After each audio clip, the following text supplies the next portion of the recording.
This is for Susie and Jack, and for the millions of Alex Cross readers who so frequently ask, "Can't you write faster?" Prologue 1. Geoffrey Schaefer, dashingly outfitted in a single-breasted blue blazer, white shirt, striped tie, and narrow gray trousers from H. Huntsman & Sons, walked out of his townhouse at 7:30 in the morning and climbed into a black Jaguar XJ12. He backed the Jag slowly out of the driveway, then stepped on the accelerator. The sleek sports car rocketed up to 50 before it reached the stop sign at Connecticut Avenue in the posh Kalorama section of Washington, D.C. When Schaefer reached the busy intersection, he didn't stop. He floored the accelerator, picking up more speed. He was doing 65 and ached to crash the Jag into the stately fieldstone wall bordering the avenue. He aimed the Jag closer to the wall. He could see the head-on collision, visualize it, feel it all over. At the last possible second, he tried to avoid the deadly crash. He spun the wheel hard to the left. The sports car fishtailed all the way across the avenue, tires screeching and burning, the smell of rubber thick in the air. The Jag skidded to a stop, headed the wrong way on the street, the windshield issuing its glossy black stare at a barrage of early oncoming traffic. Schaefer stepped on the accelerator again and headed forward against the oncoming traffic. Every car and truck began to honk loud, sustained blasts. Schaefer didn't even try to catch his breath or bearings. He sped along the avenue, gaining speed. He zoomed across Rock Creek Bridge and made a left, then another left onto Rock Creek Parkway. A tiny scream of pain escaped from his lips. It was involuntary, coming swiftly and unexpectedly. A moment of fear, weakness. He floored the gas pedal again, and the engine roared. He was doing 70, then pressing to 80. He zigged and zagged around slower-moving sedans, sport utility vehicles, a soot-covered A&P delivery truck. Only a few honked now. Other drivers on the parkway were terrified, scared out of their minds. He exited the Rock Creek Parkway at 50 miles an hour, then he gunned it again. P Street was even more crowded at that hour than the Parkway had been. Washington was just waking up and setting off to work. He could still see that inviting stone wall in Connecticut. He shouldn't have stopped. He began searching for another rock-solid object, looking for something to hit very hard. He was doing 80 miles an hour as he approached DuPont Circle. He shot forward like a ground rocket. 2 lines of traffic were backed up at a red light. No way out of this one, he thought. Nowhere to go left or right. He didn't want to rear-end a dozen cars. That was no way to end this. End his life by smashing into a commonplace Chevy Caprice, a Honda Accord, a delivery truck. He swerved violently to the left and veered into the lanes of traffic coming east, coming right at him. He could see the panicked, disbelieving faces behind the dusty, grime-smeared windshields. The horns started to blast, a high-pitched symphony of fear.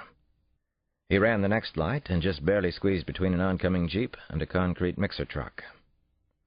He sped down M Street, then onto Pennsylvania Avenue, and headed toward Washington Circle. The George Washington University Medical Center was up ahead.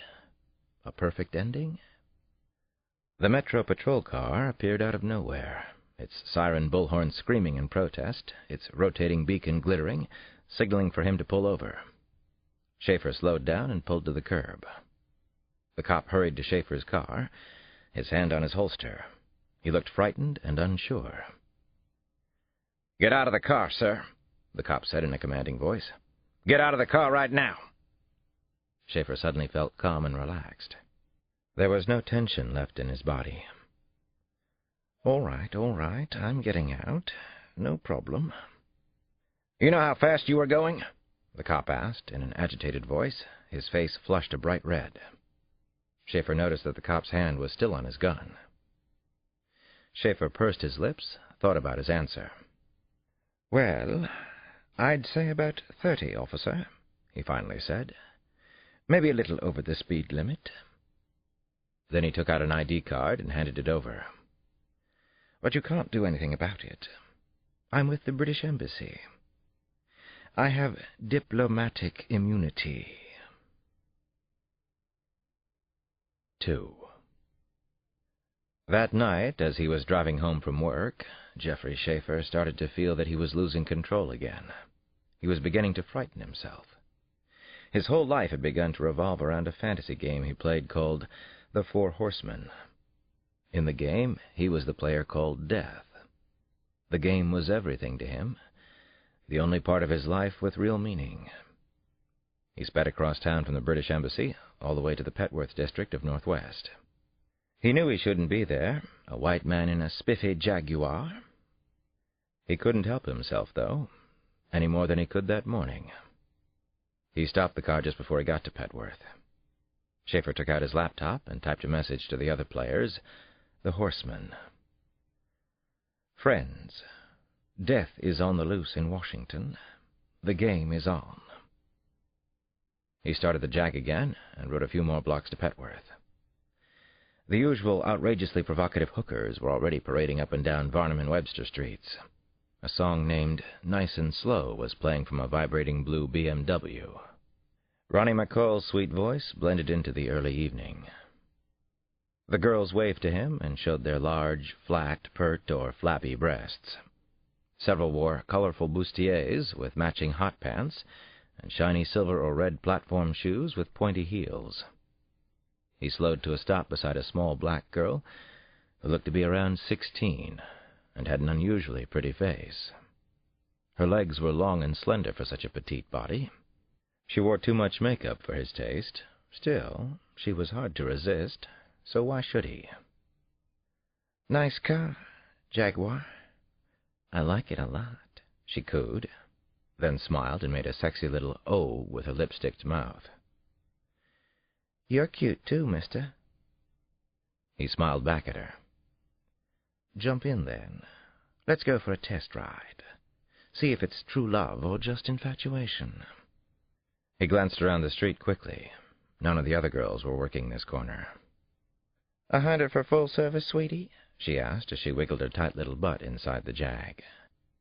Her perfume smelled like eau de bubble gum, and she seemed to have bathed in it. As I said, get into the car. $100 is petty cash for me.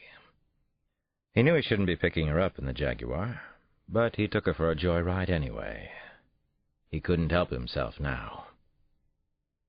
He brought the girl to a small wooded park in a part of Washington called Shaw. He parked in a thicket of fir trees that hid the car from sight. He looked at the prostitute, and she was even smaller and younger than he had thought. How old are you? He asked. How old do you want me to be? She said, and smiled. Sweetie, I need the money first. You know how it works. Yes. But do you? He asked. He reached into his pocket and pulled out a switchblade knife. He had it at her throat in an instant.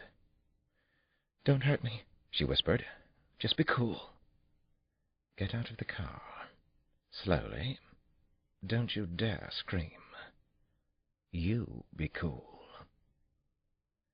Schaefer got out with her, staying close, the knife still pressed to the hollow of her throat. It's all just a game, darling, he explained. My name is Death. You're a very lucky girl. I'm the best player of all. As if to prove it, he stabbed her for the first time. Book 1. The Jane Doe Murders. Chapter 1. Things were going pretty well that day. I was driving a bright orange school bus through Southeast on a blistering hot morning in late July, and I was whistling a little Al Green as I drove. I was in the process of picking up 16 boys from their houses and also 2 foster homes. Door-to-door bus service. Hard to beat. Just 1 week earlier, I had returned from Boston and the Mr. Smith murder case. Mr. Smith and a deranged killer named Gary Sonergy had both been involved in that one.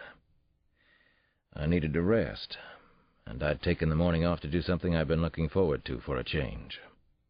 My partner, John Sampson, and a 12-year-old named Errol Mignol sat behind me on the bus.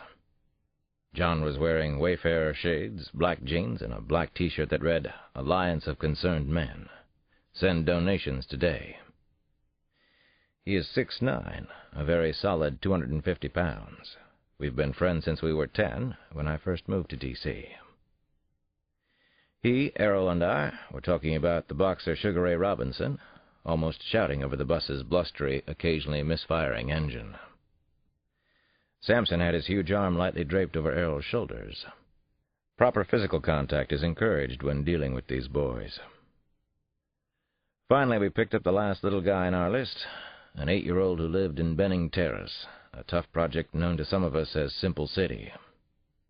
As we left the project, an ugly smear of graffiti told visitors everything they needed to know about the neighborhood. It read, "You are now leaving the war zone, and you live to tell about it." We were taking the boys out to Lorton Prison in Virginia. They would be visiting their fathers for the afternoon. They were all young, between 8 and 13. The Alliance transports 40 to 50 kids each week to see their fathers and mothers in different prisons. The goal is a lofty one, to bring the crime rate in Washington down by 1/3. I'd been out to the prison more times than I cared to remember. I knew the warden at Lorton pretty well. A few years back, I'd spent a lifetime there, interviewing Gary Sonergy. Warden Marion Campbell had set up a large room on level 1 where the boys met with their fathers. It was a powerful scene, even more emotional than I'd expected. The Alliance spends time training the fathers who want to participate in the program. There are 4 steps: how to show love, accept fault and responsibility, attain parent and child harmony, discover new beginnings. Ironically, the boys are all trying to look and act tougher than they actually were. I heard one boy say, "You weren't in my life before, why should I listen to you now?" But the fathers were trying to show a softer side. Samson and I hadn't made the run to Lorton before. It was our first time. But I was already sure I'd do it again. There was so much raw emotion and hope in the room, so much potential for something good and decent. Even if some of it would never be realized, it showed that an effort was being made, and something positive could come from it. What struck me most was the bond that still existed between some of the fathers and their young sons. I thought about my own boy Damon and how lucky we were. The thing about most of the prisoners in Lorton was that they knew what they had done was wrong. They just didn't know how to stop doing it. For most of the hour and a half, I just walked around and listened. I was occasionally needed as a psychologist, and I did the best I could on short notice. At one little group, I heard a father say, "Please tell your mother I love her, and I miss her like crazy." Then both the prisoner and his son broke into tears and hugged each other fiercely. Samson came up to me after we'd been in the prison for an hour or so. He was grinning broadly. His smile, when it comes, is a killer. "Man, I love this. Do-gooder shit is the best." Yeah, I'm hooked myself. I'll drive the big orange bus again. "Think it'll help? Fathers and sons meeting like this?" he asked me. I looked around the room. "I think today, right now, this is a success for these men and their sons. That's good enough." Samson nodded. "The old one-day-at-a-time approach. Works for me, too." "I am flying, Alex." So was I. So was I. I'm a sucker for this kind of stuff. As I drove the young boys home that afternoon, I could see by their faces that they'd had positive experiences with their fathers. The boys weren't nearly as noisy and rambunctious on the way back to D.C. They weren't trying to be so tough. They were just acting like kids. Almost every one of the boys thanked Samson and me as he got off the big orange bus. It wasn't necessary. It sure was a lot better than chasing after homicidal maniacs. The last boy we dropped off was the 8-year-old from Benning Terrace. He hugged both John and me, and then he started to cry. "I missed my dad," he said, before running home. Chapter 2. That night, Samson and I were on duty in Southeast. We're senior homicide detectives, and I'm also liaison between the FBI and the D.C. police. We got a call at about midnight telling us to go to the area of Washington called Shaw. There'd been a bad homicide. A lone Metro squad car was at the murder scene, and the neighborhood psychos had turned out in pretty fair numbers. It looked like a bizarre block party in the middle of hell. Fires were blazing nearby, throwing off sparks in 2 trash barrels, which made no sense given the sweltering heat of the night. The victim was a young woman, probably between 14 and her late teens, according to the radio report. She wasn't hard to find. Her nude, mutilated body had been discarded in a clump of briar bushes in a small park less than 10 yards off a paved pathway. As Sampson and I approached the body, a boy shouted at us from the other side of the crime tape, "Yo, she just some street whore." I stopped and looked at him. He reminded me of the boys we just transported to Lorton Prison. "Dime a dozen, bitch. Ain't worth your time or mine, defectives," he went on with his disturbing rap. I walked up to the young wisecracker. "How do you know that? You seen her around?" The boy backed off, but then he grinned, showing off a gold star on one of his front teeth. "She ain't got no clothes on, and she layin' on her back. Somebody stick her good. Sure sound like a whore to me." Sampson eyed the youth, who looked to be around 14, but might have been even younger. "You know who she is?" "Hell no." The boy pretended to be insulted. "Don't know no whores, man." The boy finally swaggered off, looking back at us once or twice and shaking his head. Sampson and I walked on and joined 2 uniformed cops standing by the body. They were obviously waiting for reinforcements. Apparently, we were it. "You call emergency services?" I asked the uniforms. 35 minutes ago and counting," said the older-looking of the two. He was probably in his late 20s, sporting an attempted mustache and trying to look as if he were experienced at scenes like this one. "That figures." I shook my head. "You find any ID anywhere around here?" "No ID. We looked around in the bushes. Nothing but the body," said the younger one. "And the body's seen better days." He was perspiring badly and looked a little sick. I put on latex gloves and bent down over the corpse. She did appear to be in her mid to late teens. The girl's throat had been slit from ear to ear. Her face was badly slashed. So were the soles of her feet, which seemed odd. She'd been stabbed a dozen or more times in her chest and stomach. I pushed open her legs. I saw something that made me sick. A metal handle was barely visible between her legs. I was almost sure it was a knife, and that it had been driven all the way into her vagina. Sampson crouched and looked at me. "What are you thinking, Alex? Another one?" I shook my head, shrugged my shoulders. "Maybe. But she's an addict, John. Tracks on her arms and legs. Probably behind her knees, under her arms. Our boy doesn't usually go after addicts. He practices safe sex. The murder's brutal, though. That fits the style. You see the metal handle?" Sampson nodded. He didn't miss much. "Clothes," he said. "Where the hell did they go to? We need to find the clothes." "Somebody in the neighborhood probably stripped them off her already," said the young uniform. There was a lot of disturbance around the body. Several footprints in the dirt. "That's how it goes around here. Nobody seems to care." "We're here," I said to him. "We care. We're here for all the Jane Does." Chapter 3. Jeffrey Schaefer was so happy he almost couldn't hide it from his family. He had to keep from laughing out loud as he kissed his wife Lucy on the cheek. He caught a whiff of her Chanel No. 5 perfume, then tasted the brittle dryness of her lips as he kissed her again. They were standing around like statues in the elegant galley hall of the large Georgian house in Kalorama. The children had been summoned to say goodbye to him.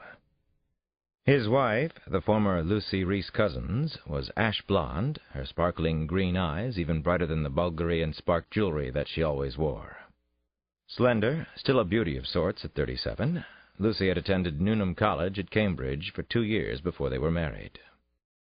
She read useless poetry and literary novels, and spent most of her free time at equally pointless lunches, shopping with her expatriate girlfriends, going to polo matches, or sailing. Occasionally, Schaefer sailed with her. He'd been a very good sailor once upon a time. Lucy had been considered a prize catch, and he supposed that she still would be, for some men. Well, they could have her skinny, bony ass and all the passionless sex they could stomach. Schaefer hoisted up 4-year-old twins Tricia and Erica, one in each arm, 2 mirror images of their mother. He'd have sold the twins for the price of a postage stamp. He hugged the girls and laughed like the good papa he always pretended to be. Then he formally shook 12-year-old Robert's hand. The debate being waged in the house was over whether Robert should be sent back to England for boarding school, perhaps to Winchester, where his grandfather had gone.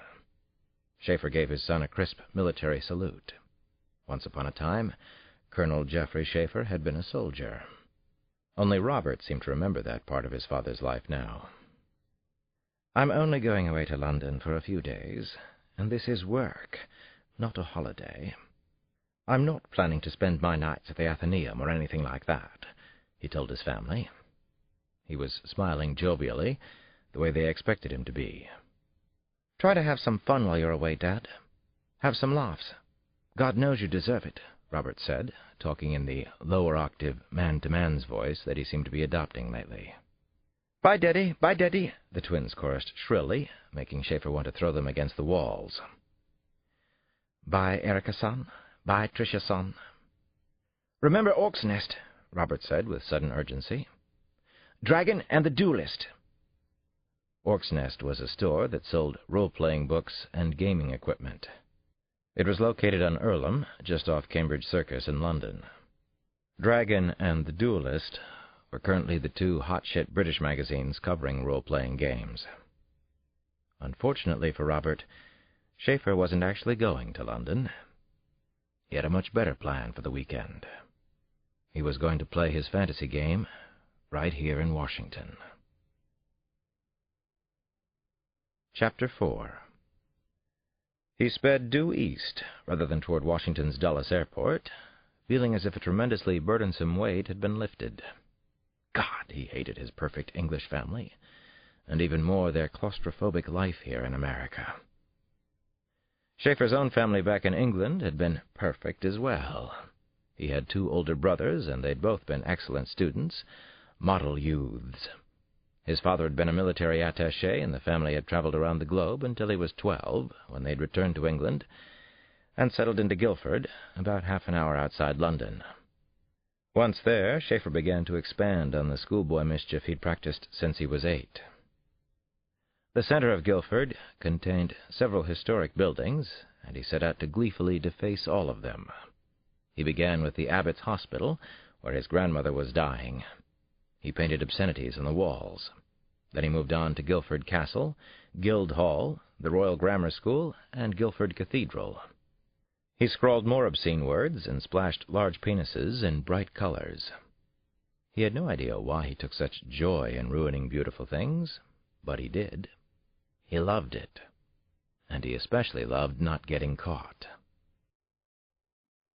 Schaefer was eventually sent to school at Rugby, where the pranks continued. Then he attended St. John's College, where he concentrated on philosophy, Japanese, and shagging as many good-looking women as he possibly could. All his friends were mystified when he went into the army at 21. His language skills were excellent, and he was posted to Asia, which was where the mischief rose to a new level, and where he began to play the game of games. He stopped at a 7-Eleven in Washington Heights for coffee. 3 coffees, actually. Black, with 4 sugars in each. He drank most of one of the cups on his way to the counter. The Indian cashier gave him a cheeky, suspicious look, and he laughed in the bearded wanker's face. "Do you really think I'd steal a bloody 75-cent cup of coffee? You pathetic jerk-off! You pitiful wog!" He threw his money on the counter and left before he killed the clerk with his bare hands, which he could do easily enough. From the 7-Eleven, he drove into the northeast part of Washington, a middle-class section called Eckington. He began to recognize the streets when he was west of Gallaudet University. Most of the structures were 2-storied apartments with vinyl siding, either red brick or a hideous Easter egg blue that always made him wince. He stopped in front of one of the red brick garden apartments on Eulon Terrace near 2nd Street. This one had an attached garage. A previous tenant had adorned the brick facade with 2 white concrete cats. "Hello, pussies," Schaefer said. He felt relieved to be here. He was cycling up, that is, getting high, manic. He loved this feeling, couldn't get enough of it. It was time to play the game. Chapter 5. A rusted and taped-up purple and blue taxi was parked inside the two-car garage. Schaefer had been using it for about 4 months. The taxi gave him anonymity, made him almost invisible anywhere he chose to go in D.C. He called it his nightmare machine. He wedged the Jaguar beside the taxicab, then he jogged upstairs. Once inside the apartment, he switched on the air conditioning. He drank another sugar-laced coffee. Then he took his pills like a good boy. Thorazine and Librium, Benadryl, Xanax, and Vicodin. He'd been using the drugs in various combinations for years. It was mostly a trial-and-error process, but he'd learned his lessons well. "Feeling better, Geoffrey?" "Yes, much better, thank you." He tried to read today's Washington Post, then an old copy of Private Eye magazine, and finally a catalog from Damask, a rubber and leather fetish wholesaler in Amsterdam, the world's largest. He did 200 push-ups, then a few hundred sit-ups, impatiently waiting for darkness to fall over Washington. At 9:45, Schaefer began to get ready for a big night on the town. He went into the small, barren bathroom, which smelled of cheap cleanser. He stood before the mirror. He liked what he saw, very much so. Thick and wavy blonde hair that he would never lose, a charismatic, electric smile, startling blue eyes that had a cinematic quality, excellent physical shape for a man of 44. He went to work, starting with brown contact lenses. He'd done this so many times he could almost do it blindfolded. It was a part of his tradecraft. He applied blackface to his face, neck, hands, wrists, thick padding to make his neck seem broader than it was, a dark watch cap to cover every last strand of hair. He stared hard at himself and saw a rather convincing-looking black man, especially if the light wasn't too strong. Not bad. Not bad at all. It was a good disguise for a night on the town, especially if the town was Washington. So let the games begin. The Four Horsemen. At 10:25, he went down to the garage again. He carefully circled around the Jaguar and walked to the purple and blue taxicab. He had already begun to lose himself in delicious fantasy. Schaefer reached into his pants pocket and pulled out 3 unusual-looking dice. They were 20-sided, the kind used in most fantasy games or RPGs. They had numerals on them rather than dots. He held the dice in his left hand, rolling them over and over. There were explicit rules to the Four Horsemen. Everything was supposed to depend on the dice roll. The idea was to come up with an outrageous fantasy, a mind-blower. The 4 players around the world were competing. There had never been a game like this. Nothing even came close. Schaefer had already prepared an adventure for himself, but there were alternatives for every event. Much depended on the dice. That was the main point. Anything could happen. He got into the taxi, started it up. Good Lord, was he ready for this? Chapter 6. He had a gorgeous plan mapped out. He would pick up only those few passengers, fares, who caught his eye, fired up his imagination to the limit. He wasn't in a hurry. He had all night. He had all weekend. He was on a busman's holiday. His route had been laid out beforehand.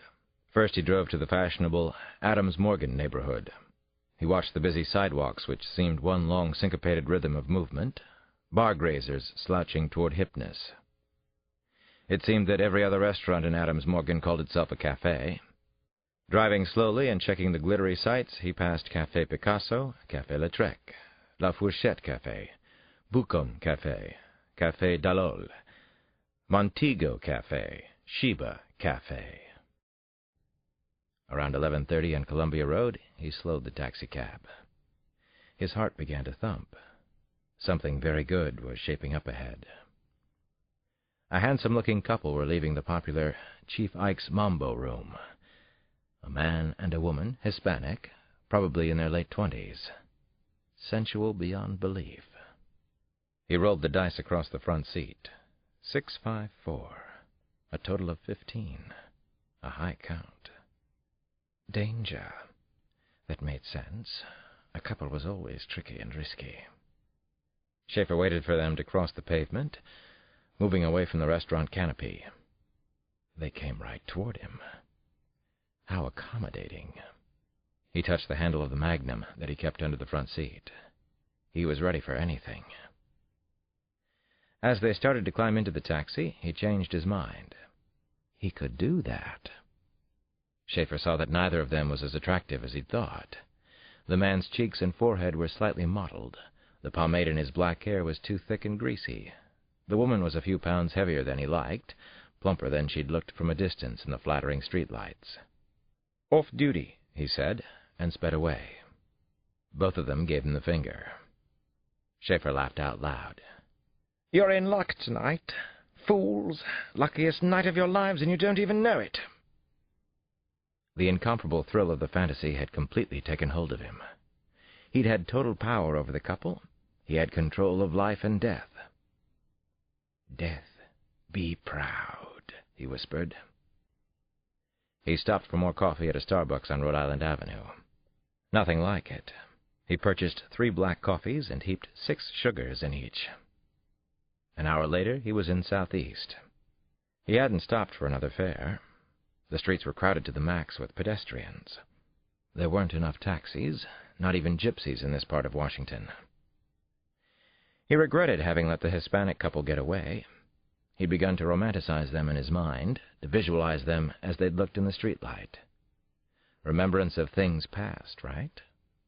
He thought of Proust's monumental opening line, "For a long time I used to go to bed early," and so had Schaefer, until he discovered the game of games.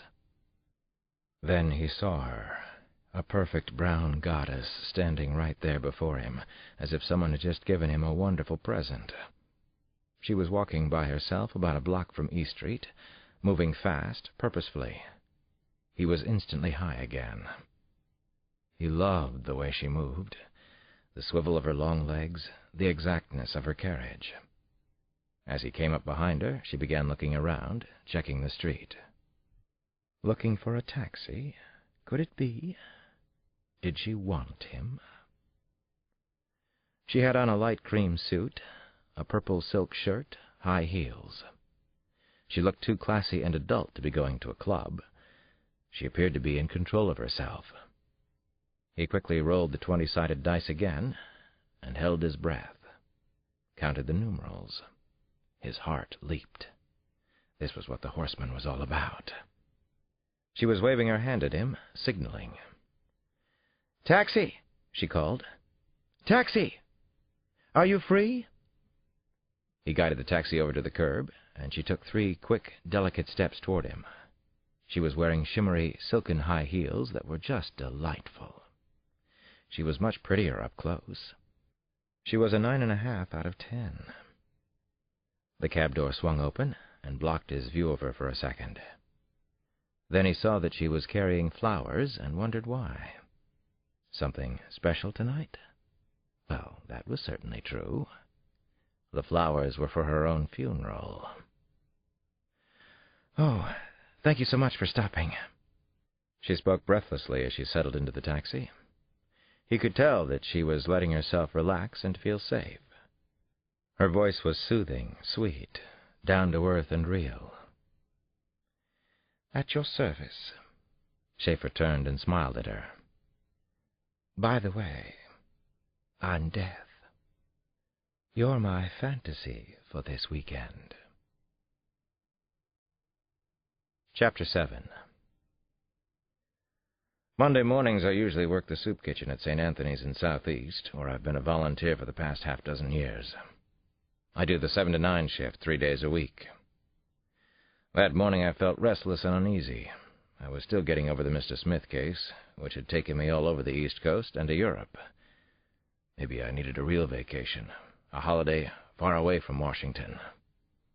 I watched the usual lineup of men, women, and children who had no money for food. It was about 5 deep, and went up 12th Street to the second corner. It seemed such a pity, so unfair that so many folks still go hungry in Washington, or get fed only once a day. I had started helping out at the kitchen years before, on account of my wife, Maria. She was doing casework as a social worker at St. Anthony's when we first met. Maria was the uncrowned princess of St. Anthony's. Everybody loved her, and she loved me. She had been shot, murdered in a drive-by incident not far from the soup kitchen. We'd been married 4 years and had 2 small children. The case has never been solved, and that still tortures me. Maybe that's what drives me to solve every case I can, no matter how bad the odds. At St. Anthony's Soup Kitchen, I help make sure nobody gets too riled up or causes undue trouble during meals. I'm 6'3", about 200 pounds, and built for peacekeeping if and when it's necessary. I can usually ward off trouble with a few quiet words and non-threatening gestures. Most of these people are here to eat, though, not fight or cause trouble. I also dish out peanut butter and jelly to anyone who wants seconds or even thirds of the stuff. Jimmy Moore, the Irish-American who runs the soup kitchen with much love and just the right amount of discipline, has always believed in the healing power of PB&J. Some of the regulars at the kitchen call me Peanut Butter Man. They've been doing it for years. "You don't look so good today," said a short, ample woman who's been coming to the kitchen for the past year or 2. I know her name is Laura, and that she was born in Detroit and has 2 grown sons. She used to work as a housekeeper on M Street in Georgetown, but the family felt she'd gotten too old for the job and let her go with only a couple weeks' severance and warm words of appreciation. "You deserve better. You deserve me," Laura said, and laughed mischievously. "What do you say?" "Laura, you're too kind with your compliments," I said, dishing up her usual extra dish. "Anyway, you've met Christine. You know I'm already spoken for." Laura giggled as she hugged herself with both arms. She had a fine, healthy laugh, even under the circumstances. "A young girl has to dream, you know. Nice to see you, as always." "Same to you, Laura. As always, nice to see you. Enjoy the meal." "Oh, I do. You can see I do." As I said my cheery hellos and dished out heaped portions of peanut butter, I allowed myself to think about Christine. Laura was probably right. Maybe I didn't look so good today. I probably hadn't looked too terrific for a few days. I still remembered a night about 2 weeks back. I had just finished working a multiple homicide case in Boston. Christine and I stood on the porch in front of her house out in Mitchellville. I was trying to live my life differently, but it's hard to change. I had a saying I really liked. Heart leads head. I could smell the flowers in the night air, roses and impatiens growing in profusion. I could also smell gardenia passion, a favorite perfume that Christine was wearing that night. She and I had known each other for a year and a half. We'd met during a murder investigation that had ended with the death of her husband. Eventually, we began to go out. I was thinking that it had all been leading to this moment on the porch. At least, it had been in my mind. I had never seen Christine when she didn't look good to me and make me feel lightheaded. She's tall, almost 5'10", and that's nice. She had a smile that could probably light up half the country. That night, she was wearing tight faded jeans and a white T-shirt knotted around her waist. Her feet were bare and her nails were dabbed with red polish. Her beautiful brown eyes were shining. I reached out and took her into my arms, and suddenly everything seemed right with the world. I forgot all about the terrible case I'd just finished. I forgot about the particularly vicious killer known as Mr. Smith. I cupped her sweet, kind face gently in my hands. I like to think that nothing scares me anymore, and many things don't. But I guess the more good things you have in your life, the easier it is to experience fear. Christine felt so precious to me, so maybe I was scared. heart leads head. It isn't the way most men act, but I was learning. I love you more than I've ever loved anything in my life, Christine. You help me see and feel things in new ways. I love your smile, your way with people, especially kids, your kindness. I love to hold you like this. I love you more than I could say if I stood here and talked for the rest of the night. I love you so much.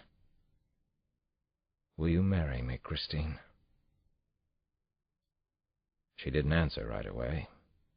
I felt her pull back, just a little, and my heart caught. I looked into her eyes, and what I saw was pain and uncertainty. It nearly broke my heart. "Oh, Alex, Alex," she whispered, and looked as if she might cry. "I can't give you an answer. You just came back from Boston. You were on another horrible, horrible murder case. I can't take that. Your life was in danger again. That terrible madman was in your house. He threatened your family. You can't deny any of that." I couldn't. It had been a terrifying experience, and I had nearly died. "I won't deny anything you said, but I do love you. I can't deny that either. I'll quit the police force if that's what it takes." "No." A softness came into her eyes. She shook her head back and forth. "That would be all wrong, for both of us." We held each other on the porch, and I knew we were in trouble. I didn't know how to resolve it. I had no idea.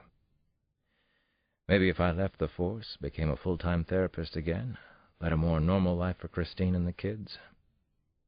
But could I do that? Could I really quit? "Ask me again," she whispered. "Ask me again sometime." Chapter 8. Christine and I had dated since that night, and it just felt right, easy, comfortable, and romantic. It always was that way between us. Still, I wondered if our problem could be fixed. Could she be happy with a homicide detective? Could I stop being one? I didn't know. I was brought out of my reverie about Christine by the high-pitched, stuttering wail of a siren out on 12th Street, just turning off E. I winced when I saw Sampson's black Nissan pull up in front of St. Anthony's. He turned off the siren on his rooftop, but then beeped the car horn, sat on it. I knew he was here for me, probably to take me somewhere I didn't want to go. The horn continued to blare. "It's your friend John Sampson," Jimmy Moore called out. "You hear him, Alex?" "I know who it is," I called back to Jimmy. "I'm hoping that he goes away." "Sure doesn't sound like it." I finally walked outside, crossing through the soup kitchen line and receiving a few jokey jeers.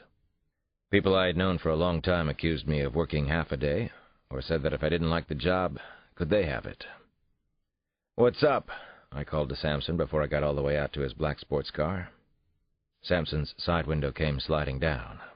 I leaned inside the car. "You forget? It's my day off," I reminded him.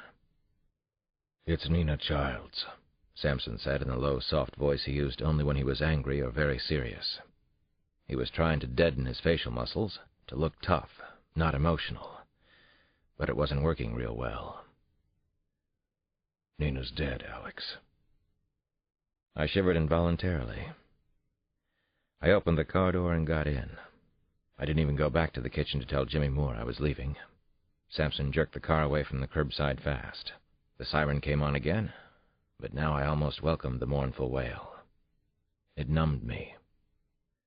"What do you know so far?" I asked as we rushed along the intensely bleak streets of Southeast, then crossed the slate-gray Anacostia River.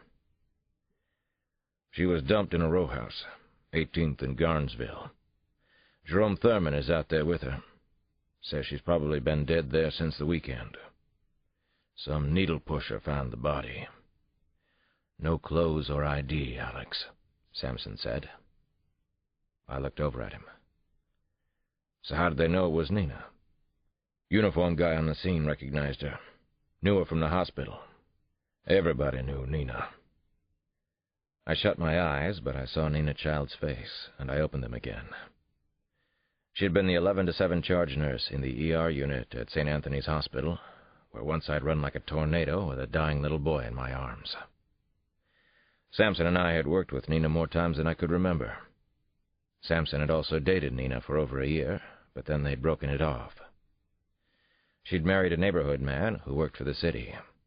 They had 2 kids, 2 little babies. And Nina had seemed so happy the last time I saw her. I couldn't believe she was lying dead in a tenement cellar on the wrong side of the Anacostia. She had been abandoned like one of the Jane Does. Chapter 9. Nina Childs' body had been found in a battered row house in one of the city's most impoverished, destroyed, and dismaying neighborhoods. There was only 1 patrol car on the scene and a single rusted and dented EMS van. Homicides in Southeast don't attract much attention. A dog was barking somewhere, and it was the only sound on the desolate street. Samson and I had to walk past an open-air drug mart on the corner of 18th Street. Mostly young males, but a few children and 2 women were also gathered there defiantly. The drug marts are everywhere in this part of Southeast. The neighborhood youth activity is the crack trade.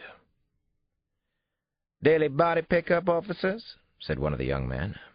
He was wearing black trousers with black suspenders, no shirt, socks, or shoes. He had a prison yard physique and tattoos everywhere. "Come to take out the trash," an older man cackled from behind an unruly patch of salt-and-pepper beard.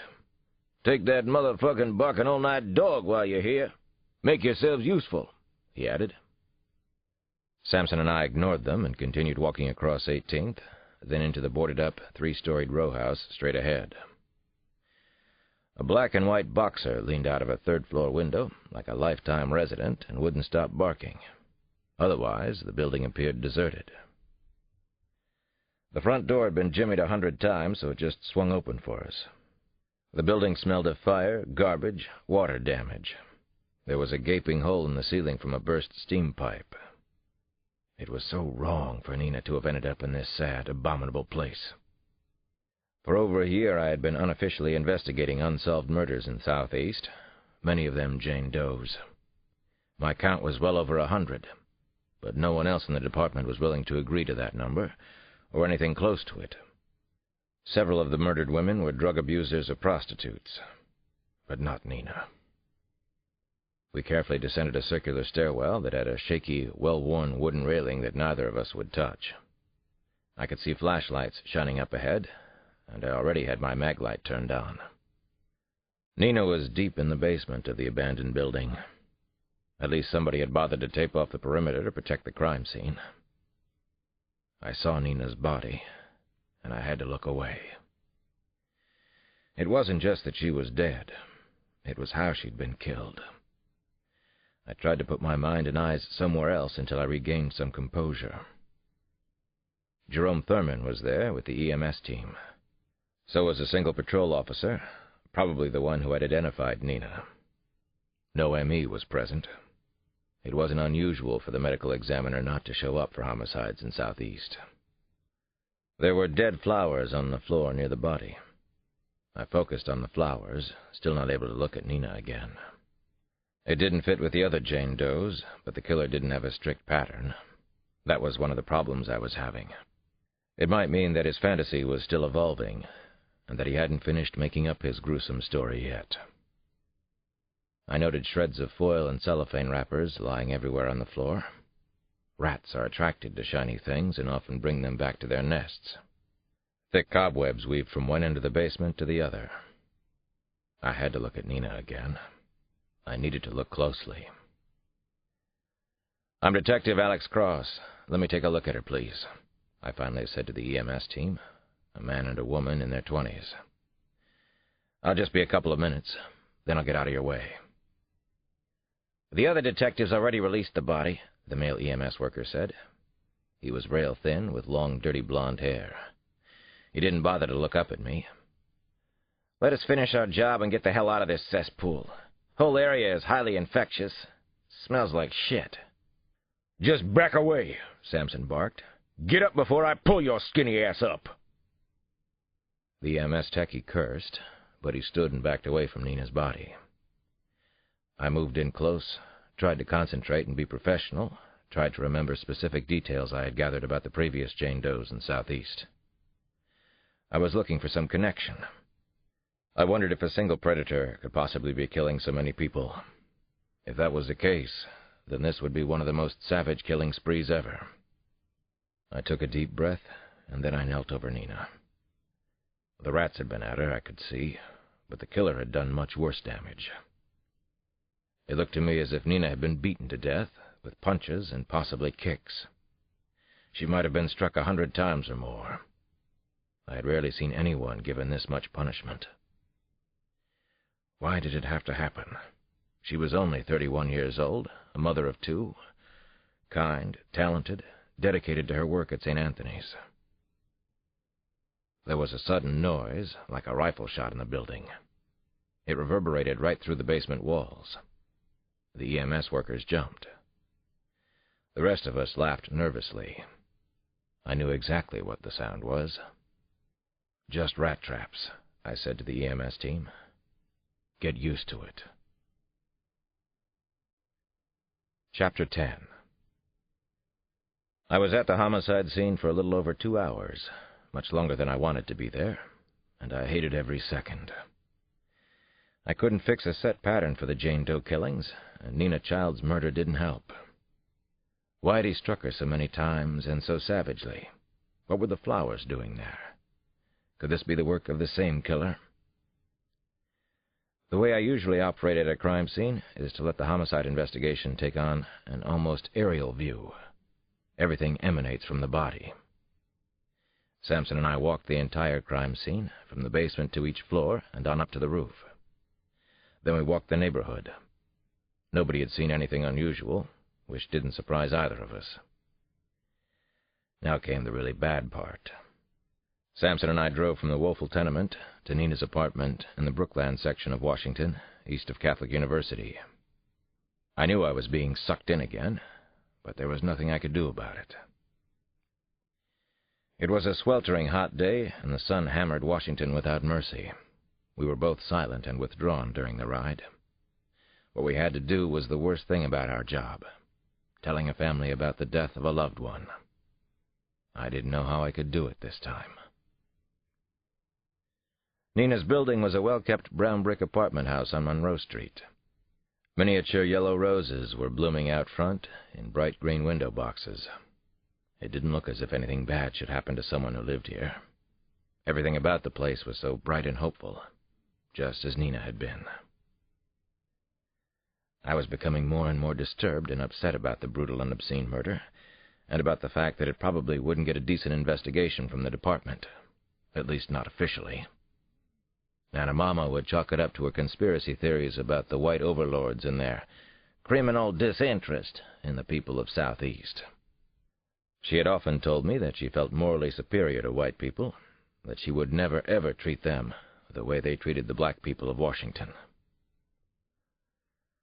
"Nina's sister Marie takes care of the kids," Samson said as we rode down Monroe. "She's a nice girl. Had a drug problem one time. Beat it. Nina helped her. The whole family is close-knit. A lot like yours. This is going to be real bad, Alex." I turned to him. Not surprisingly, he was taking Nina's death even harder than I was. It's unusual for him to show his emotions, though. "I can do it, John. You stay here in the car. I'll go up and talk to the family." Samson shook his head and sighed loudly. "Doesn't work that way, sugar." He snugged the Nissan up to the curb, and we both climbed out. He didn't stop me from coming along to the apartment, so I knew he wanted me there with him. He was right. This was going to be bad. The child's apartment took up the first and second floors. The front door was slightly ornate, aluminum. Nina's husband was already at the door. He had on the proletariat uniform of the D.C. Housing Authority, where he worked. Mud-stained work boots, blue trousers, a shirt marked DCHA. One of the babies snuggled in his arms. A beautiful girl who looked at me and smiled and cooed. "Could we come inside for a moment?" Samson asked. "It's Nina," the husband said, and started to break down right there in the doorway. "I'm sorry, William," I spoke softly. "You're right. She's gone. She was found this morning." William Childs started to sob loudly. He was a powerful-looking working man, but that didn't matter. He held his bewildered little girl to his chest and tried to control the crying, but he couldn't. "Oh, God, no. Oh, Nina. Nina, baby. How could somebody kill her? How could anybody do that? Oh, Nina, Nina, Nina." A young, pretty woman came up behind him. She had to be Nina's sister Marie. She took the baby from her sister's husband, and the little girl began to scream as if she knew what had happened. I had seen so many families, so many good people who had lost loved ones on these merciless streets. I knew it would never completely stop, but I felt it ought to get better. It never did. The sister motioned for us to come inside, and I noticed a whole table on which there were 2 pocketbooks, as if Nina were still about. The apartment was comfortable-looking and neat, with light bamboo and white-cushioned furniture. The whir of a window air conditioner was constant. A Yadro porcelain figure of a nurse stood on an end table. I was still sorting through details of the homicide scene, trying to connect the murder to the other Jane Does. We learned that Nina had attended a healthcare charity dinner on Saturday night. William had been working overtime. The family called the police late Saturday night. 2 detectives had shown up, but no one had been able to find Nina until now. Then I was holding the baby while Nina's sister took the chill off a bottle of formula. It was such a sad and poignant moment, knowing this poor little girl would never see her mother again, never know how truly special her mother had been. It reminded me of my own kids and their mother, and of Christine, who was afraid I would die during some murder investigation like this one. The older little girl came up to me while I was holding her baby sister. She was 2 or 3 at the most. "I got a new hairstyle," she said proudly, and did a half-turn to show me. "You did? It's beautiful. Who did those braids for you?" "My mommy," said the girl. It was an hour later when Samson and I finally left the house. We drove away in silence and despair, the same way we'd come. After a couple of blocks, Samson pulled over in front of a ramshackle neighborhood bodega covered with beer and soda posters. He gave a deep sigh, put his hands to his face, and then cried. I'd never ever seen John like this before. Not in all the years we'd been friends, not even when we were just boys. I reached out and laid a hand on his shoulder, and he didn't move away. Then he told me something he hadn't shared before.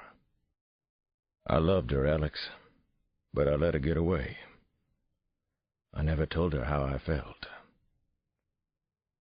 We have to get this son of a bitch." Chapter 11.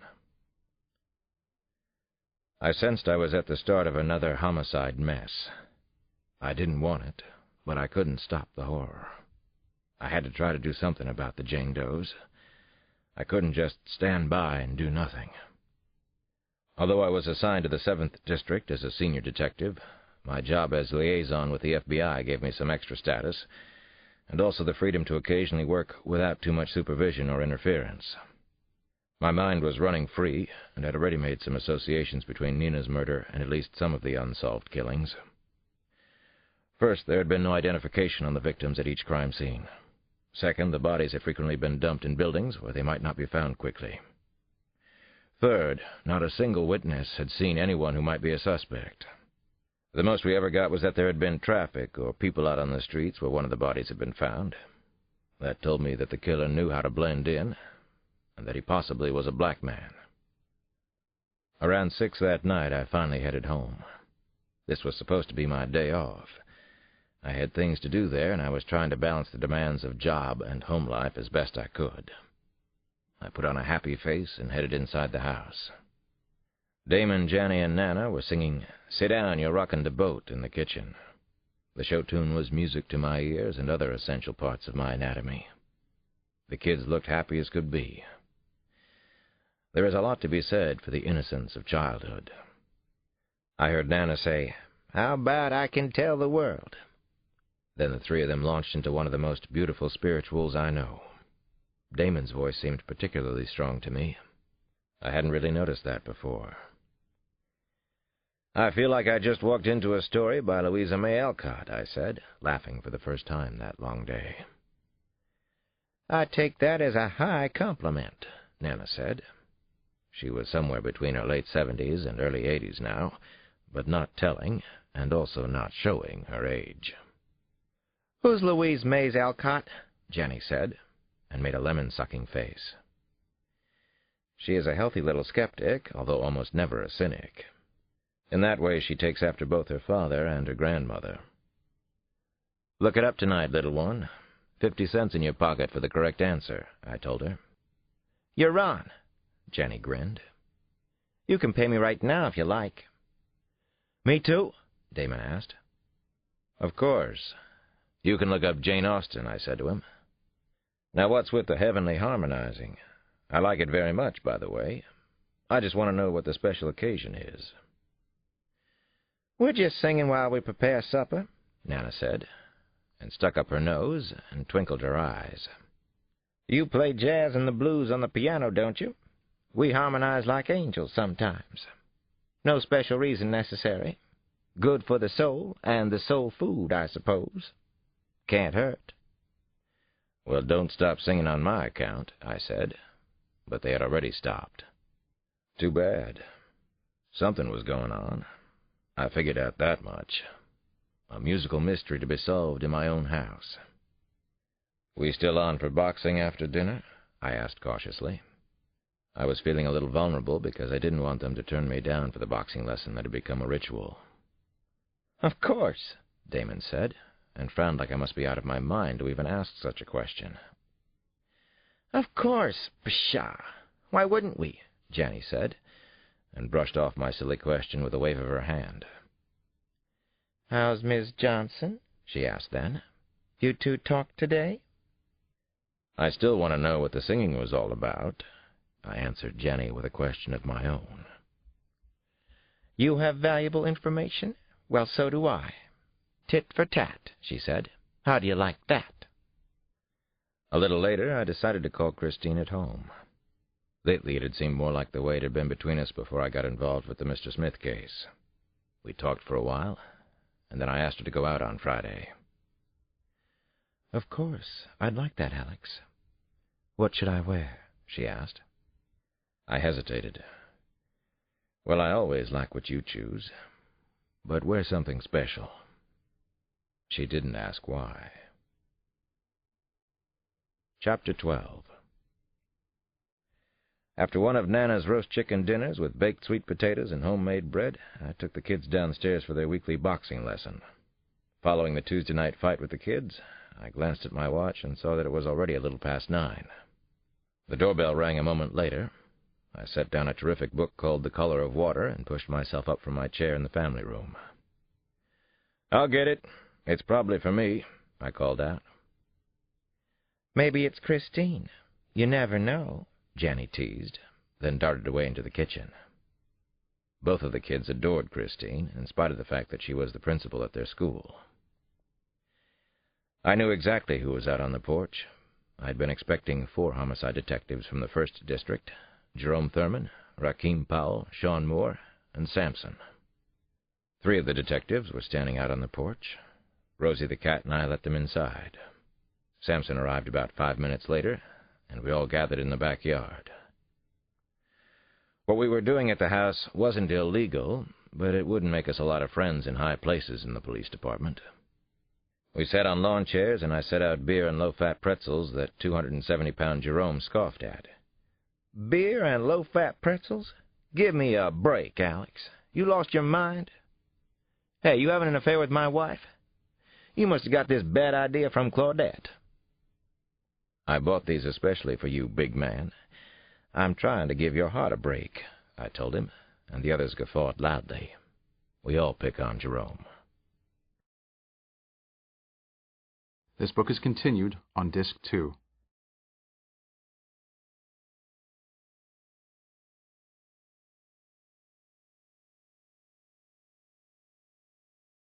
Disc 2. "I'm trying to give your heart a break," I told him, and the others guffawed loudly. We all pick on Jerome. The 5 of us have been getting together informally for a couple of weeks. We were beginning to work on the Jane Does, as we called them. Homicide had no official investigation going on. It wasn't trying to link the murders to a serial killer. I'd tried to start one and been turned down by Chief Pittman. He claimed that I hadn't discovered a pattern linking any of the murders, and besides that, he didn't have any extra detectives for duty in Southeast. "I suppose you've all heard about Nina Childs by now?" Sampson asked the other detectives. All of them had known Nina, and of course Jerome had been at the murder scene with us. "The good die young." Rakeem Powell frowned severely and shook his head. "Rakeem is smart and tough and could go all the way in the department. Least they do in Southeast." His eyes went cold and hard. I told them what I knew, especially that Nina had been found with no ID. I mentioned everything else I had noticed at the tenement crime scene. I also took the occasion to talk some more about the rash of unsolved murders in Southeast. I went over the devastating stats I had compiled, mostly in my free time. "Statistic like that in Georgetown or the Capital District? People in this city be enraged, going ballistic. Be Washington Post headlines every day. The president himself be involved. Money no object, national tragedy," Jerome Thurman railed on, and waved his arms around like signal flags.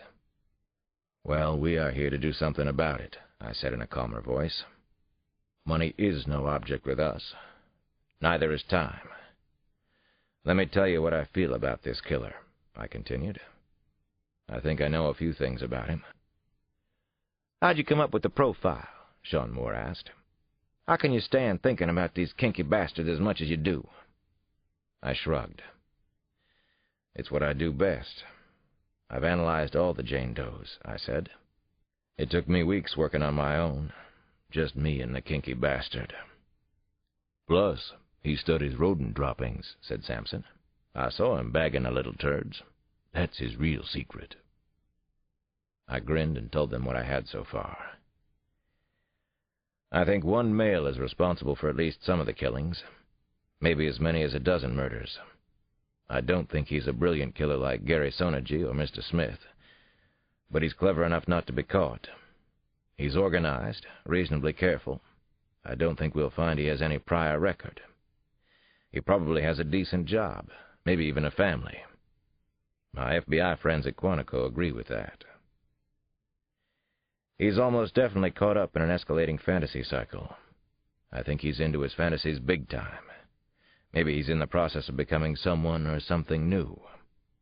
He might be forming a new personality for himself. He isn't finished with the killing. Not by any means. I'll make some educated guesses. He hates his old self, though the people closest to him probably don't realize it. He might be ready to abandon his family, job, any friends he has. At one time, he probably had very strong feelings and beliefs about something, law and order, religion, the government, but not anymore. He kills in different ways. There's no set formula. He knows a lot about killing people. He's used different kinds of weapons. He may have traveled overseas, or maybe he's spent time in Asia.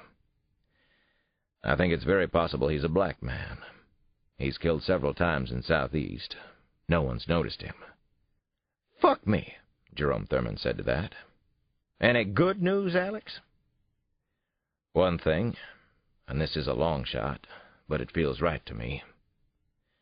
I think he might be suicidal. It fits the profile I'm working on. He's living dangerously, taking a lot of chances. He might just blow himself up." "Pop goes the Weasel," Sampson said. That was how he came to name the killer, the Weasel. Chapter 13. Geoffrey Schaefer looked forward to playing the Four Horsemen every Thursday night from 9 until about 1 in the morning. The fantasy game was everything to him. There were 3 other master players around the world. The players were the rider on the white horse, Conqueror, the rider on the red horse, War, the rider on the black horse, Famine, and himself, the rider on the pale horse, Death. Lucy and the children knew they were forbidden to disturb him for any reason once he locked himself into the library on the 2nd floor. On one wall was his collection of ceremonial daggers, nearly all of them purchased in Hong Kong and Bangkok. Also on the wall was the rowing oar from the year his college team had won the Bumps.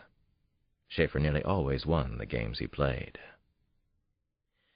He had been using the Internet to communicate with the other players for years, long before the rest of the world caught on. Conqueror played from the town of Dorking in Surrey, outside London. Famine traveled back and forth between Bangkok, Sydney, Melbourne, and Manila. And War usually played out of Jamaica, where he had a large estate on the sea. They had been playing horsemen for 7 years. Rather than becoming repetitive, the fantasy game had expanded itself. It had grown every year, becoming something new and even more challenging. The object was to create the most delicious and unusual fantasy or adventure. Violence was always part of the game, but not necessarily murder. Schaefer had been the first to claim that his stories weren't fantasies at all, that he lived them in the real world. Now the others would do so as well from time to time. Whether they really lived their fantasies, Schaefer couldn't tell. The object was to create the evening's most startling fantasy, to get a rise out of the other players. At 9 o'clock his time, Schaefer was on his laptop. So were the others. It was rare for one of them to miss a session, but if he did, he left lengthy messages and sometimes drawings or even photographs of supposed lovers or victims. Films were occasionally used, and the other players then had to decide whether the scenes were stage-acted or cinema verite. Schaefer couldn't imagine missing a chapter of the game himself. Death was by far the most interesting character, the most powerful and original. He had missed important social and embassy affairs just to be available for Thursday nights. He had played when he had pneumonia, and once he'd had a painful double hernia operation the day before. The Four Horsemen was unique in so many ways, but most important was the fact that there was no single game master to outline and control the action of the game. Each of the players had complete autonomy to write and visualize his own story, as long as he played by the roll of the dice and remained inside the parameters of the character. In effect, in Horsemen, there were 4 game masters. There was no other fantasy game like it.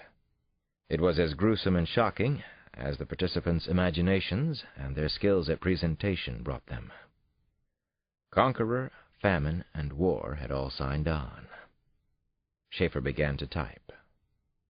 Death has triumphed again in Washington. Let me tell you the details, then I'll listen to the glorious stories, the imaginative power of Conqueror, Famine, and War. I live for this, as I know all of you do as well. This weekend I drove my fantastic taxi, the Nightmare Machine, once again. Listen to this. I came upon several choice and delectable victims, but I rejected them as unworthy. Then I found my queen, and she reminded me of our days in Bangkok and Manila. Who could ever forget the bloodlust of the boxing arena? I held a mock kickboxing match. Gentlemen, I beat her with my hands and feet. I'm sending pictures. Chapter 14. Something was up, and I didn't think I'd like it very much. I arrived at the 7th District Police Station just before 7:30 the following morning. I'd been summoned by the powers that be to the station, and it was a tough deal. I'd worked until 2 in the morning trying to get a lead on Nina Child's murder. I had a feeling that the day was starting out wrong. I was tense and more uptight than I usually let myself become. I didn't like this early morning command appearance one bit. I shook my head, frowned, tried to roll the kinks out of my neck. Finally, I gritted my teeth tightly before opening the mahogany door. Chief of Detectives George Pittman was lying in wait in his office, which in fact consists of 3 connecting offices, including a conference room. The Jefe, as he's called by his many admirers, had on a boxy gray business suit, an overstarched white shirt, and a silver necktie. His gray and white streaked hair was slicked back. He looked like a banker, and in some ways he is one. As he never tires of saying, he is working with a fixed budget and is always mindful of manpower costs, overtime costs, caseload costs.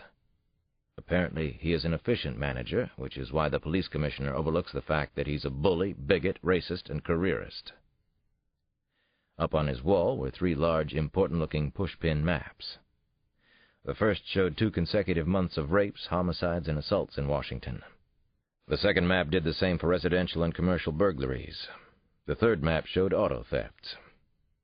The maps and the Post said that crime was down in D.C., but not where I live.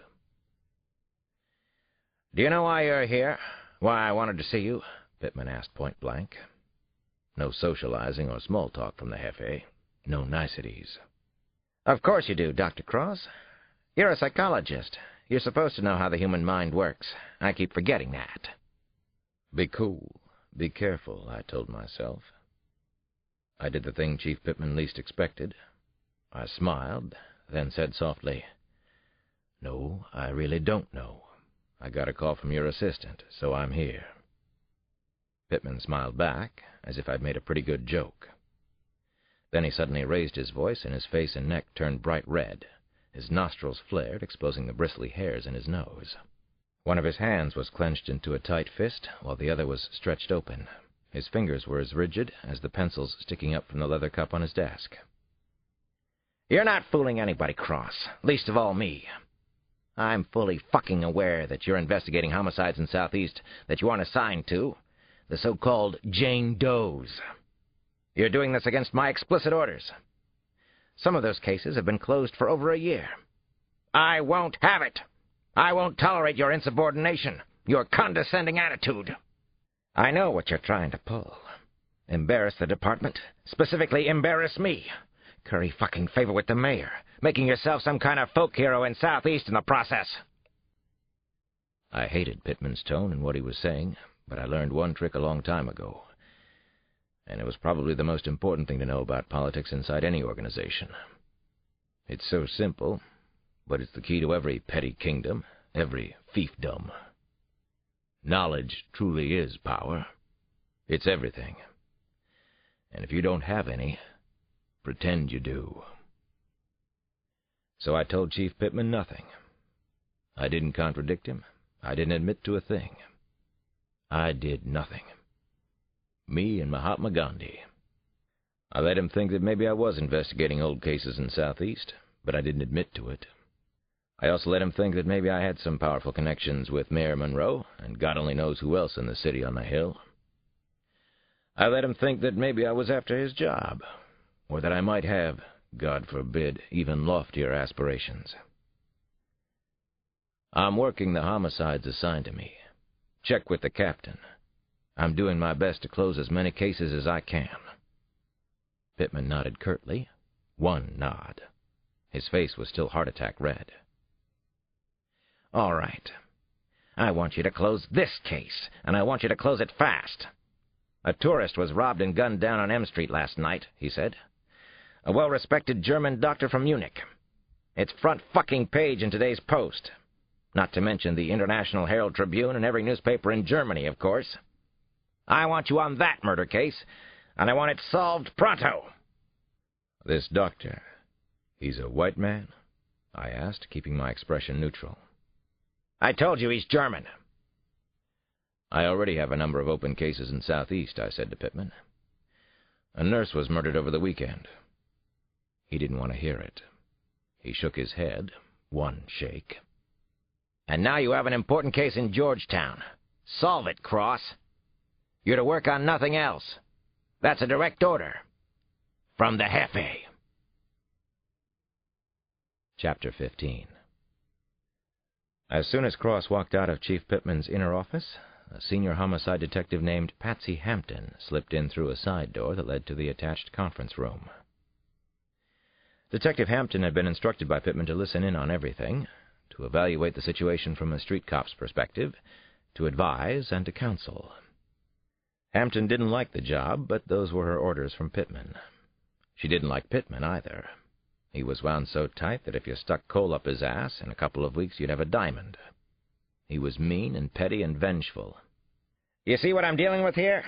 Cross knows how to push all my buttons. In the beginning he would lose his temper. Now he just ignores what I say." "I heard everything," Hampton said. "He's slick, all right." She was going to agree with Chief Pittman no matter what he said. Patsy Hampton was an attractive woman, with sandy blonde hair cut short and the most piercing blue eyes this side of Stockholm. She was 31 years old, and on a very fast track in the department. At 26, she'd been the youngest homicide detective in Washington. Now she had much loftier goals in mind. "You're selling yourself short, though. You got to him.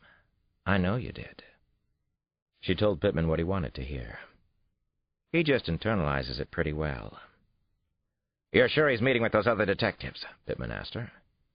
"They've met 3 times that I know of, always at Cross's house on 5th Street. I suspect there have been other times. I heard about it through a friend of Detective Thurman." "But they don't meet while any of them is on duty?" "No, not to my knowledge. They're careful. They meet on their own time." Pittman scowled and shook his head. "That's too goddamn bad. It makes it harder to prove anything really damaging." "From what I've heard, they believe the department is holding back resources that could clear a number of unsolved homicides in Southeast and parts of Northeast. Most of the murders involve black and Hispanic women." Pittman tensed his jaw and looked away from Hampton.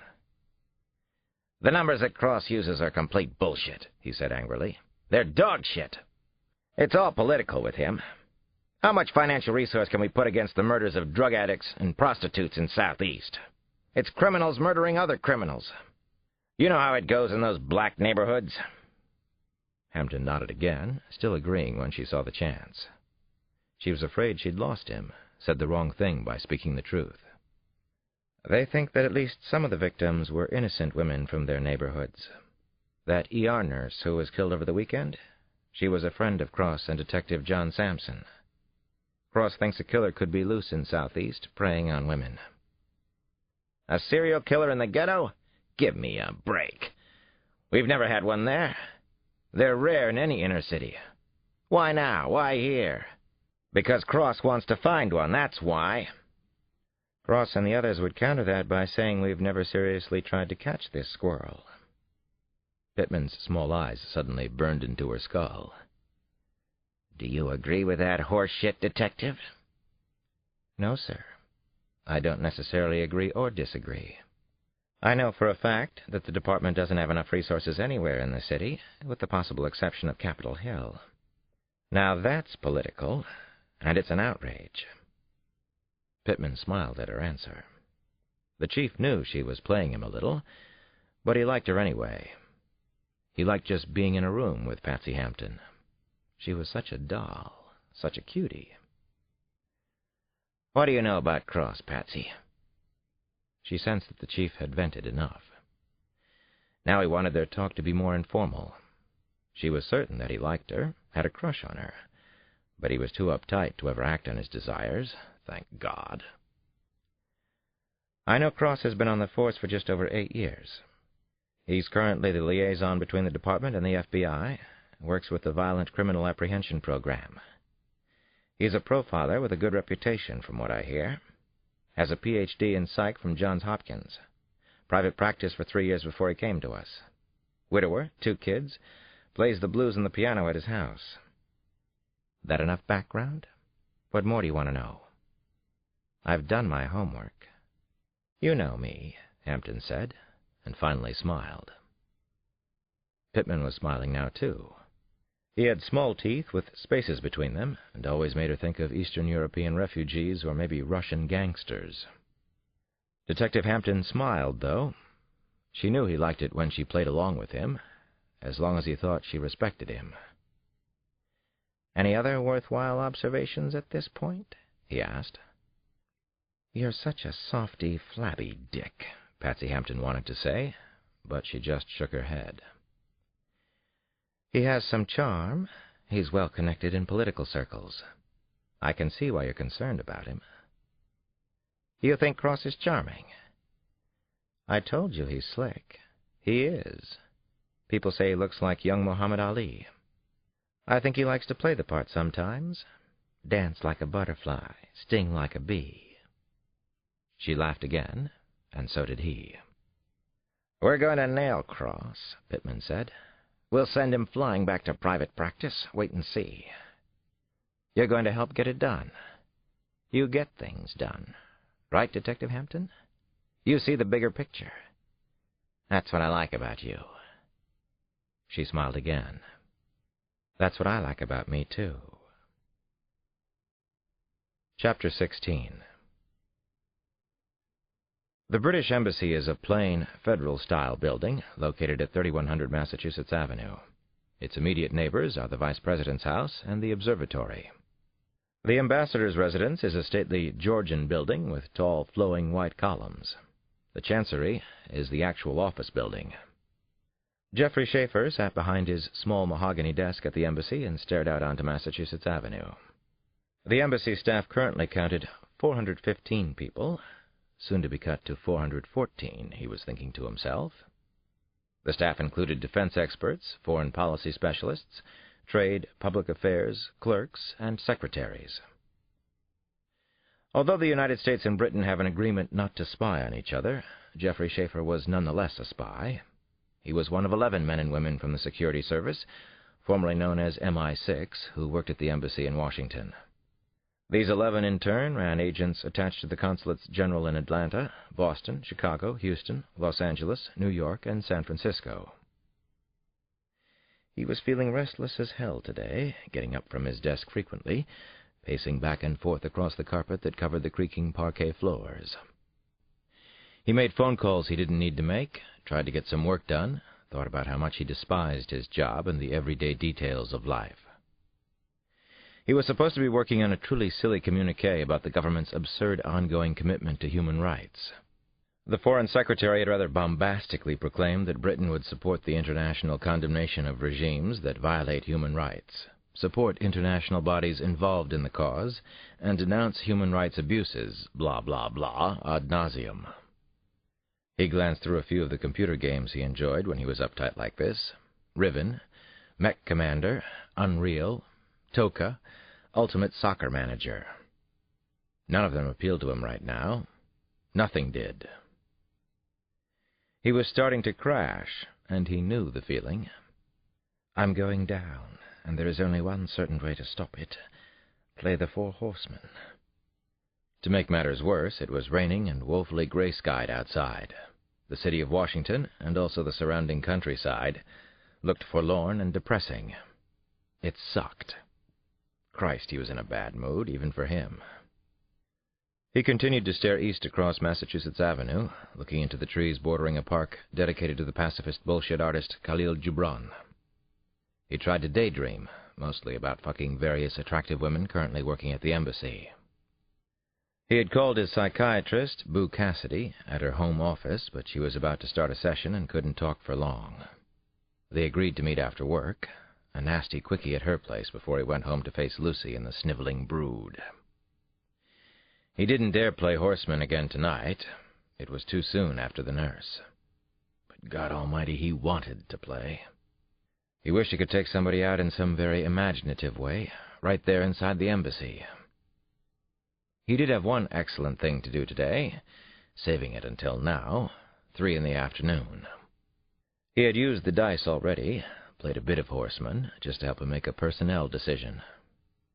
He had called Sarah Middleton just before lunch, and told her they needed to have a chat, and could she stop by his office, say at 3? Sarah was obviously tense on the phone, and told him she could do it earlier, any time, at his convenience. Not busy, then? Nothing much to do today? Schaefer asked. 3 o'clock would be fine, she answered hastily. His secretary, the bestial Betty, formerly from Belgravia, buzzed him promptly at 3. At least he'd finally gotten through to her about punctuality. Schaefer let her buzz him several times, then picked up the phone abruptly as if she'd interrupted him at something vital to security. "What is it, Ms. Thomas? I'm extremely busy with this communique for the secretary." "I'm sorry to disturb you, Mr. Schaefer, but Miss Middleton is here. You have a 3 o'clock appointment with her, I understand." Do I? Yes, you're right. Can you ask Sarah to wait? I'll need a few more minutes. I'll buzz when I'm ready to see her." Schaefer smiled contentedly and picked up a copy of The Redcoat, the embassy's employee newsletter. He knew Betty hated it when he used Miss Middleton's Christian name, Sarah. He fantasized about Sarah for the next few moments. He'd wanted to have a go at Miss Middleton from their first interview, but he was too careful for that. God, he hated the bitch. This was going to be such fun. Schaefer watched the rain hammer down on the traffic crossing Massachusetts Avenue for another 10 minutes. Finally, he snatched up the phone. He couldn't wait a minute longer. "I'll see her now. Send Sarah in." He fingered his 20-sided dice. This could be fun, actually. Terror at the office. Chapter 17. The lovely Sarah Middleton entered his office and managed a cordial look, almost a smile. He felt like a boa constrictor eyeing a mouse. She had naturally curly red hair, a moderately pretty face, a superior figure. Today she wore a very short suit, a red V-necked silk blouse, black stockings. It was obvious to Schaefer that she was out to catch a husband in Washington. Schaefer's pulse was beating hard. He was aroused by her, always had been. He thought about taking her, and very much liked that phrase. She didn't look as nervous and unsure of herself as she had recently, so that probably meant she was really scared and trying not to show it. He tried his best to think like Sarah. That made it more fun, though he found it a real challenge to be as squirrely and insecure as she would surely be. "We certainly needed the rain," Sarah said, and then cringed before the sentence was even finished. "Sarah, please sit down," he said. He was trying to keep a straight business face. "Personally, I loathe the rain. It's one of the many reasons I've never been stationed in London." He sighed theatrically behind the rigid tent he'd made with his fingers. He wondered if Sarah noticed the length of his fingers, and if she ever thought about how large he was elsewhere. He would bet anything that she did. It was how people's minds worked, though women like Sarah would never admit to it. She cleared her throat, then put her hands on her knees. The knuckles of her fingers were white. Christ, he was enjoying her obvious discomfort. She looked ready to jump out of her skin. How about out of her tight little skirt and blouse? He began to stretch the fingers on his right hand, playing his part as dominator to the hilt. "Sarah, I think I have some bad news. Quite unfortunate, really, but can't be avoided." She sat nervously forward in her chair. She really was nicely built up top. He was getting hard now. "What is it, Mr. Schaefer? What do you mean? You think you have bad news? You do or you don't?" "We have to let you go. I have to let you go. Budget cuts, I'm afraid," he said. "I know you must find this immensely unfair and unexpected as well, particularly when you moved halfway across the world from Australia to take this job, and you've been living in Washington for less than 6 months. Suddenly, the axe falls." He could tell she was actually fighting back tears. Her lips were trembling. Obviously, she never expected this. She had no idea. She was a reasonably smart and controlled woman, but she couldn't help herself now. Excellent. He had succeeded in breaking her down.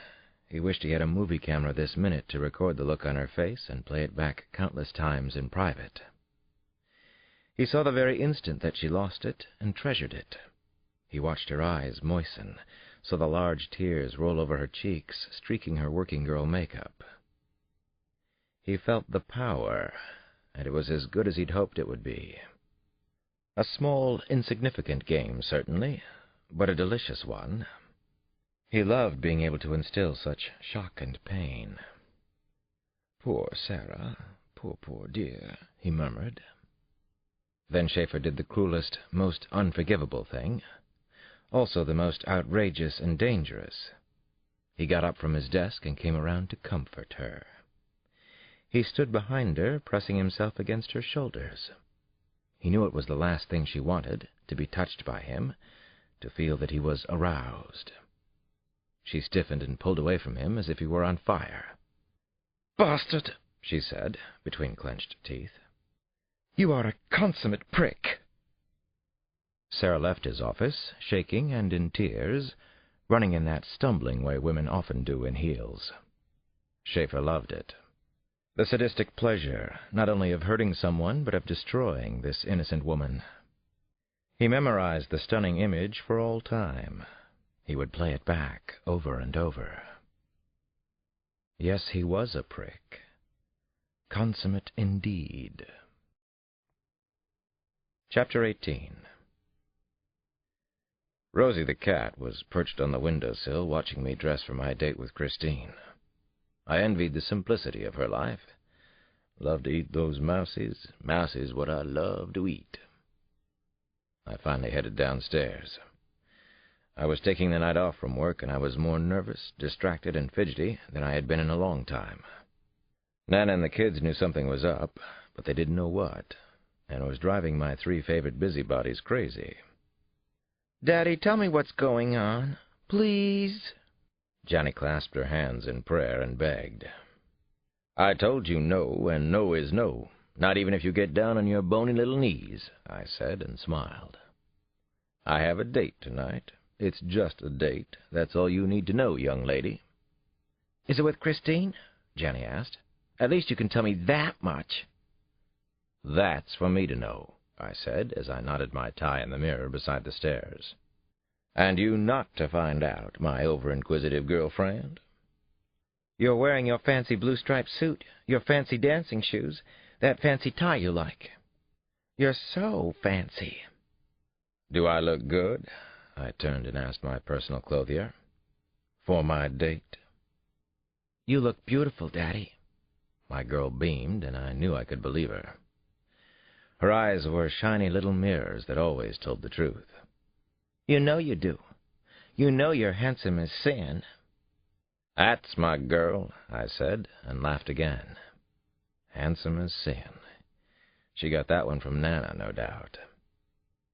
Damon mimicked his sister. "You look beautiful, Daddy. What a little brown-noser. What do you want from Daddy, Janny?" "Do I look good?" I turned to Damon. He rolled his eyes. "You look all right. How come you're all duded up? You can tell me, man to man, what's the big deal?" "Answer the poor children," Nana finally said. I looked her way and offered up a wide grin. "Don't use the poor children to try to get your gossip quotient for the day." "Well, I'm off," I announced. "I'll be home before sunrise." Mwah! I did my favorite monster imitation, and all 3 of them rolled their eyes. It was a minute or so before 8, and as I stepped onto the porch, a black Lincoln town car pulled up in front of the house. It was right on time, and I didn't want to be late. "A limousine?" Janny gasped, and nearly swooned on the front porch. "You're going out in a limousine?" "Alex Cross," Nana said, "what is going on?" I practically danced down the steps. I got into the waiting car, shut the door, told the driver to go. I waved out the back window and stuck out my tongue as the car smoothly pulled away from our house. Chapter 19. My last image was of the 3 of them, Janny, Damon, and Nana, all mugging and sticking out their tongues at me.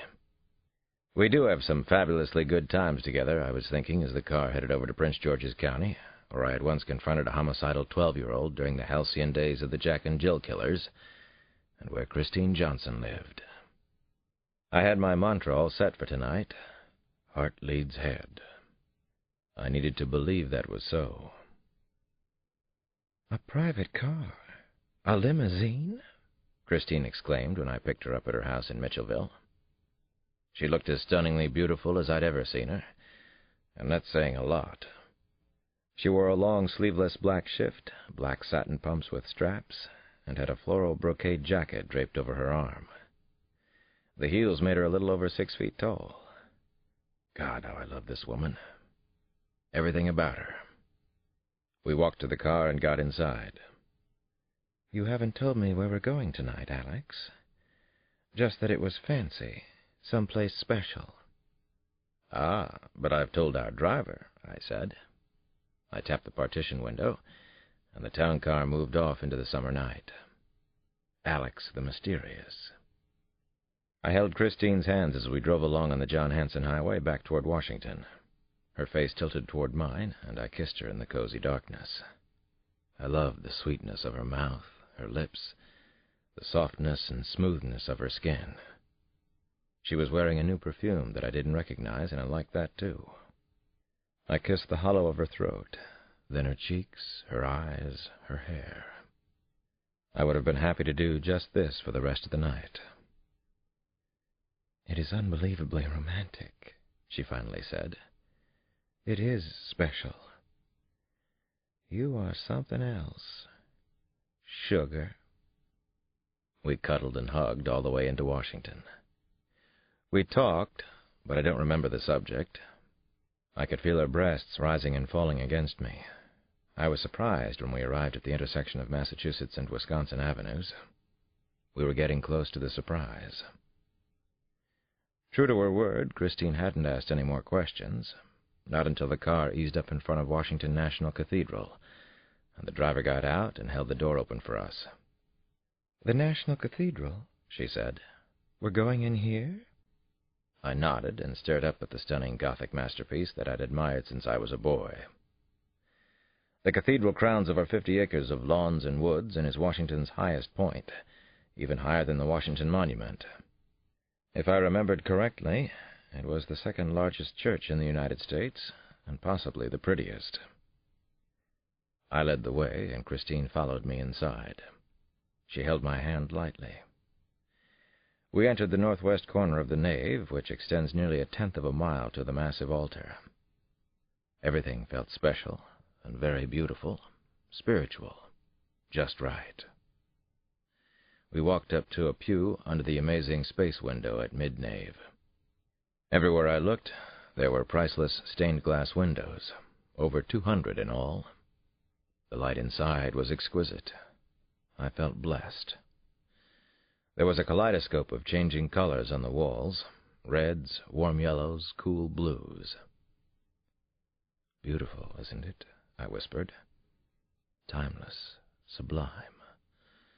All that good Gothic stuff Henry Adams used to write about."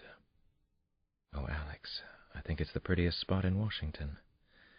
The space window, the children's chapel. I've always loved it here." "I told you that, didn't I?" she asked. "You might have mentioned it once," I said. "Or maybe I just knew it." We continued walking until we entered the children's chapel. It is small, beautiful, and wonderfully intimate. We stood under a stained-glass window that depicts the story of Samuel and David as children. I turned and looked at Christine, and my heart was beating so loud I was sure she could hear it. Her eyes were sparkling like jewels in the flickering candlelight. The black dress shimmered and seemed to flow over her body. I knelt on one knee and looked up at her. "I've loved you since the first time I saw you at the Sojourner Truth School," I whispered, so that only she could hear me. "Except that when I saw you the first time, I had no way of knowing how incredibly special you are on the inside. How wise, how good. I didn't know that I could feel the way I do, whole and complete, whenever I'm with you. I would do anything for you, or just to be with you for one more moment." I stopped for the briefest pause and took a deep breath. She held my eyes, didn't pull away. "I love you so much, and I always will. Will you marry me, Christine?" She continued to look into my eyes, and I saw such warmth and love, but also humility, which is always a part of who Christine is. It was almost as if she couldn't imagine my loving her. "Yes, I will. Oh, Alex, I shouldn't have waited until tonight. But this is so perfect, so special. I'm almost glad I did. Yes, I will be your wife." I took out an antique engagement ring and gently slid it onto Christine's finger. The ring had been my mother's, and I'd kept it since she died when I was 9. The exact history of the ring was unclear, except that it went back at least 4 generations in the Cross family, and was my one and only heirloom.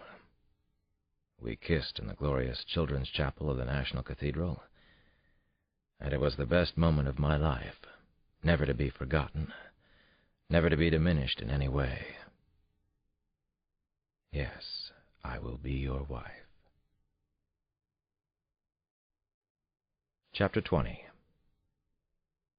10 days had passed without another fantasy murder, but now a powerful mood swing had taken hold of Geoffrey Schaefer, and he let himself go with the flow. He was flying high as a kite, hyper, manic, bipolar, whatever the doctors wanted to call his condition. He'd already taken Ativan, Librium, Valium, and Depakote, but the drugs seemed only to fuel his jets. That night, at around 6, he pulled the black Jaguar out of the lot on the north side of the embassy, passing by the larger-than-life Winston Churchill statue with its stubby right hand raised in V for victory, its left hand holding his trademark cigar. Eric Clapton played guitar loudly on the car's CD. He turned up the volume higher, slapping his hands hard on the steering wheel, feeling the rhythm, the beat, the primal urge. Schaefer turned onto Massachusetts Avenue and then stopped at a Starbucks. He hurried in and fixed up 3 coffees his way, black as his heart, with 6 sugars. As usual, he had nearly finished the first before he got to the cash register. Once he was inside the cockpit of his Jag again, he sipped a second cup at a more leisurely pace. He downed some Benadryl and Nascan. Couldn't hurt, might help. He took out the 20-sided game dice. He had to play tonight. Anything 12 or higher would dispatch him directly to Boo Cassidy's place for a kinky quickie before he went home to the dreaded family. A 7 to 11 was total disaster, straight home to Lucy and the kids. 3, 4, 5, or 6 meant he could go to the hideaway for an unscheduled night of high adventure. "Come, 3, 4, 5. Come, baby, come. I need this tonight. I need a fix. I need it." He shook the dice for what must have been 30 seconds. He made the suspense last, drew it out. Finally, he released the dice onto the gray leather car seat. He watched the roll closely. Jesus, he'd thrown a 4. Defied the odds. His brain was on fire. He could play tonight. The dice had spoken. Fate had spoken. He excitedly punched a number on his cell phone. "Lucy," he said, and he was smiling already. "Glad I caught you at home, darling. Yes, you guessed it first try. We're completely swamped here again. Can you believe it? I certainly can't.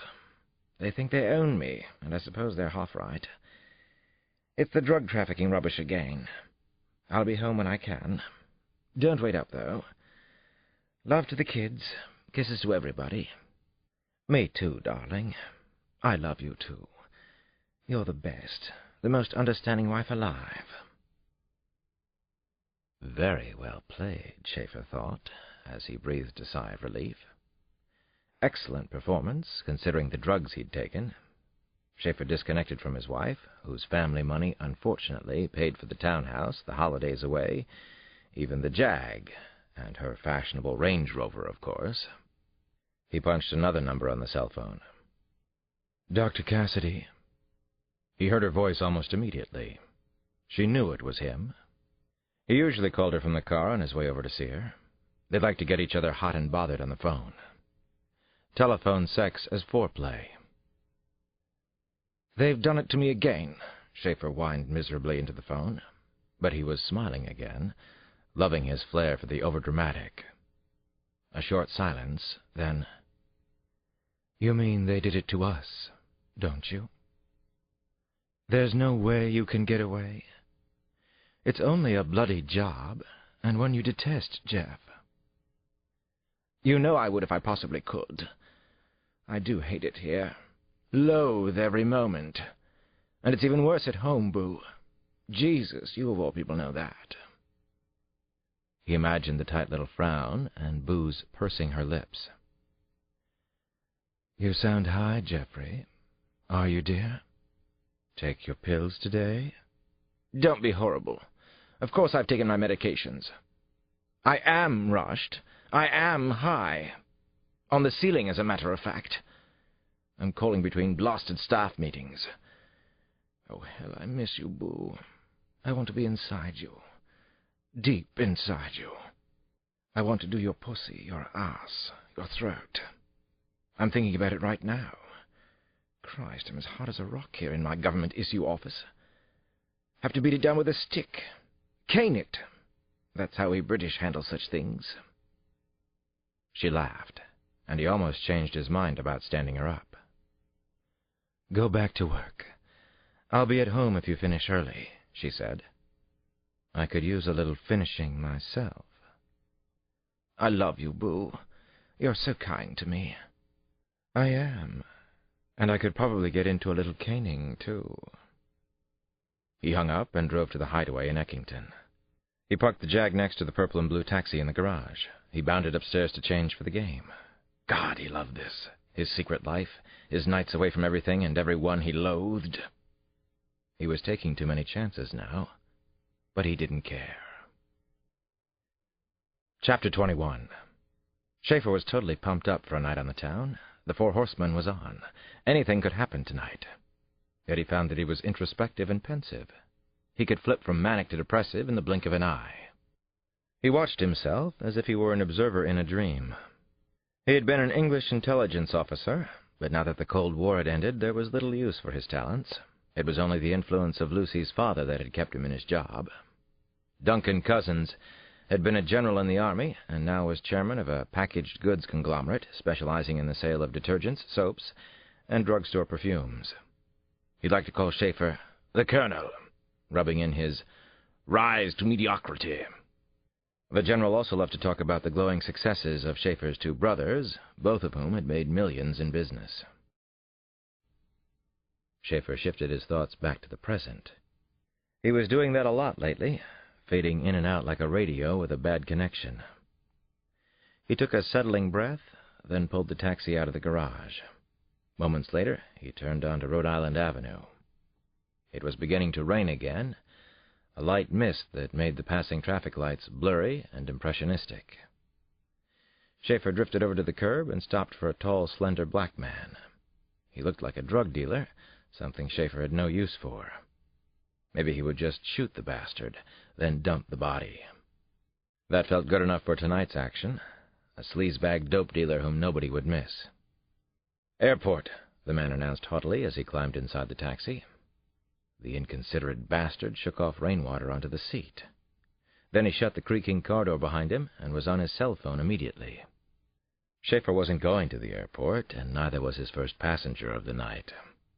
He listened in on the phone call. The man's voice was affected, surprisingly cultured. "I think I'll just make the 9 o'clock, Leonard. It's Delta on the hour, right? I picked up a cab, thank the Lord Jesus. Most of them won't stop anywhere near where my poor mom lives in Northeast. Then along comes this purple and blue absolute wreck of a gypsy cab, and merciful God, it stops for me." Christ, he'd been identified. Schaefer silently cursed his bad luck. That was the way of the game, though. Incredible highs and vicious lows. He would have to take this asshole all the way out to National Airport. If he disappeared, it would be connected to a purple and blue cab, an absolute wreck of a gypsy cab. Schaefer stepped on the accelerator and sped out toward National. The airport was backed up, even at 9 in the evening. He cursed under his breath. The rain was heavy and punctuated by rolling thunder and spits of lightning. He tried to control his building anger, his darkening mood. It took nearly 40 minutes to get to the bloody terminal and drop off the passenger. By that time, he'd settled back into another fantasy, had another huge mood swing. He was cycling up again. Maybe he should have gone to see Dr. Cassidy after all. He needed more pills, especially lithium. This was like a carnival ride tonight. Up and down, up and down. He wanted to push things as far as he could. He also felt crazed. He was definitely losing control. Anything could happen when he got like this. That was the thing. He pulled into the queue of taxis, waiting to get a fare back to D.C. As he got closer to the front of the line, there was more thunder. Lightning crackled high above the airport. He could see the prospective victims huddled under a dripping canopy. Flights were undoubtedly being postponed and canceled. He savored the cheap seat melodrama, the suspense. The victim du jour could be anyone, from a corporate executive to a harried secretary, or maybe even a whole family back from a vacation to Disney World. But not once did he look directly at the queue of potential victims as he inched closer and closer. He was almost there, just 2 more taxis in front of him. He could see the queue out of the corner of his eye. Finally, he had to snatch a quick peek. It was a tall male. He peeked again, couldn't help himself. A white male, a businessman, stepped off the curb and was climbing inside the taxi. He was cursing to himself, pissed off about the rain. Schaefer looked the man over. He was American, late 30s, full of himself. Investment analyst, maybe, or banker, something like that. "We can go whenever you're in the mood," the man snapped at him. "Sorry, sir," Schaefer said, and smiled obsequiously into the rearview mirror. He dropped the dice on the front seat. 6! His heart began to hammer. 6 meant immediate action.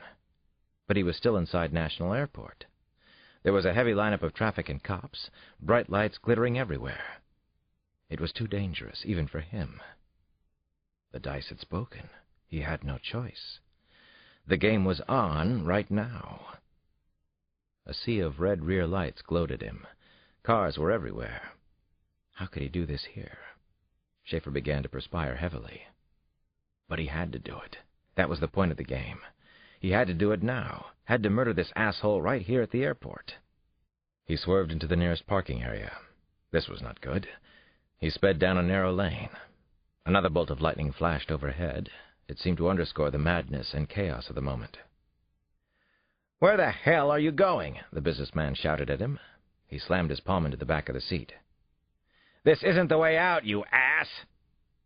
Schaefer glared at the business creep in his rearview mirror. He hated him for calling him an ass. The bastard also reminded him of his brothers. "I'm not going anywhere," he yelled back, "but you're going straight to hell!"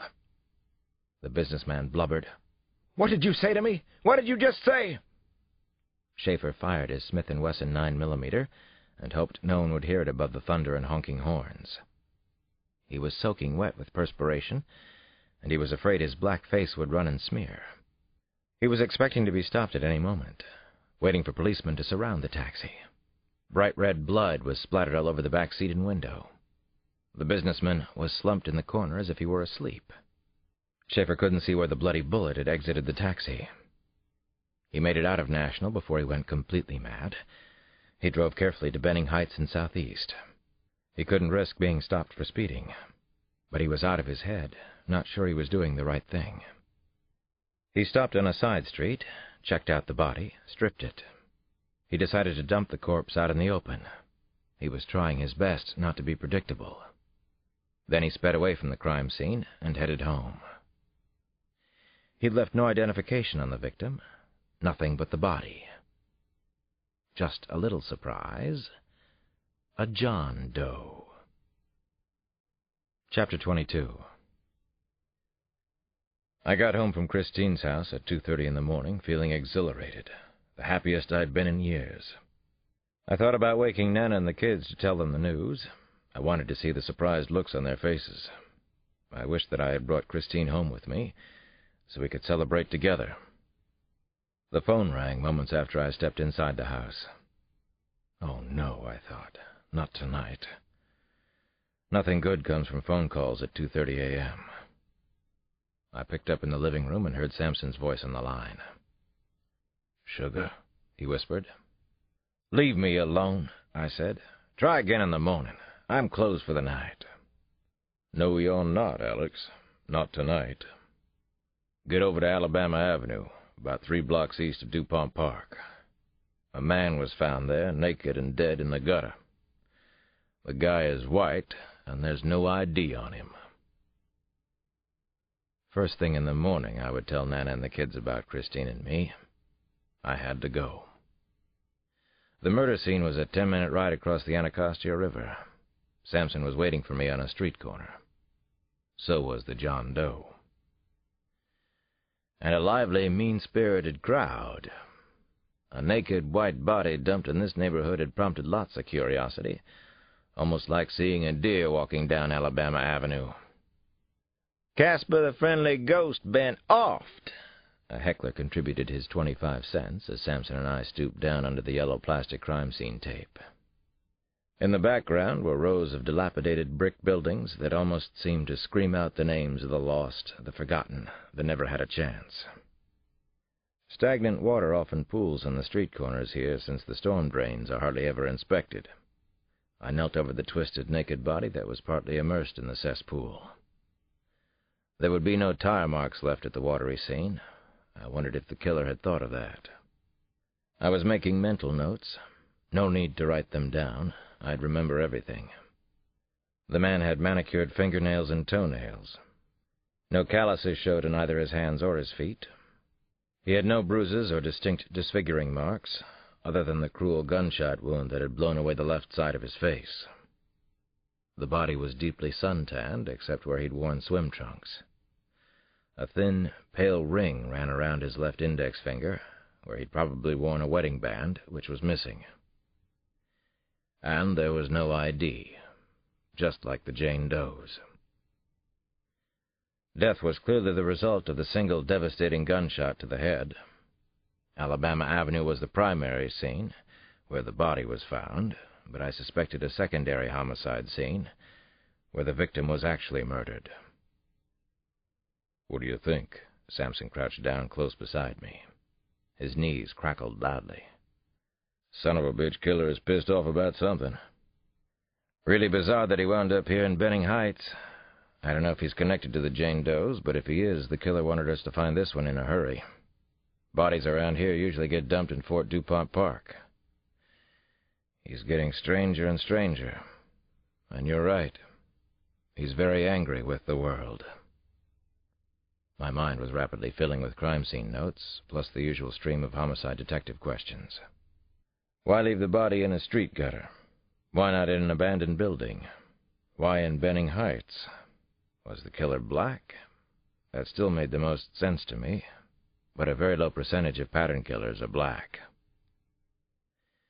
The sergeant from the crime scene unit came strolling up to Sampson and me. "What do you want from us, detective?" I looked back at the naked white body. "Videotape it, photograph it, sketch it," I told him.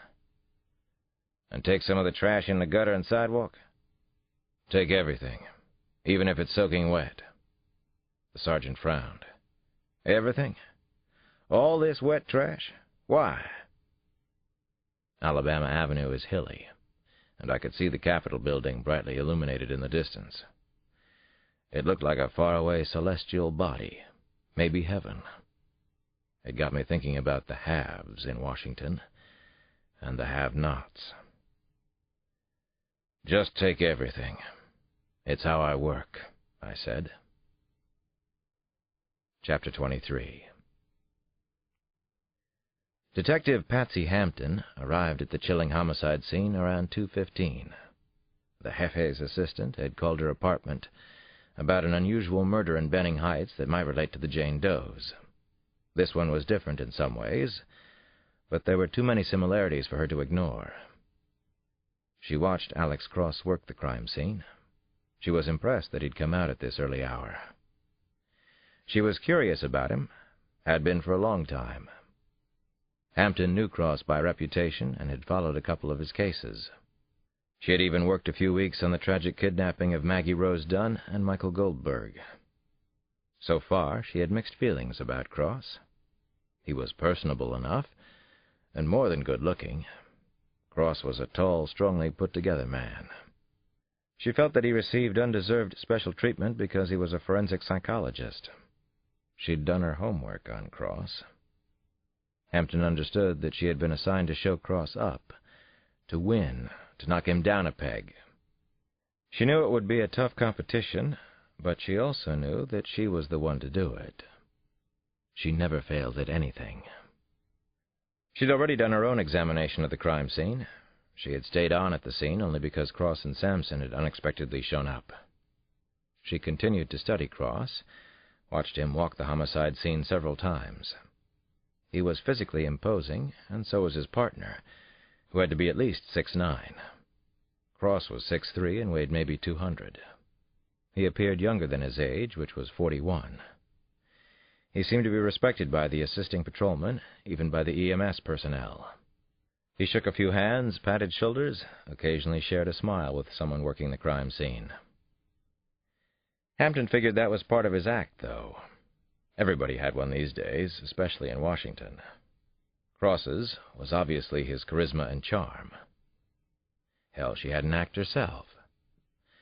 Hers was to appear non-threatening and feminine, then perform contrary to the expectations of the males on the force. She usually caught them off guard. As she'd risen in the department, the men had learned that she could be tough. Surprise, surprise. She worked longer hours than anyone else. She was a hell of a lot tougher than the men, and she never socialized with other cops. But she made one big mistake. She broke into a homicide suspect's car without a warrant, and was caught by another detective, a jealous older male. That was how Pittman got his hooks into her, and now he wouldn't let go. At around 2:45, she walked to her forest green Explorer, noting that it needed a wash. She already had a few ideas about the dead man in the street. There was no doubt in her mind that she would beat Cross. Book 2. Death Rides a Pale Horse. Chapter 24. George Bayer was famine among the Four Horsemen. He'd been playing the fantasy game for 7 years, and he loved it. At least he had until recently, when Jeffrey Schaefer started to go out of control. Famine was physically unimpressive at around 5'8", 190 pounds. He was paunchy, balding, wore wire-rimmed glasses. But he also knew that his appearance was deceiving, and he'd made a living off those who underestimated him. People like Jeffrey Schaefer. He had reread a 40-page dossier on Schaefer during his long plane ride from Asia to Washington. The dossier told him everything about Schaefer, and also about the character he played, Death. At Dulles Airport, he rented a dark blue Ford sedan under a false name. He was still detached and introspective during his 30-minute drive into the city. But he was also anxious. He was nervous for all of the horsemen, but especially for himself. He was the one who would have to confront Schaefer, and he was worried that Schaefer might be going mad, that he might blow up in all their faces. George Bayer had been an M-man, MI6, and he'd known Schaefer in the service. He had come to Washington to check out Schaefer firsthand.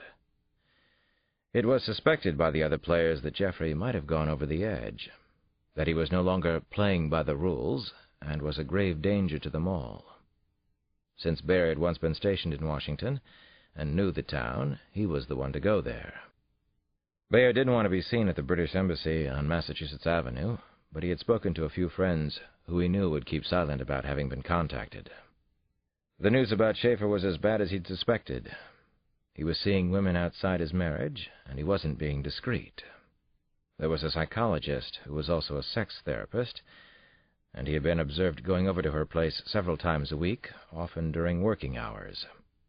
It was rumored that he was drinking heavily and possibly taking drugs. Bayer suspected the latter. He and Schaefer had been friends, and they had done their share of drugs while posted in the Philippines and Thailand. Of course, they were younger and more foolish then, or at least that was true of Bayer. The D.C. police had recently put in a complaint to the embassy about a reckless driving incident. Schaefer might have been high at the time. His current assignments at the embassy were minimal, and he would have been dismissed or sent back to England if it weren't for his wife's father, General Duncan Cousins. What a terrible mess Schaefer had made of his life. "But that's not the worst of it, is it, Geoffrey?" George Bear was thinking as he drove into the section of northeast Washington known as Eckington Place. "There's more, isn't there, dear boy? It's much worse than the embassy thinks. It's probably the biggest scandal in the long history of the security service, and you're right at the heart of it. But of course, so am I." Bear locked the doors of his car as he pulled up to a traffic light. The area looked highly suspicious to him, like so much of Washington these days. What a sad, totally insane country America had become. What a perfect refuge for Schaefer. Famine took in the sights on the mean streets as he continued through the decidedly lower-class neighborhood. There was nothing to compare with this in London. Row upon row of two-storied red-brick garden apartments, many of them in dreadful disrepair. Not so much urban decay as urban apathy. He saw Schaefer's lair up ahead and pulled over to the curb. He knew the exact location of the hideaway from the elaborate fantasy tales Schaefer had spun for his fellow players. He knew the address. Now he needed to know one more thing. Were the murders that Geoffrey claimed he'd committed fantasies, or were they real? Was he actually a cold-blooded killer, operating here in Washington? Bear walked to the garage door. It took him only a moment to pick the lock and let himself in. He had heard so much about the nightmare machine, the purple and blue taxi that Schaefer used for the murders. He was looking at it. The taxi was as real as he was. Now he knew the truth. George Bear shook his head. Schaefer had killed all of those people. This was no longer a game. Chapter 25. Bear trudged upstairs to the hideaway apartment.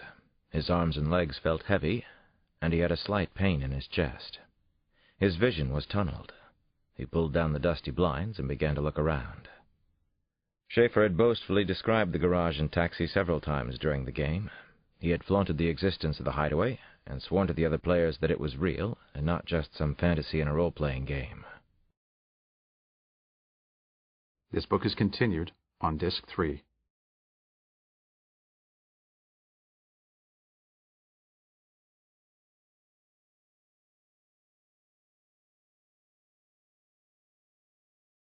Disc 3.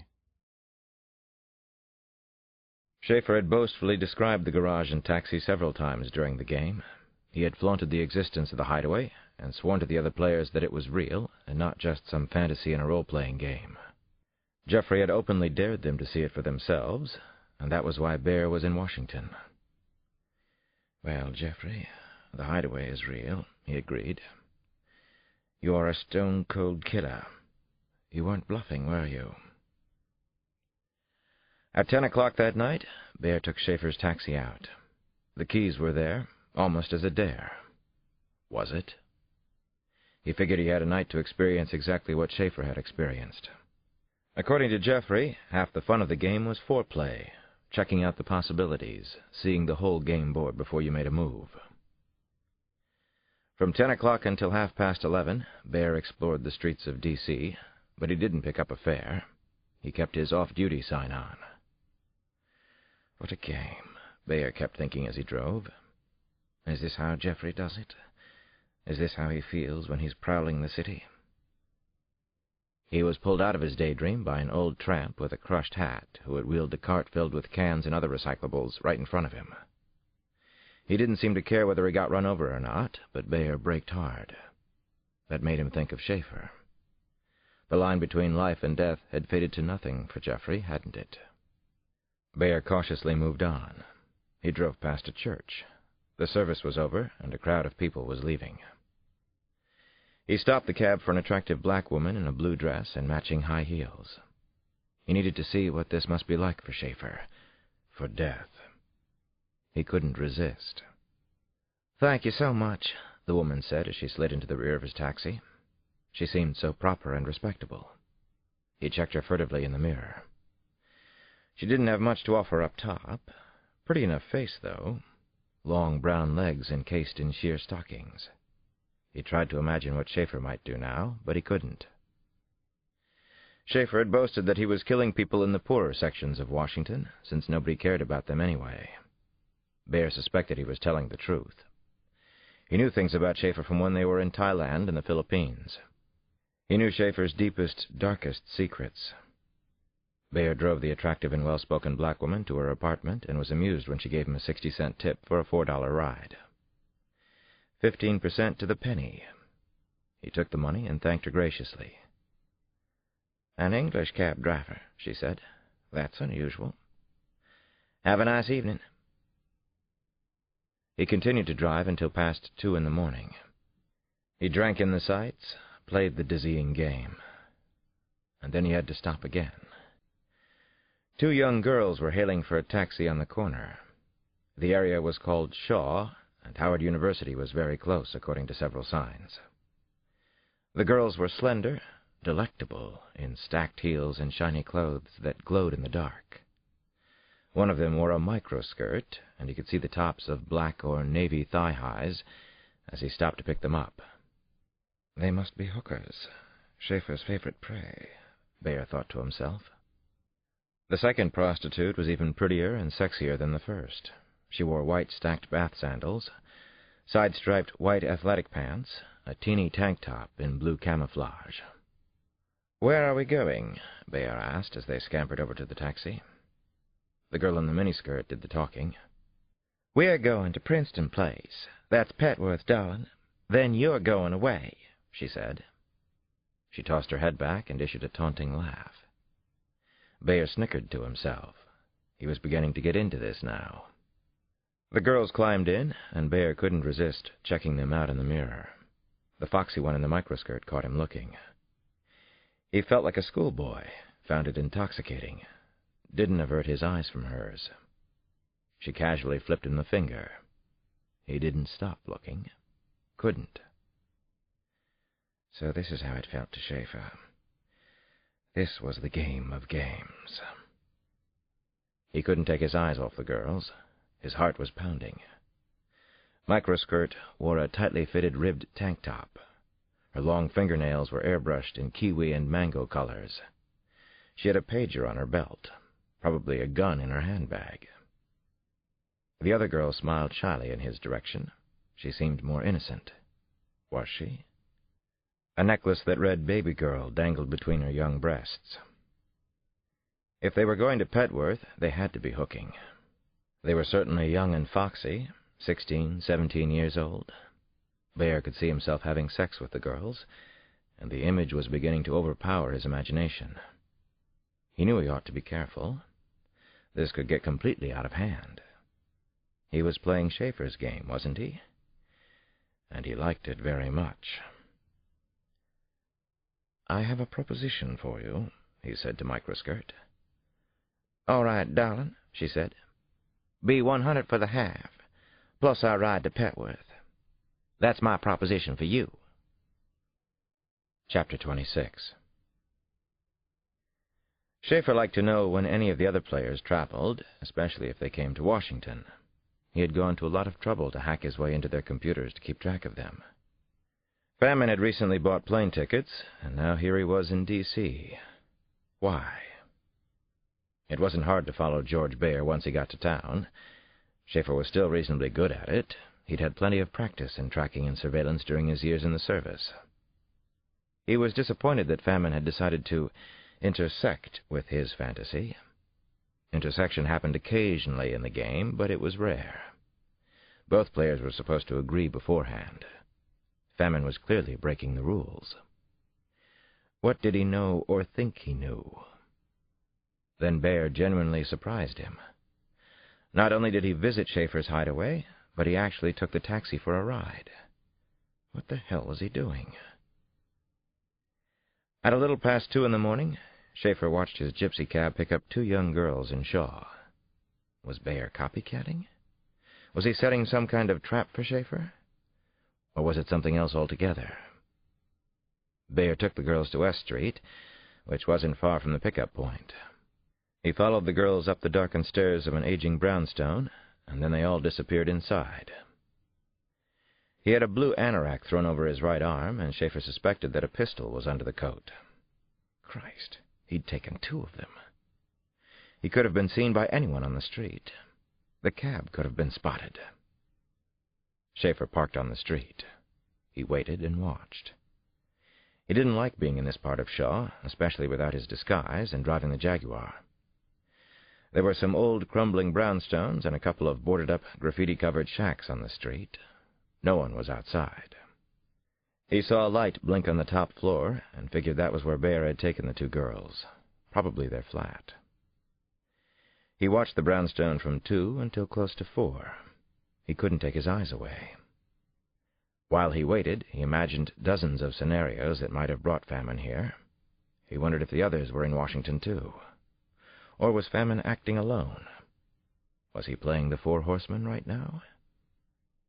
Schaefer waited and waited for Bayer to come out of the brownstone. But he didn't come down, and Schaefer grew more impatient and worried and angry. He fidgeted.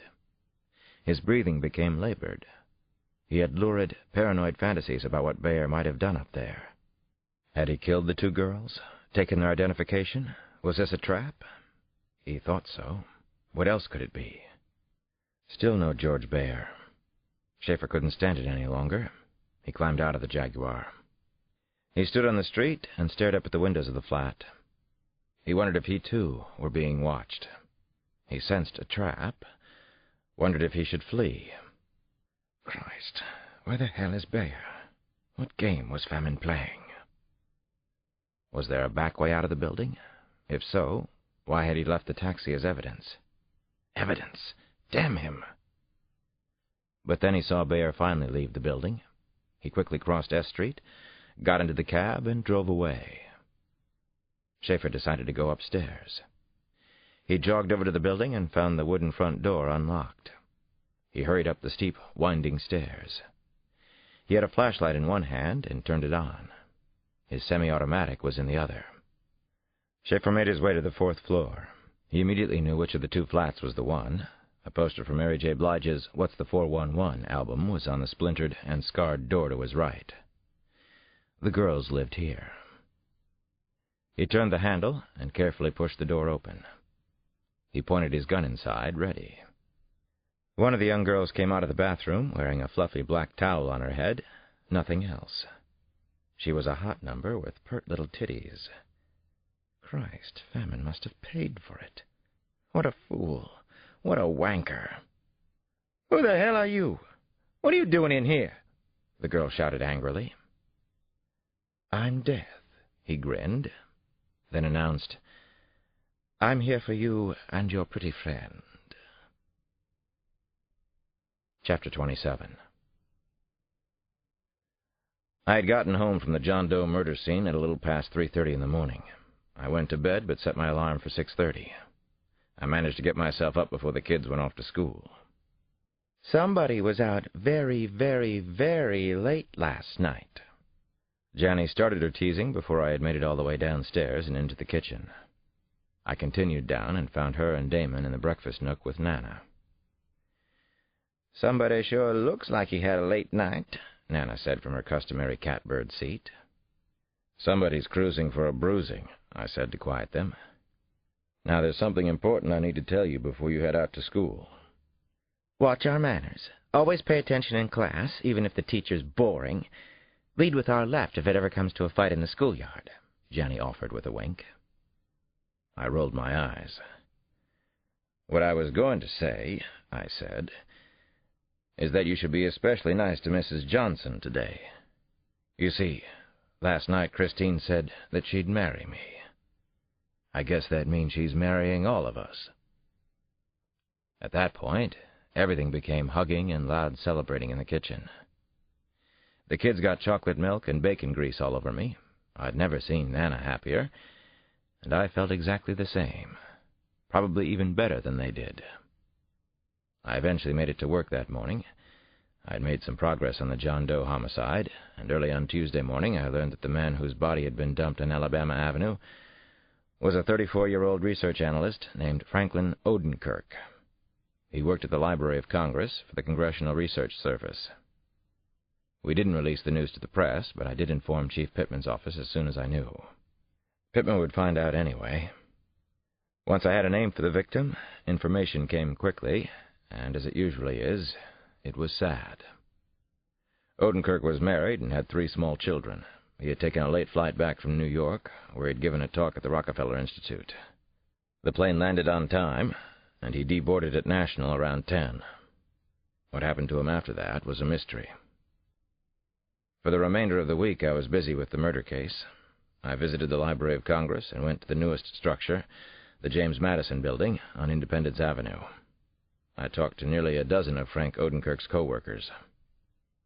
They were courteous and cooperative, and I was told repeatedly that Odenkirk, while haughty at times, was generally well-liked. He wasn't known to use drugs or drink to excess, wasn't known to gamble either. He was faithful to his wife.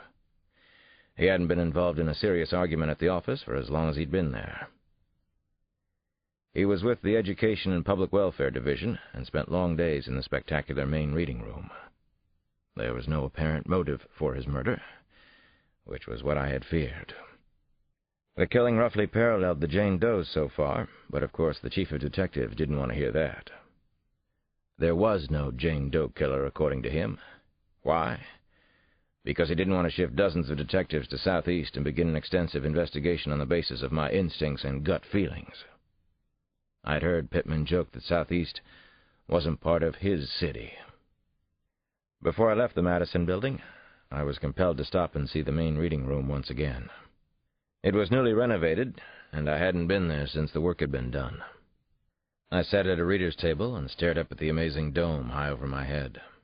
Around the room were stained-glass representations of the seals of 48 states, along with bronze statues of famous figures, including Michelangelo, Plato, Shakespeare, Edward Gibbon, and Homer.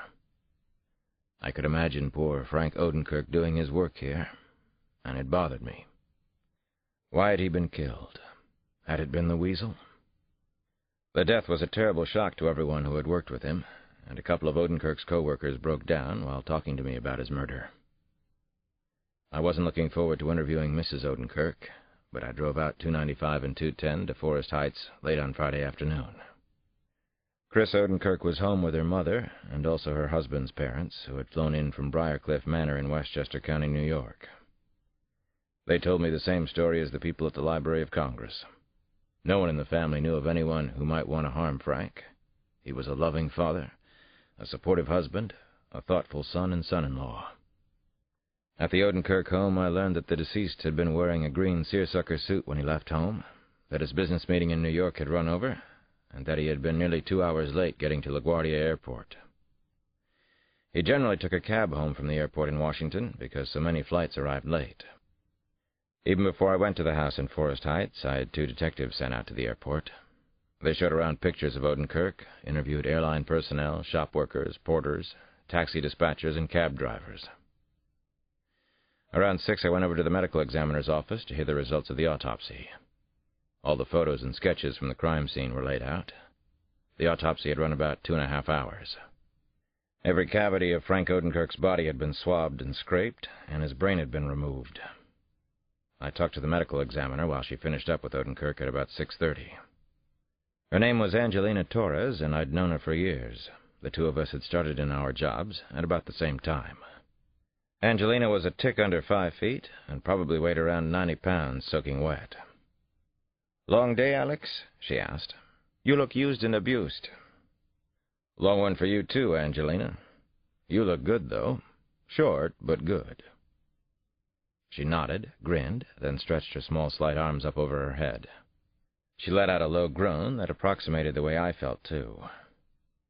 "Any surprises for me?" I asked, after allowing her to stretch in peace and moan her little heart out. I hadn't expected anything, but she had some news. "One surprise," Angelina said. "He was sodomized after he died. Someone had sex with him, Alex. Our killer seems to swing both ways." Chapter 28. On the drive home that evening, I needed a break from the murder case. I thought about Christine, and that was much better, easier on the frontal lobe. I even switched off my beeper. I didn't want any distractions for 10 or 15 minutes. Even though she hadn't talked about it recently, she still felt my job was too dangerous. The trouble was, she was absolutely right. I sometimes worried about leaving Damon and Janny alone in the world, and now Christine as well. As I drove along the familiar streets of Southeast near 5th, I considered whether I could actually leave police work. I'd been thinking about going into private practice and working as a psychologist, but I hadn't done anything to make it happen. It probably meant that I didn't really want to do it. Nana was sitting on the front porch when I arrived home at around 7:30. She looked peeved, an expression of hers that I know all too well. She can still make me feel like I'm 9 or 10 years old, and she's the one with all the answers. "Where are the kids?" I called out as soon as I opened the car door and climbed out. A fractured Batman and Robin kite was still up in a tree in the yard, and I was annoyed at myself for not getting it down a couple of weeks ago. "I shackled them to the sink, and they're doing the dishes," Nana said. "Sorry about missing dinner," I told her. "Tell that to your children," Nana said, frowning up a storm. She's about as subtle as a hurricane. "You better tell them right now. Your friend Sampson called a little earlier. So did your compatriot Jerome Thurman. There's been more murders, Alex. I use the plural noun, just in case you didn't notice. Sampson is waiting for you at the so-called crime scene. 2 bodies over in Shaw, near Howard University, of all places. 2 more young black girls are dead. It won't stop, will it? It never stops in Southeast." No, it never does. Chapter 29. The homicide scene was an old crumbling brownstone in a bad section of S Street in Shaw. A lot of college kids and also some young professionals live in the up-and-down, mostly middle-class neighborhood. Lately, prostitution has become a problem there. According to Sampson, the 2 dead girls were both prostitutes who occasionally worked in the neighborhood but mostly turned tricks over in Petworth. A single squad car and an EMS truck were parked at the homicide scene. A uniformed patrolman was posted on the front stoop and seemed intent on keeping intruders out. He was young, baby-faced, with smooth butterscotch skin. I didn't know him, so I flashed my detective's shield. "Detective Cross," he grunted. I sensed that he'd heard of me. "What do we have so far?" I asked before I went inside to trudge up the 4 steep flights. "What do you hear, officer?" 2 girls dead upstairs, both pros apparently. One of them lived in the building. Murders were called in anonymously, maybe a neighbor, maybe the pimp. They're 16, 17, maybe younger. Too bad. They didn't deserve this." I nodded, took a deep breath, and then quickly climbed up the steep, winding, creaking stairs to the 4th floor. Prostitutes make for difficult police investigations, and I wondered if the Weasel knew that. On average, a hooker out of Petworth might turn a dozen or more tricks a night, and that's a lot of forensic evidence just on her body. The door to apartment 4A was wide open, and I could see inside. It was an efficiency with 1 large room, kitchenette, bath. A fluffy white area rug lay between 2 daybeds. A lava lamp was undulating green blobs next to several dildos. Sampson was crouched on the far side of 1 daybed. He looked like an NBA power forward searching the floor for a missing contact lens. I walked into a small, untidy room that smelled of incense, peach blossom fragrance, greasy food. A bright red and yellow McDonald's container of fries was open on the couch. Dirty clothes covered the chairs, bike shorts, short shorts, Carl Connie urban clothes. At least a dozen bottles of nail polish and remover, a couple of nail files, and cotton balls lay on the floor. There was a heavy, cloying smell of fruity perfume in the room. I went around the bed to look at the victims. 2 very young women, both naked from the waist down. The Weasel had been here. I could feel it. The girls were lying one on top of the other, looking like lovers. They looked as if they were having sex on the floor. 1 girl wore a blue tank top, the other black lingerie. They both still wore slides, stacked bath sandals that are popular nowadays. Most of the Jane Does had been left naked, but unlike many of the others, these two would be fairly easy for us to identify. "No actual ID on either girl," Sampson said, without looking up from his work. "One of them rents the apartment, though," I told him. He nodded. "Probably pays cash. She's in a cash business." Sampson was wearing latex rubber gloves and was bent down close to the two women. "The killer wore gloves," Sampson said, still without looking up at me. "Don't seem to be fingerprints anywhere. That's what the techie says. First look-through. They both were shot, Alex. Single shot to the forehead." I was still looking around the room, collecting information, letting the details of the murder scene flow over me. I noticed an array of hair products: soft sheen, carefree curl, styling gel, several wigs. On top of one of the wigs was a green Army garrison cap with stripes, commonly called a cunt cap among military personnel, because it's said to be effective for picking up women, especially in the South. There was also a pager. The girls were young and pretty. They had skinny little legs, small bony feet, silver toe rings that looked like they'd come from the same shop. Their discarded clothes amounted to insignificant little bundles on the bloodied hardwood floor. In one corner of the small room, there were vestiges of brief childhoods: a lotto game, a stuffed blue bear that was threadbare and looked about as old as the girls themselves, a Barbie doll, a Ouija board. "Take a good look, Alex. It gets weirder and weirder. Our Weasel is starting to freak out." I sighed and bent down to see what Sampson had discovered. The smaller, and perhaps the younger of the two girls, was lying on top. The girl underneath was on her back. Her glazed brown eyes stared straight up at a broken light fixture in the ceiling, as if she had seen something terrible up there. The girl on top had been positioned with her face, actually her mouth, tilted down into the other girl's crotch. "Killer played real cute games with them after they were dead," Sampson said. "Move the one on top a little. Lift her head, Alex. You see it?" I saw it. A completely new M.O. for the Jane Does, at least the ones I knew about. The phrase, "stuck on each other," ran through my mind. I wondered if that was the killer's message. The girl on top was connected to the one underneath by her tongue. Sampson sighed and said, "I think her tongue is stapled inside the other girl. I'm pretty sure that's it, Alex. The Weasel stapled them together." I looked at the two girls and shook my head. "I don't think so. A staple, even a surgical one, would come apart on the tongue surface. Crazy glue adhesive would work, though." Chapter 30. The killer was working faster, so I had to do the same. The two dead girls didn't remain Jane Does for very long. I had their names before the 10 o'clock news that night. I ignored the explicit orders of the chief of detectives and continued work on the investigation. Early the next morning, Sampson and I met at Stamford, the high school that Torrey Glover and Marion Cardinal had attended.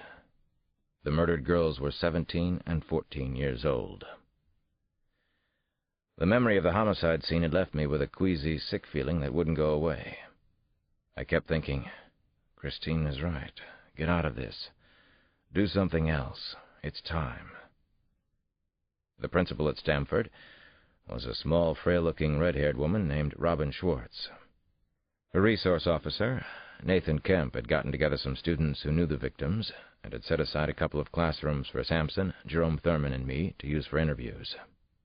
Jerome would work in one room, Sampson and I in the other.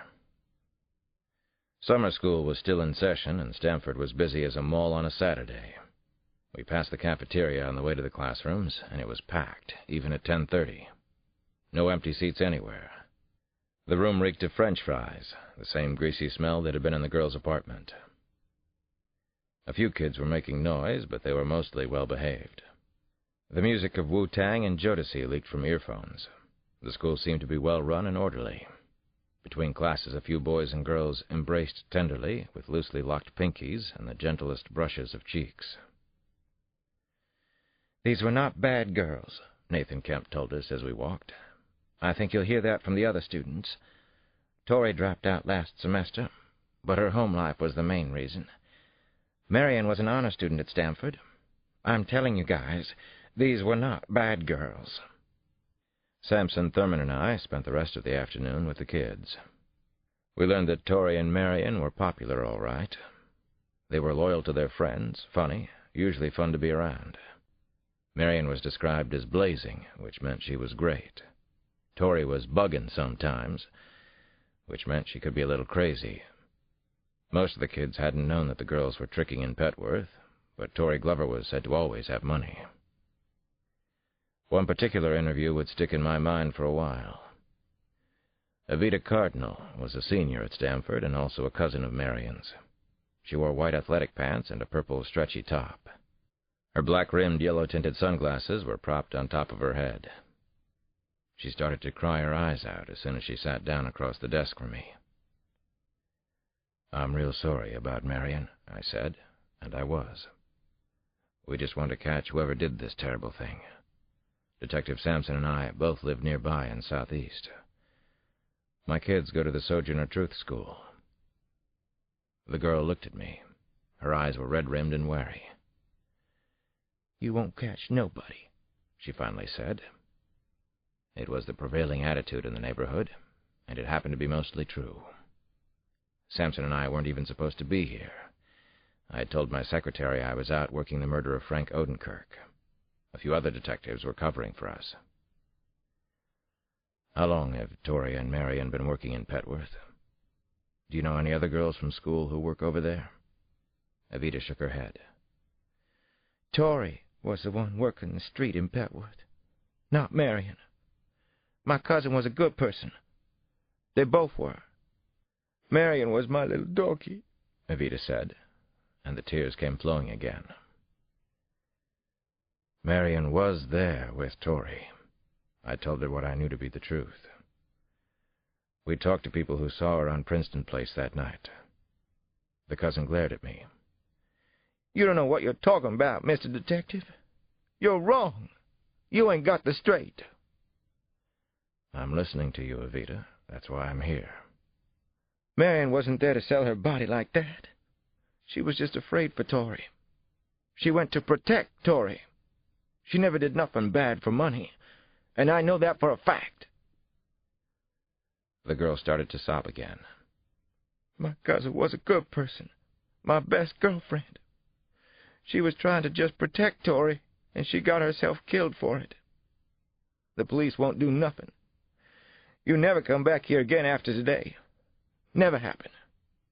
You don't care about us. We're nothing to nobody," Evita Cardinal said. And that seemed to say it all. Chapter 31. We're nothing to nobody. It was a horrifying and absolutely true statement, and it was at the deepest roots of the Jane Doe investigation, the search for the Weasel. It pretty well summed up George Pittman's cynical philosophy about the inner city. It was also the reason I was feeling tired and numb to the bone by 6:30 that night. I believed that the Jane Doe murders were escalating. On the other hand, I hadn't seen nearly enough of my own kids for the last few days, so I decided I'd better head home. On the way, I thought about Christine and calmed down immediately. Since the time I was a young boy, I've been having a recurring daydream. I'm standing alone on a cold, barren planet. It's scary, but more than anything, it's lonely and unsettling. Then a woman comes up to me. We begin to hold hands, to embrace, and then everything is all right. That woman was Christine, and I had no idea how she had gotten out of my dreams and into the real world. Nana, Damon, and Janny were just leaving the house when I pulled up into the driveway. What's this, I wondered. Wherever they were going, everybody was dolled up and looking especially nice. Nana and Janny wore their best dresses, and Damon had on a blue suit, white shirt, and tie. Damon almost never wears what he calls his monkey or funeral suit. "Where's everybody going?" I said as I climbed out of the old Porsche. "What's going on? You all aren't moving out on me." "It's nothing," Damon said, strangely evasive, eyes darting all over the front yard. "Damon's in the Washington Boys' Choir at school," Janny proudly blurted out. "He didn't want you to know until he made it for sure. Well, he made it. Damon's a chorister now." Her brother swatted her on the arm. Not hard, but enough to show he wasn't pleased with Janny for telling his secret. "Hey," Janny said, and put up her dukes like the little semi-pro boxer that she is becoming under my watchful eye. "Hey," I said, and moved in like a big-time referee, like that guy Mills Lane who does the big pro fights. "No prize fighting outside the ring.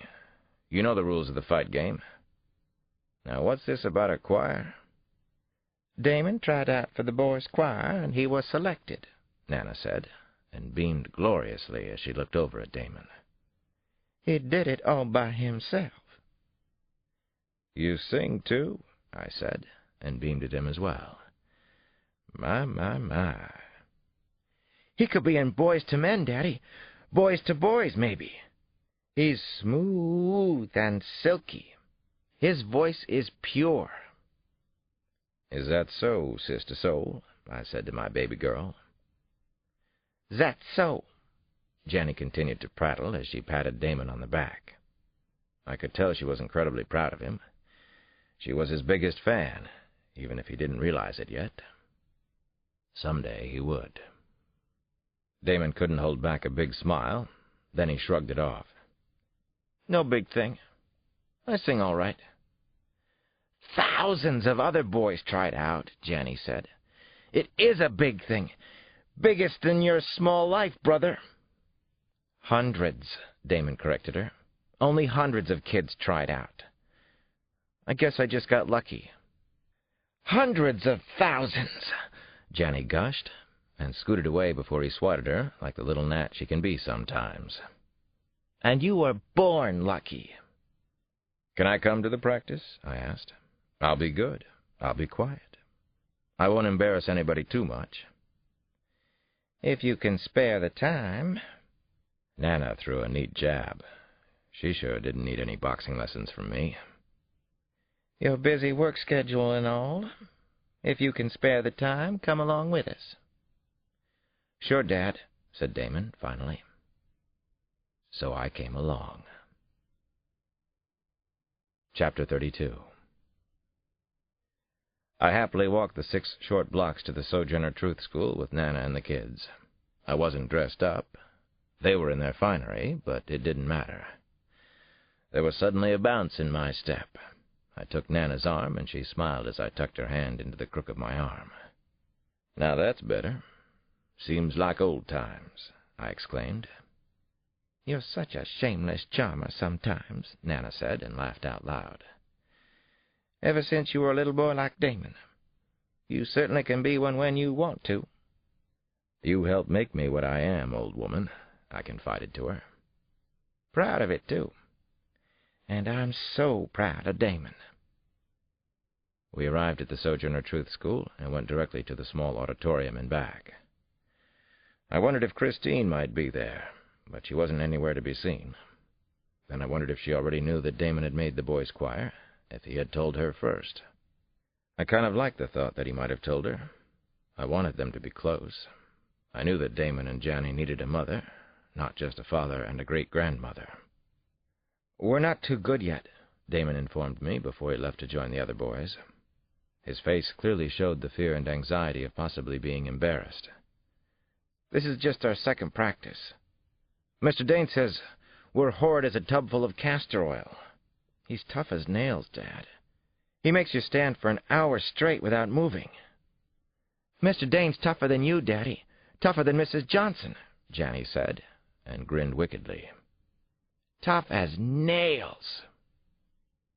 I had heard that Nathaniel Dane was a demanding maestro, nicknamed the Great Dane, and that his choirs were among the finest in the country, and that most of the boys were said to profit immensely from the dedicated training and discipline. He was already organizing the boys up on the stage. He was a very broad man of below-average height. I guessed he carried about 250 pounds on his 5'7" frame. He wore a black suit with a black shirt buttoned at the collar, no tie. He started the boys off with a few playful verses of Three Blind Mice that didn't sound half bad. "I'm really happy for Damon. He looks so proud up there," I whispered to Nana and Janny. "He is a handsome devil, too." "Mr. Dane is starting a girls' choir in the fall," Janny loud whispered in my ear. "You watch. You listen. I'll make it." "Go for it, girl," Nana said, and gave Janny a hug. She is very good at encouraging others. Dane suddenly called out loudly, "Ugh! I hear a swoop. I don't want any swoops here, gentlemen. I want clean diction and pure pitch. I want silver and silk. I do not want swoops." Out of the corner of my eye, I suddenly saw Christine in the hallway. She was watching Dane and the boys, but then she looked my way. Her face was principal serious for just a moment. Then she smiled and winked. I walked over to see her. "Be still, my heart." "That's my boy," I said with mock proudness as I came up to her. She was dressed in a soft gray pantsuit with a coral pink blouse. God, I loved seeing her now, being with her, hanging out, doing nothing, the works. Christine smiled. Actually, she laughed a little at me. "He does everything so damn well." She didn't hold back, no matter what. "I was hoping you might be here, Alex," she whispered. "I was just this very minute missing you like crazy. You know that feeling?" "Yes, that feeling and I are well acquainted." We held hands as the choir practiced Bach's Jesu, Joy of Man's Desiring. Everything felt so right, and it was hard to get used to. "Sometimes I still have this dream about George being shot and dying," she said as we were standing there. Christine's husband had been murdered in her home, and she had seen him die. It was one of the big reasons she was hesitant about being with me, the fear that I might die in the line of duty, and also the fear that I could bring terror and violence into the house. I remember everything about the afternoon I heard Maria was shot. It eases with time, but it never goes away. Christine knew that. She had figured out the answers to most of her questions, but she liked to talk things through. We were both that way. And yet I continue to work here in Southeast. I come to the inner city every day. I could choose a nice school in Maryland or Virginia, she said. I nodded. Yes, Christine, you do choose to work here. And so do you. And so do I. She held my hand a little tighter. I guess we were made for each other, she said. Why fight it? Chapter 33. Early the next morning I was back in the write-up room at the 7th District Station, working the John Doe homicide. I was the first one in there. Apparently no one had noticed Frank Odenkirk as he was leaving the airport. His clothing still hadn't been recovered. The ME reported that he had definitely been sodomized after he was killed. As I had suspected, there was no semen. The killer had used a condom, just as with the Jane Does. The police commissioner was involved in the Odenkirk case and was putting added pressure on the department. It was making everyone angry and a little crazy. Chief Pittman was riding his detectives hard, but the only case he seemed interested in was the Odenkirk killing, especially since the suspect had been arrested in the German tourist murder. At around 11 that morning, Rakeem Powell stopped by my desk. He bent low and whispered, Might have something interesting, Alex, downstairs in the jail, if you've got a minute. Could be a first break on those 2 murdered girls in Shaw. The jail was down a set of steep concrete stairs, just past a tight warren of small interrogation rooms, a holding room, and a booking room. All over the ceiling and walls, prisoners had scratched information or used black ink from their fingerprinting to write the names. This was incredibly dumb of them, since it gave us their street names for our files. It's purposely kept dark down in the jail. Each cell is 6 by 5 feet, with a metal bed and a combination water fountain toilet. Sneakers have been tossed in the hallways outside several of the cells. It's what experienced prisoners do who won't take the laces out of their sneaks. Laces aren't allowed in the jail for safety reasons. A small-time drug runner and petty thief named Alfred Sneak Streak was seated like the Fresh Prince of D.C. in one of the holding cells. The street punk looked up at me as I entered his cell. A slicky, sick smirk crossed his face. Sneak was sporting wraparound sunglasses, dusty dreadlocks, and a bright green and yellow crocheted hat. His white T-shirt had a drawing of Haile Selassie's face and read, "Headhunter, Rastafarian." "You from the DA's office?" "I don't think so." "No dilly, no talking, my man," he said to me. "So get lost." Rakim ignored him as he spoke to me.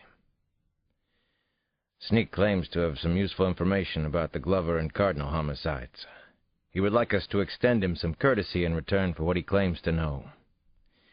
He's jammed up on a charge that he may have broken into an apartment in Shaw. He was caught coming out of a bedroom window with a Sony TV in his arms. Imagine that. Not very sneaky of him." "I didn't rob no ticky-tacky apartment. I don't even watch TV, my man. And I don't see no assistant district attorney present with the authority to make a deal." "Take off your sunglasses," I said to him. He wouldn't look at me, so I took them off for him. As one well-known street saying goes, his eyes were like tombstones. I could tell at a glance that Sneak wasn't just running drugs anymore. He was using. I stood across from Sneak in the jail cell and stared him down.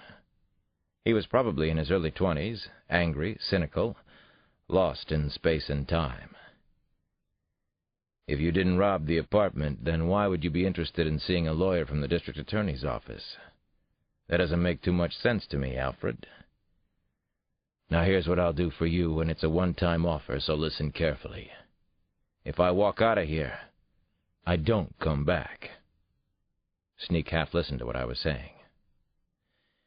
"If you give us information that directly helps solve the murders of those 2 young girls, then we will help you on the robbery charge. I'll go to the map myself. If you don't give up the information, then I'm going to leave you in here with Detective Powell and Detective Thurman. You won't get this generous one-time offer again. That's another promise, and as these detectives know, I always keep my word." Sneak still didn't say anything. A glaze was coming over his eyes. He tried to stare me down, but I'm usually better at it than the average TV booster. I finally shrugged a look at Rakim Powell and Jerome Thurman. "Okay, fine. Gentlemen, we need to know what he knows about those murdered girls in Shaw. He gets nothing from us when you're finished with him. It's possible that he's involved with the homicides himself. He could even be our killer, and we need to solve this thing fast. You treat him that way until we know differently." I started to leave when suddenly Sneak spoke. "Back door, man. He hang out at Downing Park. He, back door, maybe see who done those girls. That's how he said at the park. Say he saw the killer. So how you gonna help me?"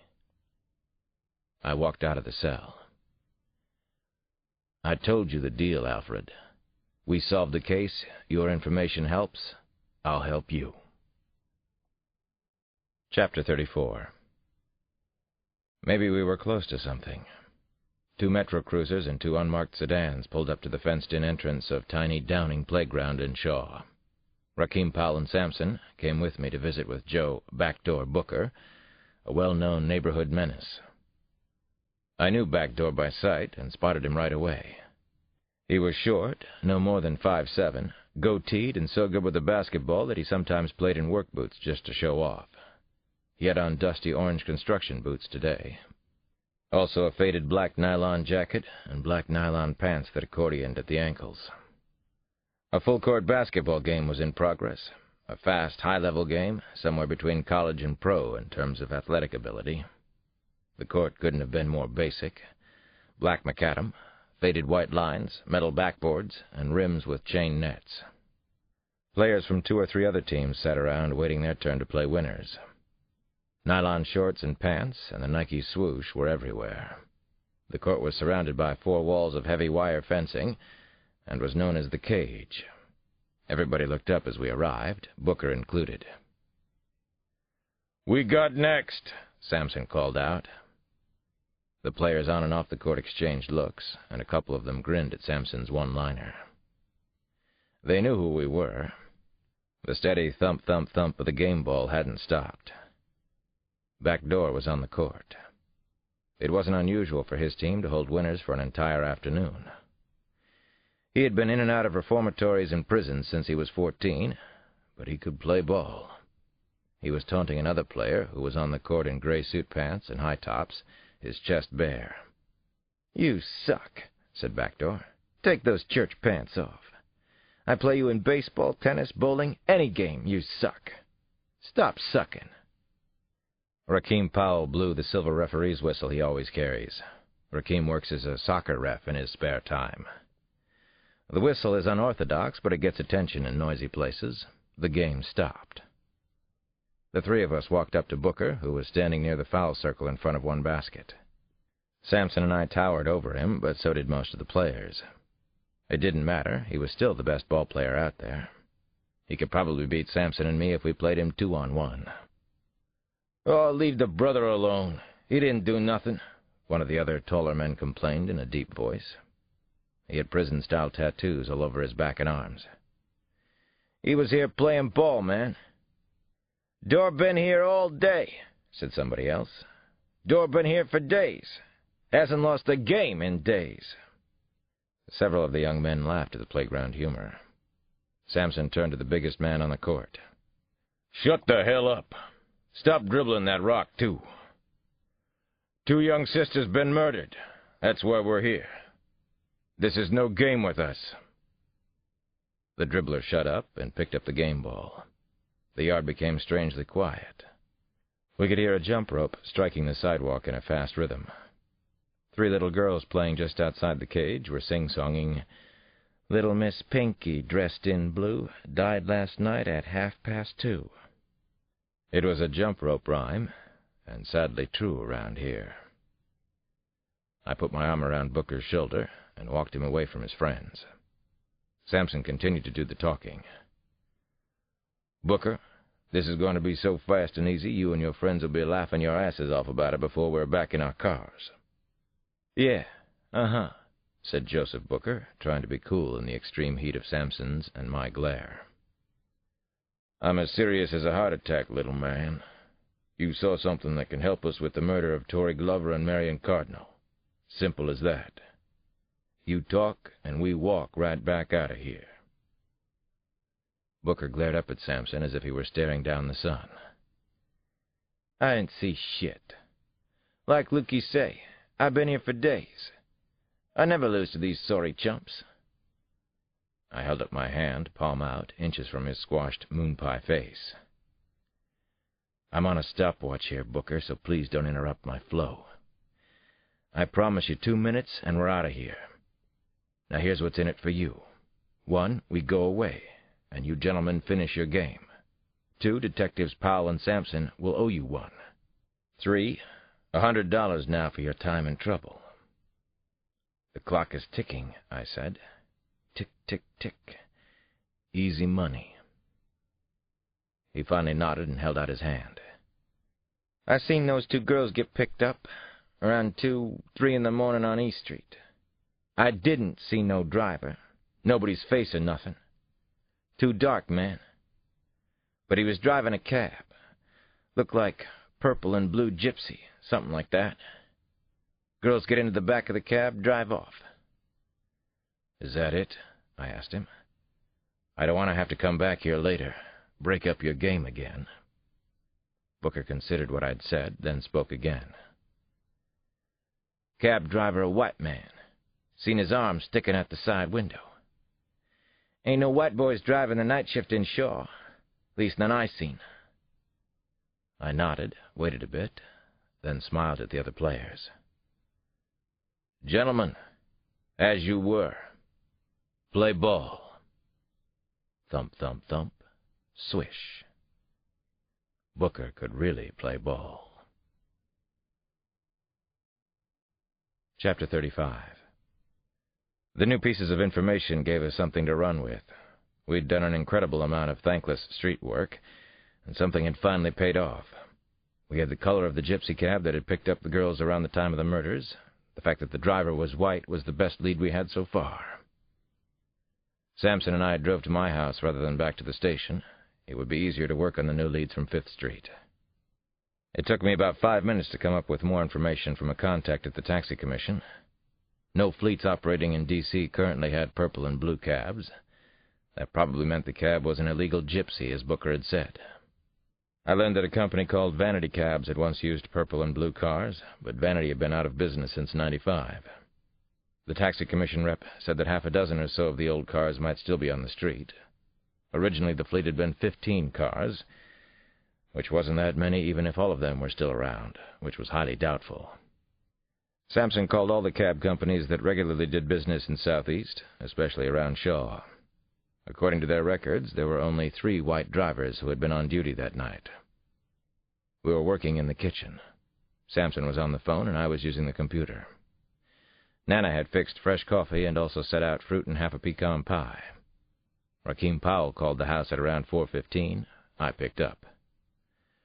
"Alex, Pittman's watchdog is sniffing around here, something fierce. Fred Cook wants to know what you and Sampson are working on this afternoon. Jerome told him the Odenkirk murder." I nodded and said, "If the murders in Southeast are connected in any way, that's the truth." "One more thing," Rakeem said before he let me go. "I checked with motor vehicles. Might be something good for us. A purple gypsy got a summons for running a stop sign around 1 in the morning over in Eckington, near the University, 2nd Street. Maybe that's where our boy lives." I clapped my hands and congratulated Rakeem. Our long hours working the Jane Doe cases were finally beginning to pay off. Maybe we were about to catch the Weasel. Chapter 36. He had been much more careful lately. The visit to Washington by George Baer, Famine, had been a warning, a shot over his head, and Schaefer had taken it seriously. The other players could be as dangerous as he was. It was they who had taught him how to kill, not the other way around. Famine, Conqueror, and War were not to be underestimated, especially if he wanted to win the game. The day after Famine's visit, the others had informed him that Baer had come to Washington, that he was being watched. He supposed that was his second warning. His activity had frightened them, and now they were retaliating. It was all part of the game. After work that night, he headed to the hideaway in Eckington. He spotted what looked like a half-dozen or so policemen canvassing the street. He immediately suspected the other horsemen. They had turned him in after all. Or were they playing a mind game with him? What were the cops doing here? He parked the Jaguar several blocks away, then headed toward the hideaway and garage on foot. He had to check this out. He had on a pinstriped suit, city shirt, and tie. He knew he looked respectable enough. He carried a leather briefcase and definitely looked like a businessman coming home late. 2 African-American policemen were doing door-to-door questioning on Euland Terrace. This wasn't good. The police were less than 5 blocks from the hideaway. Why were they here? His brain was reeling, adrenaline rushing through his nervous system like a flash flood. Maybe this had nothing to do with him, but he couldn't be too careful. He definitely suspected the other players, especially George Baer. But why? Was this the way they planned to end the game? By bringing him down? When the 2 policemen up ahead disappeared down a side street off Euland, Schaefer decided to stop at one of the brownstones where they'd been asking questions. It was a small risk, but he needed to know what was happening. A couple of old men were seated on the stoop. An ancient radio played an Orioles baseball game. "They ask you about some kind of trouble in the neighborhood?" Schaefer asked the men in as casual a tone as he could manage. "They stopped me up the block." One of the men just stared at him, terminally pissed off, but the other one nodded and spoke up. Sure did, mister. Looking for a cab. Purple and blue gypsy. Connected to some killings, they say, though I don't recall seeing any purple ones lately. Used to be a cab company called Vanity. You remember Earl? They had the purple people eaters. That was some time ago, the other man said, nodding. He went belly up. I guess they were Metro Police. Never showed me any ID, though, Schaefer said, and shrugged. He was being careful to speak with an American accent, which he was good at imitating. Detectives Cross and Sampson, the more talkative of the two men volunteered their names. Detective Cross showed me his badge. It was the real deal. Oh, I'm sure it was, Schaefer said, and saluted the two old men. Good to see the police in the neighborhood, actually. You got that right. Have a nice night. Yeah, you too. Schaefer circled back to his car and drove to the embassy. He went straight to his office, where he felt safe and protected. He calmed himself, then turned on his computer and did a thorough search on D.C. detectives named Cross and Sampson. He found more than he had hoped for, especially on Detective Cross. He thought about how the new developments might change the game. Then he sent out a message to the other horsemen. He told them about Cross and Sampson, adding that the detectives had decided to play the game. So naturally, he had plans for them, too. Chapter 37. Zachary Scott Taylor is a thorough, analytical, and very hard-nosed reporter on the Washington Post. I respect the hell out of him. His relentless cynicism and skepticism are a little too much for me to take on a daily basis, otherwise we might be even closer friends. But we have a good relationship, and I trust him more than I do most journalists. I met him that night at the Irish Times on F Street, near Union Station.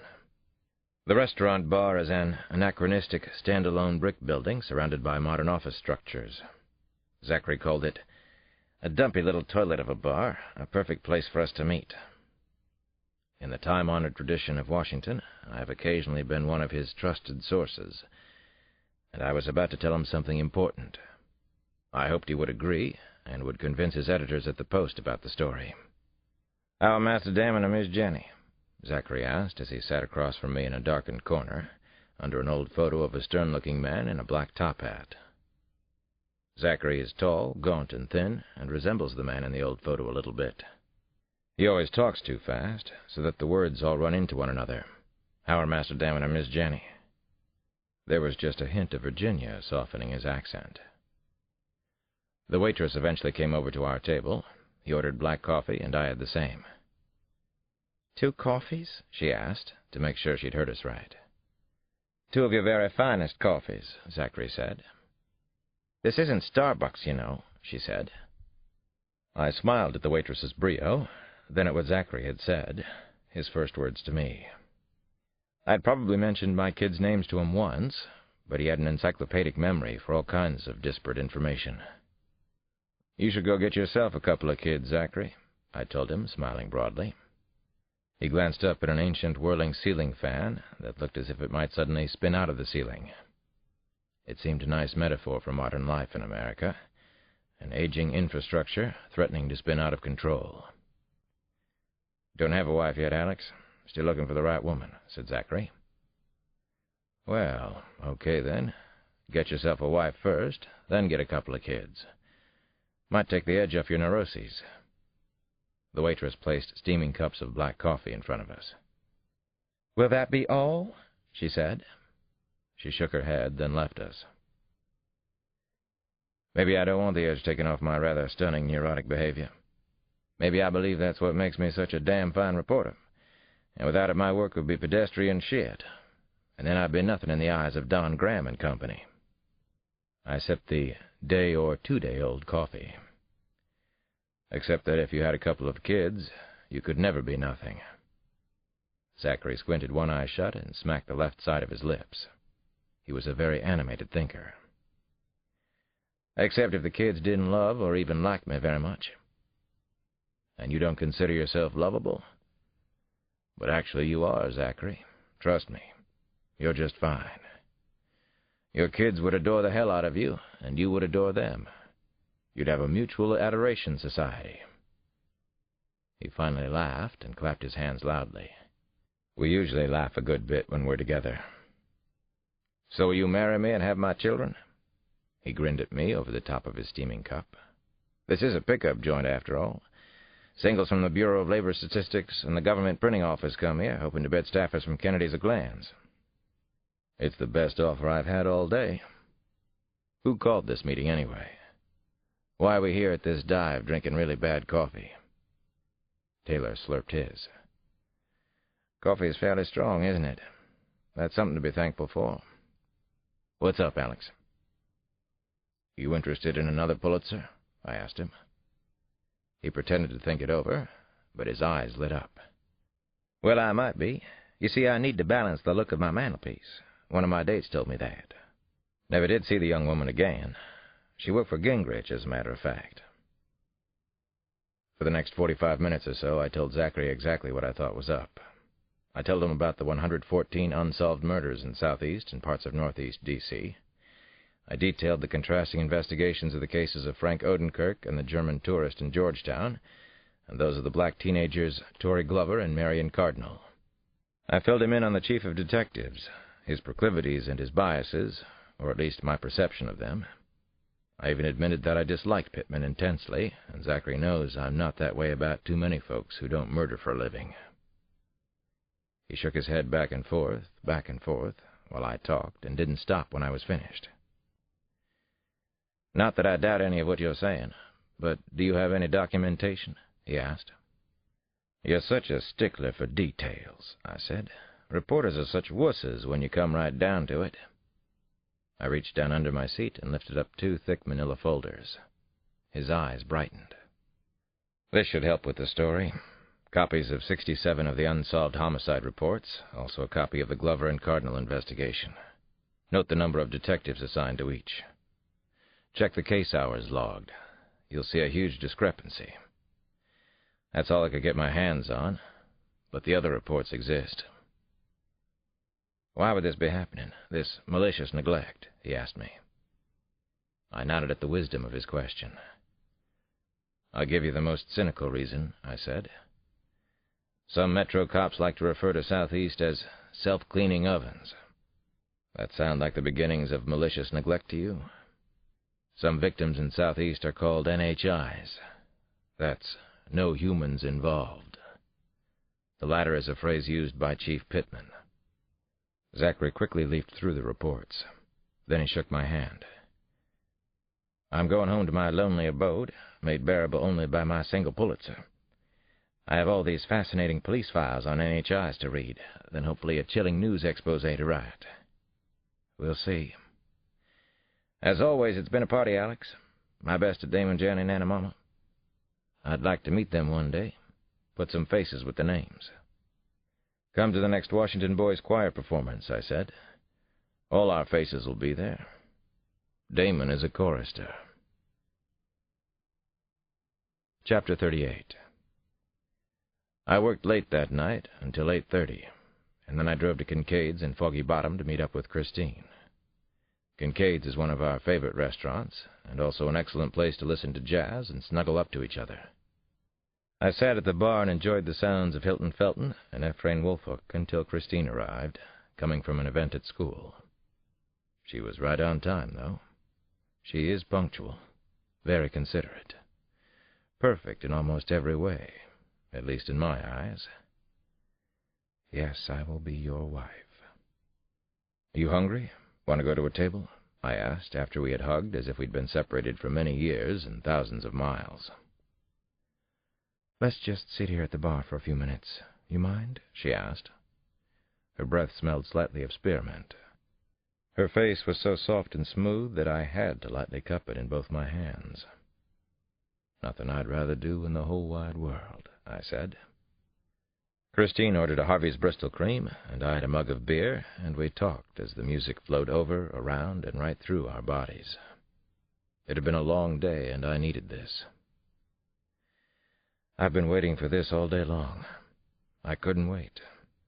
Am I being too corny and romantic again?" I said, and grinned. Not for me. Never too corny. Never too romantic. That won't happen, Alex. Christine smiled. This book is continued on Disc 4.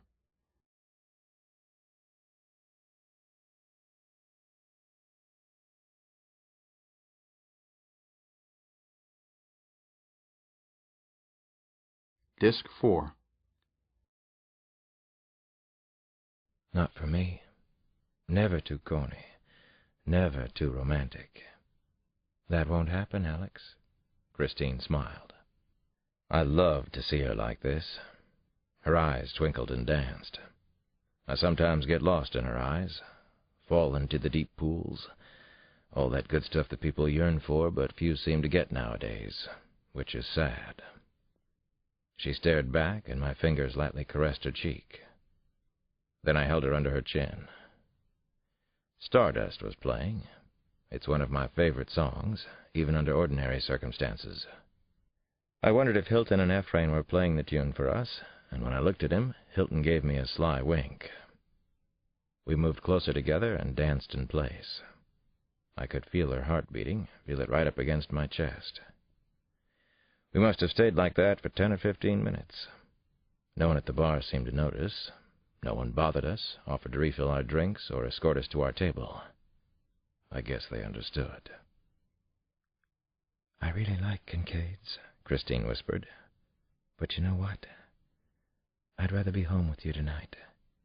Someplace a little more private. I'll make you eggs, whatever you'd like. Is that all right? Do you mind? No, I don't mind at all. That's a perfect idea. Let's go. I paid our bar bill and made my regrets about the dinner reservation. Then we went to Christine's. We'll start with dessert, she said, and smiled wickedly. I liked that about her, too. Chapter 39. I had been waiting a long time to be in love again, but this was worth it and then some. I grabbed hold of Christine as soon as we were inside her house. My hands began to trace her waist, her hips. They played over her breasts, her shoulders, then touched the delicate bones of her face. We liked to do this slowly, no need to rush. I kissed her lips, then gently scratched her back and shoulders. I pulled her closer, closer. You have the gentlest touch, she whispered against my cheek. I could do this all night. Be just like this. You want some wine? Anything? I'll give you anything I have. I love you, I told her, still lovingly scratching her lower back. We will do this forever. I have no doubt of it. I love you so much, she said. Then I heard her breath softly catch. So please, try to be careful, Alex. At work. Okay, I will. But not tonight, I said. Christine smiled. Not tonight. Tonight you can live dangerously. We both will. You are handsome and debonair for a policeman. Or even for an international jewel thief. I swept her up and carried her down the hall to the bedroom. Strong, too, she said. She flicked on a hall lamp as we passed. It was just enough light to see where we were going. How about a trip somewhere, I said. I need to get away. That sounds good. Yes, before school starts. Anywhere. Take me away from all this.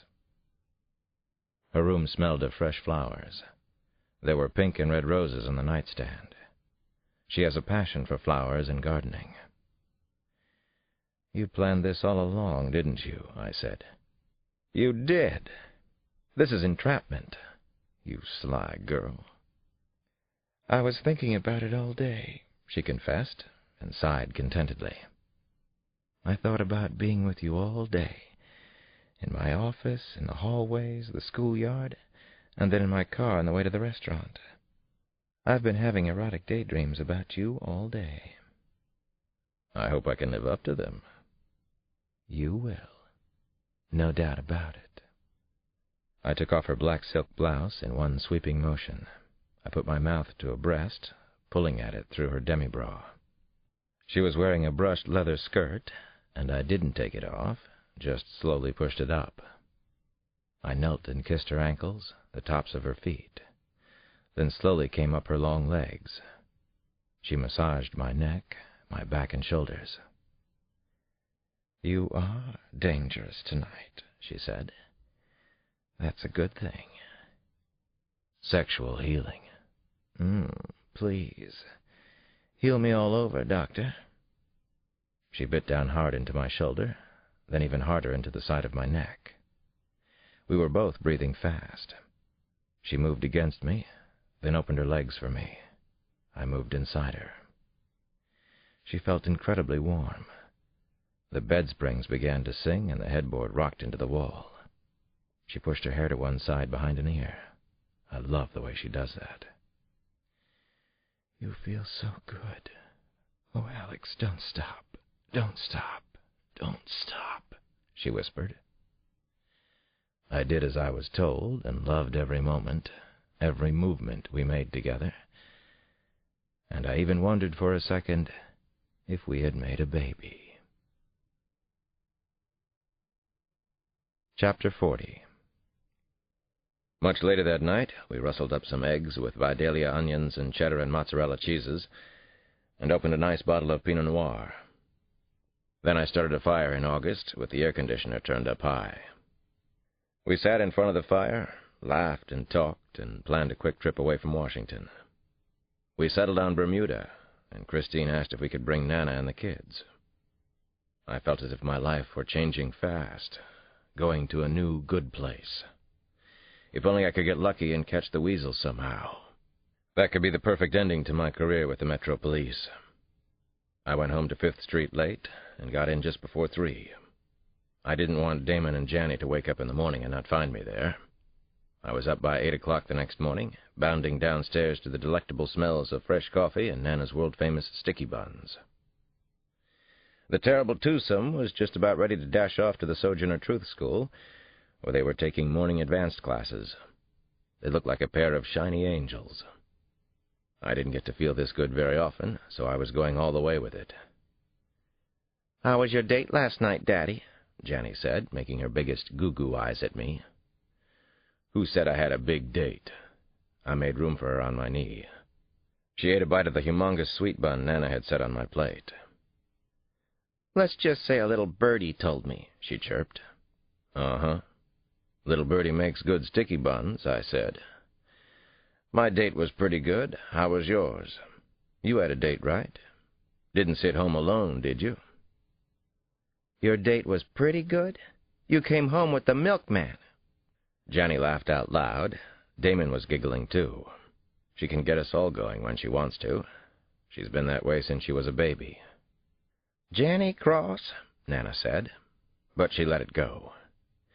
There was no use trying to make Janny act like a typical 7-year-old at this point. She was too bright, too outspoken, too full of life and fun. Besides, we have a philosophy as a family. He or she who laughs, lasts. "How come you two don't live together first?" Janny asked. "That's what they all do in the movies and on TV." I found myself grinning and starting to frown at the same time. "Don't get me going on the silly stuff they do on TV and in the movies, little girl. They always get it wrong. Christine and I are going to get married soon, and then we'll all live together." "You asked her?" they all exclaimed. "I did."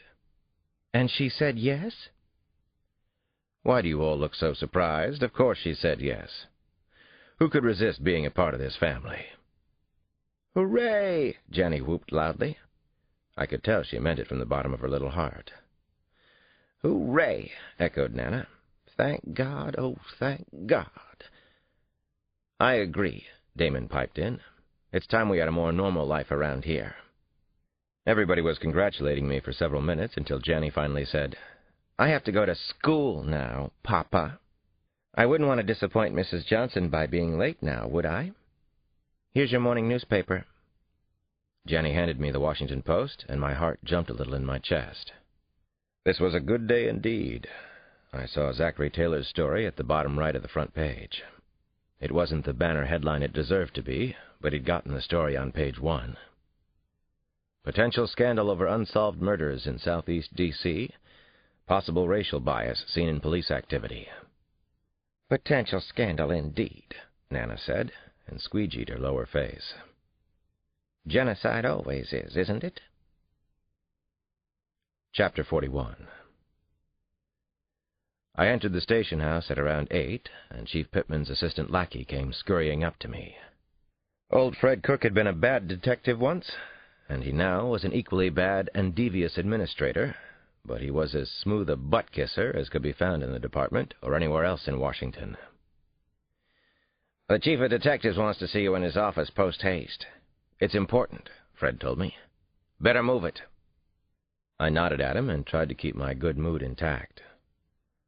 Of course it is. He's the Chief of Detectives. You have any helpful hints for me, Fred? You happen to know what this is about? What I should expect? It's a big deal, said Cook, unhelpful and happy about it.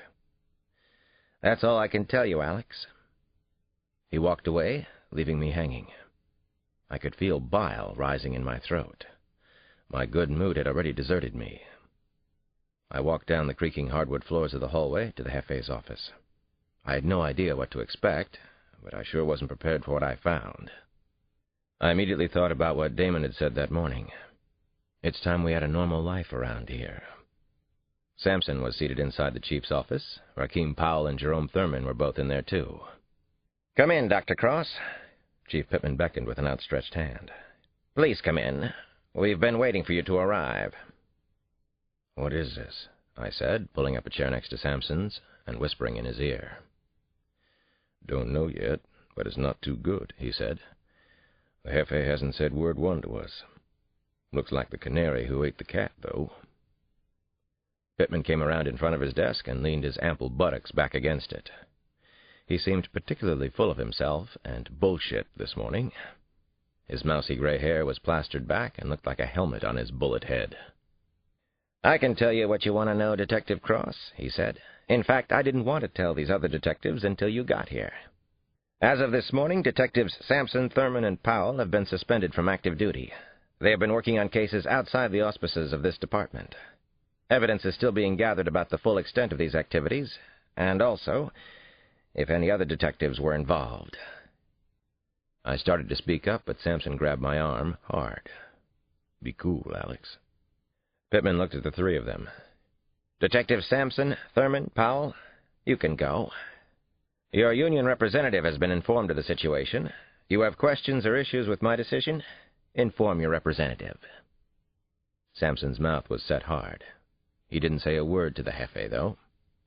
He got up and left the office. Thurman and Powell trailed close behind him. Neither of them spoke to Pittman either.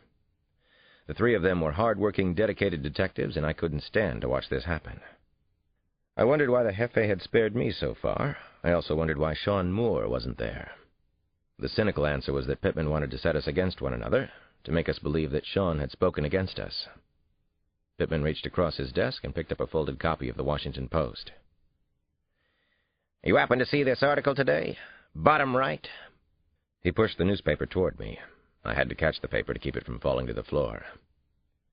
Scandal over unsolved murders in Southeast, I said. Yes, I did. I read it at home. I'll bet you did. Mr. Taylor of the Post quotes unidentified sources in the police department. Do you have anything to do with the article? Pittman asked, and stared hard at me. Why would I want to talk to the Washington Post? I asked a question in answer to his. I told you about the problem in Southeast. I think a repeat killer may be working there. Why go any farther with it than that? Suspending those detectives sure won't help solve the problem, especially if this sicko is approaching rage, which I believe he is. I don't buy this serial killer story. I don't see any pattern that's consistent. No one else does but you. Pittman shook his head and frowned. He was hot, angry, trying to control himself. He reached out his hand toward me again. His fingers were like uncooked sausages. He lowered his voice almost to a whisper. "I'd like to fuck you over good, and I will. But for now, it wouldn't be expedient to pull you off the Odenkirk homicide. It wouldn't look good. And I suspect it would end up in the Post, too. I look forward to your daily reports on the so-called John Doe case. You know, it is time you got some of those unsolved murders off the books. You'll report directly to me on this. I'm going to be all over you, Cross. Any questions?" I quickly left Chief Pittman's office before I hit him. Chapter 42. Samson Thurman and Rakeem Powell had already left the building by the time I got out of the Hefe's office. I felt as if I could easily go postal. I nearly walked back inside Pittman's office and wiped up the floor with him. I went to my desk and thought about what to do next, tried to calm myself down before I did anything rash and stupid. I thought about my responsibilities to the people in Southeast, and that helped me. Still, I almost went back after Pittman. I called Christine and let out some steam. Then, on the spur of the moment, I asked if she could get away for our long weekend, possibly starting on Thursday night. Christine said that she could go. I went and filled out a vacation form and left it on Fred Cook's desk. It was the last thing he and Pittman would expect from me. But I'd already decided the best thing would be to get away from here, cool down, then figure out a plan to move forward. As I headed out of the building, another detective stopped me. "They're over at Hart's bar," he said. "Sampson said to tell you they reserved a seat for you." Hart's is a very seedy, very popular gin mill on 2nd Street. It isn't a cop's bar, which is why some of us like it. It was 11 in the morning, and the barroom was already crowded, lively, even friendly. "Here he is!" Jerome Thurman saluted me with a half-full beer mug as I walked inside. Half a dozen other detectives and friends were there, too. The word had gotten around fast about the suspensions. There was a whole lot of laughter and shouting going on. "It's a bachelor's party," Sampson said, and grinned. "Gotcha, sugar. With a little help from Nana. You should see the look on your face." For the next hour and a half, friends kept arriving at Hart's.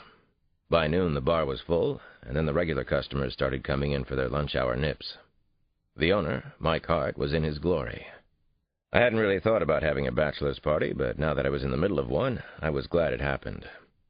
A lot of men still guard their emotions and feelings, but not so much at a bachelor's party. At least, not at a good one thrown by the people closest to you. This was a good one. The suspensions that had been handed down earlier that morning were mostly forgotten for a few hours. I was congratulated and hugged more times than I could count, and even kissed once or twice. Everybody was calling me Sugar, following Sampson's lead. The love word was used and overused. I was roasted and toasted in sentimental speeches that seemed hilarious at the time. Just about everybody had too much to drink. By 4 in the afternoon, Sampson and I were steadying each other, making our way into the blinding daylight on 2nd Street. Mike Hart himself had called us a cab. For a brief, clear moment, I was reminded of the purple and blue gypsy cab we were looking for, but then the thought evaporated into the nearly white sunlight. "Sugar," Sampson whispered against my skull as we were climbing into our cab. "I love you more than life itself. It's true. I love your kids, love your Nana, love your wife-to-be, the lovely Christine." "Take us home," he said to the driver. "Alex is getting married." "And he's the best man," I said to the driver, who smiled. "Yes, I am," said Sampson. "The very best." Chapter 43. On Thursday night, Schaefer played the Four Horsemen again. He was locked inside his study, but through the early part of the night he could hear the sounds of his family throughout the house. He felt intensely isolated. He was nervous, jittery, and angry for no apparent reason. While he waited to log on with the other players, he found himself thinking back to his wild car ride through Washington.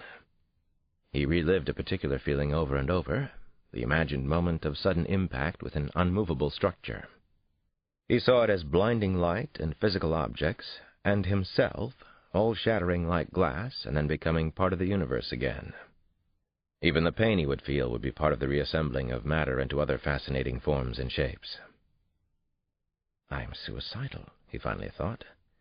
It's just a matter of time. I really am death. When it was exactly 9 o'clock, he began to type in a message on his computer. The other horsemen were online, waiting for his response to the visit and warning by George Bayer.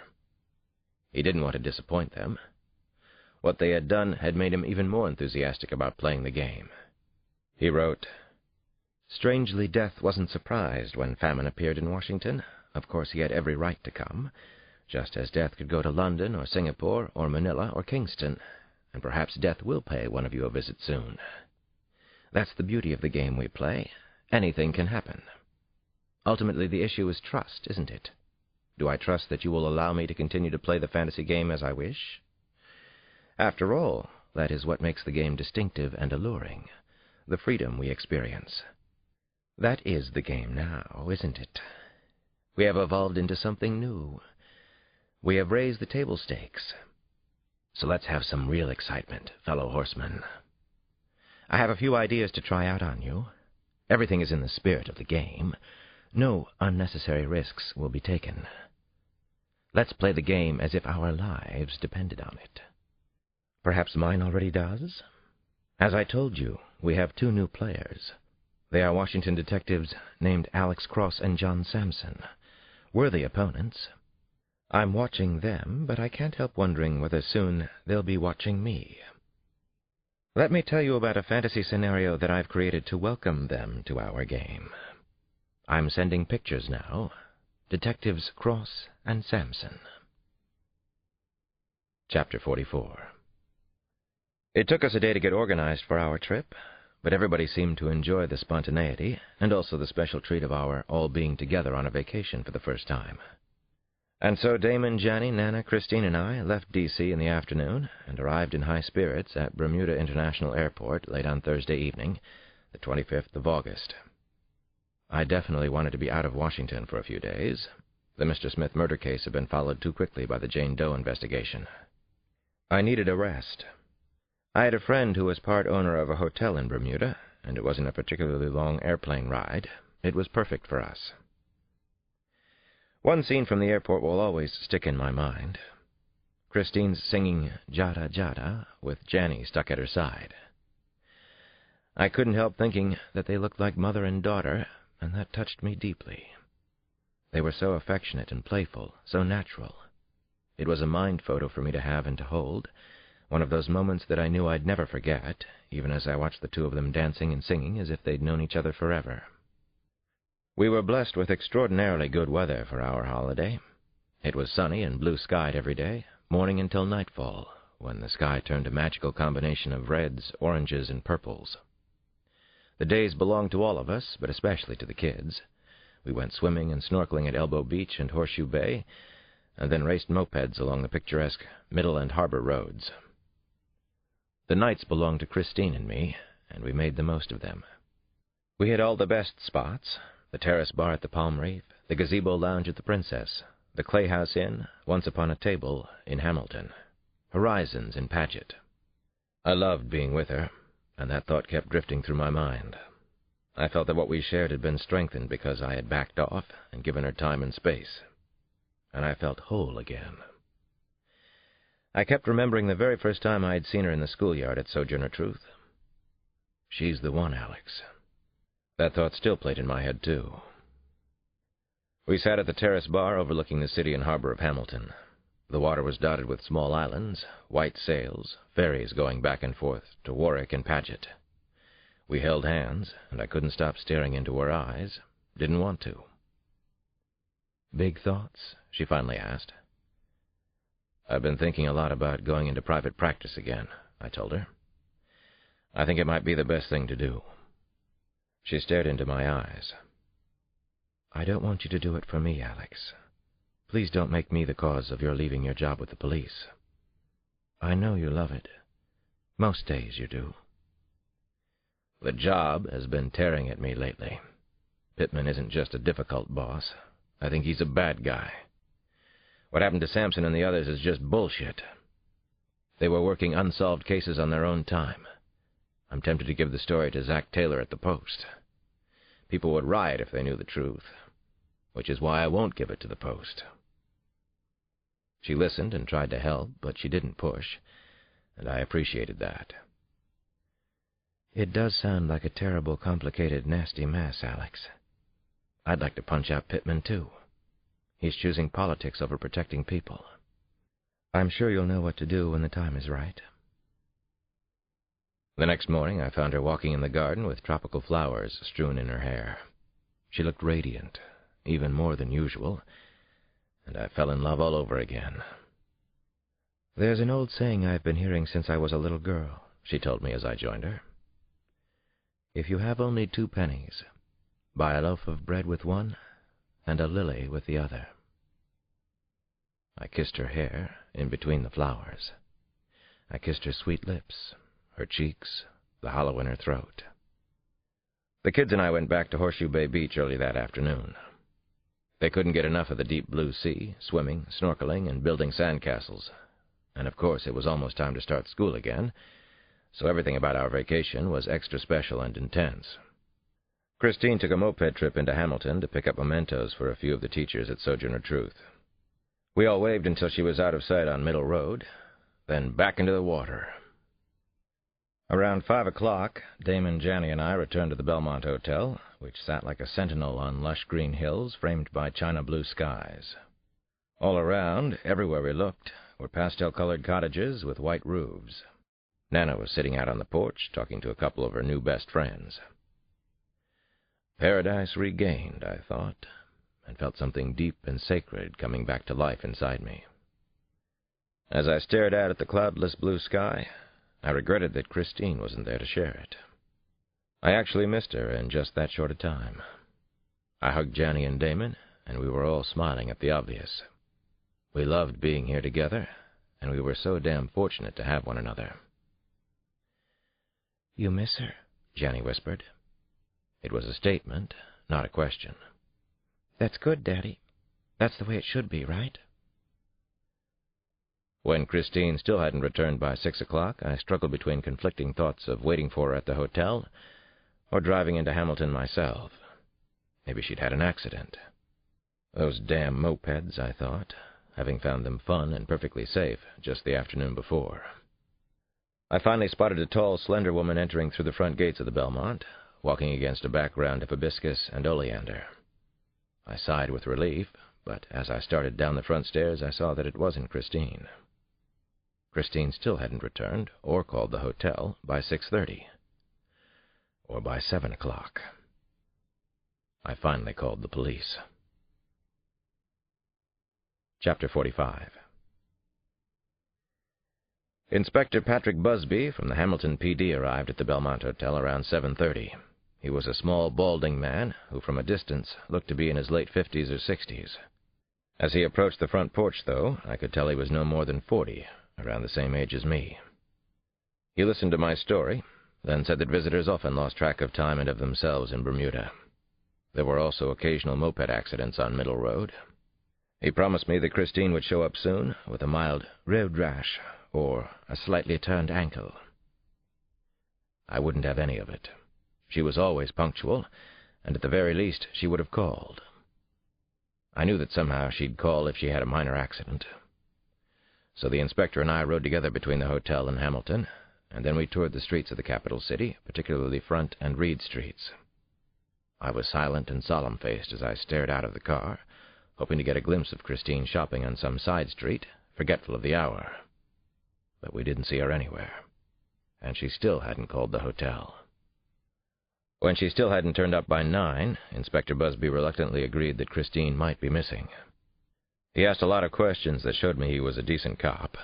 He wanted to know if we'd had any kind of argument or disagreement. "I'm a homicide detective in Washington, D.C., I finally told him. I've been holding it back because I didn't want this to get territorial. I've been involved with high-profile cases involving mass murderers in the past. I've known some very bad men. There might be a connection.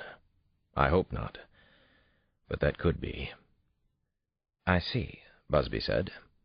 He was such a precise, neat man with his thin pencil mustache. He looked more like a fussy schoolteacher than a cop, more like a psychologist than I did. "Are there any other surprises I should know about, Detective Cross?" he asked. "No, that's it. But you see why I'm worried, and why I called you. I'm working on a series of nasty murders in Washington right now. Yes, I see a reason for your concern now. I will put out a missing persons report forthwith.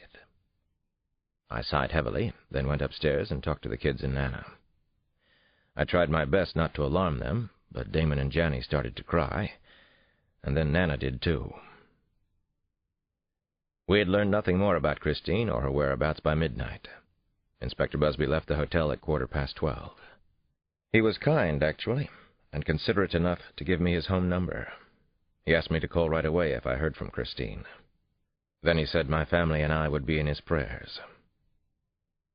At 3, I was still up and pacing my hotel room on the 3rd floor and doing some praying myself. I'd just gotten off the phone with Quantico. The FBI was cross-checking all of my homicide cases to see if anyone I'd investigated had any connection with Bermuda. The Bureau was now concentrating on the current series of unsolved murders in Southeast. I'd faxed them my profile on the Weasel. I didn't have any logical reason to suspect that the killer might be here in Bermuda, and yet I feared he might be. It was just the kind of feeling that the Jefe had been rejecting about the murders in Southeast. I understood that the Bureau probably wouldn't get back to me until later in the morning. I was tempted to call friends at Interpol, but I held off. And then I called Interpol, too. The hotel room was filled with mahogany Queen Anne furniture and wicker, and had dusty pink carpets. It seemed empty and lonely. I stood like a ghost before the tall, water-stained dormer windows, stared out at the shifting black shapes against the moonlit sky, and remembered how I held Christine in my arms. I felt incredibly helpless and alone without her. I also couldn't believe this had happened. I hugged myself tightly and became aware of a terrible pain all around my heart. The tightening pain was like a solid column that went from my chest all the way up into my head. I could see her face, her beautiful smile. I remembered dancing with her one night at the Rainbow Room in New York, and dinners at Kincaid's in Washington, and that one special night at her place when we'd laughed and thought maybe we'd made a baby. Was Christine out there somewhere on the island? She had to be. I prayed again that she was safe. She had to be safe. I refused to have any other thought for more than a couple of seconds. The telephone in the room rang, a short burst, at a little past 4 in the morning. My heart was stuck in my throat. My skin crawled, felt as if it were shrinking and no longer fit my body. I rushed across the room and grabbed the phone before the second ring. My hand was trembling. The strange, muffled voice scared me. "You have email." I couldn't think straight. I couldn't think at all. I'd brought my laptop with me on vacation. Who knows that I have my computer here? Who could know a small detail like that about me? Who's been watching me? Watching us? I yanked open the closet door, grabbed the computer, hooked it up, and logged on. I scrolled down the email to the last message. It was short and very concise. "She's safe for now. We have her." The curt, cold message was worse than anything I could imagine. Each word was branded into my brain, repeating over and over. "She's safe for now. We have her." Book 3. Elegy. Chapter 46. Sampson arrived at the Belmont Hotel the day after Christine disappeared. I hurried down to the small front lobby to meet him. He threw his large arms around me, clasping me tightly but gently, as if he were holding a child in his arms. "You okay? You holding up?" he asked. "Not even close," I told him. "I spent half a day checking the email address I got last night. It came from Curtin@mindspring.com. The address was falsified. Nothing is going right. We'll get Christine back. We'll find her." He told me what he knew I wanted to hear, but I was sure that he also truly believed it in his heart. Sampson is the most positive human being I've ever met.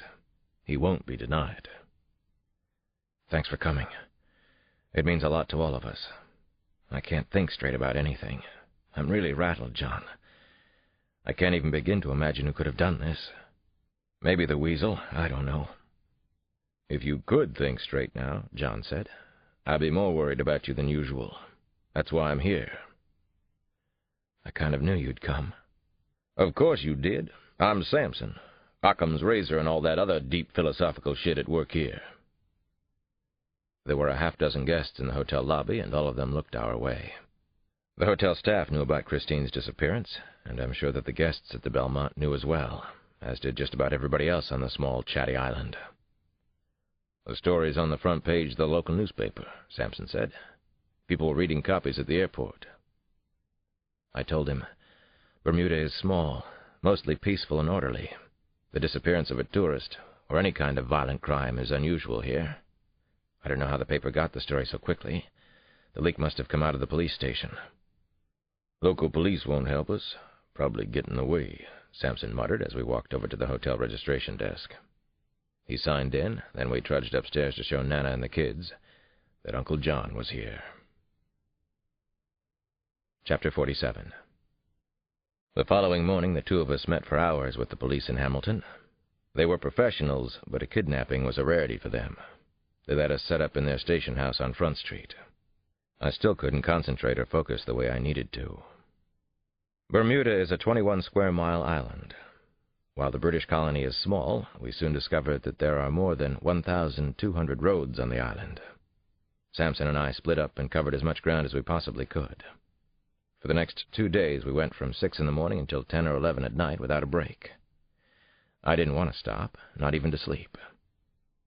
We didn't do any better than the locals, though. No one had seen anything. We'd reached a dead end. Christine had disappeared without a trace. We were bone-tired. After we finished at the station house on the third night, Samson and I went for a late swim at Elbow Beach, just down the road from the hotel. We had learned to swim at the municipal pool in D.C. Nana had insisted that we learn. She was 54 at the time, and stubborn. She made up her mind to learn and took lessons with us from the Red Cross.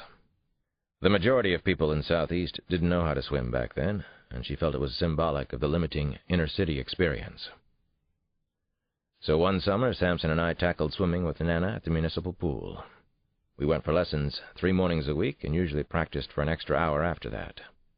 Nana herself was soon able to swim 50 or more laps. She had stamina, same as now. I rarely get into the water without flashing back to those fine summer days of my youth, when I became a reasonably good swimmer. Now, Samson and I floated on the calm surface, out about 100 yards or so from shore. The sky above was the deepest shade of evening blue, sparkling with countless stars. I could see the curving white line of the beach as it stretched several miles in either direction. Palm and casuarina trees shimmied in the sea breeze. I felt devastated, totally overwhelmed as I floated on the sea. I kept seeing Christine with my eyes open or closed. I couldn't believe she was gone. I teared up as I thought about what had happened, the unfairness of life sometimes. You want to talk about the investigation? My thoughts so far? Little things I learned today? Or give it a rest for the night? Samson asked me as we floated peacefully on our backs. Talk or quiet time? Talk, I guess. I can't think about anything else except Christine. I can't think straight. Say whatever you're thinking. Something bothering you in particular? Little thing, but maybe it's important. I didn't say anything. I just let him go on. What puzzles me is the first newspaper stories.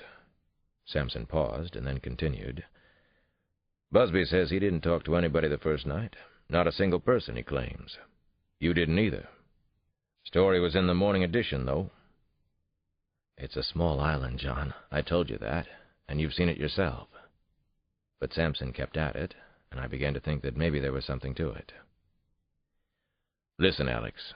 Only you, Patrick Busby, and whoever took Christine knew.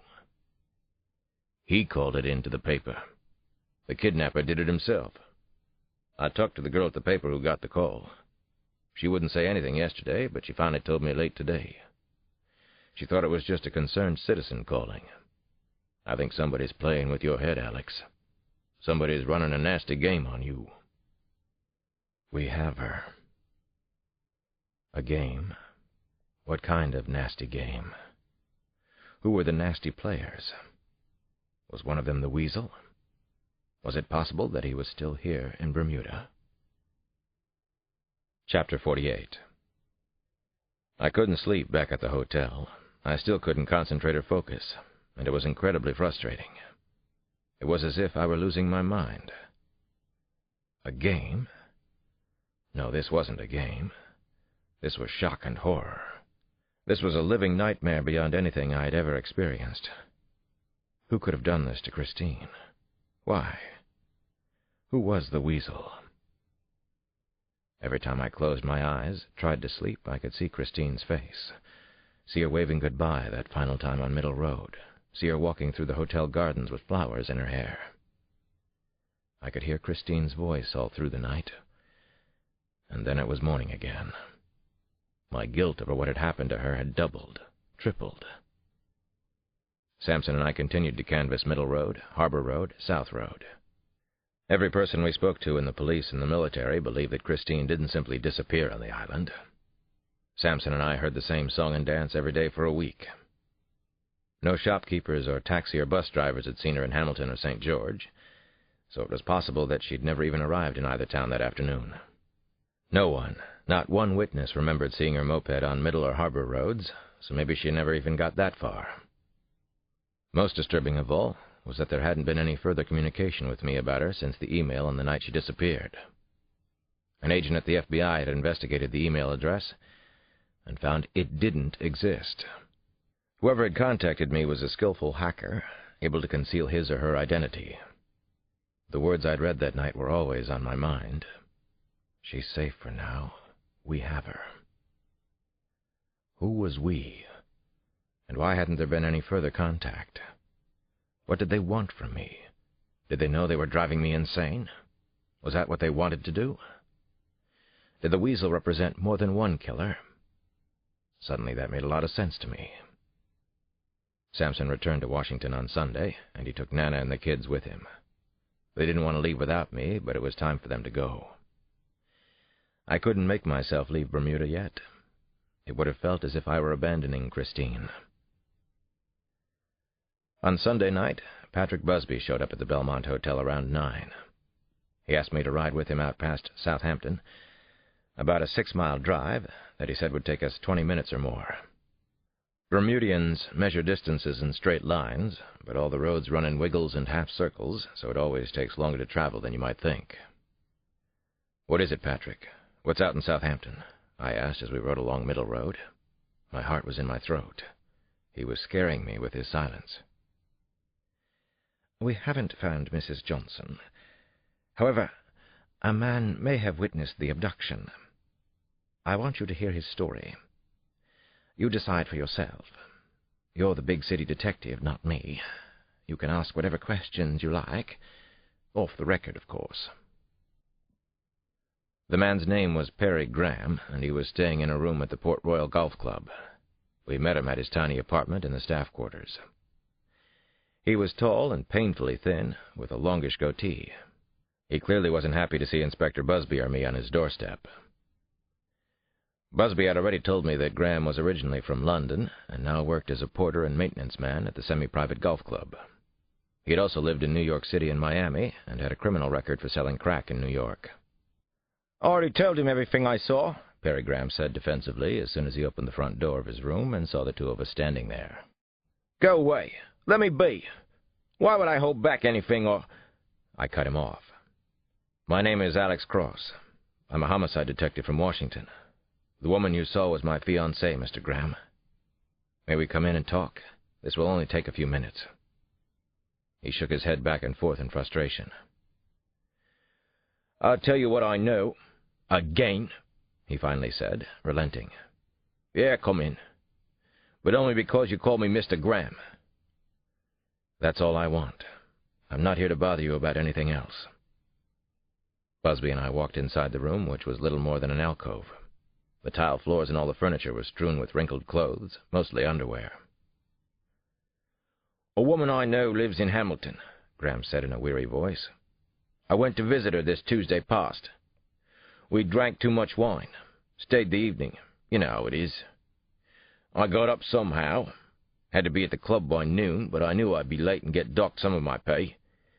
Don't have a car or nothing, so I hitched a ride from Hamilton, out South Shore Road. Walked along near Paget, I suppose. Damn hot afternoon, I remember. I went down to the water, cool off if I could. I came back up over a knobbly hill, and I witnessed an accident on the roadway.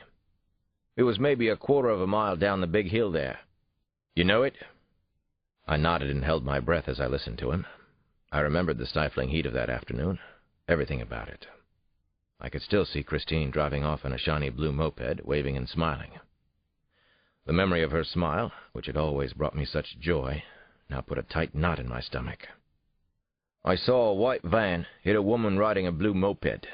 I can't be sure, but it almost looked like the van hit her on purpose. Driver, he jumped out of the van right away and helped her up. She didn't look like she was hurt badly. Then he helped her inside the van. Put the moped inside, too. Then he drove off. I thought he was taking her to hospital. Thought nothing else of it." "You're sure she wasn't badly hurt?" I asked. "Not sure, but she got right up. She was able to stand all right." There was a catch in my voice when I spoke again. "And you didn't tell anybody about the accident? Not even when you saw the news stories?" The man shook his head. "Didn't see no stories. Don't bother with the local news much. Just small-time shit and worthless gossip. But then my girl, she kept talking about it. I didn't want to go to the police, but she made me do it. Made me talk to this inspector here." "You know what kind of van it was?" I asked. "White van. I think it was maybe a rented one. Clean and new." "License plate?" Graham shook his head. "Don't have no idea." "What did the man in the van look like?" I asked him. "Any little thing you remember is helpful, Mr. Graham. You've already helped a lot." He shrugged, but I could tell that he was trying to think back to that afternoon. "Nothing special about him. Not as tall as you, but tall. Looked like anybody else. Just a black man, like any other." Chapter 49. In a small apartment in a suburb of Washington called Mount Rainier, Detective Patsy Hampton lay in bed, restlessly flipping through the pages of the Post. She couldn't sleep, but there was nothing unusual about that. She often had trouble sleeping, ever since she was a little girl in Harrisburg, Pennsylvania. Her mother said she must have a guilty conscience about something. She watched a rerun episode of ER, then fetched herself a Stonyfield yogurt with blueberries, and logged on to America Online. She had email from her father, now relocated in Delray Beach, Florida, and one from an old college roommate from the University of Richmond, whom she had never been that close to anyway. The roommate had just heard from a mutual friend that Patsy was a hotshot police detective in Washington, and what an exciting life she must lead. The roommate wrote that she had 4 children and lived in a suburb of Charlotte, North Carolina, but added that she was bored with everything in her life.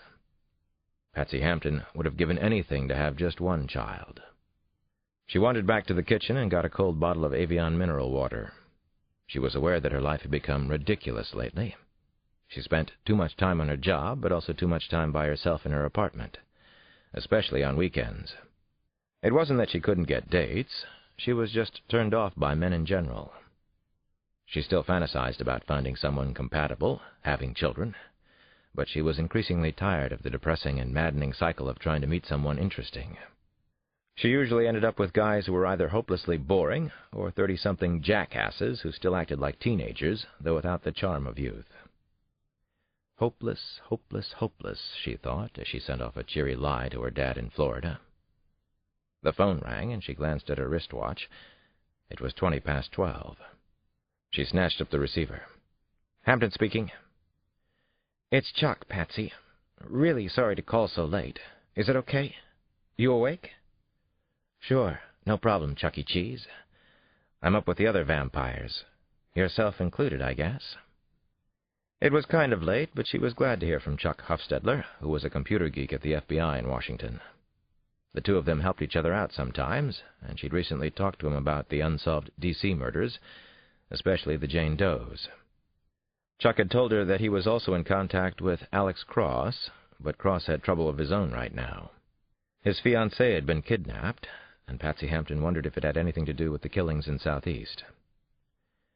"I'm wide awake, Chuck. What's up? What's on your big mind?" He started with a disclaimer that said volumes about his incredibly low self-esteem. Maybe nothing, but maybe something a little interesting on those killings in Southeast, and particularly the 2 young girls in Shaw. This really comes out of left field, though. The FBI computer expert had her attention. That's where the killer lives, Chuck, in deep left field. Tell me what you have. I'm wide awake and listening. Talk to me, Chuck E. Cheese. Chuck hemmed and hawed. He was always like that, which was too bad because he was basically a really nice guy. You know anything about RPGs, Patsy? He asked. I know it stands for role-playing games, and let's see, there's a popular one called Dragons and Dungeons, or Dungeons and Dragons, whatever the order. It's Dungeons and Dragons, or Advanced Dungeons and Dragons. Confession time, kiddo. I occasionally play an RPG myself. It's called Millennium's End. I play a couple of hours a day, usually, more on weekends. New to me. Go on, Chuck. God, she thought, cyberspace confessions in the middle of the night. A very popular game, even with so-called adults. The characters in Millennium's End work for Black Eagle Security. It's a private organization of troubleshooters who hire out for investigative services around the world. The characters are all good guys, crusaders for good. Uh-huh, Chuck. Say 6 Hail Marys, now make an act of contrition. Then get to the damn point. It is around 12:30, pal. Right. I am heartily sorry and deeply embarrassed, too. Anyway, there's a chat room online that I visited. It's called the Gamesters Chat Room. It's on AOL. As I speak, there's a fascinating discussion going on about a new kind of game. It's more an anti-game, though. All the role-playing games I know are about good characters trying to conquer chaos and evil. The game under discussion has a couple of evil characters trying to overcome good. Specifically, Patsy, one of the characters is attacking and murdering women in the southeast part of D.C. Lots of lurid detail on the murders. These aren't the actual players, but they know about the game. The game itself is probably protected. Thought you should know. The game is called The 4 Horsemen. Patsy Hampton was definitely wide awake now. I'm on it. Thanks, Chuck. Let's keep this between the 2 of us for the moment, okay, Chuck? Yeah, okay. It took her a couple of minutes to log on to AOL, then get into the Gamesters chat room. She didn't participate, just read what the others had to say. This was interesting. She wondered if she had just stumbled onto her first big break in the Jane Doe case. The others in the room were named Viper, Landlocked, J-Boy, and Lancelot. They chattered on and on about the hottest fantasy games and cutting-edge magazines, which nearly succeeded in putting her to sleep. The 4 Horsemen came up twice, but only in passing, as a point of reference. Lancelot was the one who mentioned it. Chuck was right. These probably weren't the actual players, but they knew about the game somehow. The fantasy nerds were starting to wear really thin with her by 1:15. Finally, out of frustration, she typed out a message for the little shitheels. She called herself Sappho. I came in late, but Horseman sounds like a neat kind of revolutionary game to me, Lancelot. Pretty audacious stuff, no? Lancelot shot back. Not really, Sappho. There's a lot of it going around lately. Anti-heroes, sickos, especially in vampire game circles. Hampton typed. Haven't I read about murders like these in the newspapers? By the way, it's Sappho, like the poet. Lancelot replied, Yeah, but lots of RPGs use current events. No biggie, really, Sappho. Hampton grinned. He was an obnoxious little nerd, but she had him, for the moment anyway, and she needed him. How much did he know about the 4 Horsemen? Could he be a player? She tried to peek at Lancelot's profile, but he had restricted access to it. You're funny. Are you a player, Laugh-A-Lot, or just an art critic? I don't like the basic concept of Horsemen. Anyway, it's a private game. Strictly private. Encrypted. You know any of the players? I might like to try it out myself. There was no response to the question. Patsy thought maybe she'd pushed too hard too fast. Damn. She should have known better. Damn. Come back, Lancelot. Earth to Lancelot. I really would like to play the Four Horsemen, but I'm cool about it. No biggie. Lancelot?" Patsy Hampton waited, and then Lancelot left the chat room. Lancelot was gone, and so was her connection to somebody playing a so-called fantasy game about committing gruesome murders in Washington, murders that had really happened. Chapter 50. I returned to Washington during the first week of September, and I had never felt stranger in my own skin. I'd gone to Bermuda with my family and Christine, and now I was coming home without her. Whoever had taken Christine had contacted me only once. I missed her nearly every moment of every day, and it pained me to think about where she might still be. It was an unusually cool and windy day when I got back to the city. It almost seemed as if summer had suddenly changed to the middle of fall, as if I had been away much longer than I had. I had been in a fog of unreality in Bermuda, and it was nearly the same once I was back in D.C. It had never been this bad before. I was so lost, so unhinged, so battered. I wondered if Christine and I were part of a madman's elaborate delusion, what profilers call an escalating fantasy. If so, who was this madman? And where was he now? Was it the Weasel? Did I know him from some time in my past? The heartless, spineless bastard had communicated, "We have her." And that was it. No further word. Now only silence, which was deafening. I took a cab from the airport and remembered what had happened to Frank Odenkirk, who had innocently taken a cab one night in August and wound up murdered on Alabama Avenue near DuPont Park. I hadn't thought about the Odenkirk case during the past 3 weeks. I had rarely even had a thought about the Jane Doe murders while in Bermuda, but I was guiltily reminded of them now. Others had suffered painful losses because of the killer.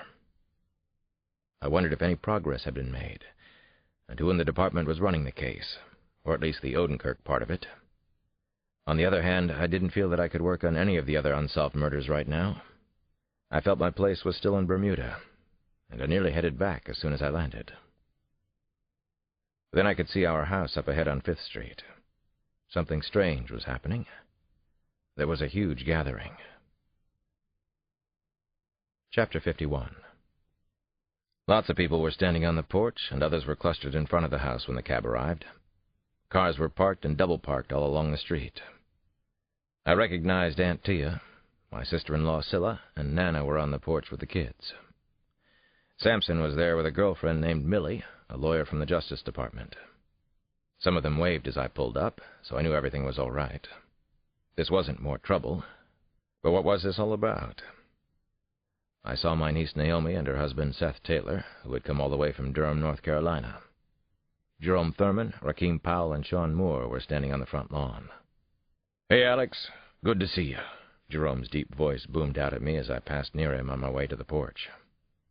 I finally set down my travel bag and started shaking hands, giving out hugs, receiving back pats and kisses from all sides. "We're all here for you," Naomi said. She came over to me and hugged me tightly. "We love you so much. But we'll go away if you don't want us here now." No. I'm glad you're here, Scoochie," I said, and kissed my niece on both cheeks. A while back she'd been abducted in Durham, North Carolina. I had been there for her, and so had Samson. "It's good to see that you and Seth are here. It's good to see everybody. You can't imagine how good it is." I hugged relatives and friends, my grandmother, my 2 beautiful kids, and I realized again how lucky I was to have so many good people in my life. 2 teachers from the Sojourner Truth School had also come to the house. They were friends of Christine's, and they started to cry when they came up to me. They wanted to know if any progress had been made, and if there was anything they could do. I told them that we had a witness to the abduction, and that we were more hopeful than ever. The teachers were buoyed by the news, which wasn't nearly as good as I made it sound. Nothing more had come of the one eyewitness account of the abduction. No one else had seen the white van that took away Christine. Janny cornered me in the backyard around 9 o'clock. I had just spent half an hour with Damon in the basement, talking man-to-man, shadowboxing a little bit. Damon had told me that he was having trouble remembering Christine's face, exactly what she looked like. I told him that happened with people, and that it was all right. Then we shared a long hug. Jenny had patiently waited to talk with me. "My turn?" she asked. "Absolutely, sweetheart." Jenny then took my hand and pulled me forward into the house. She quietly led me upstairs, not to her room, but to mine. "If you get lonely in here tonight, you can come to my room. I mean it," she said as she gently shut the door on the two of us. She is so wise and has such a good perspective on so many things. Both she and Damon are such good kids. Nana says they have sound character, and it is building nicely. So far, so good. Thank you, sweetie. I will come to your room if it gets bad in here. You're very thoughtful and nice. I am, Daddy. You helped me be this way, and I'm glad of it. Now I have a real serious question for you, Daddy. It's hard, but I have to ask anyway. You go ahead, I told her, feeling uncomfortable under her serious little gaze. I wasn't completely focused, and I didn't know if I could handle one of Janny's hard questions. I'm listening, sweetheart, I said. Fire away. She had let go of my hand, but then she took it up again, held my big hand tightly in both her small ones. Daddy, is Christine dead? She asked me. You can tell me if she is. Please tell the true truth, though. I want to know. I almost lost it, sitting on the edge of the bed with Janny. I'm sure she had no idea how much her question hurt, or how hard it was to answer. I was hanging over the edge of a dark abyss, just about gone. But I pulled myself together and took a deep, hard breath. Then I tried to answer my little girl's honest question as best I could.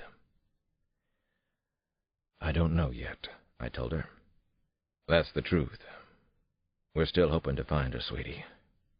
We found one witness so far. But she might be dead, Daddy?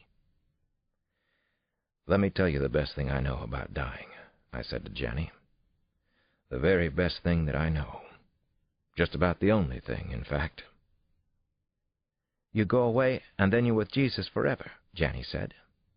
The way she spoke, though, I wasn't sure if she really believed what she was saying.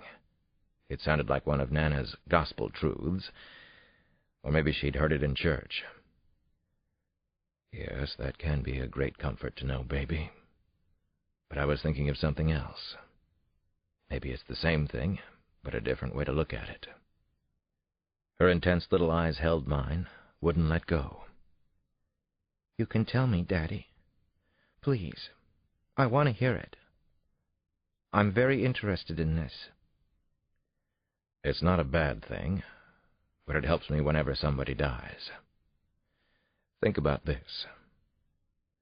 We come into life so easily, from somewhere, from the universe, from God. Why should it be any harder when we leave life? We come from a good place, we leave, and go to a good place. Does that make any sense to you, Janny? She nodded and continued to stare deeply into my eyes. I understand, she whispered.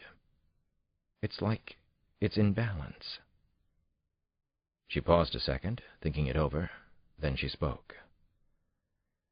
But, Daddy, Christine isn't dead. I just know it. She isn't dead. She hasn't gone to that good place yet. So don't you lose hope. Chapter 52. The character and traits of Death were so much like his own, Schaefer was thinking as he sped south along I-95. Death wasn't brilliant, but he was always thorough, and he always won in the end. As the black jag raced past the exits for various small towns, Schaefer wondered if he wanted to be caught now, if he needed to be unmasked, needed to show his true face to everyone. Boo Cassidy believed that he was hiding, even from her, but more important, from himself.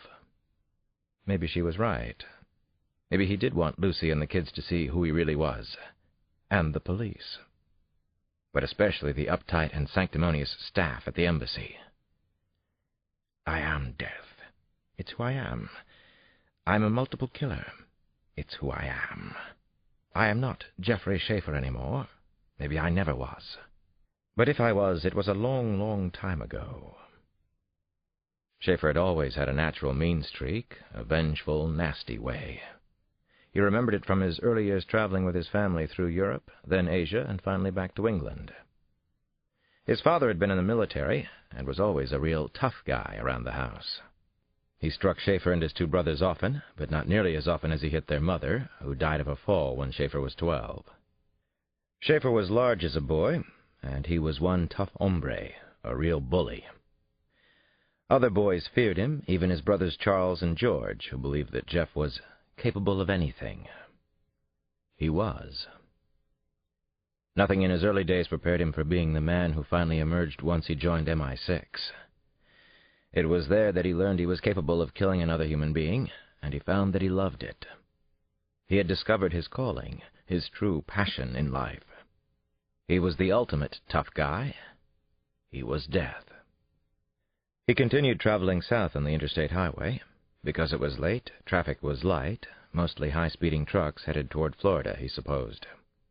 He mentally composed a message to the other fantasy game players. Death goes to Fredericksburg, Virginia tonight. A good-looking 37-year-old woman lives there with her mirror-image 15-year-old daughter. The woman is divorced, a small-town lawyer, a prosecutor. The daughter is an honor student and a football cheerleader. The two women will be sleeping. Death has come to Virginia because Washington is too dangerous now. Yes, I took your warning to heart. The D.C. police are searching for the Jane Doe murderer. A well-thought-of detective named Patsy Hampton is on the case, and Detective Cross has returned from Bermuda. It will be interesting to see if his character has changed in any way. Character is everything, don't you agree? I can see the Cahill house up ahead. I can picture both of the lovely Cahill women. They live in a 4-bedroom ranch house. The suburban street is virtually silent at 1 a.m. No one could possibly connect these two murders to the Jane Does. I wish you could be here with me. I wish you could feel exactly as I do. This book is continued on Disc 5.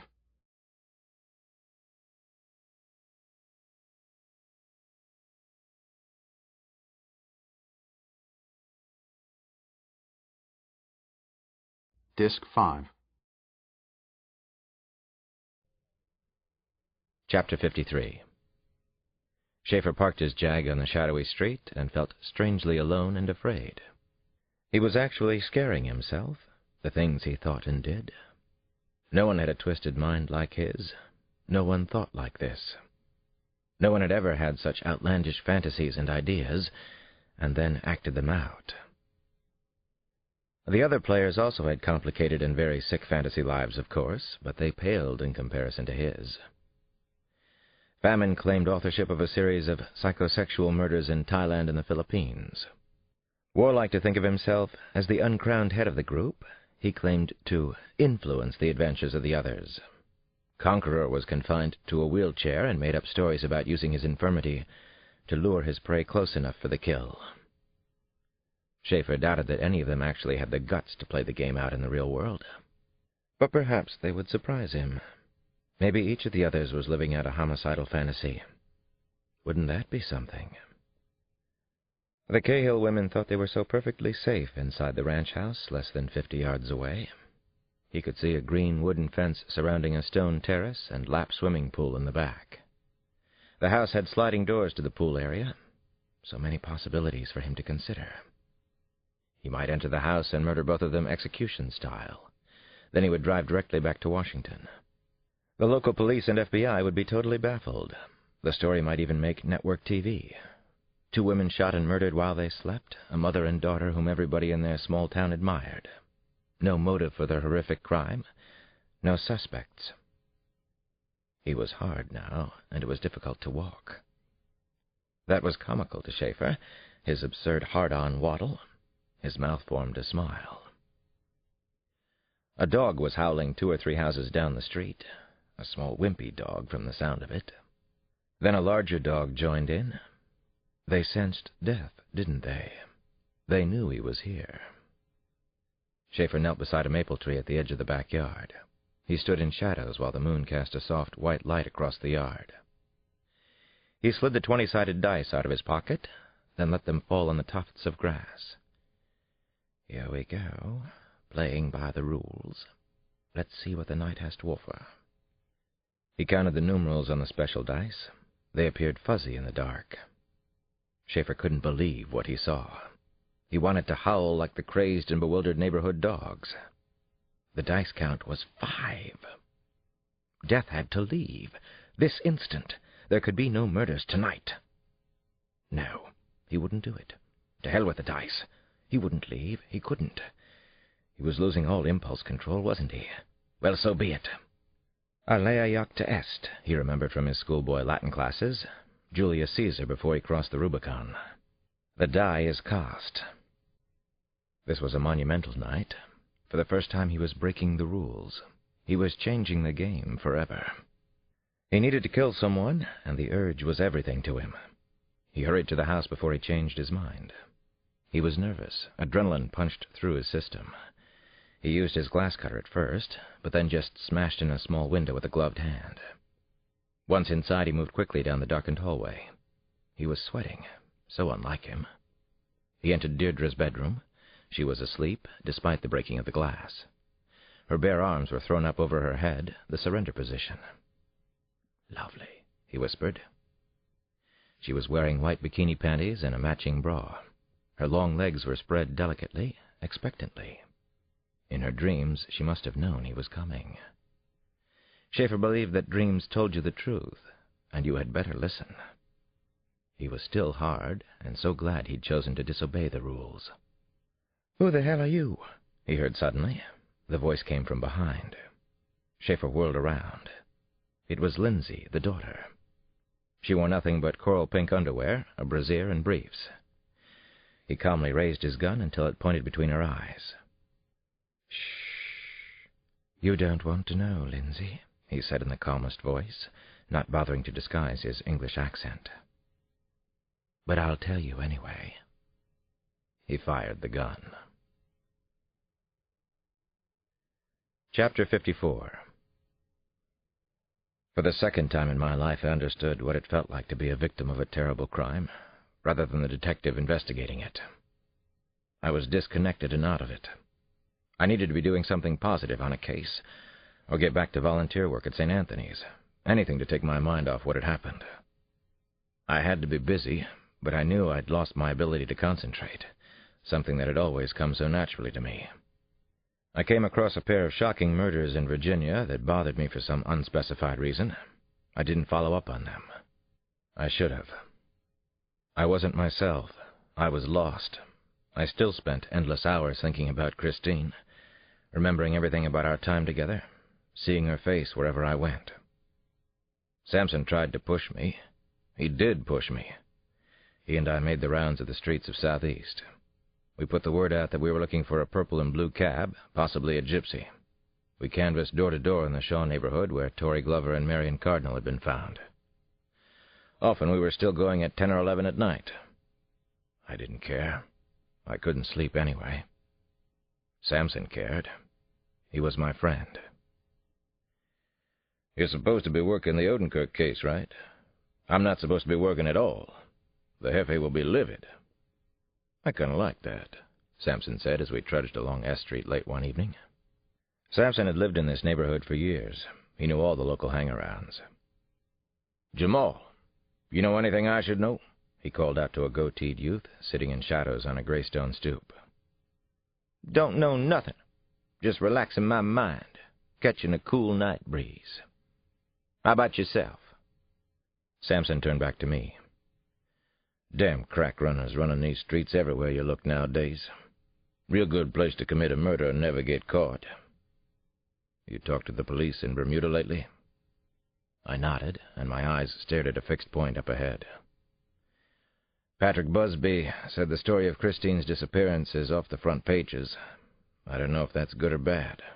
It's probably bad." Samson agreed. "Takes the pressure off them. You going back down there?" "Not right away. But yeah, I have to go back. I have to find out what happened." He looked me in the eye. Are you with me here right now? Are you here, sugar? Yeah, I'm here. Most of the time. I'm functioning okay. I pointed up at a nearby red brick building. That place would have a view of the front entryway into the girls' building. Any of those windows. Let's get back to work. Sampson nodded. I'm here as long as you want to be. There was something about pounding the streets that appealed to me that night.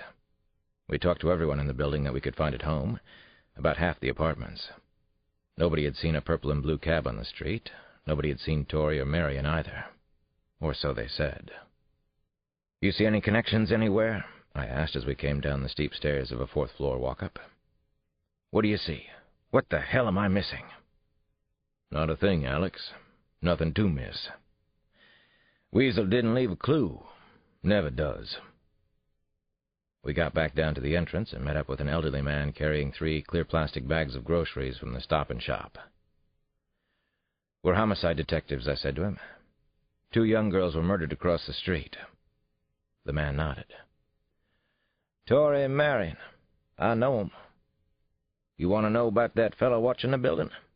He was sitting there most of the night. Inside a slick, fancy black car, he said.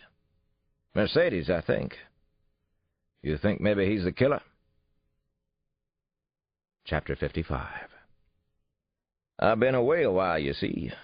Visiting with my 2 old bat sisters in North Carolina for a week of good memories, home-cooked food, the elderly man said as we went up to the 4th floor. That was why I was missed during the earlier time through here by your detectives.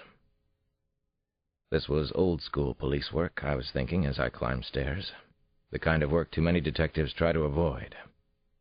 The man's name was DeWitt Luke, and he was retired from Bell Atlantic, the huge phone company that services most of the Northeast. He was the 53rd interview I'd had so far in Shaw. Saw him sitting there around 1 in the morning. Didn't think much of it at first. Probably waiting for somebody. Seemed to be minding his own business. He was still there at 2, though, sitting in his car. Seemed kind of strange to me. He paused for a long moment, as if trying to remember. Then what happened? I prompted the man. Fell asleep, but I got up to pee around 3:30. He was still in that shiny black car, so I watched him closer this time. He was watching the other side of the street, like some kind of damn spy or something. Couldn't tell what he was looking at, but he was studying something real hard over there. I thought he might be the police, except his car was too nice. You got that right, Sampson said, and barked out a laugh. No Mercedes in my garage. I pulled up a card table chair behind the darkened window in my apartment. Made sure there were no lights on so he couldn't see me. By now he'd caught my attention some. Remember the old movie Rear Window? I tried to figure out why he might be down there sitting, waiting. Jealous lover, jealous husband, maybe some kind of night stalker. But he wasn't bothering anybody as far as I could see. I spoke again. You never got a better look than that? Man sitting in the car? Around the time I got up to pee, he got out of the car, opened the door, but the inside light didn't come on. That struck me strange, it being such a nice car and all. Fueled my mind even more. I squinted my eyes, get a better look. Another long pause. And? He was tall, a blond gentleman, white fella. We don't get too many of them around here at night, or even in the daytime, for that matter. Chapter 56. Detective Patsy Hampton's investigation of the Jane Doe murders was starting to show forward movement and positive results. She thought she might have something good in the works. She had confidence in her ability to solve the murders. She knew from experience that she was smarter than everybody else. It helped to have Chief Pittman and all the department's resources on her side. She had spent the past day and a half with Chuck Hofstadler at the FBI building. She knew she was using Chuck a little, but he didn't seem to mind. He was lonely, and she did like his company. She and Chuck were still sitting around at 3:30 in the afternoon when Lancelot entered the gamesters' chat room again. Laugh-a-lot, she remembered. He couldn't resist, could he? Hampton said to Hofstadler. Gotcha, you fantasy freak. Hofstadler looked at her, his thick black eyebrows arched. 3:30 in the afternoon, Patsy. What does that say? Tell you what it says to me. Maybe he's playing from work, but I bet our Lancelot is a school kid. Or he's somebody who likes to play with school kids. She offered a thought that upset her even as she uttered the words. This time she didn't try to make contact with Lancelot. She and Chuck just listened in on a stultifying discussion of several role-playing games. In the meantime, he was trying to trace Lancelot. He's pretty good at this, a real hacker. He's built a lot of security into his system. Hopefully, we'll get to him anyway. I have confidence in you, Cheese Man. Lancelot stayed in the chat room past 4:30. By then, it was all over. Chuck had his name and address. Michael Ormson, Hutchins Place, Foxhall. At a few minutes before 5, 2 dark blue vans pulled up in front of the Ormson house on the Georgetown Reservoir.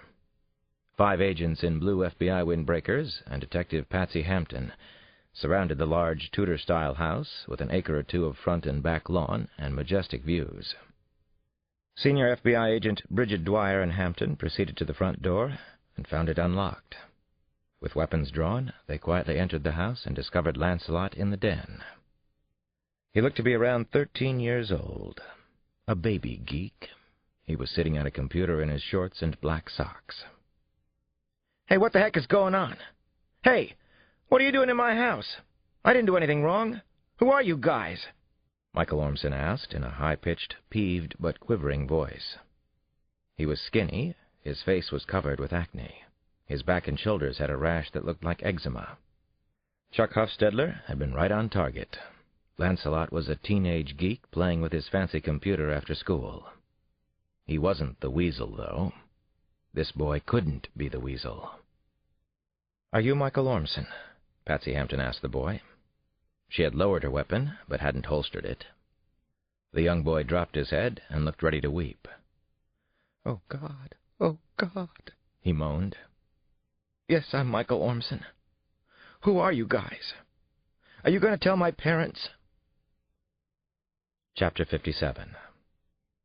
Michael's father and mother were immediately contacted at their jobs at Georgetown University Hospital and the U.S. Naval Observatory, respectively.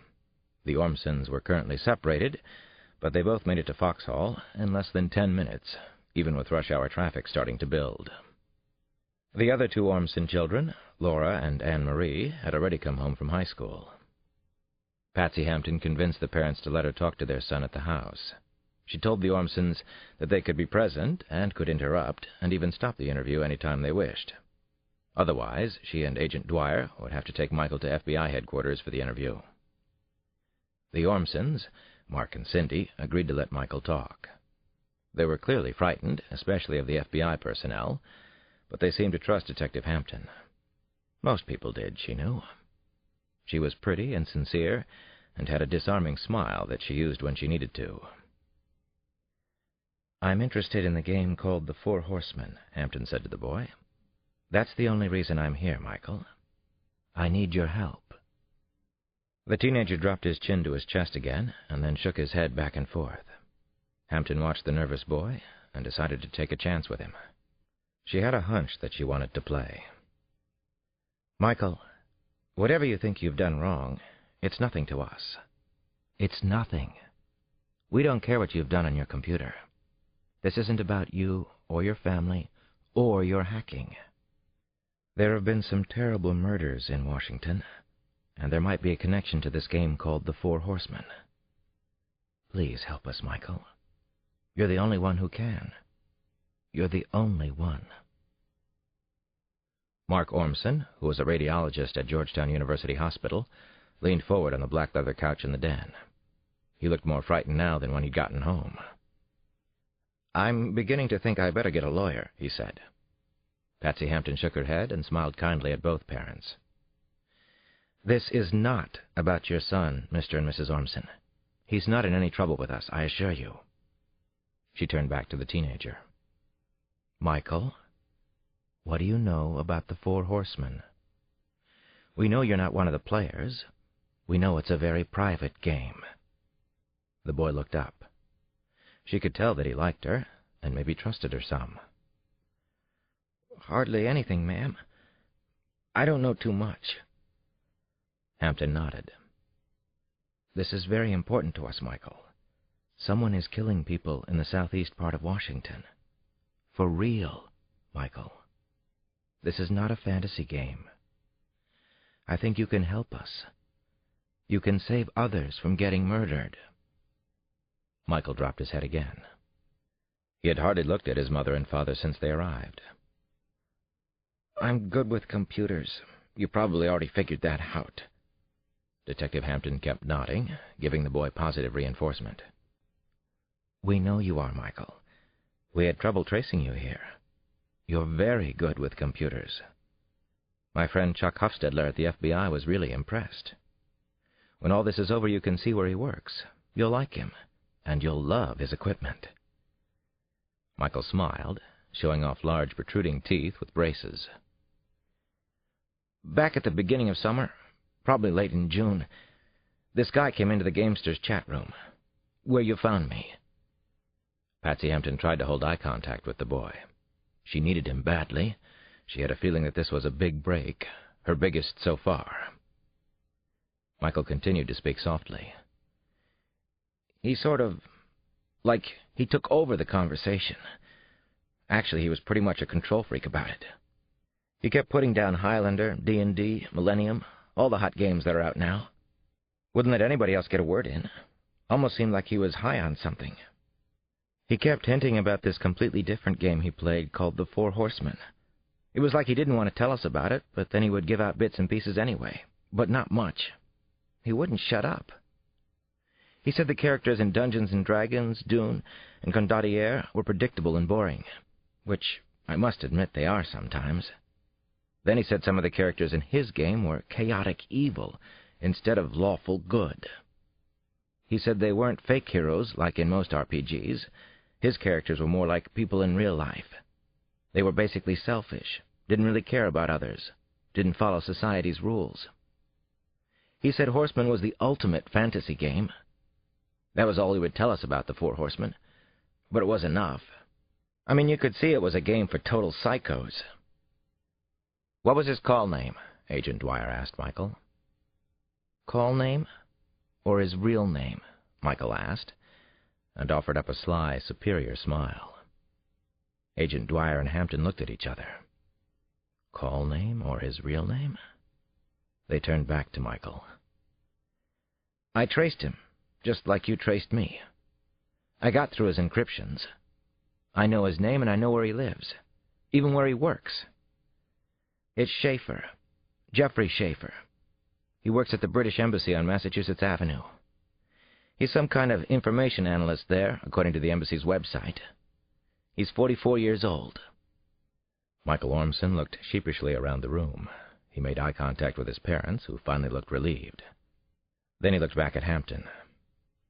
"Is any of that stuff helpful to you? Did I help?"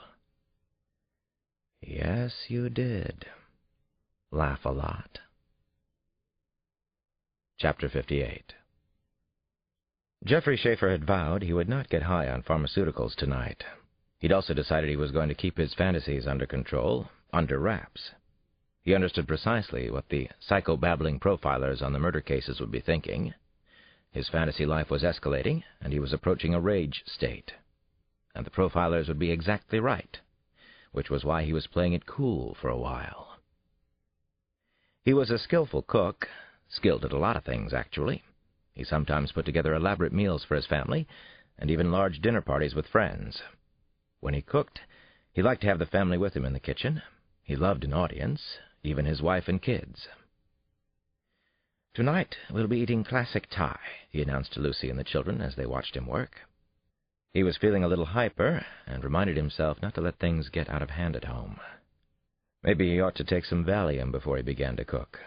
All he'd taken so far was a little Xanax. "What sets Thai food apart from other Southeast Asian cuisines are the explicit rules for proportions of ingredients, especially seasonings," he said, as he prepared a centerpiece of carved vegetables. "Thai is a distinctive cuisine, blending Chinese, Indonesian, Indian, Portuguese, Malaysian. Bet you didn't know that, Tricia and Erica." The little girls laughed, confused, so much like their mother. He put jasmine blossoms in Lucy's hair, then a blossom each for the twins. He tried the same with Robert, but his son pulled away laughing. "Nothing too hot tonight, darling," Lucy said. "The children?" "The children, of course, dear." "Speaking of hot, the real heat comes from capsaicin, which is stored in the ribs of these chili peppers.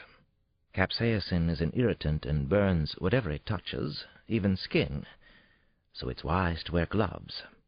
I'm not wearing gloves, of course, because I'm not wise. Also, I'm a little crazy." He laughed. Everyone did. But Lucy looked worried. Schaefer served the dinner himself, without any help, and he announced the name of each dish both in Thai and in English. "Pla mayuk young, or roast squid. Delicious. Mieng kum, leaf rolls with treasures. Yummy. Pla young kaeng fat, grilled snapper with red curry sauce. Delectable. A little hot, though, He watched them tentatively sample each course, and as they tasted the snapper, tears began to run down their faces. Erica began to choke. "Daddy, it's too hot," Robert complained, gulping. Schaefer smiled and nodded blithely. He loved this, the flowing tears, his perfect little family in pain. He savored each exquisite moment of their suffering. He'd managed to turn the dinner into a tantalizing game after all. At 8:45, he kissed Lucy and started off on his constitutional, as he called his nightly disappearing act. He went out to the Jag and drove a few blocks to Phelps' place, a quiet street without many lights. He took liberal doses of thorazine and Librium, then injected himself with Toradol. He took another Xanax. Then he went to his doctor's. Chapter 59. Schaefer didn't like the arrogant asshole doorman at Boo Cassidy's building, and they didn't like him, he decided. Who needed their approval anyway? They were shiftless, lazy incompetents, incapable of doing much more than holding open doors and offering up ingratiating smiles to fat cat tenants. "I'm here to see Dr. Cassidy," Schaefer announced to the familiar black wanker with Mal jauntily pinned on his lapel. It was probably there so he wouldn't forget his own name. "Right," said Mal. "Isn't that right, sir?" "Right, sir. I'll ring up Dr. Cassidy. Wait right here, sir." He could hear Boo through the doorman's staticky phone receiver. She had no doubt left explicit instructions that he be let up immediately. She certainly knew he was coming. They'd talked during the car ride from his house. "You can go up now, sir," the doorman finally said. "I'm fucking her brains out, Mal," Schaefer said. He waltzed to the elevators with a grin. "You watch that door now. Don't let anyone take it." Boo was in the hallway to meet him when the elevator cruised to a stop on 10. She was wearing at least $5,000 worth of clothes from Escata. She had a great body, but she looked like a bullfighter or a marching band leader in the gaudy outfit. No wonder her first two husbands had divorced her. The second husband had been a therapist and treating MD.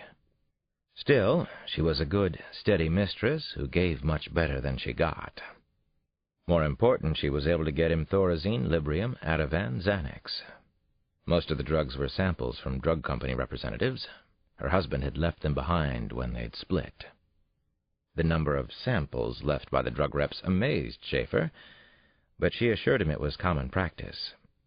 She had other friends who were doctors, and she hinted to Schaefer that they helped her out in return for an occasional fuck. She could get all the drugs he needed. Schaefer wanted to take her right there in the hall, and he knew Boo would like the spontaneity and the passion that were so clearly missing from her life. Not tonight, though. He had more basic needs, the drugs. "You don't look too happy to see me, Jeff," she complained. She took his face in her manicured hands. Christ, her long varnished red nails scared him. "What happened, darling? Something's happened. Tell Boo what it is." Schaefer took her in his arms and held her tightly against his chest. She had large, soft breasts, Great legs, too. He stroked her frosted blonde hair and nuzzled her with his chin. He loved the power he had over her, his goddamned shrink. I didn't want to talk about it just yet. I'm here with you. I feel much better already.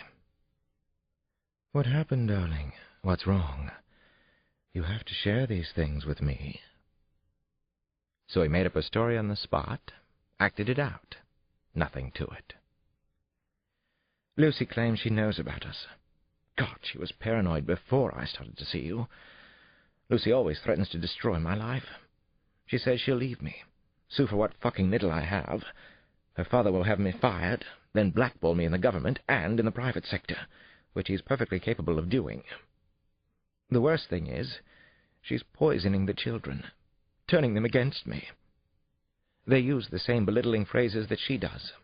Colossal failure, underachiever, get a real job, Daddy.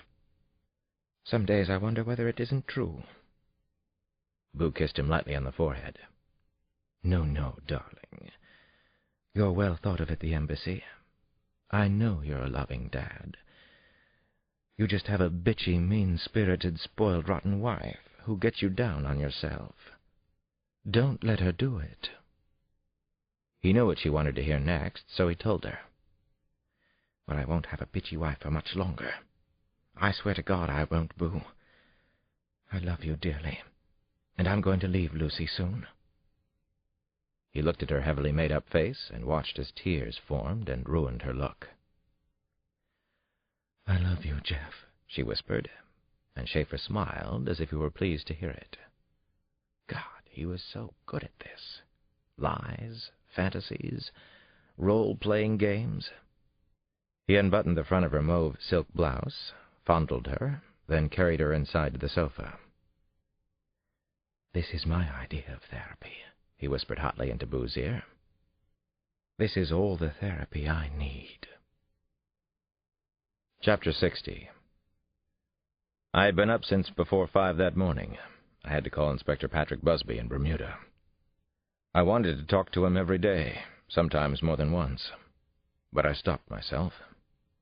It would only make things worse, strain my relations with the local police, and signal that I didn't trust them to handle the investigation properly. Patrick, it's Alex Cross calling from Washington. Did I catch you at a good time? Can you talk for a moment now? I asked. I always tried to sound as upbeat as possible. I wasn't, of course. I had been up pacing the house and already had breakfast with Nana. Then I'd waited impatiently until 8:30 to call Busby at the station house in Hamilton. He was an efficient man, and I knew he was there every morning by 8. I could picture the thin, wiry policeman as we talked on the phone. I could see the tidy cubicle office where he worked, and superimposed over everything, I could still see Christine on her moped waving goodbye to me on that perfectly sunny afternoon. I have a few things for you from my contact at Interpol, I said. I told him about an abduction of a woman on Jamaica earlier in the summer, and another in Barbados. Both were similar, though not identical to Christine's disappearance. I didn't think they were connected, really, but I wanted to give him something, anything. Patrick Busby was a thoughtful and patient man. He remained silent until I had finished talking before asking his usual quota of logical questions. I had observed that he was flawed as an interrogator because he was so polite, but at least he hadn't given up. I assume that neither abduction was ever solved, Alex. How about the women who were taken? Were they found? No. Neither woman was seen again. Not a sign of them. They're still missing. He sighed into the phone receiver. I hope your news is helpful in some way, Alex. I'll certainly call the other islands and check into it further. Anything else from Interpol or the FBI? I wanted to keep him on the line, the lifeline as I now thought of it. A few far-flung possibilities in the Far East, Bangkok, the Philippines, Malaysia. Women abducted and murdered, all Jane Does. To be honest, nothing too promising at this point. I imagined him pursing his thin lips and nodding thoughtfully. I understand, Alex. Please keep giving me whatever you get from your sources. It's difficult for us to get help outside this small island. My calls for assistance frequently aren't returned. I sincerely wish that I had some good news for you on my end, but I'm afraid I don't. Other than Perry Graham, no one saw the man with the van. No one seems to have seen Christine Johnson in Hamilton or St. George either. It's truly a baffling mystery. I don't believe that she ever got to Hamilton. It's frustrating for us, too. My prayers are with you and your wonderful family, and, of course, John Sampson. I thanked Patrick Busby and hung up the phone. I went upstairs and dressed for work. I still had nothing really substantial on the murder of Frank Odenkirk, and the Jefe was contacting me daily on email. I certainly knew how the Odenkirk family felt. The media heat about the homicide had died down, though, as it often does. Unfortunately, so had the Post stories about the unsolved murders in Southeast. While I was taking a hot shower, I thought about DeWitt Luke and the mysterious watcher on S Street. What was the man in the Mercedes doing out there for so long? Did he have some connection with the murders of Torrey Glover and Marion Cardinal? None of this was making complete sense to me. That was the truly maddening thing about the Jane Doe murders and the Weasel. He wasn't like other repeat killers. He wasn't a criminal genius like Gary Sonergy, but he was effective. He gets the job done, doesn't he? I needed to think more about why someone had been lurking outside Torrey Glover's apartment. Was he a private detective, a stalker, or was he actually the murderer? One possibility hit me. Maybe the man in the car was an accomplice of the killer. Two of them, working together? I'd seen that before in North Carolina. I turned up the water, made it hotter. I thought it would help me to concentrate better, steam out the cobwebs in my brain, bring me back from the dead. Nana began banging on the pipes from downstairs in the kitchen. "Get down here and go to work, Alex. You're using up all my hot water," she yelled above the noise of the shower. "Last time I looked, my name was on the water and gas bills," I shouted back. "It's still my hot water. Always was, always will be," Nana replied. Chapter 61. Every day, every night I was out on the streets of Southeast, working harder than ever, but with nothing much to show for it. I continued to search for the mysterious purple and blue cab, and for the late-model black Mercedes that DeWitt Luke had seen on S Street. Sometimes I felt as if I were sleepwalking, but I kept at it, sleepwalking as fast as I could. Everything about the investigation seemed a long shot at best. I received tips and leads every day that had to be followed up. None of them went anywhere, though. I got home at a little past 7 that night, and tired as I was, I still let the kids drag me downstairs for their boxing lesson. Damon was showing me a lot of hand speed, and also some pretty good footwork and power for his age. He's always had good spirit, and I was confident that he wouldn't abuse his burgeoning boxing skills at school. Janny was more a student of boxing, though she seemed to recognize the value of being able to defend herself. She was quick at mastering techniques, seeing connections, even if her heart wasn't completely in the sport. She preferred to torture her brother and me with her taunts and wit. "Alex, telephone," Nana called down from the top of the cellar stairs. I looked at my watch, saw it was 20 to 8. "Practice your footwork," I told the kids. Then I trudged up the steep stone stairs. "Who is it?" "Wouldn't say who it was," Nana said as I got up to the kitchen. She was making shrimp and corn fritters, and the room was filled with the glorious smells of honey-baked apples and gingerbread. It was a late dinner for us. Nana had waited until I got home. I picked up the phone on the kitchen counter. "Alex Cross?" "I know who you are, Detective Cross." I recognized the voice immediately, though I'd heard it only once before, in the Belmont Hotel in Bermuda. A chill went right through me, and my hands shook. "There's a payphone outside the Budget Drugs on 4th Street. She's safe for now. We have her. But hurry. Hurry. Maybe she's on the payphone right now. I'm serious. Hurry!" Chapter 62.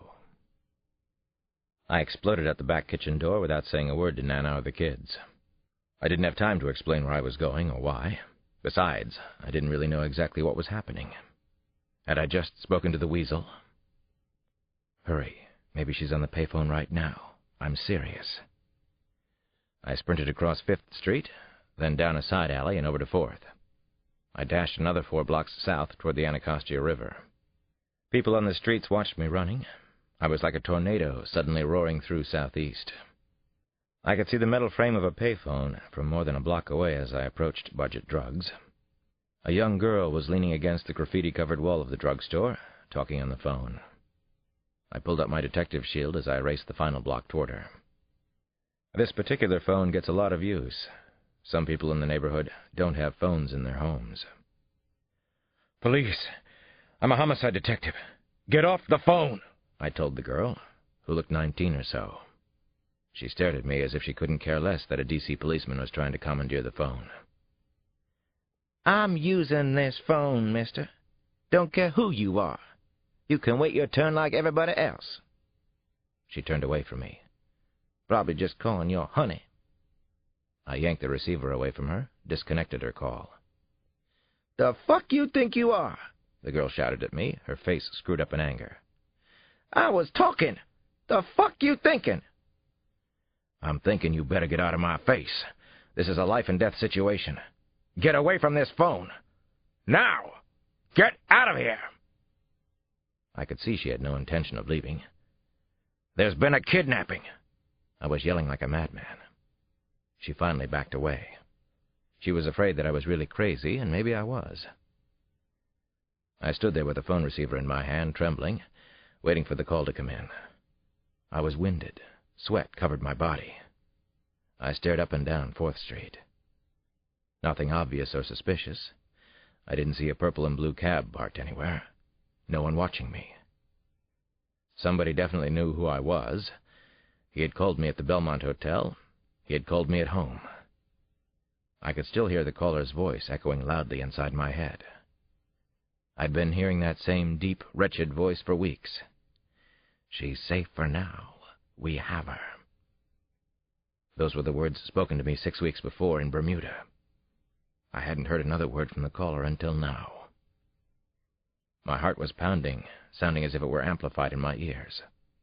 Adrenaline was rushing like powerful rivers through my bloodstream. I couldn't stand this. The caller had stressed that I hurry. A young man approached the payphone.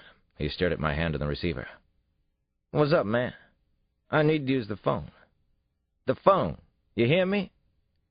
"Police business." I gave him a hard stare. "Take a walk, please. Go!" "Don't look like no police business to me," he mumbled. The man moved away, looking over his shoulder as he retreated down 4th, frowning, but not stopping to argue with me. The caller liked to be completely in control, I was thinking as I stood there helpless in front of the busy drugstore. He'd made me wait this long since the Bermuda call, possibly to demonstrate his power. Now he was doing it again. What did he really want, though? Why had he taken Christine? "We have her," he'd said, and he'd repeated the very same words when he called my house. Was there really a we? What kind of group did he represent? What did they want? I stood at the payphone for 10 minutes, 15, 20. I felt as if I were going mad, but I would stay here all night if I had to. I began to wonder if this was the right phone, but I knew it was. He had been crystal clear, calm, in control. For the first time in weeks, I allowed myself to truly hope that Christine might be alive. I imagined her face, her deep brown eyes that showed so much love and warmth. Maybe, just maybe, I would be allowed to talk to her. I let my anger build toward the unknown caller, but then I cut it off, shut down my emotions, and waited with a cool head. People came and went, in and out of the drugstore. A few wanted to use the phone. They took one look at me, and they moved on in search of another phone. At 5 minutes to 9, the phone rang. I lifted the receiver instantly. "This is Alex Cross," I said. "Yes, I know who you are. That's already been established." Here's what you should do. Back all the way off. Just back away, before you lose everything you care about. It can happen so easily, in a snap. You're smart enough to understand that, aren't you? Then the caller hung up. The line was dead. I banged the phone with the receiver. I cursed loudly. The manager from the drugstore had come outside and was staring at me. "I'm going to call the police," he said. "That's a public phone." I didn't bother to tell him I was the police. Chapter 63. Was it the Weasel who had called? Was I dealing with one killer or more than one? If only I had some idea who the caller was and who he meant by we. The message scared me just as much as the first one had, maybe even more, but it also gave me hope that Christine might still be alive. With hope came a jolting surge of pain. If only they would put Christine on the phone. I needed to hear her voice. What did they want? Back all the way off. Back off from what? The Odenkirk murder case? The Jane Does? Perhaps even Christine's disappearance? Was Interpol or the FBI getting close to something that had scared them? We weren't close to anything that could solve any of the cases, and I knew timing was critical. Early Wednesday morning, Sampson and I drove to Eckington. A woman over there knew where a purple and blue cab was garaged. We'd followed up a dozen or so leads like this already, but it didn't matter. Every lead had to be investigated. Every single one. "Cab owner's name is Arthur Marshall," I told Sampson as we walked from my car toward a red-brick garden apartment that had seen better days. "Trouble is, Arthur Marshall seems to be a false identity. Landlady has him working at a Target store. According to Target, he doesn't. Never worked at any Target store. Hasn't been seen around for a while, according to the landlady."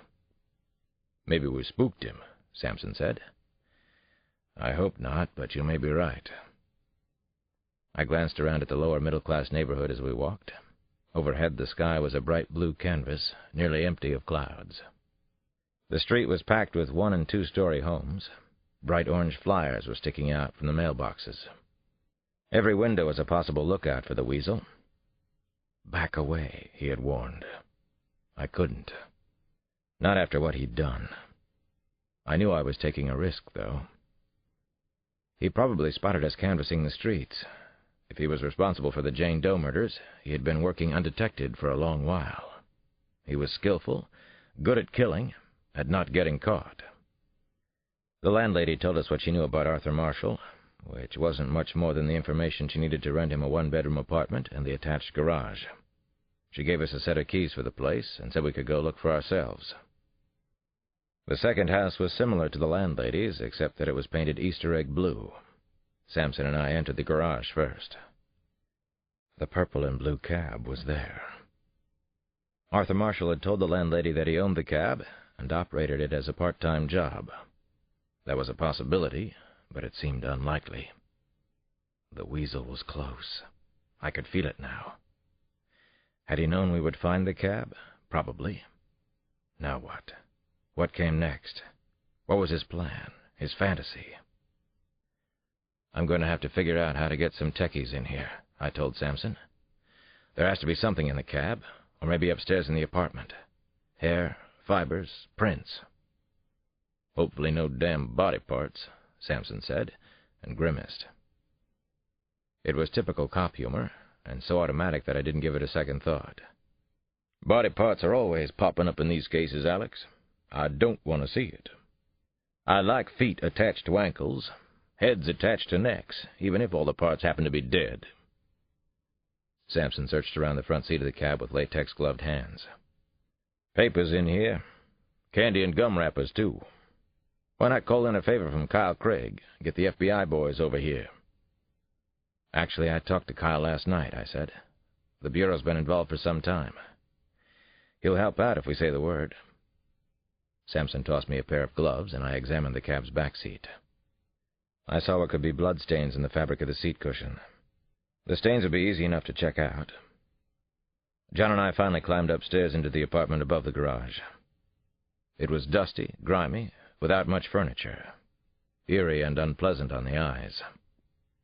It didn't look as if anyone lived there, but if someone did, he was really weird. The landlady had said as much. The kitchen was mostly empty. An expensive juicer was the only personal indulgence. Not a low-end model. Expensive. I took out my handkerchief and opened the refrigerator. There was nothing in it but bottled water and some aging fruit. The fruit was rotting, and I hated to think of what else we might find here in the apartment. "Health nut," Sampson offered. "Nut, anyway," I said. "There's a sense of animal fear in here. He gets very tense, excited, when he comes to this place." "Yeah," Sampson said. "I know the feeling." We entered the bedroom, which was furnished with only a small cot, a couple of stuffed chairs, nothing else. There was a sense of fear here, too. I opened the closet door, and what I saw stopped me dead. There was a pair of khaki pants, a blue chambray shirt, a blue blazer, and something else. "John, come here," I called. "John!" "Oh, shit. Do I have to? Not more bodies. Just come here. It's him. This is the Weasel's place, I'm sure of it. It's worse than a body." I opened the closet door wider and let Sampson see what I'd found there. "Shit," he groaned. "God damn it, Alex." Someone had put up pictures. Half a dozen black and white photographs were taped to the wall of the closet. It wasn't a killer's shrine. It was meant to be found. There were pictures of Nana, Damon, Janny, me, and Christine. Christine almost seemed to be smiling at the camera, that incredible smile of hers, those big, welcoming eyes. The pictures had been taken in Bermuda. Whoever had rented this apartment had taken them. Finally, I had something to link Christine's abduction to the murders in Washington. I knew who had taken her. Back off, before you lose everything. I sensed fear again. It was my own. Chapter 64. Patsy Hampton had decided that she wasn't ready to confide in Chief George Pittman just yet. She didn't want the Hefe interfering or crowding her. Also, she flat out didn't trust or like the bastard. She still hadn't made up her mind what to do about Alex Cross. Cross was a complication. The more she checked him out, the better he looked. He seemed to be a very good, dedicated detective, and she felt bad about keeping Chuck Hufstedler's information away from him. Chuck had been Cross's source first, but she'd used the techie's crush on her to gain an advantage. She didn't like herself for doing that. She drove her Jeep to the British Embassy late that afternoon. She had Jeffrey Schaefer under limited surveillance. Hers. She could get more teams, but that would mean going to Pittman now, and she didn't want anyone to know what she had. She didn't want to be crowded. She had done her preliminary homework on Schaefer. He was in the security service, which meant he was British intelligence operating outside England. Most likely he was a spy working out of the embassy on Massachusetts Avenue. His reputation was okay. Good, actually. His current assignment supposedly had to do with the British government's human rights program, which meant the assignment was bullshit. He lived in Kellerama, a high-rent district, one he couldn't afford on his salary. So who the hell was this Schaefer chap? Hampton sat parked in her vehicle outside the embassy on California Street. She smoked a Marlboro Light and started to think things through. She really ought to talk to Cross about where he was with his investigation. Did he know anything that could help? Maybe he was onto Schaefer, too. It was almost criminal for her not to contact Cross and share what she'd gotten from Chuck E. Cheese. Pittman's dislike for Cross was well known. He considered him competition. She didn't know Cross that well, but he got too many headlines. Still, she wished she knew what Cross had in his files, and especially whether Jeffrey Schaefer had appeared on Cross's radar. There was too much fricking noise on the fricking street near the British Embassy. Workers were doing construction on the Turkish Chancery across California Street. Hampton already had a headache. Her life was one big headache, and she wished they would stop pounding and hammering and battering and sawing. For some reason or other, there was a crowd of people swarming all over the National Mosque today. At a few minutes past 5, Schaefer got into his Jaguar in a parking lot outside the glass-walled rotunda. She'd seen him twice before. He was in very good shape, and attractive, too, though not a physical type she herself responded to. Schaefer sure didn't hang around long after the workday ended. Hampton figured he either had some place to go or really hated his day job. Possibly both. She stayed a safe distance behind the black Jag, following it along crowded Massachusetts Avenue. Schaefer didn't seem to be heading home, and he wasn't going to Southeast either. Where are we going tonight, she wondered as she tailed him. And what does it have to do with the Four Horsemen? What game are you really playing? What are your fantasies? Are you a bad man? A murderer, Jeffrey? You don't look like it, Blondie. Such a nice, spiffy car for a scumbag killer. Chapter 65. After work, Jeffrey Schaefer joined the clogged artery of rush-hour traffic inching along Massachusetts. Turning out of the embassy, he had spotted the black Jeep behind him. The tail was still there as he drove down Massachusetts Avenue. Who's in the Jeep? One of the other players? D.C. Police? Detective Alex Cross?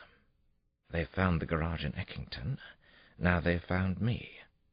It has to be the bloody police. He watched the black Jeep as it trailed 4 cars behind him. There was only one person inside, and it looked like a woman. Could it possibly be Lucy? Had she discovered the truth about him? God, had she finally figured out who and what he was? He picked up his mobile phone and made a call home. Lucy picked up after a couple of rings. "Darling, I'm coming home after all. There's a bit of a lull at the office. We can order in or something, unless you and the children already have plans." She blathered on in her usual maddening way. She and the twins had been going to catch a movie, Ants, but they'd rather stay home with him. They could order from Pizza Hut. It would be fun for a change. "Yes, what fun," Schaefer said, and cringed at the thought. Pizza Hut served indigestible cardboard drenched with very bad tomato soup. He hung up, then took a couple of Vicodin and a Xanax. He thought he could feel cracks slowly opening up in his skull. He made a dangerous U-turn on Massachusetts Avenue and headed toward home. He passed the Jeep going in the opposite direction and was tempted to wave. A woman driver. Now, who was she? The pizza got to the house at around 7, and Schaefer opened an expensive bottle of Cabernet. He washed down another Xanax with the wine in the downstairs bathroom. Felt a little confused, fuzzy around the edges. That was all right, he supposed. Jesus Christ, he couldn't stand being with his family, though. He felt as if he were going to crawl out of his skin. Ever since he was a boy in England, he'd had a repetitive fantasy that he was actually a reptile and could shed his own skin. He'd had the dream long before he read any Kafka. He still had the disturbing dream. He rolled 3 dice in his hand as he sipped his wine, played the game at the dinner table. If the number 17 came up, he would murder them all tonight. He swore he would do it. First the twins, then Robert, and then Lucy. She kept prattling on and on about her day. He smiled blithely as she told him about her shopping trip to Bloomingdale's and Bath and Body Works and Bruno Cipriani at the mall. He considered the supreme irony of his taking truckloads of antidepressants and only becoming more depressed. Jesus, he was cycling down again. How low could he go? "Come 17, he finally said aloud. "What, darling?" Lucy suddenly asked. "Did you just say something?" "He's already playing tonight's game," said Robert, and snickered. "Right, Daddy?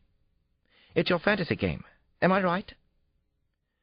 "Right, son," Schaefer replied, thinking, Christ, I am mad.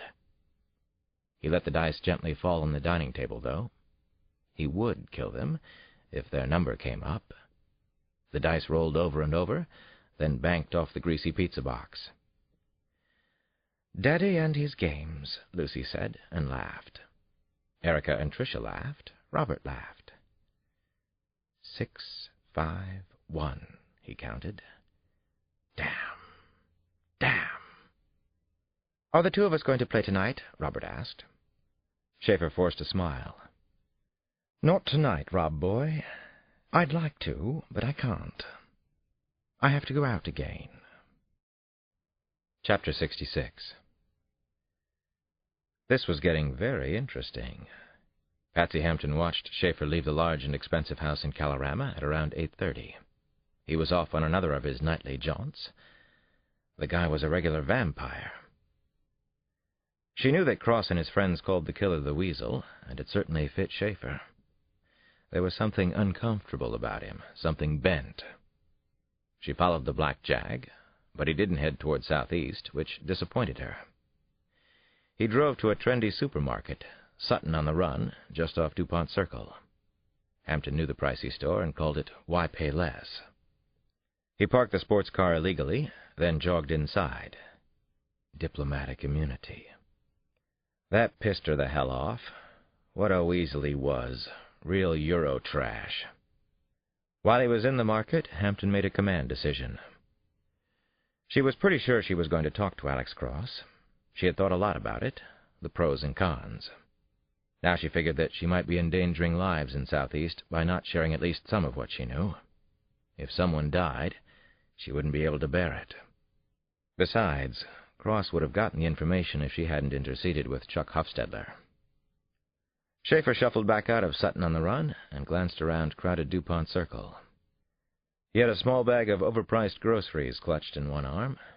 Groceries for whom, though? He didn't look in the direction of her Jeep, which was just peeking around the corner. She followed the black jag at a safe distance in the light traffic. He got onto Connecticut Avenue.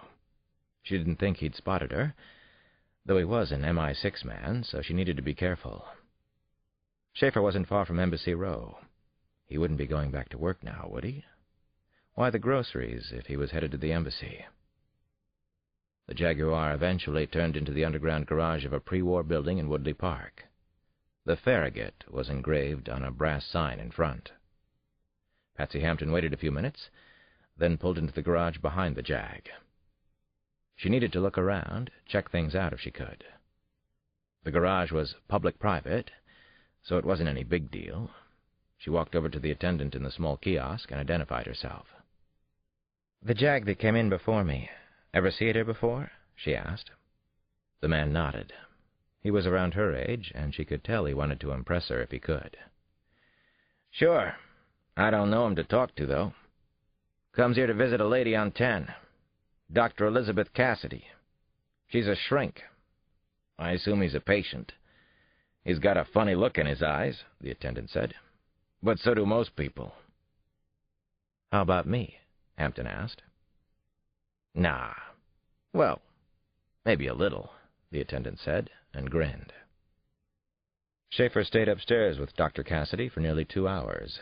Then he came down and went straight back to the house in Kalorama. Patsy Hampton followed him, then watched the house for another half-hour. She thought that Schaefer was probably in for the night. She drove to a nearby diner, but didn't go inside right away. She picked up her mobile phone before she had too many second thoughts. She knew Cross's street and got the phone number through information. Was it too late to call? Screw it, she was going through with this. She was surprised when the phone was picked up on the first ring. She heard a pleasant male voice. Nice, strong. "Hello? Alex Cross." She almost hung up on him. Interesting that he'd intimidated her for a moment. "This is Detective Patsy Hampton. I've been doing some work on the Jane Does. I've been following a man who is a suspect. I think we should talk." "Where are you, Patsy?" Cross said without hesitation. "I'll come to you. Just tell me where." "I'm at the City Limits Diner on Connecticut Avenue." "I'm on my way," said Cross. Chapter 67.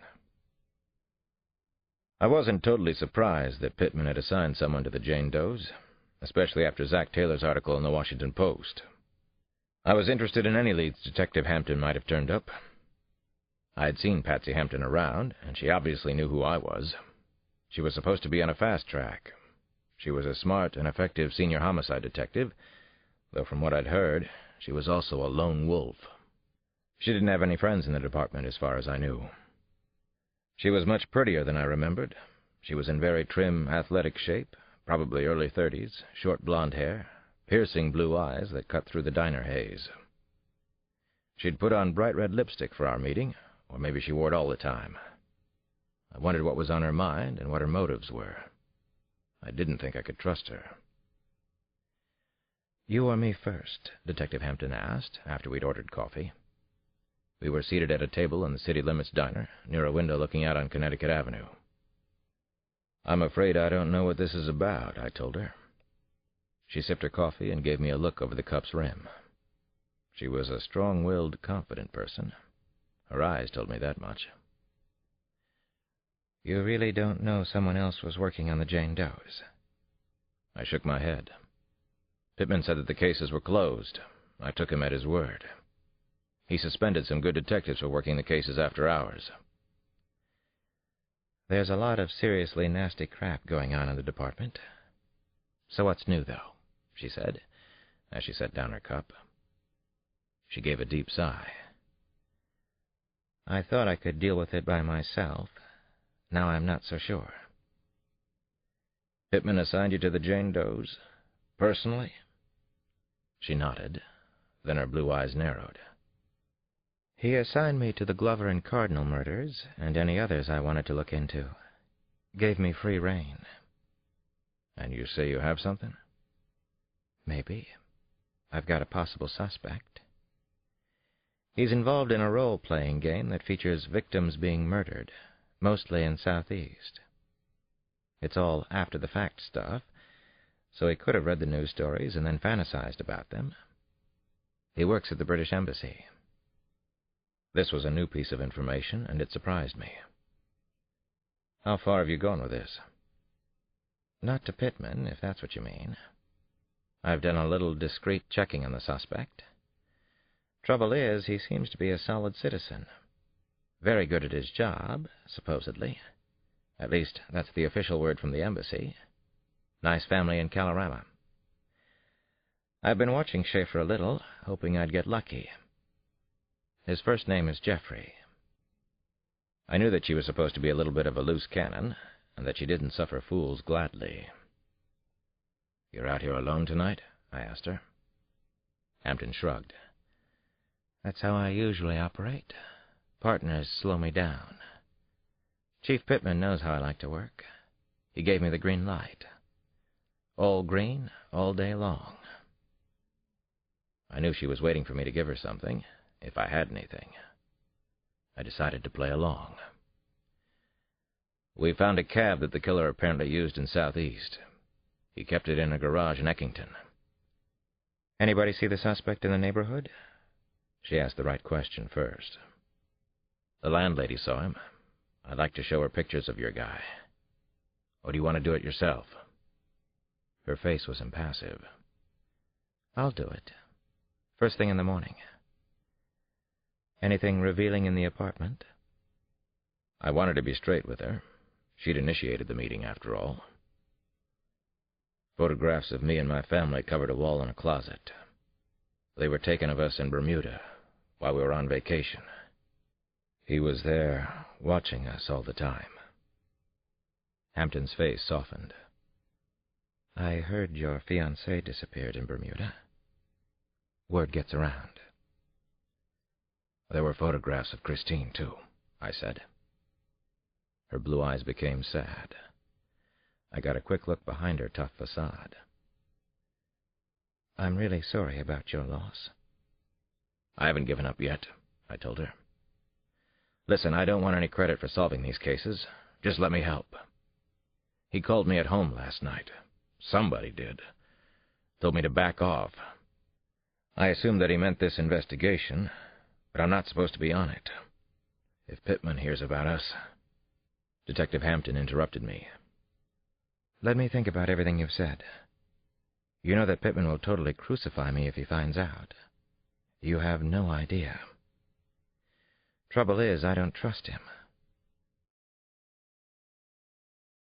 This book is continued on Disc 6.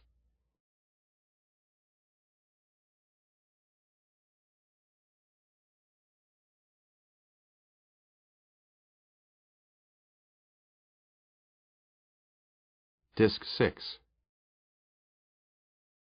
You know that Pittman will totally crucify me if he finds out. You have no idea. Trouble is, I don't trust him. Hampton's gaze was intense and direct. Don't mention any of this to your buddies or Samson. You never know. Just let me sleep on it. I'll try to do the right thing. I'm not such a hard-ass, really. Just a little weird, you know? Aren't we all? I said, and smiled.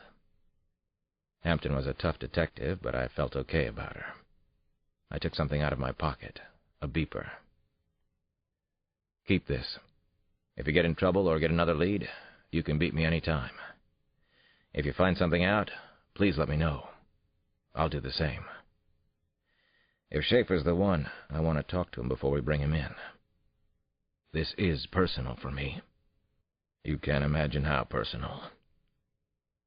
Hampton continued to make eye contact, studying me. She reminded me of someone I'd known a while back. Another complicated woman cop named Jessie Flanagan. I'll think about it. I'll let you know. All right. Thanks for calling me in on this. She stood. You're not in on it yet. Like I said, I'll let you know. Then she touched my hand. I really am sorry about your friend. Chapter 68. We both knew I was in, though. We'd made some kind of deal in the city limits diner. I just hoped I wasn't being set up by Hampton and Pittman, or God knows who else. Over the next 2 days, we talked 4 times. I still wasn't sure that I could trust her, but I didn't have a choice. I had to keep moving forward. She had already visited the landlady who'd rented out the apartment and garage in Eckington. The landlady hadn't recognized the pictures of Schaefer. Possibly he'd worn a disguise when he met her. If Patsy Hampton was setting me up, she was one of the best liars I'd met, and I've known some good ones. During one of our calls, she confessed that Chuck Hofstadler had been her source, and that she'd gotten him to keep the information from me. I shrugged it off. I didn't have the time or the energy to be angry at either of them. In the meantime, I spent a lot of time at home. I didn't believe the killer would come after my family, not when he already had Christine, but I couldn't tell that for sure. When I wasn't there, I made sure Samson or somebody else was checking on the house. On the 3rd night after I met her, Patsy Hampton and I had a breakthrough of sorts. She actually invited me to join her on her stakeout of Schaefer's townhouse in Colorama Heights. He had arrived home from work before 6 and remained there until just past 9. He had a nice-looking expat family, 3 children, a wife, a nanny. He lived very well. Nothing about his life or surroundings suggested that he might be a killer. He seems to go out every night around this time, Hampton told me as we watched him walk to a shiny black Jag parked in a graveled driveway at the side of the house. Creature of habit, I said. A weasel. Creature, anyway, she said. We both smiled. The ice was breaking up a little between us. She admitted that she had checked me out thoroughly. She'd decided that Chief Pittman was the bad guy in all of this, not me. A Jaguar pulled out of the drive, and we followed Schaefer to a night spot in Georgetown. He didn't seem to be aware of us. The problem was that we had to catch him doing something. We had no concrete evidence that he was our killer. Schaefer sat by himself at the bar, and we watched him from the street. Did he perch by the window on purpose, I wondered? Did he know we were watching? Was he playing with us? I had a bad feeling that he was.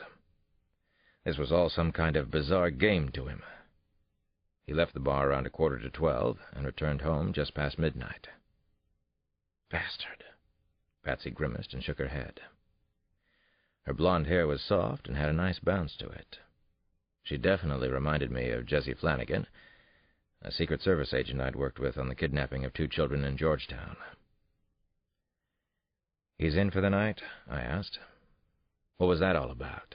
He leaves the house to watch the Orioles baseball game at a bar in Georgetown? That's how it's been the last few nights. I think he knows we're out here. He's an intelligence officer. He knows surveillance. We also know he likes to play fantasy games. At any rate, he's home for the night, so I'm going home too, Patsy.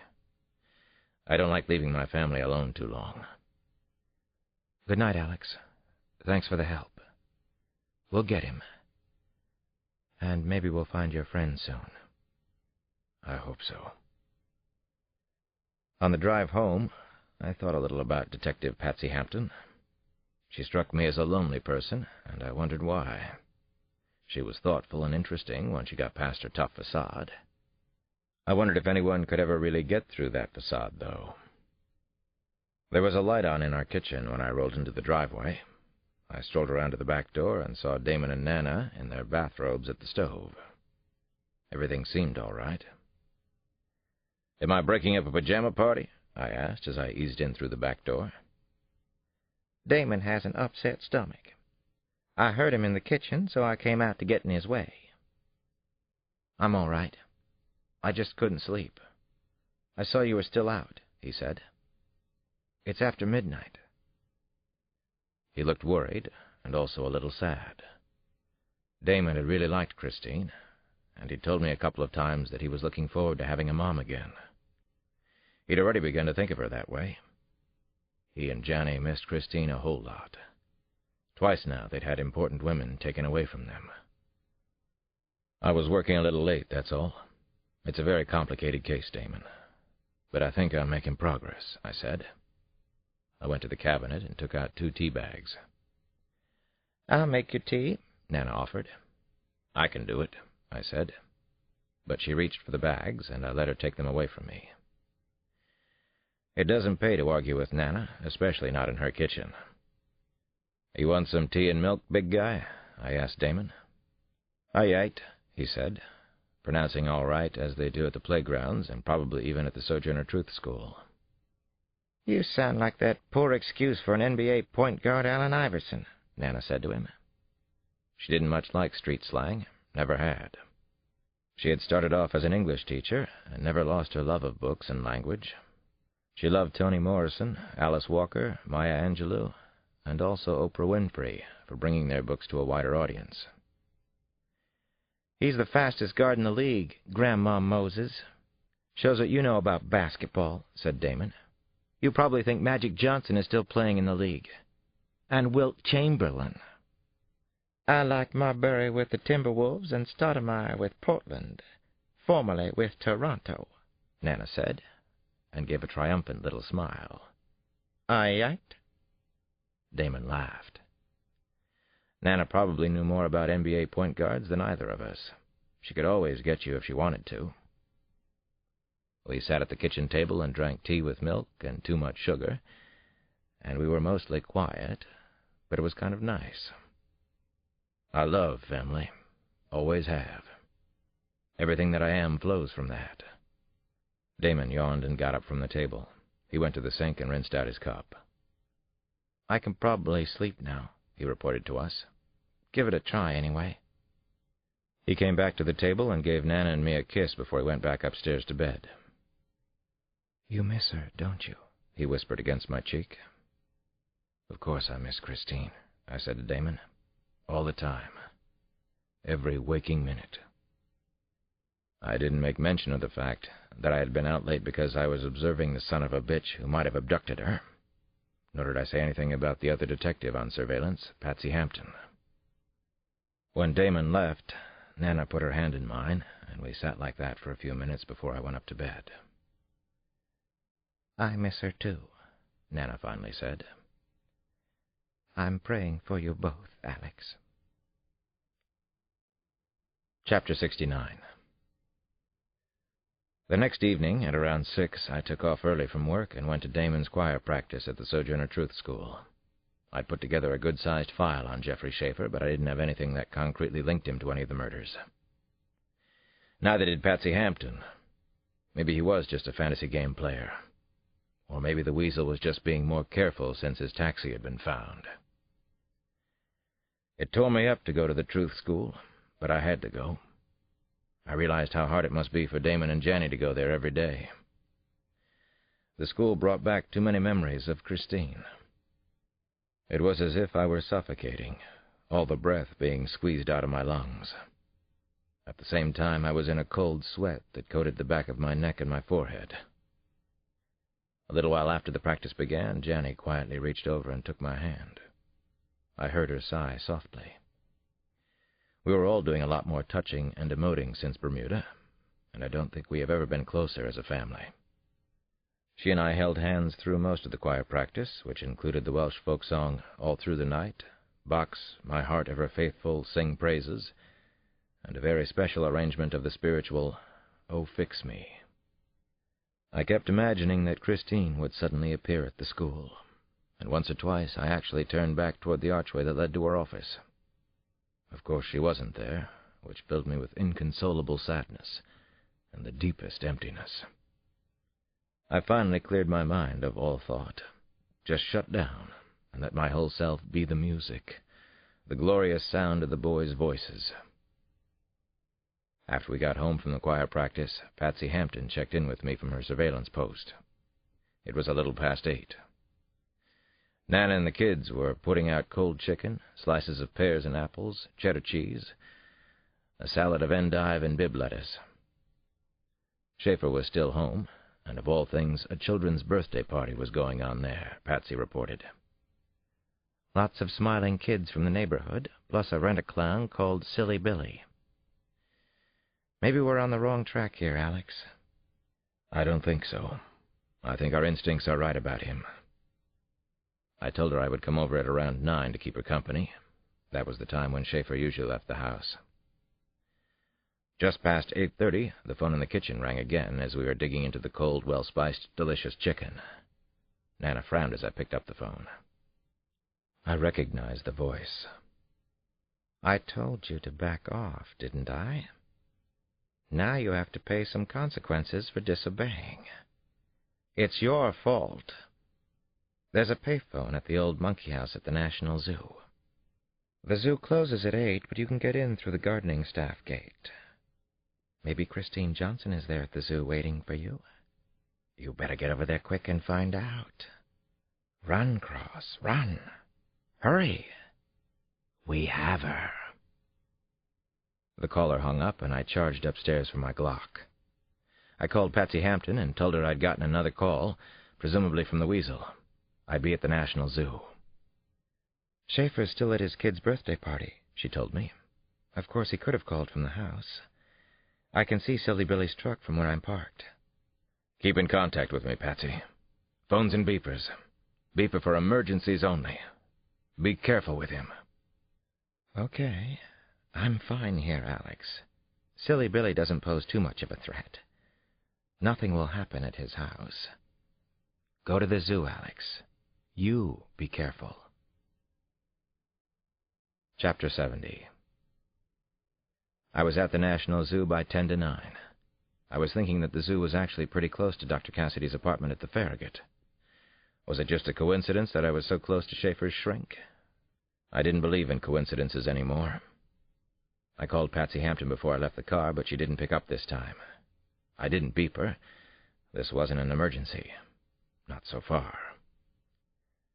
I knew the zoo from lots of visits with Damon and Janny, but even better from when I was a boy and Nana used to bring me, and sometimes Samson, who was nearly 6 feet tall by the time he was 11. The main entrance to the zoo was at the corner of Connecticut and Hawthorne Avenues, but the old monkey house was nearly a mile diagonally across the grounds from there. No one seemed to be around, but the gardening staff gate was unlatched, as the caller had said it would be. He knew the zoo, too. More games, I kept thinking. He definitely loved to play. As I hurried into the park, a steep horizon of trees and hills blocked out the lights of the surrounding city. There was only an occasional foot lamp for light, and it was eerie and frightening to be in there alone. Of course, I was sure I wasn't alone.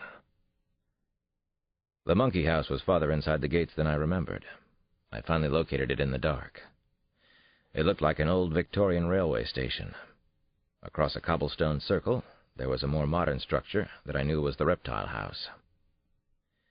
A sign over the twin doors of the old monkey house read, "Warning, quarantine, do not enter." More eeriness. I tried the tall twin doors, but they were securely locked. On the wall beside the doors I saw a faded blue and white sign, the international pictograph, indicating there was a phone inside. Is that the phone he wants me to use? I shook the doors, which were old and wooden, and rattled loudly. Inside I could hear monkeys starting to scream and act out. First the smaller primates, spider monkeys, chimpanzees, gibbons. Then the deeper grunt of a gorilla. I caught sight of a dim red glow across the cobblestone circle. Another payphone was over there. I hurried across the square, checked my watch. It was 2 minutes past 9. He kept me waiting last time. I thought about his game playing. Was this all a role-playing game to him? How did he win? Lose? I worried that I wasn't at the right phone. I didn't see any others, but there was always the one locked inside the old monkey house. Is that the phone he wants me to use? I felt frantic and hyper. So many dangerous emotions were building up inside me. I heard a long, sustained "ah," like the sound of a football crowd at the opening kickoff. It startled me until I realized it was the apes in the monkey house. Was something wrong in there? An intruder? Something or someone near the phone? I waited another 5 minutes, and then it dragged on to 10 minutes. It was driving me crazy. I almost couldn't bear it any longer, and I thought about beeping Patsy. Then my beeper went off, and I jumped. It was Patsy. It had to be an emergency. I stared at the silent payphone. I waited half a minute or so. Then I snatched it up. I called the beeper number and left the number of the payphone. I waited some more.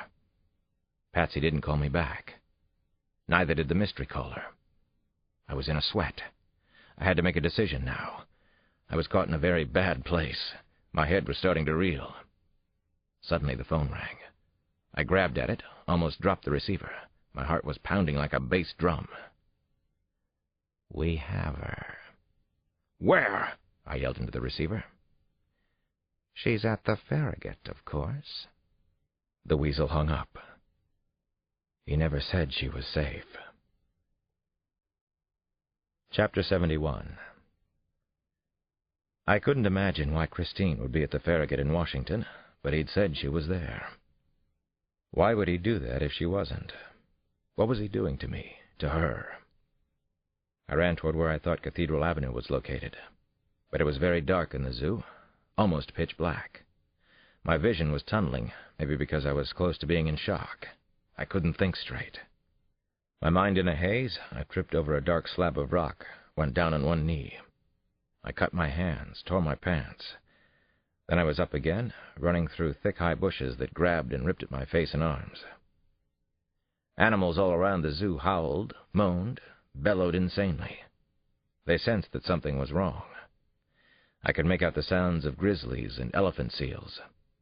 I realized that I had to be approaching Arctic Circle, but I couldn't remember where it was in relation to the rest of the zoo or the city streets. Up ahead was a high Gibraltar-like rock. I clambered up it to try to get my bearings. Down below I saw a cluster of cages, shuttered gift stores and snack bars, 2 large velts. I knew where I was now. I hurriedly climbed back down the rock and started to run again. Christine was at the Farragut. Would I finally find her? Could it actually be happening? I passed African Alley, then the Cheetah Conservation Station. I came to a vast field with what looked like large haystacks scattered everywhere. I realized that they were bison. I was somewhere near Great Plains Way. The beeper in my pocket went off again. Patsy, an emergency. Where is she? Why didn't she call back at the payphone number I gave her? I was soaked in sweat and almost hyperventilating. Thank God I could now see Cathedral Avenue, then Woodley Road up ahead. I was a long way from where I'd parked my car, but I was close to the Farragut apartment building. I ran another 100 yards in the dark, then climbed the stone wall separating the zoo from the city streets. There was blood smeared on my hands, and I didn't know where it had come from. The knee I'd scraped, scratches from swinging branches.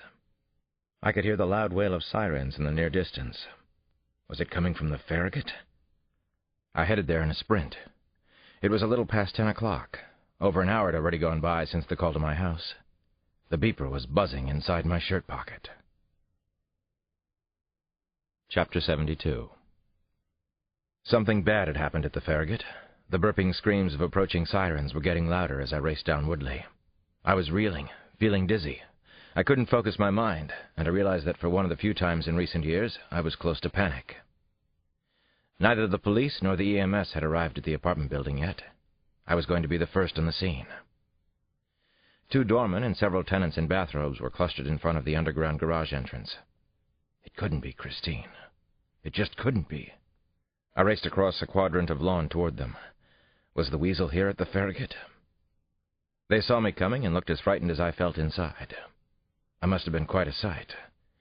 I remembered that I'd fallen once or twice inside the zoo. I probably looked like a madman, maybe even like a killer. There was blood in my hands, and who knew where else?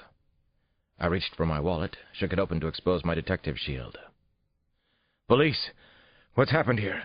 I shouted. "I'm a police detective. My name is Alex Cross." "Somebody has been murdered, detective," one of the doormen finally said. "This way, please." I followed the doorman down the steeply sloped concrete driveway leading into the garage. "Is a woman," he said. "I'm pretty sure she's gone. I called 911.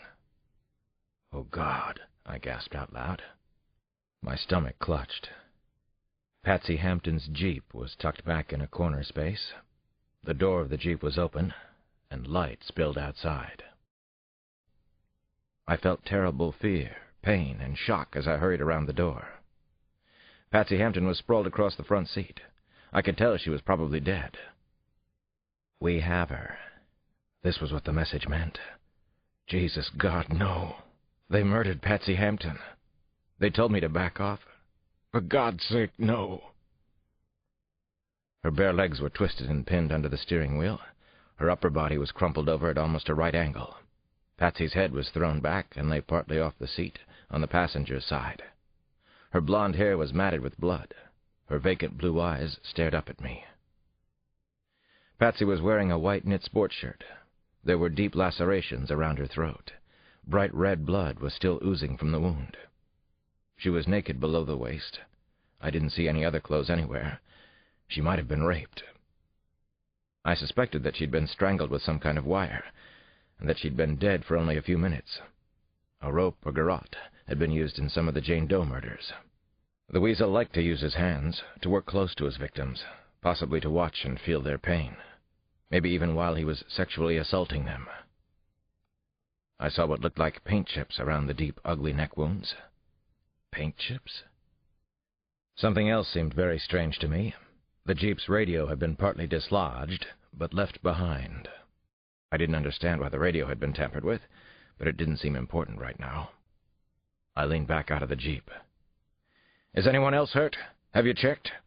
The doorman shook his head. "No, I don't think so. I'll go look." Sirens finally screeched inside the garage. I saw red and blue lights flashing and whirling against the ceiling and walls. Some of the tenants had made it into the garage as well.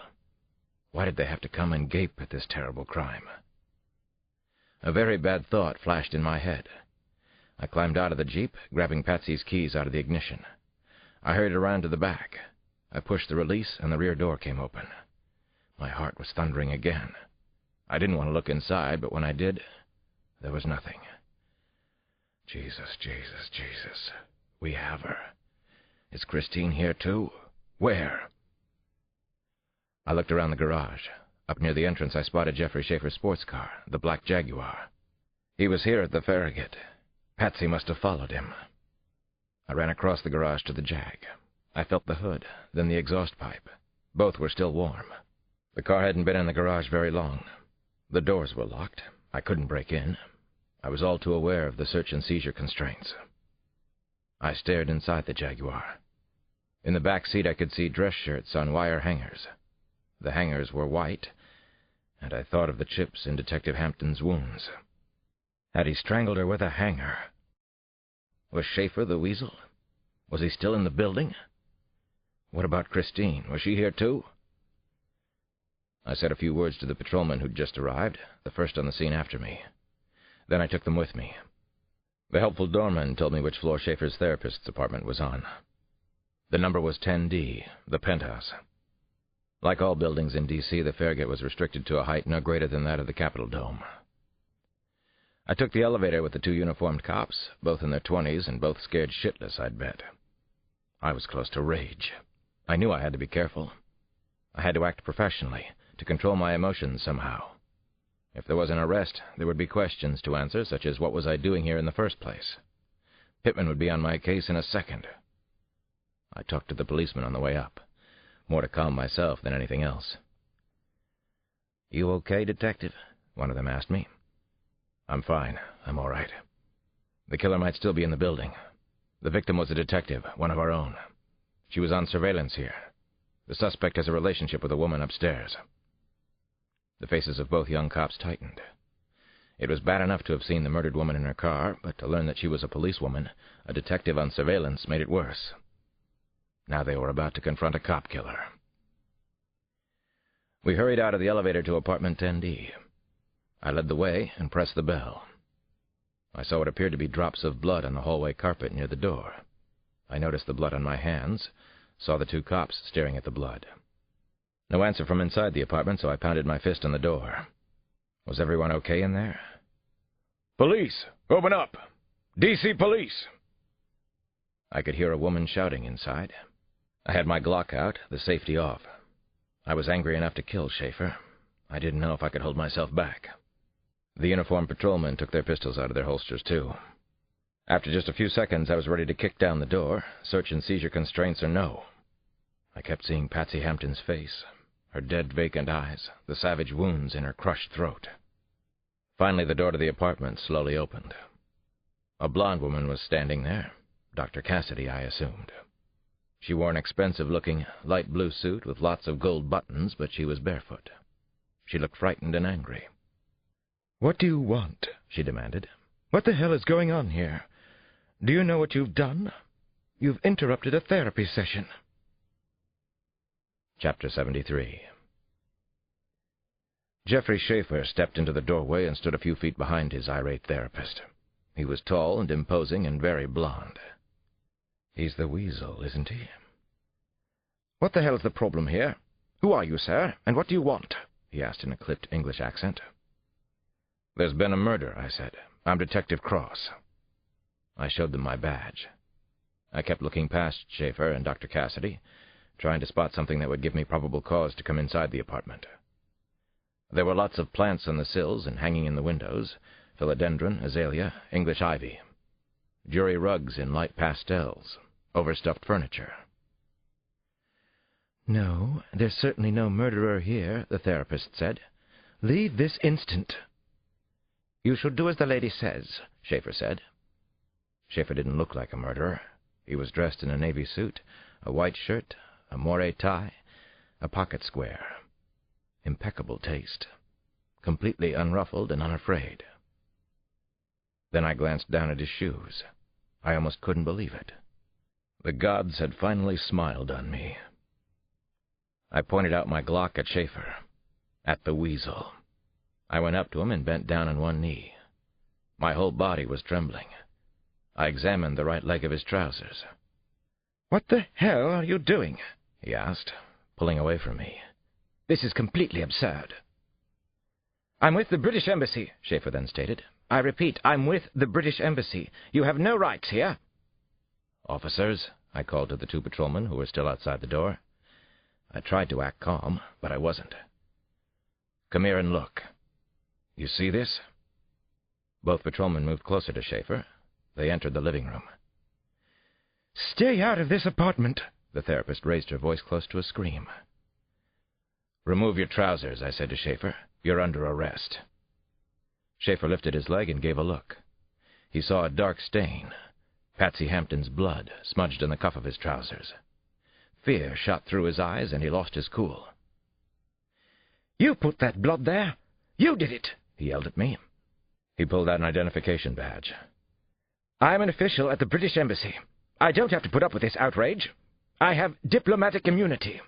I will not take off my trousers for you. Call the embassy immediately. I demand diplomatic immunity." "Get out of here now," Dr. Cassidy yelled loudly. Then she pushed one of the patrolmen. It was just what Schaefer needed. He broke free and ran back through the living room.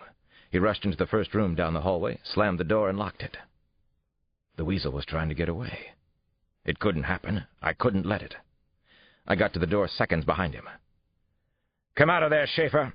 You're under arrest for the murder of Detective Patsy Hampton. Dr. Cassidy came screaming down the hall after me. I heard the toilet flush in the bathroom. No, no, no! I reared back powerfully and kicked in the door. Schaefer was pulling off his trousers, standing on one leg. I tackled him hard, knocked him over, then held him face down against the tile floor. He screamed curses at me, flailed his arms, bucked his lower body. I pushed his face harder into the floor. The therapist tried to pull me off Schaefer. She was scratching my face, pounding my back with her fists. It took both policemen to restrain her. "You can't do this to me!" Schaefer was yelling at the top of his voice, twisting and turning beneath me, a powerful stallion of a man. "This is illegal! I have diplomatic immunity!" I turned to one of the officers. "Cuff him!" Chapter 74. It was a long and very sad night at the Farragut, and I didn't leave until past 3. I had never lost a partner before, though I had once come close with Sampson in North Carolina. I realized that I'd already come to think of Patsy Hampton as a partner and a friend. At least we had the Weasel in custody.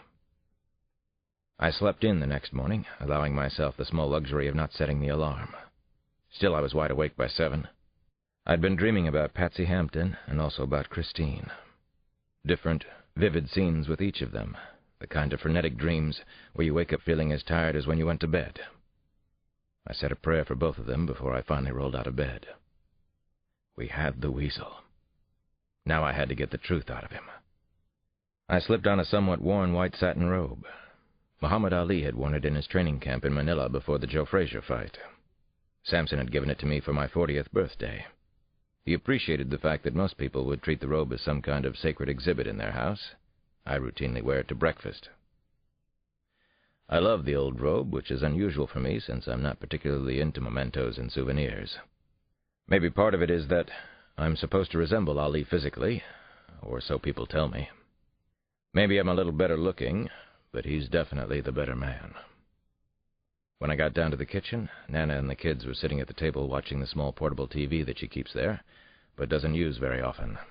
She prefers to read or chit-chat, and, of course, cook. "Ali!" Janny ran up to me and grinned, but then her eyes went back to the TV. "You should watch this, Daddy." Nana muttered into her cup of tea.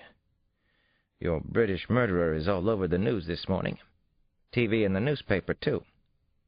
Diplomatic immunity may bar prosecution of British embassy suspect. Spy linked to detective slay. They already interviewed people in Union Station and on Pennsylvania Avenue.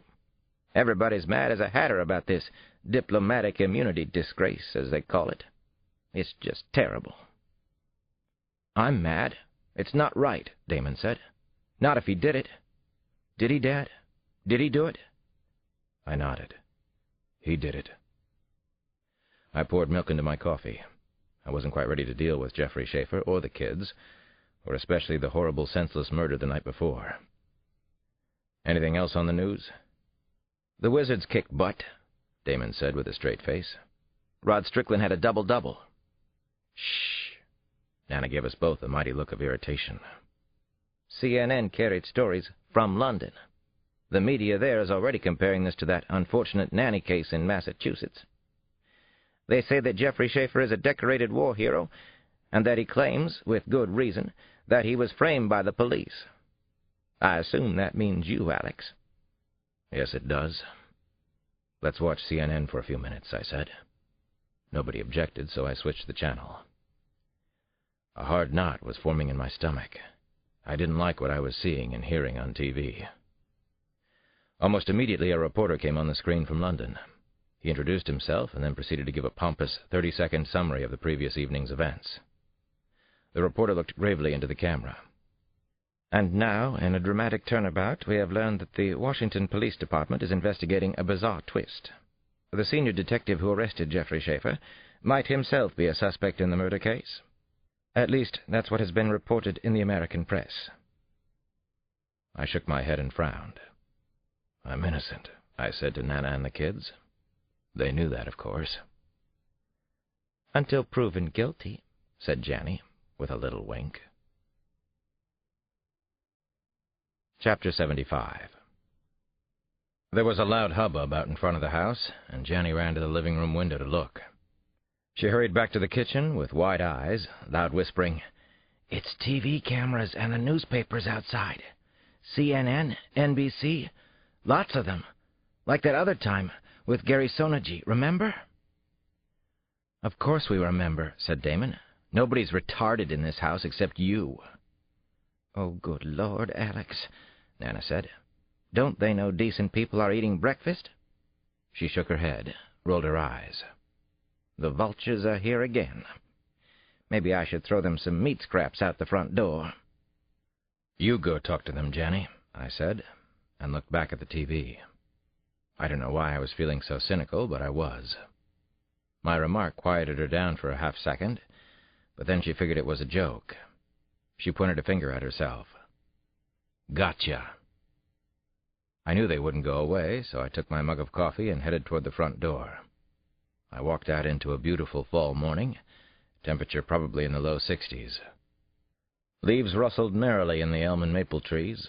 Dappled sunshine fell on the heads of the TV crew and print journalists gathered at the edges of our front lawn. The vultures. "Don't be absurd and ridiculous around here," I said, and then calmly sipped my coffee as I stared at the noisy press mob.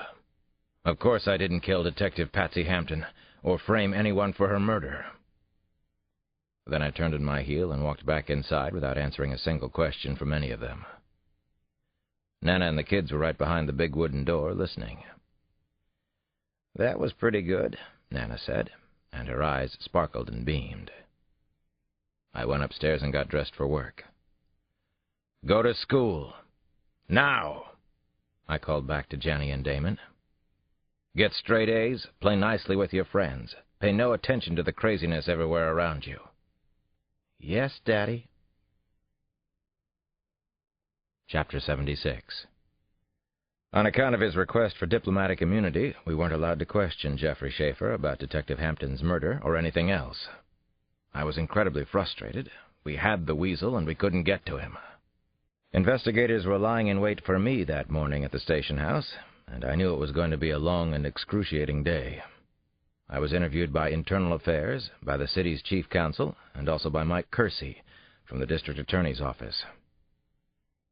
Pay no attention to the craziness everywhere around you, I reminded myself over and over, but my own good advice wasn't working too well. Around 3 o'clock, the district attorney himself showed up. Ron Coleman is a tall, slender, athletic-looking man. We had worked together many times when he was coming up in the DA's office. I'd always found him to be conscientious, well-informed, and committed to rationality and sanity. He'd never seemed very political, so it had come as a shock to almost everyone when Mayor Monroe appointed him the DA. Monroe loves to shock people, though. Coleman made an announcement. "Mr. Schaefer already has an attorney, and he is one of the bright stars of our galaxy. He has retained none other than Jules Halpern. Halpern's probably the one who planted the story that you're a suspect, which you aren't, as far as I know." I stared at Coleman. I couldn't believe what I'd just heard. "As far as you know? What does that mean, Ron?" The DA shrugged. "We are probably going to go with Kathy Fitzgibbon on our side. I think she's our best litigator. We'll back her up with Linda Cole and maybe Stephen Apt, who are also top-notch. That's my take on it as of this morning." I knew all 3 prosecutors, and they had good reputations, particularly Fitzgibbon. They were on the young side, but nonetheless tireless, smart, dedicated. A lot like Coleman himself. "You sound like you're preparing for a war, Ron." He nodded. "As I said, Jules Halpern is Schaefer's defense attorney. He rarely loses. In fact, I don't know if he's ever lost a big case like this one. He turns down all the losers, Alex." I looked directly into Coleman's dark eyes. "We have Patsy Hampton's blood on the killer's clothes. We have blood in the bathroom drain, and I'll bet we'll have Schaefer's fingerprints somewhere in Hampton's car before the end of the day. We may have the wire hanger he used to strangle her." "Ron?" "Yes, Alex. I know what you're going to say. I know your question. It's the same one I have. Schaefer has diplomatic immunity, so why bring in Jules Halpern? That's a very good goddamn question we both came up with. I suspect Halpern's been hired to get us to drop the charges completely. We have substantial evidence. He was washing Patsy Hampton's blood off himself in the bathroom. There's residue in the sink. Coleman nodded and shrank back into his easy chair. I don't understand why Jules Halpern is involved. I'm sure we'll know before too long, though. I'm afraid we'll know soon, I said.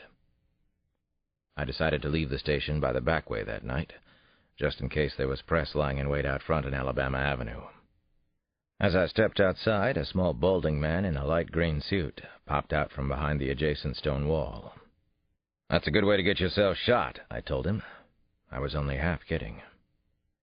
"Occupational hazard," he lisped. "Don't shoot the messenger, detective." He smiled thinly as he handed me a white, letter-sized envelope. "Alex Cross, you've hereby been served with a summons and complaint. Have a nice night, detective," he said in his sibilant whine. Then he walked away as surreptitiously as he'd appeared. I opened the envelope and quickly scanned the letter. I groaned. Now I knew why Jules Halpern had been retained, and what we were up against. I had been named in a civil suit for false arrest and defamation of the character of Colonel Jeffrey Schaefer. The suit was for $50 million. Chapter 77. The next morning I was summoned to the District of Columbia Law Department offices downtown. This was not good, I decided. The city's chief counsel, James Dowd, and Mike Kersey from the DA's office were already ensconced in red leather club chairs. So was Chief of Detectives Pittman, who was putting on quite a show from his front row seat. "You mean to tell me that because Schaefer has diplomatic immunity, he can avoid criminal prosecution in criminal court? But he can traipse right into our civil court and get protection against false arrest and defamation?" Kersey nodded and made clucking noises with his tongue and teeth. "Yes, sirree, Bob. That's it exactly. Our ambassadors and their staffs enjoy the same kind of immunity in England and everywhere else around the world. No amount of political pressure will get the Brits to waive immunity. Schaefer is a war hero from the Falklands. Supposedly, he's also pretty well respected inside the security service, though lately he seems to have been in some trouble." "What kind of trouble?" I asked. "They won't tell us." Pittman was still badgering the lawyers. "What about that clown from the Baltic Embassy? The one who wiped out the Sidewalk Cafe? He went to trial." Mike Kersey shrugged. "He was just a low-level staffer from a low-level country that we could threaten. We can't do that with England." "Why the hell not?" Pittman frowned and thumped his hand hard against the arm of his chair. "England isn't worth shit anymore." The phone on Dowd's desk rang, and he raised his hand for quiet. "That's probably Jules Halpern. He said he'd call at 10, and he's an efficient bastard. If it is him, I'll put him on the speaker box. This should be about as interesting as a rectal exam done with a cactus." Dowd picked up and exchanged pleasantries with the defense attorney for about 30 seconds. Then Halpern cut him off. "I believe we have matters of substance to discuss. My schedule is rather tight today. I'm sure you're hard-pressed as well, Mr. Dowd." "Yes, let's get down to business," Dowd said, raising his thick, curly black eyebrows. "As you know, the police have a qualified privilege to arrest anyone if they have probable cause. You simply don't have a civil case, Counselor." Halpern interrupted Dowd before he had finished speaking. "Not if that person identifies himself from the outset as having diplomatic immunity, which my client did. Colonel Schaefer stood in the doorway of his therapist's apartment, waving his British Security Service shield like a stop sign, and saying that he had immunity." Dowd sighed loudly into the phone. "There was blood on his trousers, Counselor. He's a murderer, Counselor, and a cop killer. I don't think I need to say any more on the subject. With respect to the alleged defamation, the police also have a qualified privilege to talk to the press when a crime has been committed. And I suppose that the Chief of Detective's statement in front of reporters, and several 100 million others around the world, isn't slander per se?"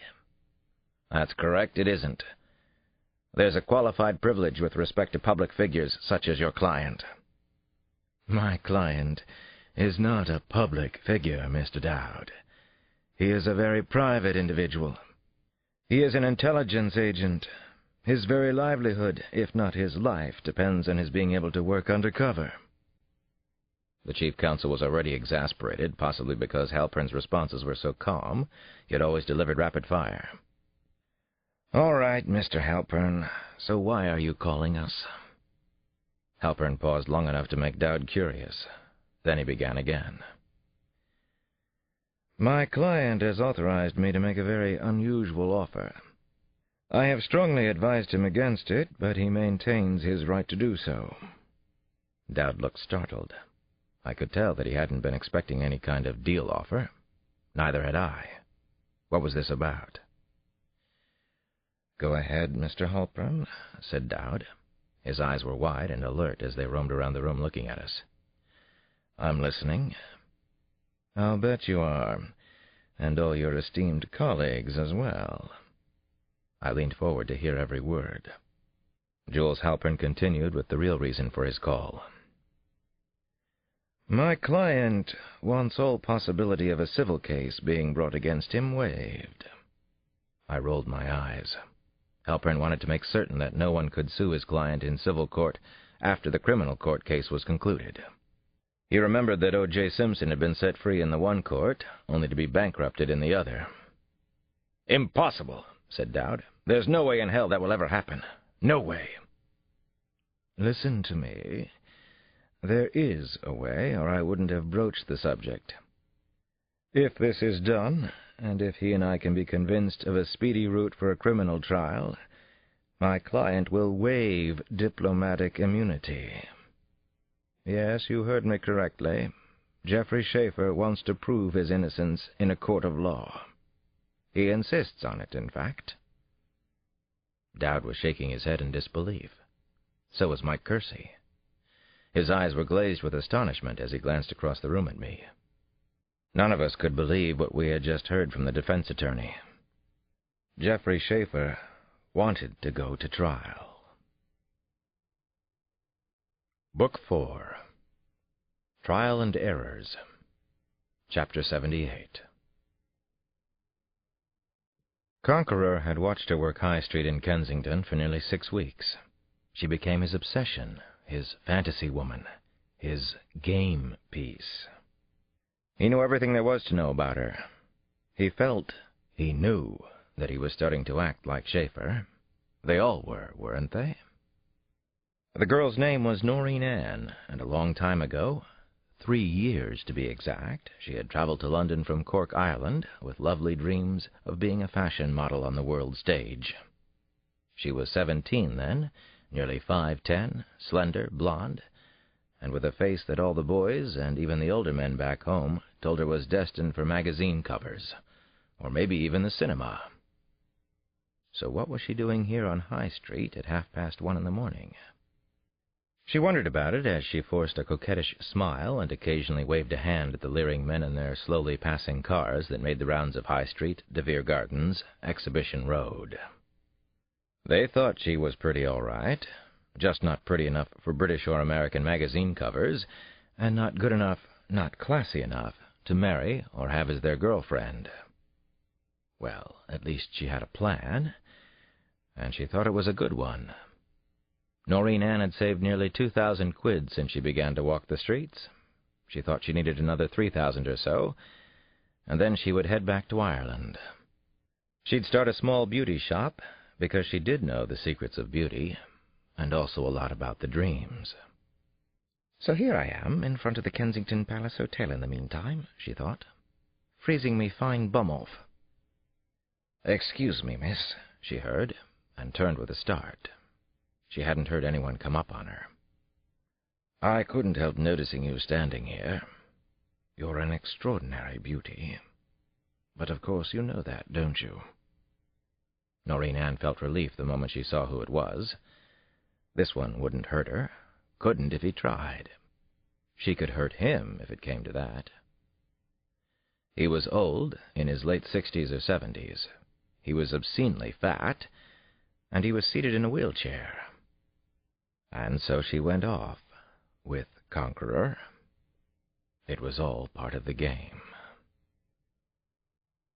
Chapter 79. The Americans had promised a speedy route to trial, and the fools had actually delivered.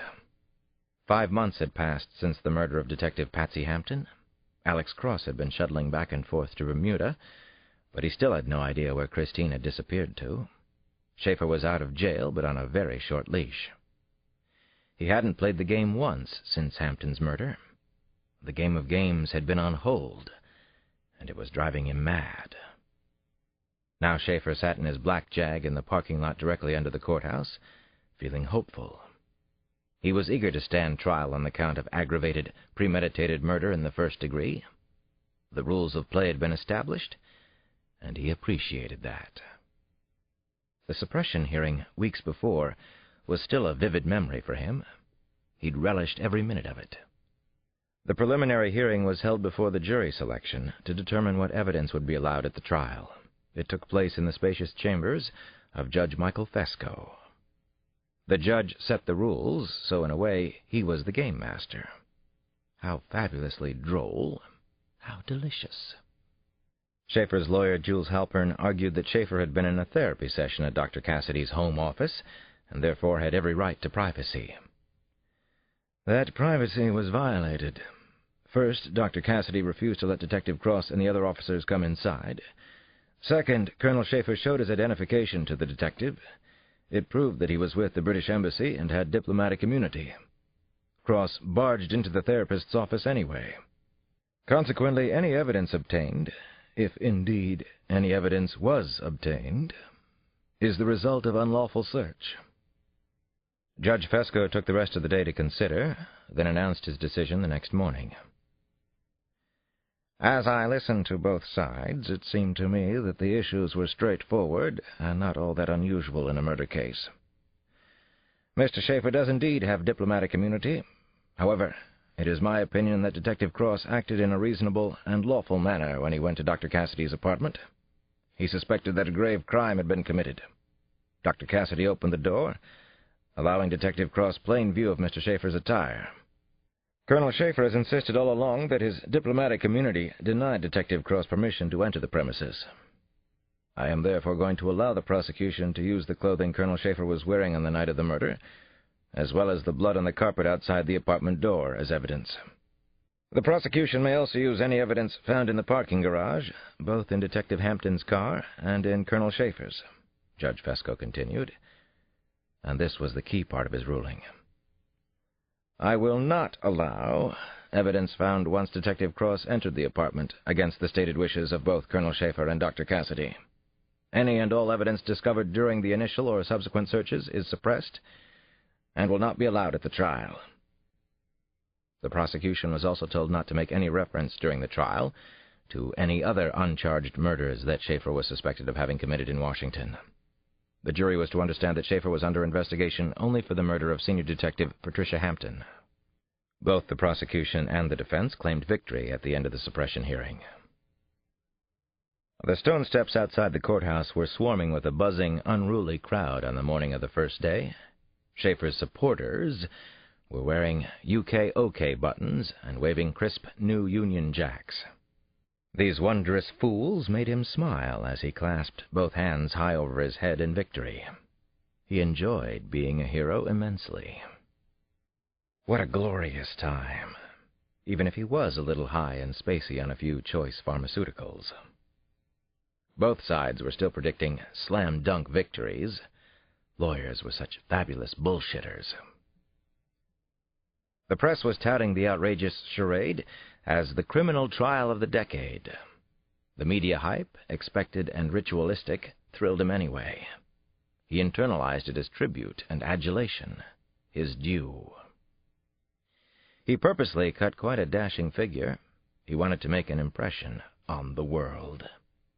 He wore a soft-shouldered, tailored gray suit, a striped bespoke shirt from Bud, and black Oxfords from Lobbs, St. James. He was photographed 100 times in the first few moments alone. He walked into the courthouse as if in a dream. the most delicious thing of all was that he might lose everything. Courtroom 4 was on the 3rd floor. It was the largest in the building. Closest to the double set of public doors was a gallery that held around 140 spectators. Then came the bar area, where the attorneys' tables were situated. Then the judge's bench, which took up about a quarter of the room. The trial began at 10 in the morning, and it was all a rattle and hum to him. The lead prosecutor was Assistant U.S. Attorney Catherine Marie Fitzgibbon.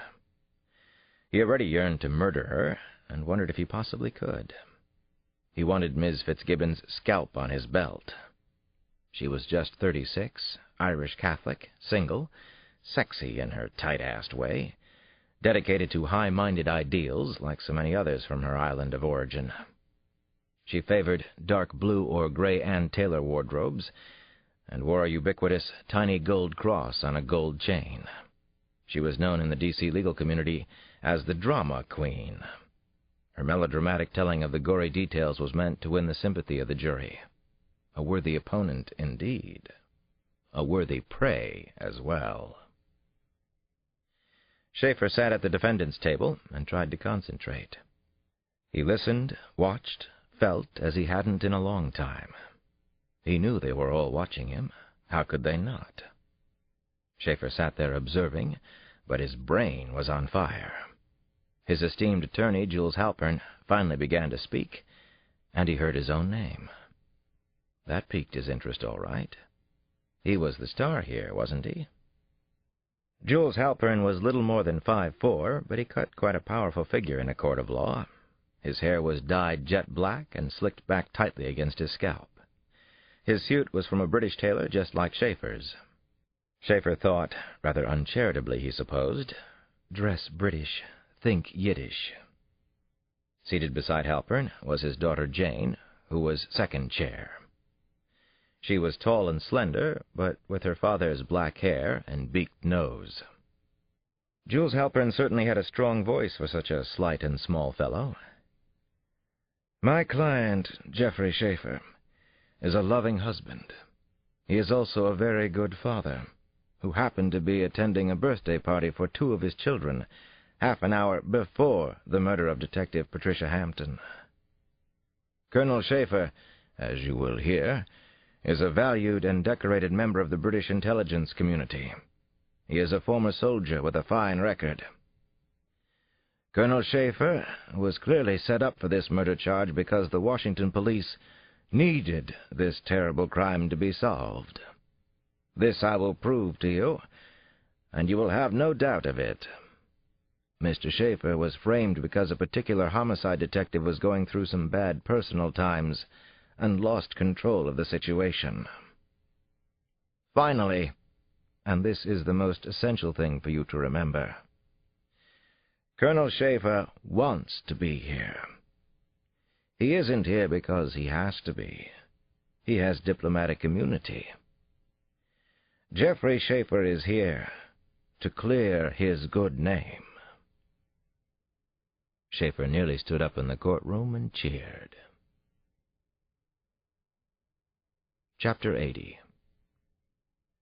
I purposely, and probably wisely, skipped the first day, then the second and the third day of the courtroom circus. I didn't want to face the world press or the public any more than I had to. I felt like I was on trial, too. A cold-blooded murderer was on trial, but the investigation continued more feverishly than ever for me. I still had the Jane Does to solve, and the disappearance of Christine, if I could open up any new leads. I wanted to make certain that Schaefer would not walk away a free man, and most important, I desperately wanted to finally know the truth about Christine's disappearance. I had to know.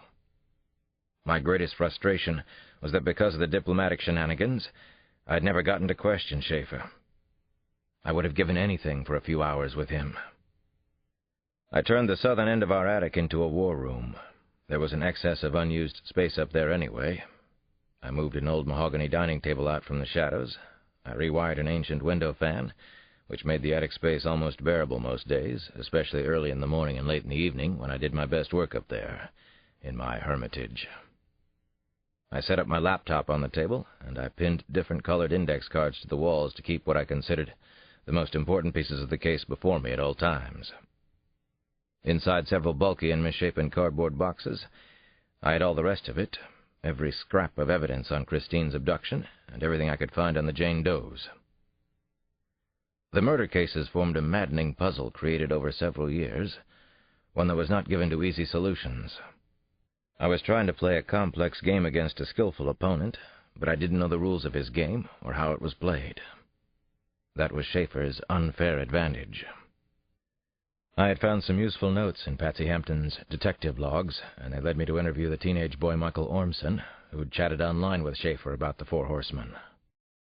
I continued to work closely with Chuck Hofstadler of the FBI. Chuck felt guilty about giving Patsy Hampton the original lead, especially since I'd come to him first. I used his guilt. Both the Bureau and Interpol were doing an active search of the game on the Internet. I'd visited countless chat rooms myself, but had encountered no one other than young Ormson who was aware of the mysterious game. It was only because Schaefer had taken a chance and gone into the chat room that he'd been discovered. I wondered what other chances he'd taken. Following Schaefer's arrest at the Farragut, we did a little to search on his Jaguar, and I'd also spent nearly an hour at his home before his lawyers knew I was there. I spoke to his wife Lucy and his son Robert, who confirmed that he played a game called the Four Horsemen. He had been playing for 7 or 8 years. Neither the wife nor the son knew any of the other players or anything about them. They didn't believe that Jeffrey Schaefer had done anything wrong. The son called his father the straight arrow of straight arrows. Lucy Schaefer called him a good man, and she seemed to believe it. I found role-playing game magazines as well as dozens of sets of game dice in Schaefer's den, but no other physical evidence relating to his game. Schaefer was careful. He covered his tracks well. He was an intelligence, after all. I couldn't imagine him throwing dice to select his victims, but maybe that helped to account for the irregular pattern of the Jane Does. His attorney, Jules Halpern, complained loudly and vigorously about the invasion of Schaefer's home, and had I uncovered any useful evidence, it would certainly have been suppressed. Unfortunately, I didn't have enough time, and Schaefer was too clever to keep anything incriminating in his house anyway. He'd made one big mistake. He wasn't likely to make another. Was he? Sometimes very late at night, as I worked in the attic, I would stop for a while and remember something about Christine. The memories were painful and sad, but also soothing to me. I began to look forward to these times when I could think about her without any interruption. Some nights I would wander down to the piano in the sun porch and play songs that had been important to us. Unforgettable, Moonglow, Swonderful. I could still remember how she'd looked, especially when I visited at her place. Faded jeans, bare feet, T-shirt, or maybe her favorite yellow crewneck sweater, a tortoiseshell comb in her long hair that always smelled of shampoo. I didn't want to feel sorry for myself, but I just couldn't help feeling miserably bad. I was caught in limbo, not knowing one way or the other what had really happened to Christine. I couldn't let her go. It was paralyzing me, crippling me, making me feel so damn sad and empty. I knew I needed to move on with my life, but I couldn't do it. I needed answers, or at least a few of them. Is Christine part of the game? I kept wondering. I was obsessed with the game. Am I part of it? I believed I was, and in a way I hoped she was too. It was my only hope that she might still be alive. Chapter 81. And so I found myself a player in a truly bizarre game that was habit-forming for all the wrong reasons. I began to make up my own rules. I brought in new players. I was in this game to win. Chuck Hofstadler from the FBI offices in D.C. continued to be helpful. The more I talked to him, the more I realized that he'd had a serious crush on Detective Hampton. His loss and mine with Christine united us. I climbed up to the attic late Friday night after watching The Mask of Zorro with Damon, Janny, Nana, and Rosie the cat. I had a few more facts to check before going to bed. I booted up the computer, logged on, and heard the familiar message, "You have mail." Ever since that night in Bermuda, those words have given me a terrible fright, a chill that tightened my body from head to toe. Sandy Greenberg from Interpol was replying to one of my emails. She and I had worked together on the Mr. Smith case and had become friends. I'd asked her to check on several things for me. "Call me any time tonight, Alex, and I mean any time. Your irritating doggedness may have paid off. It's vitally important that you call. Sandy." I called Sandy in Europe, and she picked up after the second ring. "Alex, I think we've found one of them. It was your bloody idea that worked. Schaefer was playing a game with at least one of his old cronies from MI6. You were spot on." "Are you sure it's one of the game players?" I asked her. "Pretty sure," she shot back. "I'm sitting here now staring at a copy of Durer's Four Horsemen on my Mac. As you know, the horsemen are conqueror, famine, war, and death. What a creepy bunch. Anyway, I did what you asked. I talked to some contacts from MI6 who found out that Schaefer and this one chap regularly keep in touch on the computer. I have all your notes, too, and they're very good. I can't believe how much you figured out from back there in the colonies. You're a very sick puppy, too." "Thanks," I said. I let Sandy ramble on for a few minutes. A while back I'd recognized that she was a lonely person, and that even though she sometimes put up a cantankerous front, she craved company. "The name this chap uses in the game is Conqueror. Conqueror lives in Dorking, Surrey, in England," Sandy told me. "His name is Oliver Highsmith, and he's retired from MI6. Alex, he was running several agents in Asia at the same time Schaefer was there. Schaefer worked under him. It's 8 in the morning over here. Why don't you call the bastard?" Sandy suggested. "Or send him an email. I have an address for him, Alex." This book is continued on Disc 7.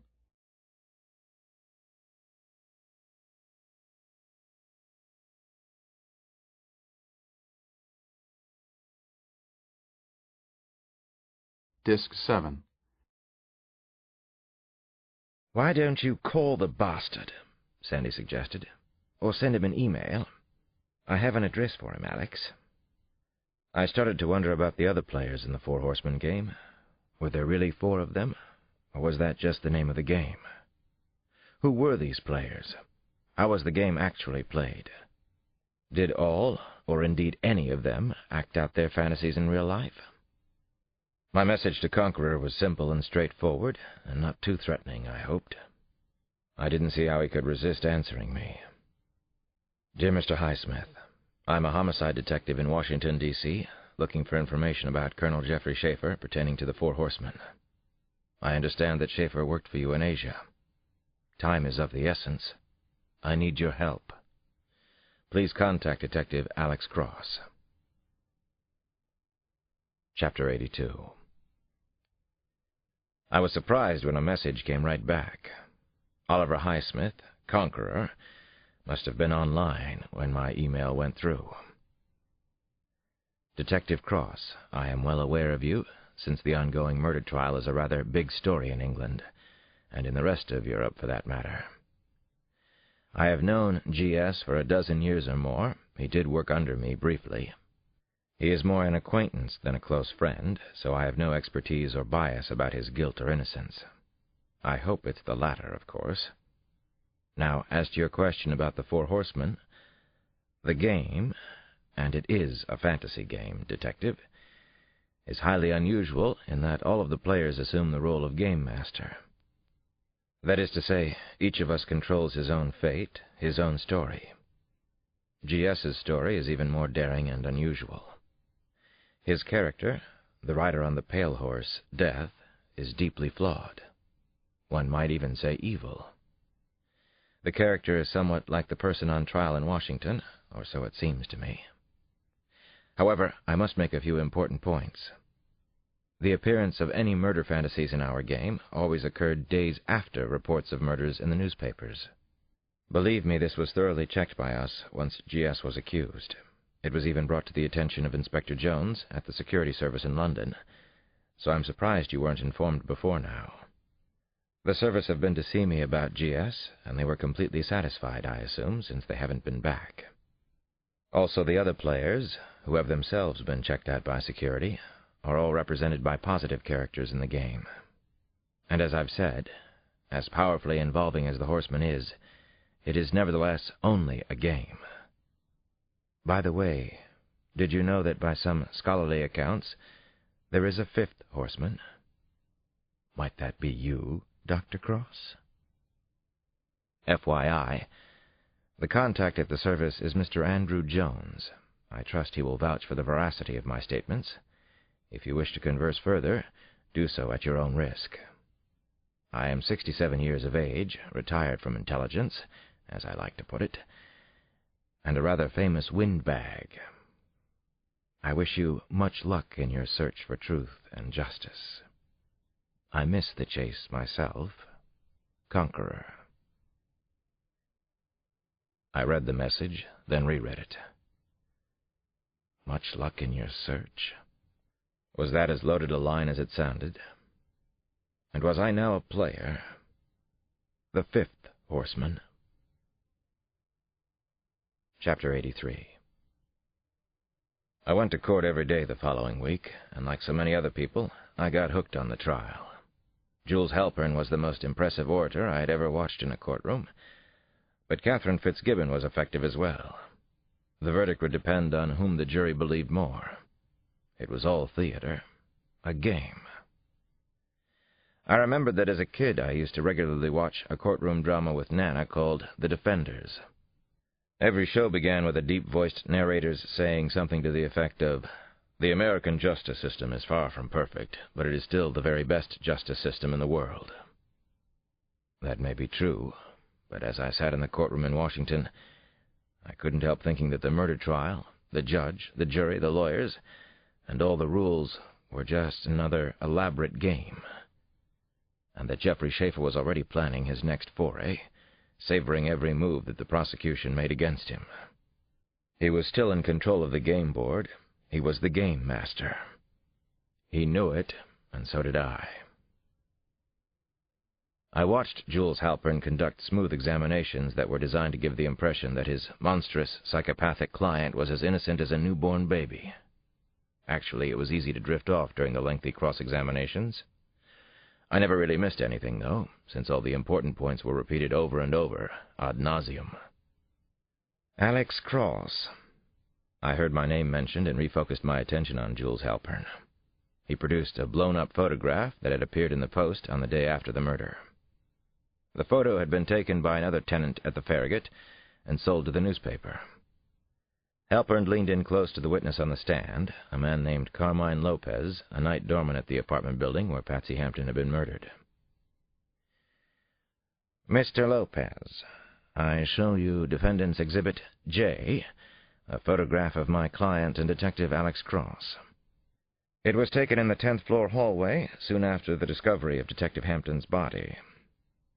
The blow-up was large enough for me to see most of the detail from where I was sitting in the 4th row. The photo had always been a shocker to me. In it, Schaefer looked as if he had just stepped out of the pages of GQ. In comparison, my clothes were tattered and dirty. I had just come off my crazy marathon run from the zoo, and I had been down in the garage with poor Patsy's body. My fists were clenched tightly, and I seemed to be roaring out anger at Schaefer. Pictures do lie. We know that. The photograph was highly inflammatory, and I felt it could instill prejudice in the minds of the jurors. "Is this a fair representation of how the two men looked at 10:30 that evening?" Halpern asked the doorman. "Yes, sir. It's very fair. That's how I remember it." Jules Halpern nodded as if he were receiving vital information for the first time. "Would you now describe, in your own words, what Detective Cross looked like at that time?" he asked. The doorman hesitated and seemed slightly confused by the question. I wasn't. I knew where Halpern was going now. "Was he dirty?" Halpern jumped in and asked the simplest possible question. Dirty? Sure. He was a mess." "And was he sweaty?" the defense lawyer asked. "Sweaty? Yeah, we all were. From being down in the garage, I guess. It was a real hot night." "Nose running?" "Yes, sir." Were Detective Cross's clothes ripped, Mr. Lopez? Yes, they were. Ripped and dirty. Jules Halpern looked at the jury first, then at his witness. Were Detective Cross's clothes blood-stained? Yes, they sure were. That's what I noticed first, the blood. Was the blood anywhere else, Mr. Lopez? On his hands. You couldn't miss it. I sure didn't. And Mr. Schaefer, how did Mr. Schaefer look? He was clean, not mussed at all. He seemed pretty calm and collected. Did you see any blood on Mr. Schaefer? No, sir, no blood.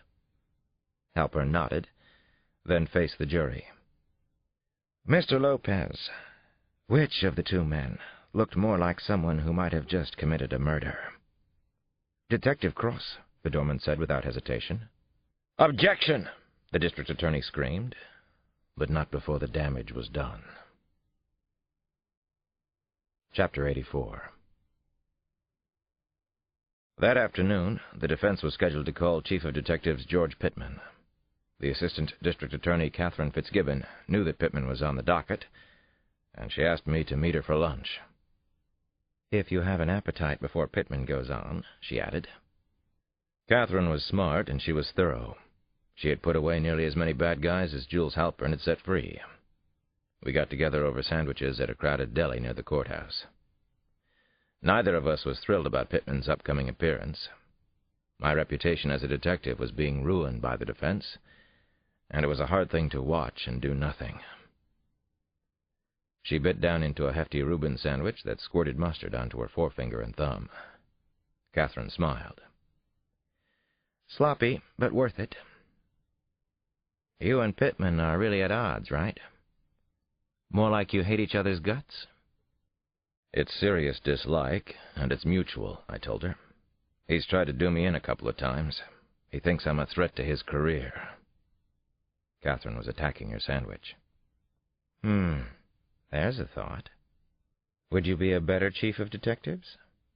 "Wouldn't run, wouldn't serve if elected. I wouldn't be good cooped up in an office playing political ping-pong." Catherine laughed. She's one of those people who can find humor almost anywhere. "This is just frickin' great, Alex. The defense is calling the chief of detectives as one of its goddamn witnesses. He's listed as hostile, but I don't think he is." Catherine and I finished off the rest of her sandwich. "Well, let's find out what Mr. Halpern has up his sleeve today," she said. At the start of the afternoon session, Jules Halpern did a careful and thorough setup of Pittman's credentials, which sounded reasonably impressive in the abstract. Undergrad at George Washington, then law school at American. 24 years in the police force with medals for bravery and citations from 3 different mayors. "Chief Pittman, how would you describe Detective Cross's record in the department?" asked Halpern. I cringed in my seat, felt my brow wrinkle, my eyes narrow. Here we go, I thought. "Detective Cross has been involved in some high-profile cases that the department has solved," he said, and left it at that. Not exactly praise, but at least he hadn't gone on the attack. Halpern nodded sagely. "What, if anything, has changed his performance recently?" Pittman looked my way, then answered. "A woman he was seeing disappeared while they were on a trip together in Bermuda. Since that time, he's been distracted and distant, quick to anger, not himself." Suddenly I wanted to speak up in the courtroom. Pittman didn't know the first thing about Christine and me. "Chief Pittman, was Detective Cross ever a suspect in the disappearance of his girlfriend, Mrs. Christine Johnson?" Pittman nodded. "That's standard police procedure. I'm sure he was questioned." "But his behavior on the job has changed since her disappearance?" "Yes. His concentration isn't the same. He's missed days of work. It's all a matter of record." "Has Detective Cross been asked to seek professional help?"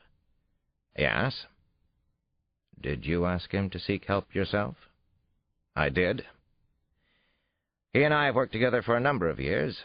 He was under stress." "He's under a lot of stress? Is that fair to say?" "Yes. He hadn't closed a single case recently. Helper nodded. A couple of weeks before the Hampton homicide, you suspended some detectives he was friendly with. Pittman's look was somber. Unfortunately, I did. Why did you suspend the detectives? The detectives were investigating cases outside the auspices of the department.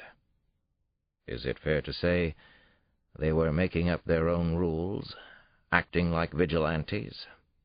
Catherine Fitzgibbon rose to her feet and objected, but Judge Fesco allowed the question. Pittman answered, I don't know about that. Vigilantes is a strong word. But they were working without proper supervision. The case is still under investigation. Was Detective Cross part of the group that was making up its own rules to solve homicides? I'm not certain, but he was spoken to about the matter. I didn't believe he could handle a suspension at that time. I warned him and let it slide. I shouldn't have, said Pittman. No further questions. None needed, I thought. Chapter 85. That night, after he left the courthouse, Schaefer was flying high. He thought that he was winning the game. He was manic as hell, and it felt both good and bad. He was parked in the dark garage under Boo Cassidy's building. Most manics aren't really aware of it when they're exhibiting signs of a manic episode, but Schaefer knew. His spirals didn't come out of nowhere. They built and built. The irony and the danger of being back in her building weren't lost on him, scene of the crime and all that rot. He wanted to go to Southeast tonight, but that was too risky. He couldn't hunt, not now. He had something else in mind, the next few moves in his game. It was unusual, though not unheard of, for the defendant in a first-degree homicide trial to be out roaming the streets, but that had been one of the prerequisites of his dropping his immunity. What choice did the prosecution have? None at all.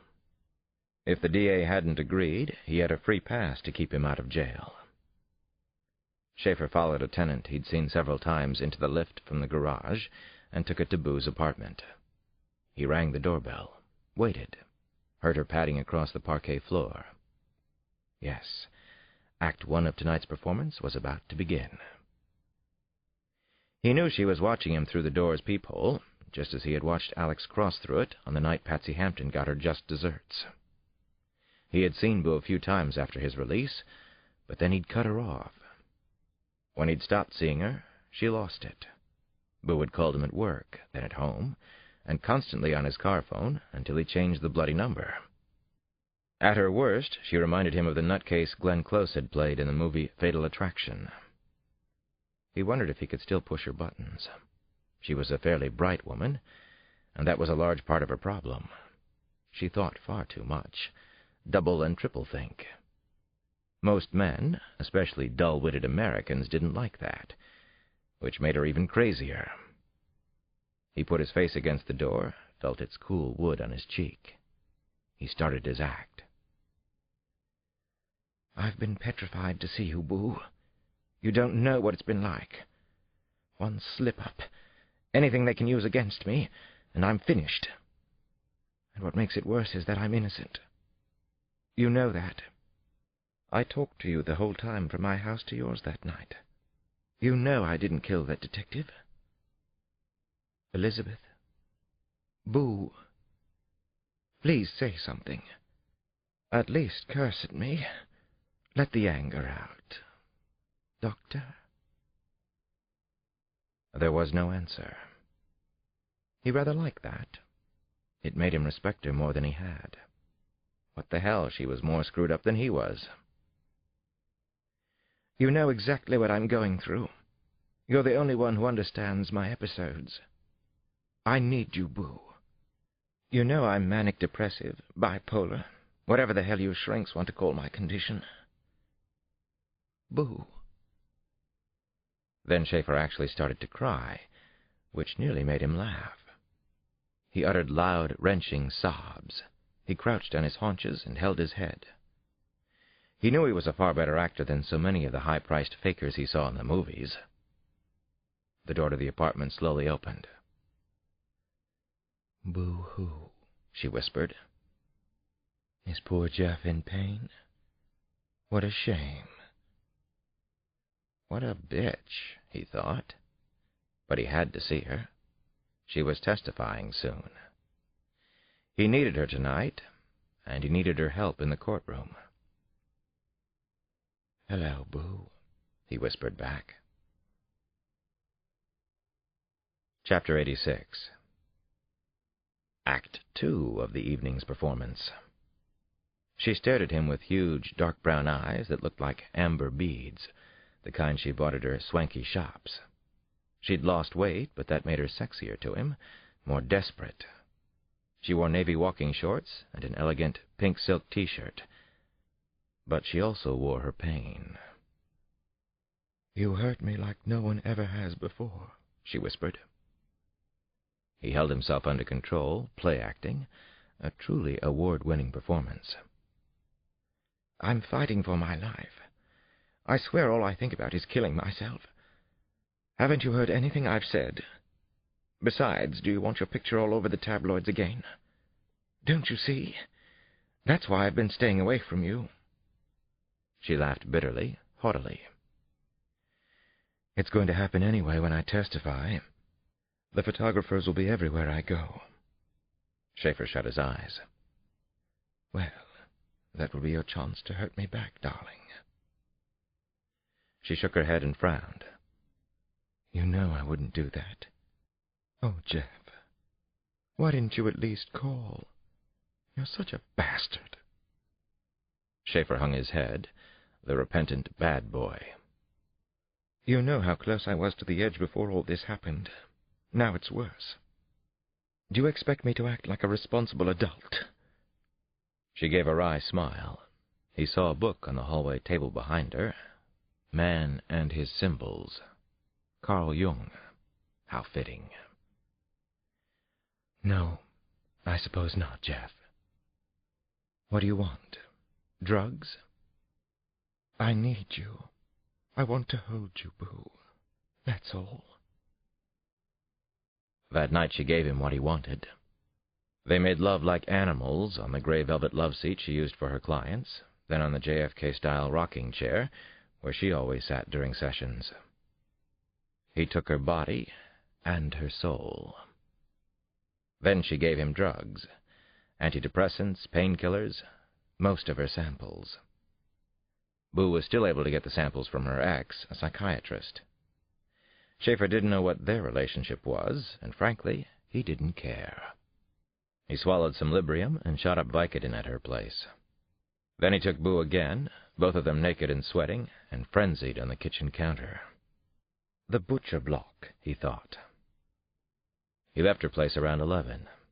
He realized he was feeling worse than before he'd gone there, but he knew what he was going to do. He'd known before he went to Boo's. It would explode their little minds, everyone's, the press, the jury. Now for Act 3. Chapter 87. At a little past midnight, I got an emergency call that blew off the top of my head.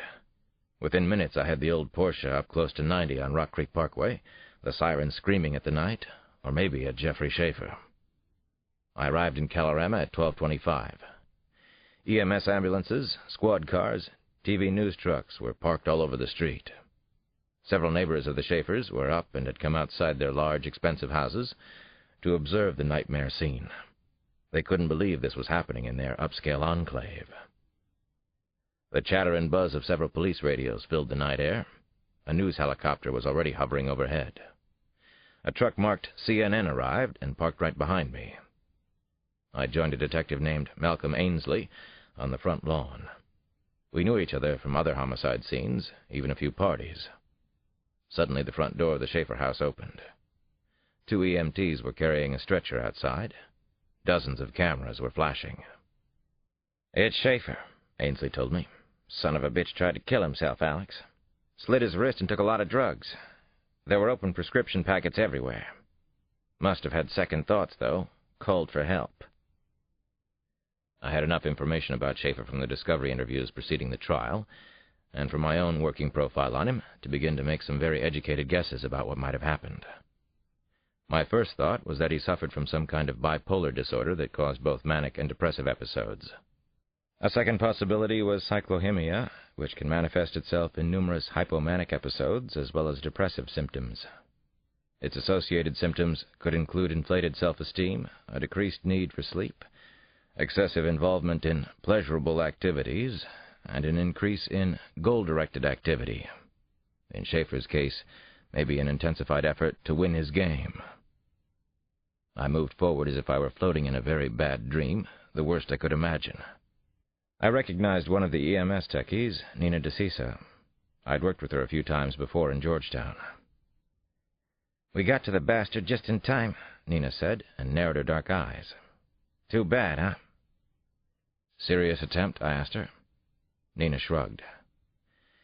"Hard to tell for sure. He hacked up his wrist pretty good. Just the left one, though.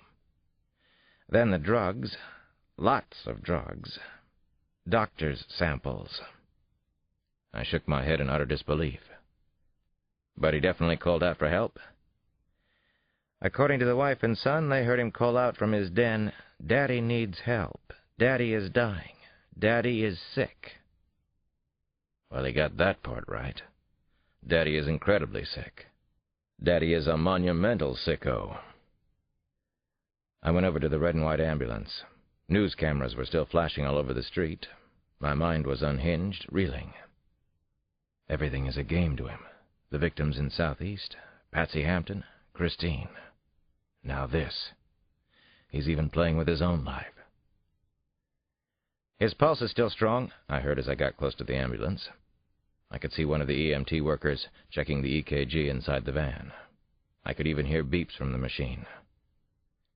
Then I saw Schaefer's face. His hair was drenched with perspiration, and his face was as pale as a sheet of white paper. He stared into my eyes, trying to focus. Then he recognized me. "You did this to me," he said, mustering strength, suddenly trying to sit up on the stretcher. "You ruined my life for your career. You did this. You're responsible. Oh, God, my poor family. Why is this happening to us?" The TV cameras were rolling film, and they got his entire Academy Award quality performance, just as Jeffrey Schaefer knew they would. Chapter 88. The trial had to be recessed due to Schaefer's suicide attempt. The courtroom shenanigans probably wouldn't resume until the following week. Meanwhile, the media had another feeding frenzy, including banner headlines in the Washington Post, the New York Times, USA Today. At least it gave me time to work on a few more angles. Schaefer was good. God, he was good at this. I had been talking with Sandy Greenberg nearly every night. She was helping me collect information on the other game players. She had even gone and talked with Conqueror. She said she doubted that Oliver Highsmith was a killer. He was late 60s, seriously overweight, and wheelchair-bound. Sandy called the house at 7 that night. She's a good friend. Obviously, she was burning the midnight oil for me. I took the call in the sanctuary of my attic office. "Andrew Jones of the Security Service will see you," she announced in her usual perky and aggressive manner. "Isn't that great news?" "I'll tell you, it is. Actually, he's eager to meet with you, Alex. He didn't say it to me directly, but I don't think he's too keen on Colonel Schaefer. Wouldn't say why. Even more fortuitous, he's in Washington. He's a top man. He matters in the intelligence arena. He's very good, Alex. A straight shooter." I thanked Sandy, and then immediately called Jones at his hotel. He answered the call in his room. "Yes, hello, it's Andrew Jones. Who is this, please?" "It's Detective Alex Cross of the Washington Police. I just got off the line with Sandy Greenberg. How are you?" "Good. Very good. Well, hell, not really. I've had better weeks, months. Actually, I stayed here in my room hoping that you'd call. Would you like to meet, Alex? Is there some place where we wouldn't stand out too much?" I suggested a bar on M Street in half an hour, and I arrived there a minute or two early. I recognized Jones from his description on the phone. Broad, beefy, red-faced, just your average ex-rugby type, though I never bloody played.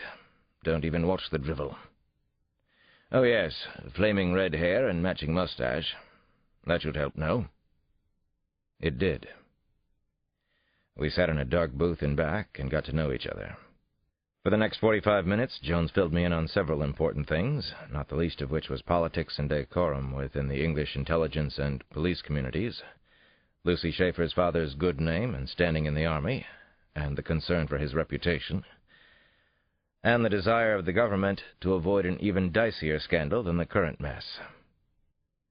Alex, if it were true that one of our agents committed cold-blooded murders while posted abroad, and that British intelligence knew nothing about it, the scandal would be a true horror and a major embarrassment. But if MI6 knew anything about what Colonel Schaefer is suspected of doing, well, it's absolutely unthinkable. Did it? I asked him. Is this situation unthinkable? I won't answer that, Alex. You know I can't. But I am prepared to help you if I possibly can. Why? I asked then. Why now? We needed your help on this before the trial began. Fair question. Good question. We're prepared to help because you now have information that could cause us a hell of a lot of trouble. You're privy to the unthinkable. I said nothing. I thought I knew what he was alluding to, though. You've discovered a fantasy game called the Four Horsemen. There are 4 players, including Schaefer. We know you've already contacted Oliver Highsmith. What you probably don't know yet, but will find out eventually, is that all the players are former or current agents. That is to say, Jeffrey Schaefer might be just the beginning of our problems. All 4 of them are murderers? I asked. Andrew Jones didn't answer. He didn't have to. Chapter 89. We think that the game originated in Bangkok, where 3 of the 4 players were posted in 91. The 4th, Highsmith, was a mentor to George Bayer, who is Famine in the Four Horsemen. Highsmith has always worked out of London. Tell me about Highsmith, I said. As I said, he has always been in the main office, London. He was a high-level analyst. Then he actually ran several agents. He's a very bright chap, well thought of. He claimed that the Four Horsemen was just a harmless fantasy game. It may be for him, Alex. He may be telling the truth. He's been in a wheelchair since '85. Automobile accident. His wife had just left him, and he cracked. He's an enormous fellow, about 300 pounds. I doubt that he's getting about and murdering young women in the scuffier neighborhoods of London. That's what you believe Schaefer was doing here in Washington? The Jane Doe murders? Jones was right, and I didn't deny it. We know he was involved in several murders, and I think we were close to catching him. He was picking up his victims in a gypsy taxicab. We found the cab. Yes, we knew about him, Andrew. Jones tented his thick fingers, pursed his lips. You think Schaefer knew how close you and Detective Hampton were getting? He may have known, but there was a lot of pressure on him. He made some mistakes that led us to an apartment he rented. Jones nodded. He seemed to know a great deal about Schaefer, which told me he'd been watching him too. Had he been watching me as well? How do you think the other game players might react to Schaefer as being so out of control? I asked. I'm fairly sure they felt threatened. Who wouldn't? He was a risk to all of them. He still is. Jones continued. So, we have Schaefer, who's probably been committing murders here in Washington, acting out his fantasies in real life.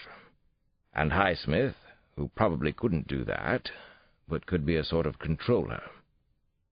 Then there's a man named James Whitehead in Jamaica. But there have been no murders of the Jane Doe variety on that island, or any other one nearby. We've checked thoroughly. And there's George Bear in the Far East. What about Bear? I assume you've investigated him, too. Of course. There's nothing specific in his record, but there was an incident, a possible connection to follow up on. Last year in Bangkok, 2 girls who worked in a strip bar in Pot Pol disappeared. They just vanished into the noisy, teeming streets. The girls were 16 and 18, respectively, bar dancers and prostitutes. Alex, they were found nailed together in the missionary position, wearing only garters and stockings. Even in jolly old Bangkok, that caused quite a stir. Sound distressingly similar to the 2 girls who were killed in Eckington? I nodded. So we have at least 2 unsolved Jane Does in Bangkok. Has anyone actually questioned Bear? At this point, no. But he's being watched. Remember the politics, the fear of a scandal that I mentioned earlier? There's an ongoing investigation of Bear and the others, but to some extent our hands are tied. My hands aren't tied, I said to Jones. That's what you wanted me to say, isn't it? What you expected? It's why you met with me tonight? Jones turned very serious. It's how the world works, I'm afraid. Let's do this together from here on. If you help us, I promise to do what I can to find out what happened to Christine Johnson. Chapter 90. The trial resumed sooner than expected, the following Wednesday, in fact. There was speculation in the press about how serious Schaefer's self-inflicted wounds had been. None of the public's perverse interest in the case seemed to have been lost. It seemed impossible to predict the outcome, a fact of life I tried not to let get me down too much. Both Schaefer and I were present in the packed courtroom that first morning back. Schaefer looked pale, weak, an object of sympathy, perhaps. I certainly couldn't take my eyes off him. Things got stranger and stranger. At least they did for me. Sergeant Walter Jamieson was called that morning. Jamieson had been at the police academy when I attended it. He had taught me my craft, and he was still there teaching others. I couldn't imagine why he would be called as a witness in Patsy Hampton's murder case. Jules Halpern approached the witness with a heavy-looking hardback book open in his hands. I read to you from the textbook, Preserving the Crime Scene, a Detective's Primer, which you wrote 20 years ago, and which you still use in your classes. It is imperative that the detective not disturb the crime scene until backup can be brought in to corroborate charges effected by the detective to unearth evidence, lest those charges be misconstrued to be those of the perpetration. Gloves must be worn at all times at a crime scene. Did you write that, Sergeant Jamieson? Yes, I did. Most certainly. 20 years ago, as you said. Still stand by it? Halpern asked. Yes, of course. A lot of things have changed, but not that. And you heard earlier testimony that Detective Cross wore gloves both inside Detective Hampton's car and at the Cassidy apartment? Yes, I heard the testimony. I also read the grand jury transcripts. Halpern turned on the overhead projector in the courtroom. I direct your attention to prints number 176 and 211 provided by the DA's office. You see the ones denominated? Numbers 176 and 211. I see them. Now, the prints are denominated Detective Hampton belt buckle, ID Alex Cross right thumb, and left side dashboard, ID Alex Cross left forefinger. What does that mean? Can you explain the markings to us? It means that Alex Cross's prints were found on Detective Hampton's belt, as well as on the dashboard of her car. Jules Halpern paused for a full 10 seconds before he went on. And may we not therefore conclude, Sergeant Jamieson, that Detective Cross himself may be our murderer and rapist? Objection! Catherine Fitzgibbon stood up and shouted. Withdrawn, said the defense attorney. I'm finished here. Chapter 91. Lawyers for both the prosecution and the defense continued to appear regularly on Larry King and other TV shows, and to boast that their cases were slam dunks. If you listened to the lawyers, neither side could lose. In the courtroom, Jules Halpern had the fierce look and body language of someone brimming with confidence and determination. He was riding the case hard. He looked like a jockey whipping his thoroughbred to victory. The bailiff stood and announced, "The defense calls Mr. William Paez." I didn't recognize the name. Now what? Now who? There was no immediate response in the courtroom. No one came forward. Heads craned around the room. Still no one responded. Who was the mystery witness? The bailiff repeated a little louder, "Mr. Paez. Mr. William Paez."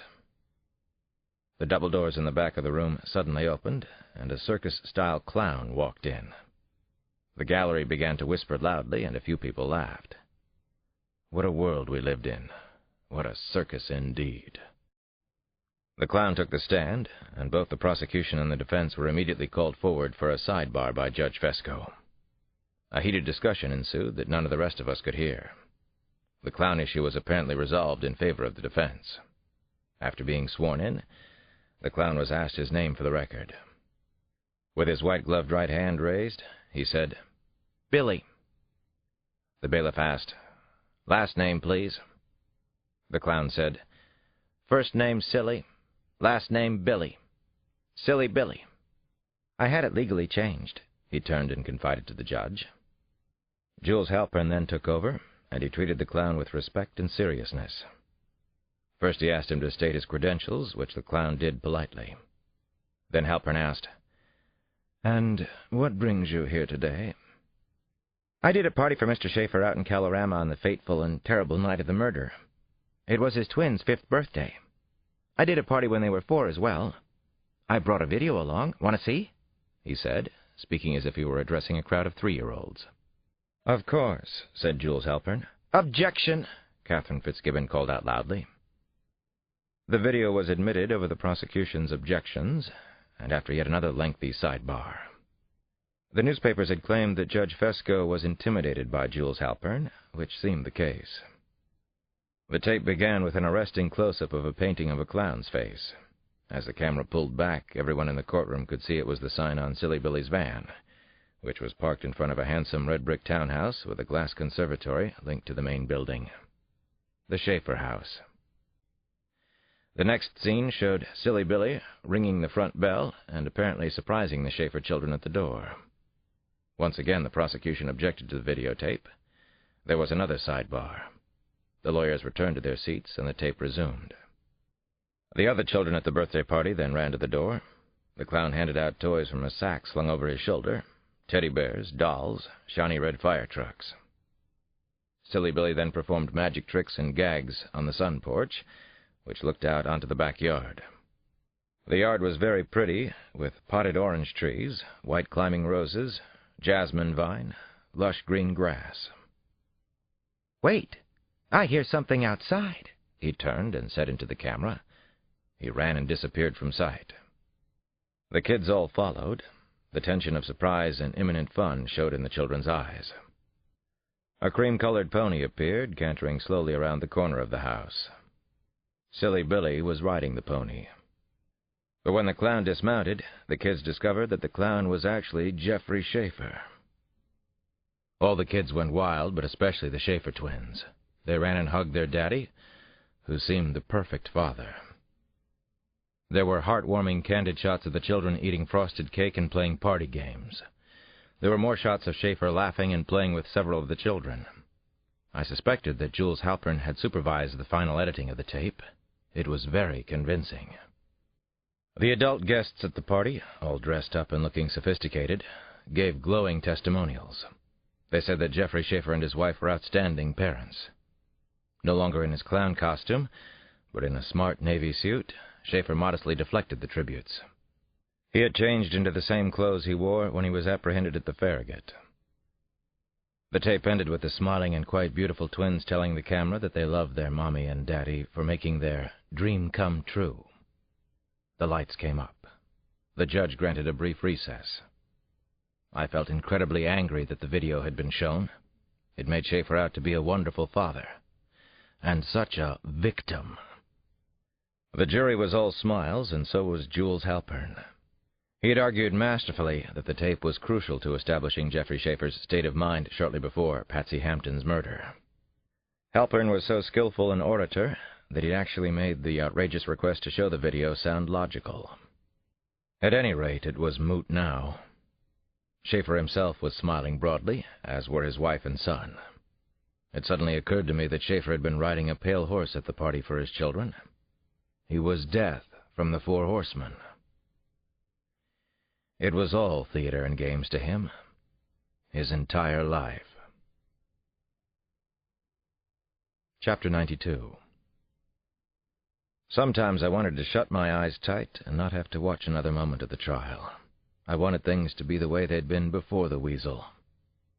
Catherine Fitzgibbon was doing a very good job with each witness, but the judge seemed to be favoring the defense whenever possible. It had begun at the critical suppression hearing, and it continued now.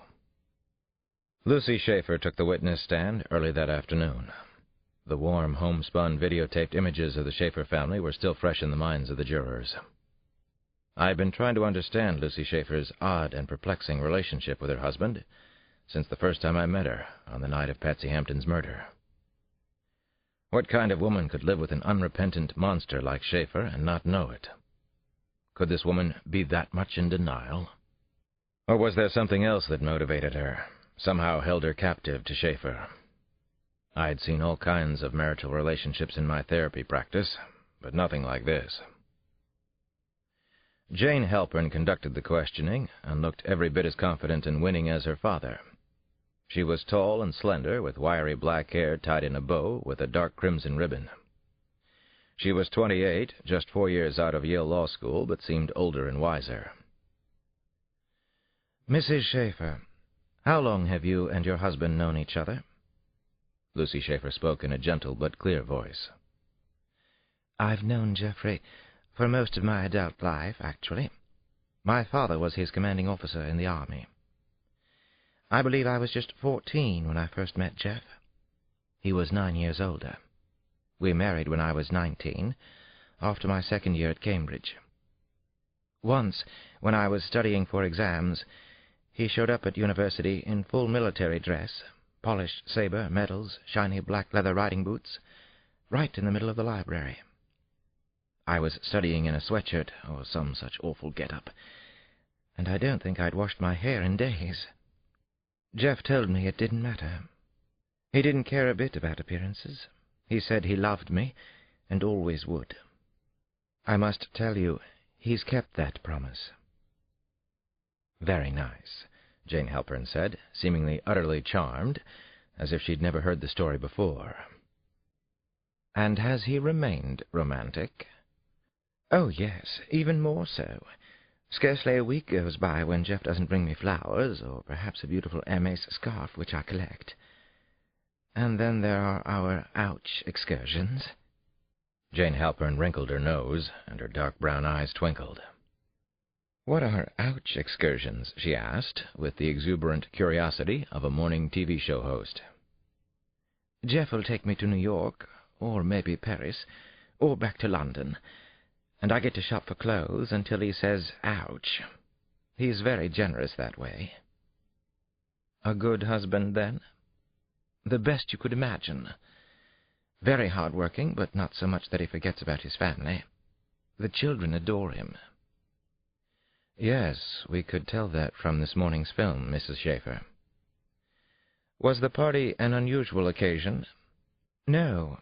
Jeffrey's always throwing parties. He's very joyful, full of life, full of fun and surprises. He's a sensitive, very creative man. I looked from Lucy Schaefer to the jury box. She had the jurors in a spell, and they couldn't take their eyes off her. She was also credible. Even I had the sense that she genuinely loved her husband, and more important, that she believed he loved her. Jane Halpern milked the testimony for all it was worth. I couldn't blame her. Lucy Schaefer was attractive and seemed nice, kind, and obviously was very much in love with her husband and adored her children, but she didn't appear to be a fool. Just someone who had found exactly the man she wanted and valued him deeply. That man was Geoffrey Schaefer. It was the indelible image the jurors took away with them at the end of the day. And it was an amazing lie spun by a master. Chapter 93. I talked things over with Andrew Jones when I got home after court that afternoon. I tried to contact Oliver Highsmith again, but so far hadn't gotten any response. Also, there was nothing new to link Schaefer to the Jane Doe murders in Washington. Schaefer didn't seem to have murdered anyone, at least locally, in the past several months. After a dinner of chicken pot pie, salad, and rhubarb pie, Nana gave the kids the night off from their chore of doing the dishes. She asked me to stay and help, to be her partner in crime, as we used to call it. "Just like the good old days, same as it ever was," I said, as I splashed soap and water onto silver and dishes in the porcelain sink that's as old as the house. Nana dried the kitchenware as quickly as I got it to her. Her fingers were still as nimble as her mind. "I like to think we're older and wiser," she chirped. "I don't know. I'm still the one getting dishwater hands." "I haven't told you something, and I should have," Nana said, going serious on me. "Okay," I said, and stopped splashing water and soap bubbles around in the sink. "Shoot." "What I wanted to say is that I'm proud of the way you've been able to handle the terrible things that have happened. Your strength and your patience have given me inspiration. And I'm not easily inspired, especially by the likes of you.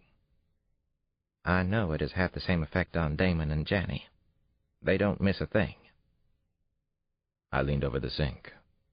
I was feeling in a confessional mood. "It's the worst stretch of my life. The hardest thing I've ever had to do.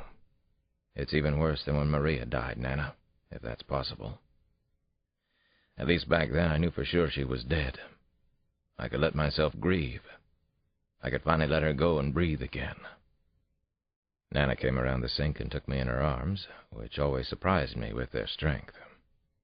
She looked me squarely in the eyes, just like she always has, since I was around 9 years old. She said, "Let yourself grieve for her, Alex. Let her go." Chapter 94. Geoffrey Schaefer had an attractive, loving wife, and that incongruous and monstrously unfair fact bothered me a lot.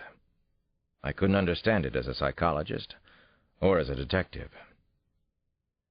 The clever testimony of Lucy Schaefer continued early the following morning and lasted just over an hour. Jane Halpern wanted the jury to hear more about Lucy's wonderful husband. Finally, it was Catherine Fitzgibbon's turn. In her own way, she was as tough and maybe as formidable as Jules Halpern. "Mrs. Schaefer, we've all been listening to you intently, and it all sounds very charming and idyllic. But I'm troubled and confused by something. Here's what troubles me. Your husband tried to commit suicide 8 days ago. Your husband tried to kill himself. So maybe he isn't quite what he seems to be. Maybe he isn't so well-balanced and sane. Maybe you're mistaken about who he really is." Lucy Schaefer stared directly into the prosecuting attorney's eyes. "In the past few months, my husband has seen his life, his career, and his good name falsely put in jeopardy. My husband couldn't believe that these horrible charges were made against him. This whole Kafkaesque ordeal drove him, quite literally, to despair. You have no idea what it means to lose your good name." Catherine Fitzgibbon smiled and then quipped, "Sure I do. Of course I do. Haven't you read the National Enquirer lately?" That got a laugh from the courtroom audience, even the jury members. I could tell that they liked Catherine. So did I. She continued, "Isn't it true that your husband has been treated for despair for many years? He's seeing a psychologist, Mrs. Schaefer. He suffers from manic depression or bipolar disorder, correct?" Lucy shook her head. He's had a midlife crisis. That's all it is. It's nothing unusual for men his age. I see. And were you able to help him with his crisis? Of course I was, although not with respect to his work. So much of what he does is classified and top secret. You must understand that. I must, the prosecutor said, then quickly went on, So your husband has a great many secrets he keeps from you? Lucy frowned, and her eyes shot darts at the wily prosecutor. In his work, yes. You knew that he was seeing Dr. Cassidy, Boo Cassidy? Yes, of course I did. We often talked about it. How often did he see her? Do you know? Did he tell you that, or was it top secret? Jane Halpern shouted, Objection! Sustained, Miss Fitzgibbon, warned Judge Fesco with an arched brow. Sorry, Your Honor. Sorry, Lucy. All right, then. How often did your husband see Boo Cassidy? He saw her as much as necessary, I suppose. I believe her name is Elizabeth. Once a week? Twice? Every day? Fitzgibbon pressed on, without missing a beat. I think once a week. Usually it was once a week. But the doorman at the Farragut testified that they saw your husband much more than that. 3 or 4 times a week on average. Lucy Schaefer shook her head wearily and glared at Fitzgibbon. I trust Geoffrey completely. I don't keep him on a leash. I certainly wouldn't count his therapy sessions. Do you mind that Dr. Cassidy, Elizabeth, was such an attractive woman? No, don't be absurd. Fitzgibbon looked genuinely surprised. Why is that absurd? I don't think it is. I think I'd mind if my husband was seeing an attractive woman at her home office 2, 3, 4 times a week. Fitzgibbon moved swiftly. Didn't it bother you that Boo Cassidy was a surrogate sex therapist for your husband? Lucy Schaefer hesitated, seemed surprised, and glanced quickly at her husband. She hadn't known. It was impossible not to feel sorry for her. Jane Halpern quickly rose from her seat. Objection! Your Honor, there is no foundation that my client was seeing a sex surrogate. Lucy Schaefer visibly pulled herself together on the witness stand. She was clearly stronger than she looked. Was she a game player, too? Could she be one of the players? Or did she and her husband play a completely different kind of game? She spoke. I'd like to answer the question.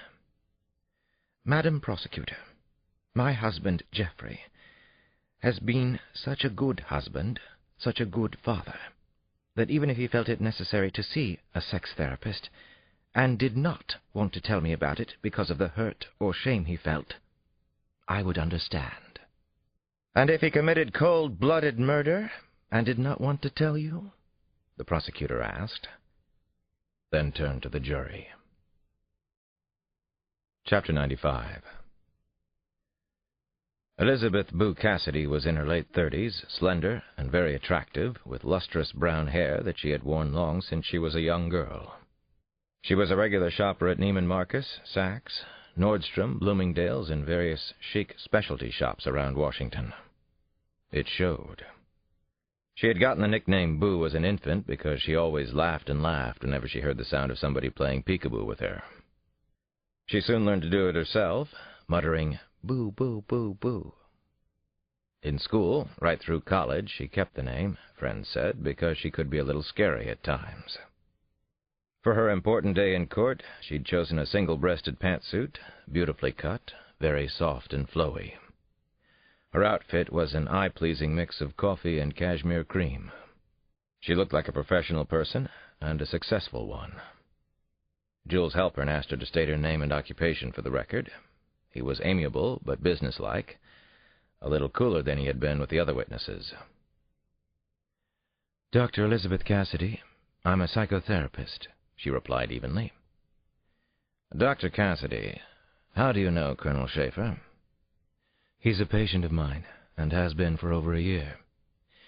He sees me at my office at 1208 Woodley Avenue once or twice a week. We increased the frequency of the sessions recently after Mr. Schaefer's attempted suicide. Halpern nodded. What time are the sessions? Usually early evening. They can vary according to Mr. Schaefer's work schedule.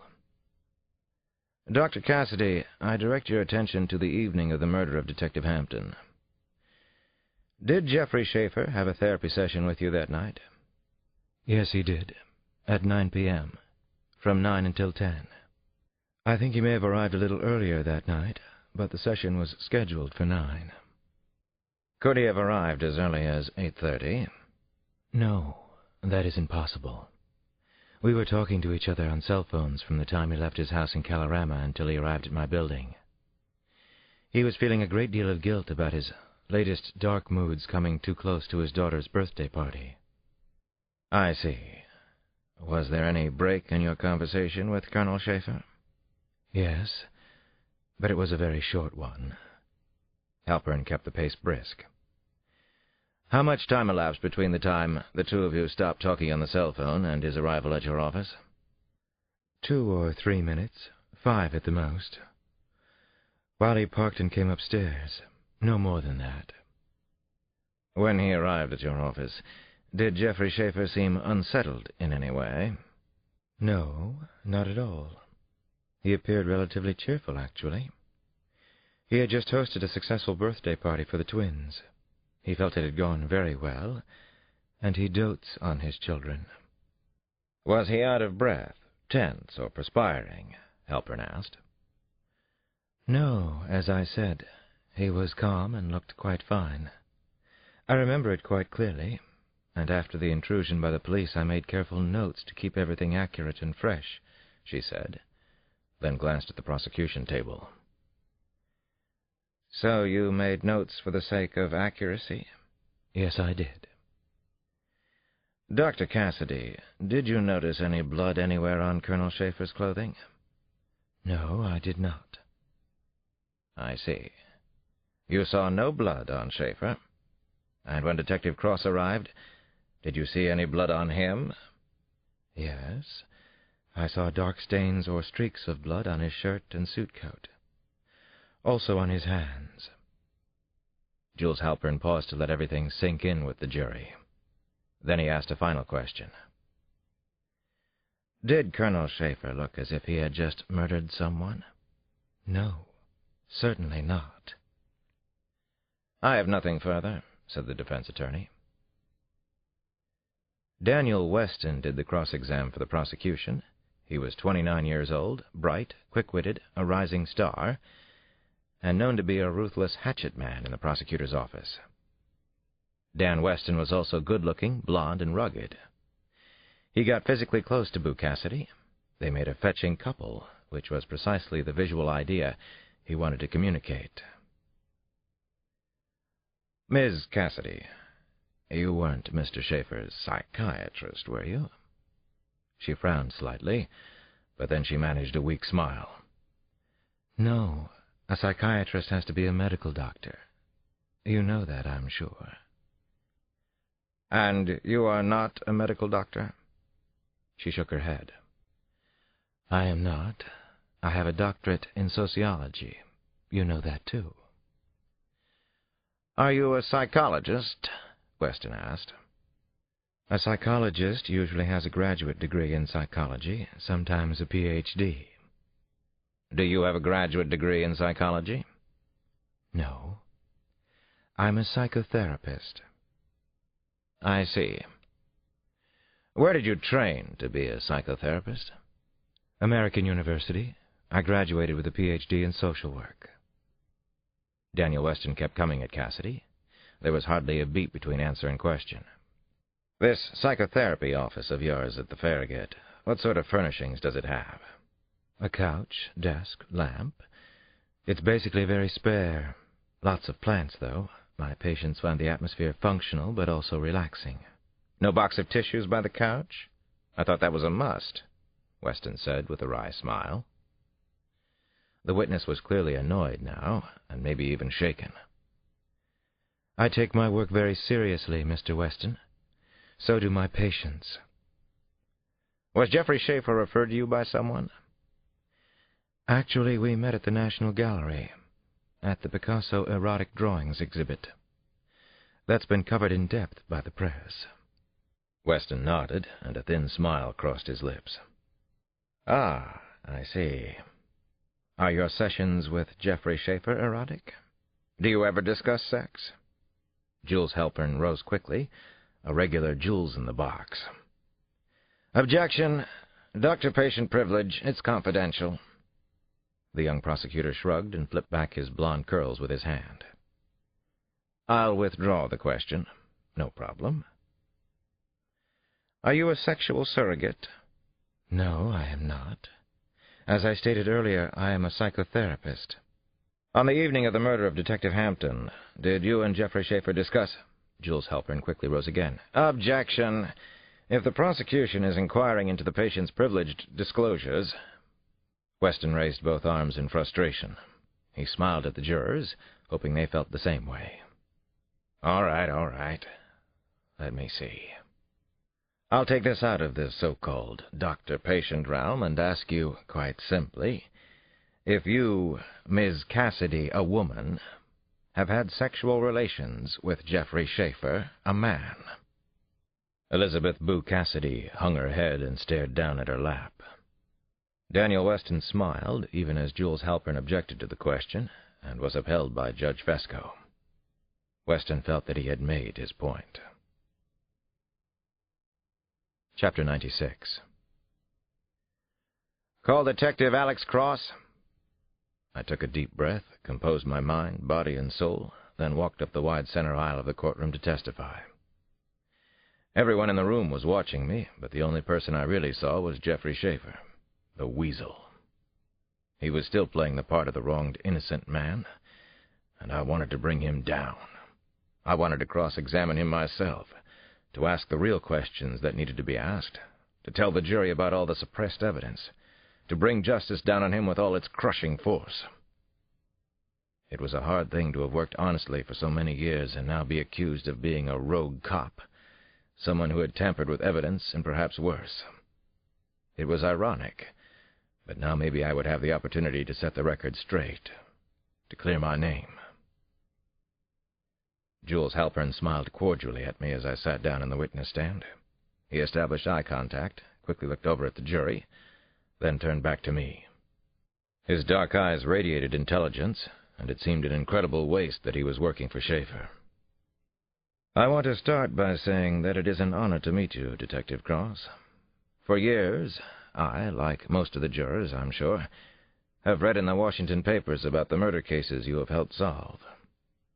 We admire your past record. I nodded and even managed a grudging smile of my own. Thank you. I hope you'll admire my present and future record as well, I said. Let's hope so, Detective, Halpern said. He moved on. We parried for half an hour or so before he asked, You suffered a terrible personal tragedy a short time before the arrest of Colonel Schaefer. Could you tell us about it? I fought the urge to reach out and grab the polite-sounding, insidious little man by the neck. I leaned closer to the mic, struggled for control. Someone dear to me was kidnapped while we were in Bermuda on vacation. She's still missing.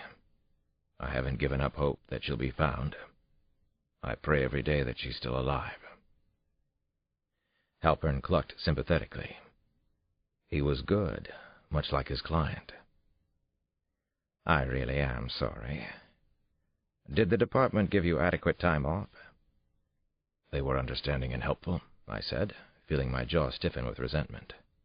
I hated that Halpern was using what had happened to Christine to unsettle me. This book is continued on Disc 8.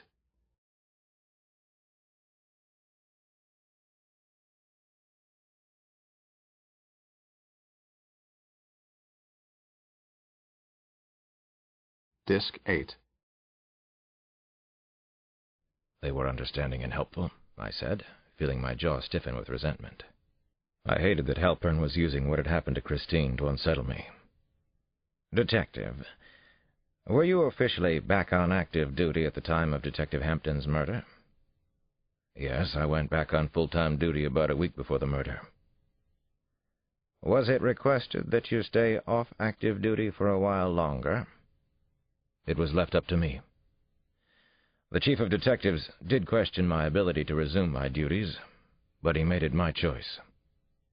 Halpern nodded thoughtfully. He felt your head might be elsewhere? Who could blame you if it was? I was upset. I still am. But I've been able to work. It's been good for me. The right thing to do. There were several more questions about my state of mind, and then Halpern asked, "When you found out that Detective Hampton had been murdered, how upset were you?" I did my job. It was a bad homicide scene. Your client is a butcher. Do you really want to get him off? Do you realize what you're doing? Your fingerprints were on Detective Hampton's belt and on the dashboard of her car. Her blood was on your clothes. I paused for several seconds before I spoke again. Then I tried to explain. There was a huge, jagged tear in Detective Hampton's jugular vein. Blood was everywhere in the car, and even on the cement floor of the garage. I tried to help Detective Hampton until I was certain she was dead. That's why my fingerprints were in the car and Detective Hampton's blood was on my clothes. You tracked blood upstairs? No, I did not. I checked my shoes carefully before I left the garage. I checked twice. I checked because I didn't want to track any blood up into the building. But you were upset. You admit that much. A police officer had been murdered. You forgot to put on gloves when you first searched the scene. There was blood on your clothes. How can you possibly be so sure? I stared directly into his eyes and tried to be as calm as he was. I know exactly what happened that night. I know who killed Patsy Hampton in cold blood. He raised his voice suddenly. No, you do not, sir. That's the point. You do not. In frisking Colonel Jeffrey Schaefer, isn't it fair to say that you were in physical contact with him? Yes. And isn't it possible blood from your clothes got onto his? Isn't it even likely? I wouldn't give him an inch. I couldn't. No, it isn't possible. That blood was on Jeffrey Schaefer's trousers before I arrived. Halpern moved away from me. He wanted me to sweat. He walked over to the jury box, occasionally looking back at me. He asked several more questions about the crime scene and then said, "But Dr. Cassidy didn't see any blood, and the two other officers didn't see any blood either. Not until after you came into contact with Colonel Schaefer. Colonel Schaefer was on the phone for 3 to 5 minutes before he met with his therapist. He went straight there from his children's birthday party. You have no evidence, Detective Cross, except what you brought into Dr. Cassidy's apartment yourself. You have absolutely no evidence, Detective. You arrested the wrong man. You framed an innocent man." Jules Halpern threw up his hands in disgust. "I have absolutely no further questions." Chapter 97. I took a back way out of the courthouse. I usually did that anyway, but on this day it was essential. I had to avoid the crowds and the press, and I needed to have a private moment to recover from my time on the witness stand. I just had my ass pretty well kicked by an expert ass-kicker. Tomorrow, Kathy Fitzgibbon would try to undo some of the damage in cross-exam. I was in no hurry as I walked down a back stairway that was used by maintenance and cleaning people in the building, and also served as a fire escape. It was becoming clear to me there was a chance Jeffrey Schaefer would be acquitted. His lawyers were the best, and we'd lost important evidence at the suppression hearing. And I had made a bad mistake at the homicide scene when, in my rush to help Patsy Hampton, I'd neglected to put on gloves. It was an honest mistake, but it probably created doubt in the minds of the jurors. I'd had more blood on me than Schaefer. That was true. Schaefer might actually get away with murder, and I couldn't stand the thought.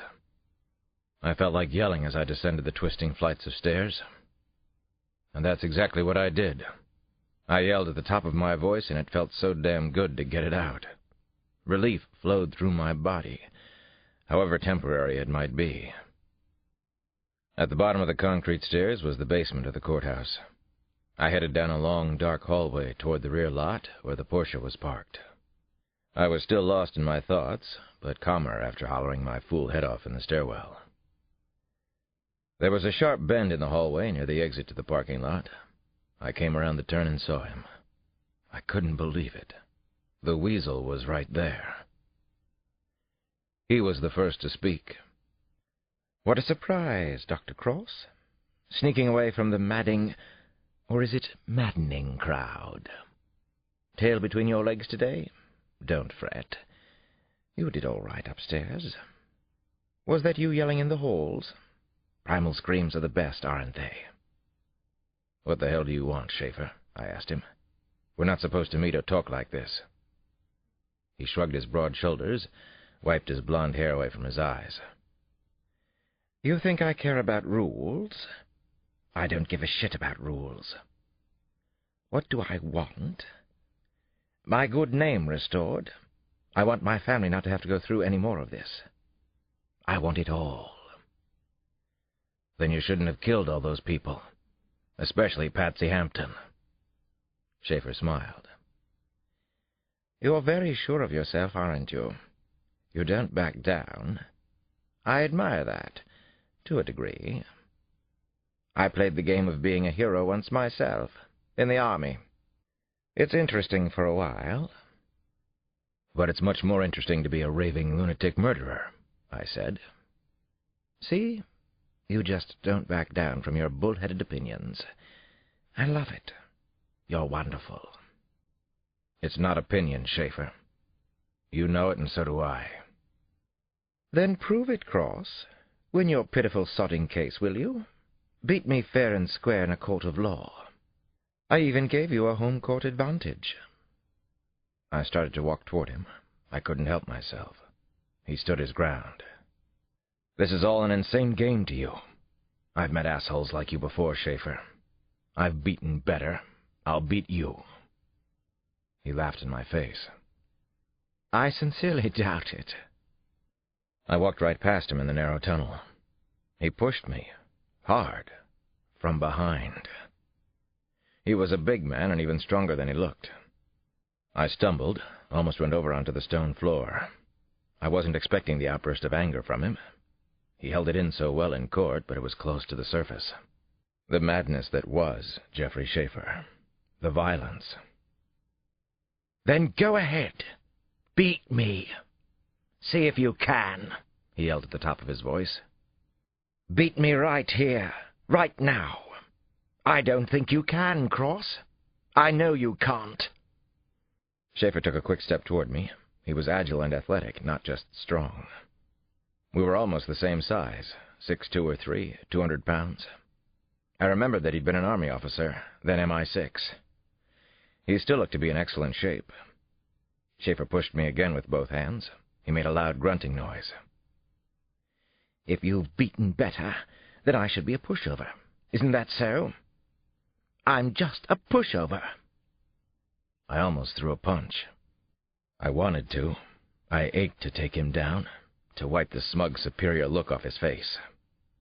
Instead, I grabbed him hard. I slammed Schaefer up against the stone tunnel wall and held him there. "Not now. Not here," I said in a hoarse, raw whisper. "I'm not going to hit you, Schaefer. What, have you run to the newspapers and TV? But I am going to bring you down. Soon." He came out with a crazy laugh. "You are fucking hilarious. Do you know that? You're a scream. I love it." I walked away from Schaefer in the dark tunnel. It was the hardest thing I'd ever had to do. I wanted to beat the answers out of him, get a confession. I wanted to know about Christine. I had so many questions, but I knew he wouldn't answer them. He was here to bait me, to play. "You're losing everything," he said to my back. I think I could have killed Jeffrey Schaefer on the spot. I almost turned, but I didn't. I opened the creaking door and went outside instead. Sunlight streamed into my eyes, half blinding me for a dizzying moment. Shading my face with an arm, I climbed the stone stairs to the parking area, where I got another unwanted surprise. A dozen grim-faced members of the press, including some well-known reporters, were gathered in the back parking lot. Someone had alerted them. Someone had tipped them off that I was coming out this way. I looked back at the gray metal door, but Jeffrey Schaefer didn't come out behind me. He had retreated and disappeared back into the basement. "Detective Cross," I heard a reporter call my name. "You're losing this case. You know that, don't you?" Yes, I knew. I was losing everything. I just didn't know what I could do to stop it. Chapter 98. The following day was taken up with my cross-examination by Catherine Fitzgibbon. Catherine did a good job of redressing some of the harm done by Jules Halpern, but not all of it. Halpern consistently broke up her rhythm with his objections. Like so many recent high-profile trials, this one was maddening. It should have been easy to convict and put away Jeffrey Schaefer, but that wasn't the case. 2 days later, we got our best chance to win, and Schaefer himself gave it to us, almost as if he were daring us. We now realized that he was even crazier than we thought. The game was his life. Nothing else seemed to matter. Schaefer agreed to take the stand. I think I was the only one in the courtroom who wasn't completely surprised that he was testifying, that he was playing the game right in front of us. Catherine Fitzgibbon was almost certain that Jules Halpern had advised, begged, and warned him not to do it. But there Schaefer was anyway, striding toward the witness stand, looking as if he had been called up there to be ceremoniously knighted by the Queen. He couldn't resist the stage, could he? He looked every bit as confident and in control as he had the night I arrested him for Patsy Hampton's murder. He was dressed in a navy blue double-breasted suit, white shirt, and gold tie. Not a single blonde hair was out of place, nor was there any hint of the anger that was boiling just under the surface of his meticulously groomed exterior. Jules Halpern addressed him in conversational tones, but I was sure that he felt uneasy about this unnecessary gamble. "Colonel Schaefer, first I want to thank you for coming to the witness stand. This is completely voluntary on your part. From the very beginning you've stated that you've wanted to come here to clear your name." Schaefer smiled politely, and then cut off his lawyer with a raised hand. The lawyers on both sides of the bar exchanged looks. What was happening? What was he going to do? I leaned way forward in my seat. It struck me that Jules Halpern might actually know that his client was guilty. If so, he wouldn't be able to cross-examine him. Legally, he couldn't ask questions that disguised the real facts as he knew them. This was the only way Schaefer could have his moment in the sun. A soliloquy. Once called to the stand, Schaefer could give a speech. It was unusual, but absolutely legal, and if Halpern knew that his client was guilty, it was the only way Schaefer could take the stand and not be incriminated by his own attorney. Schaefer had the floor. "If you will please excuse me, Mr. Halpern, I believe I can talk to these good people myself. I really can manage. You see, I don't need a lot of expert help to tell the simple truth." Jules Halpern stepped back, nodded sagely, and tried to keep his poise. What else could he do under the circumstances? If he hadn't known before that his client was an egomaniac or insane, he surely knew it now. Schaefer looked toward the jury. "It has been stated here in court that I am with British intelligence and that I was MI6, a spy. I'm afraid that I am actually a rather unglamorous agent, double or nothing, if you will." The light, well-aimed jab at himself drew laughter in the courtroom. "I am a simple bureaucrat, like so many others who toil away their days and nights in Washington. I follow well-established procedures at the embassy. I get approvals for virtually everything I do. My home life is simple and orderly as well. My wife and I have been married nearly 16 years. We love each other dearly. We are devoted to our 3 children. So I want to apologize to my wife and children. I am so frightfully sorry for this hellish ordeal they've had to go through. To my son Rob and the twins Tricia and Erica, I'm so sorry. If I'd had any idea what a circus this would become, I would have insisted on maintaining diplomatic immunity rather than trying to clear my name, our name, their name. While I'm making heartfelt apologies, I'll make one to all of you for being a bit of a bore right now. It's just that when you're accused of murder, something so heinous, so unthinkable, you want desperately to get it off your chest. You want to tell the truth more than anything else in the world. So that's what I'm doing today. You've heard the evidence, and there simply isn't any. You've heard character witnesses, and now you've heard from me. I did not kill Detective Patsy Hampton. I think you all know that, but I wanted to say it to you myself. Thank you for listening, he said, and bowed slightly in his seat. Schaefer was brief, but he was poised and articulate, and unfortunately very believable. He always held eye contact with the jury members. His words weren't nearly as important as the way he delivered them. Catherine Fitzgibbon came forward to do the cross-examination. She was careful with Schaefer at first. She knew he had the jury on his side for the moment. She waited until near the end of her cross-exam to go after Schaefer where he might be most vulnerable. Your statement was very nice, Mr. Schaefer.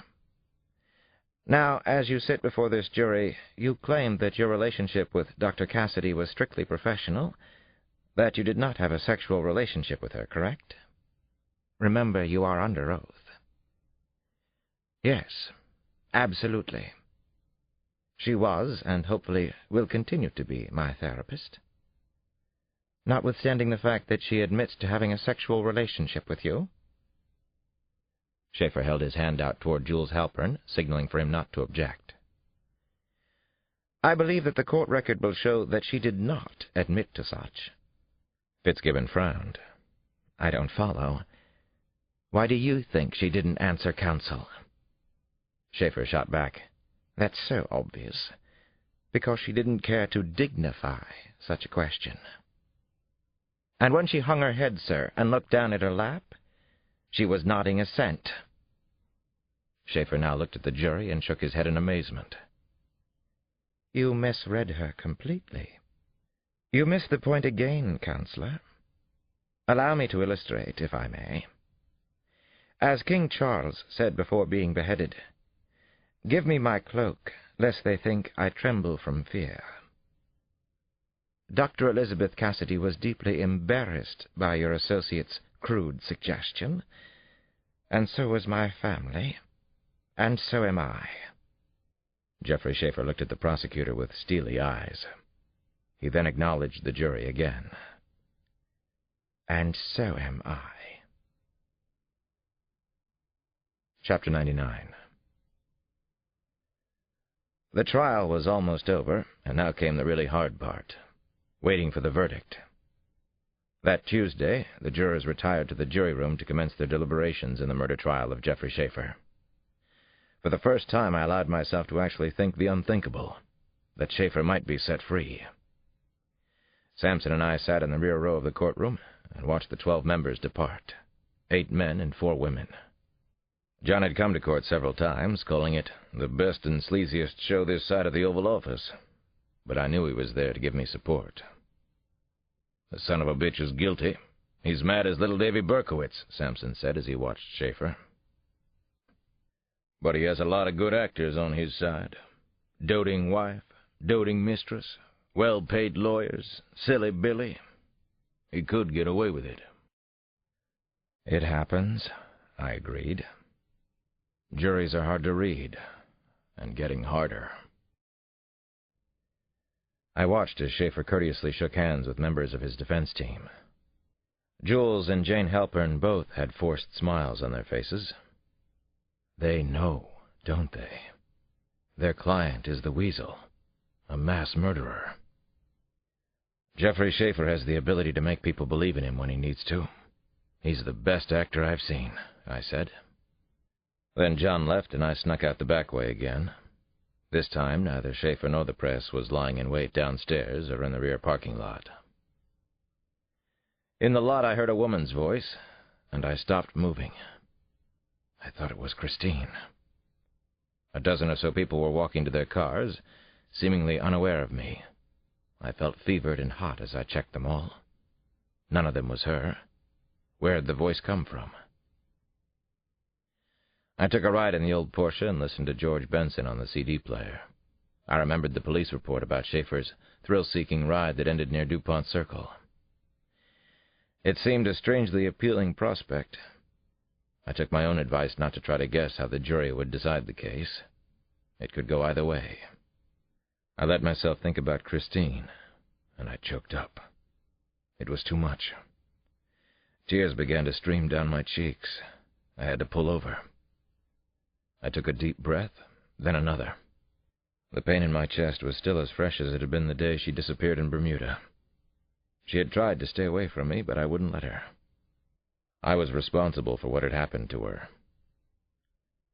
I drove around Washington, riding in gently aimless circles. I finally reached home more than 2.5 hours after leaving the courthouse. Nana came running out of the house. She must have seen me pull into the driveway. She'd obviously been waiting for me. I leaned out of the driver's side window. The DJ was still talking congenially on public radio. "What is it, old woman? What's the matter now?" I asked Nana. "Miss Fitzgibbon called you, Alex. The jury is coming back. They have a verdict." Chapter 100. I was apprehensive as could be, but I was also curious beyond anything I could remember. I backed out of the driveway and sped downtown. I got back to the courthouse in less than 15 minutes. The crowd on East Street was even larger and more unruly than it had been at the height of the trial. At least a half-dozen Union Jacks waved in the wind. Contrasting with them were American flags, including some painted across bare chests and faces. I had to push and literally inch my way through the crush of people up close to the courthouse steps. I ignored every question from the press. I tried to avoid anyone with a camera in hand, or the hungry look of a reporter. I entered the packed courtroom just before the jury filed back inside. "You almost missed it," I said to myself. Judge Fesco spoke to the crowd as soon as everyone was seated. "There will be no demonstrations when this verdict is read. If any demonstrations occur, marshals will clear this room immediately," he instructed in a soft but clear voice. I stood a few rows behind the prosecution team and tried to find a regular breathing pattern. It was inconceivable that Jeffrey Schaefer could be set free. There was no doubt in my mind that he'd murdered several people, not just Patsy Hampton, but at least some of the Jane Does as well. He was a wanton pattern killer, one of the worst, and had been getting away with it for years. I realized now that Schaefer might be the most outrageous and daring of all the killers I'd faced. He played his game with the pedal pressed to the floor. He absolutely refused to lose. "Mr. Foreman, do you have a verdict for us?" Judge Fesco asked in somber tones. Raymond Horton, the foreman, replied, "Your Honor, we have a verdict." I glanced over at Schaefer, and he appeared confident. As he had since the trial began, he was dressed today in a tailored suit, white shirt, and tie. He had no conscience whatsoever. He had no fear of anything that might happen to him. Maybe there was a partial explanation for why he'd run free for so long. Judge Fesco looked unusually stern. "Very well. Will the defendant please rise?"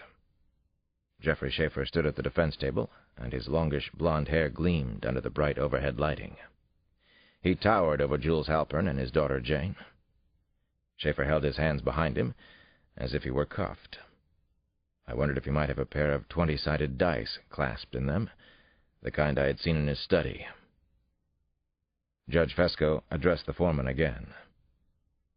"As to count 1 of the indictment, aggravated premeditated murder in the first degree, how do you find?" The foreperson, "Not guilty, Your Honor."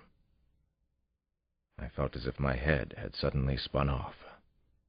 The audience packed into the small room went completely wild. The press rushed to the bar. The judge had promised to clear the room, but he was already retreating to his chambers. I saw Schaefer walk toward the press, but then he quickly passed them by. What was he doing now? He noticed a man in the crowd and nodded stiffly in his direction.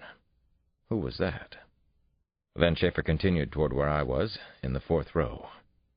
I wanted to vault over the chairs after him. I wanted him so bad, and I knew I had just lost my chance to do it the right way. "Detective Cross," he said in his usual supercilious manner. "Detective Cross, there's something I want to say. I've been holding it in for months." The press closed in. The scene was becoming smothering and claustrophobic. Cameras flashed on all sides.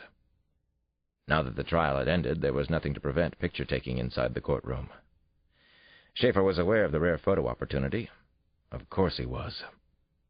He spoke again so that everyone gathered around us could hear. It was suddenly quiet where we stood, a pocket of silence and foreboding expectation. "You killed her," he said, and stared deeply into my eyes, almost to the back of my skull. "You killed her." I went numb. My legs were suddenly weak. I knew he didn't mean Patsy Hampton. He meant Christine. She was dead. Jeffrey Schaefer had killed her. He had taken everything from me, just as he'd warned me he would. He had won. Chapter 101. Schaefer was a free man, and he was enjoying the bloody hell out of it. He'd wagered his life. He had gambled, and he had won big time. Big time. He had never felt anything quite like this exhilarating moment following the verdict. Schaefer accompanied Lucy and the children to a by-invitation-only press conference held in the pompous, high-ceilinged grand jury room. He posed for countless photos with his family. All of them hugged him again and again, and Lucy couldn't stop crying like the brain-dead, hopelessly spoiled and crazy child she was.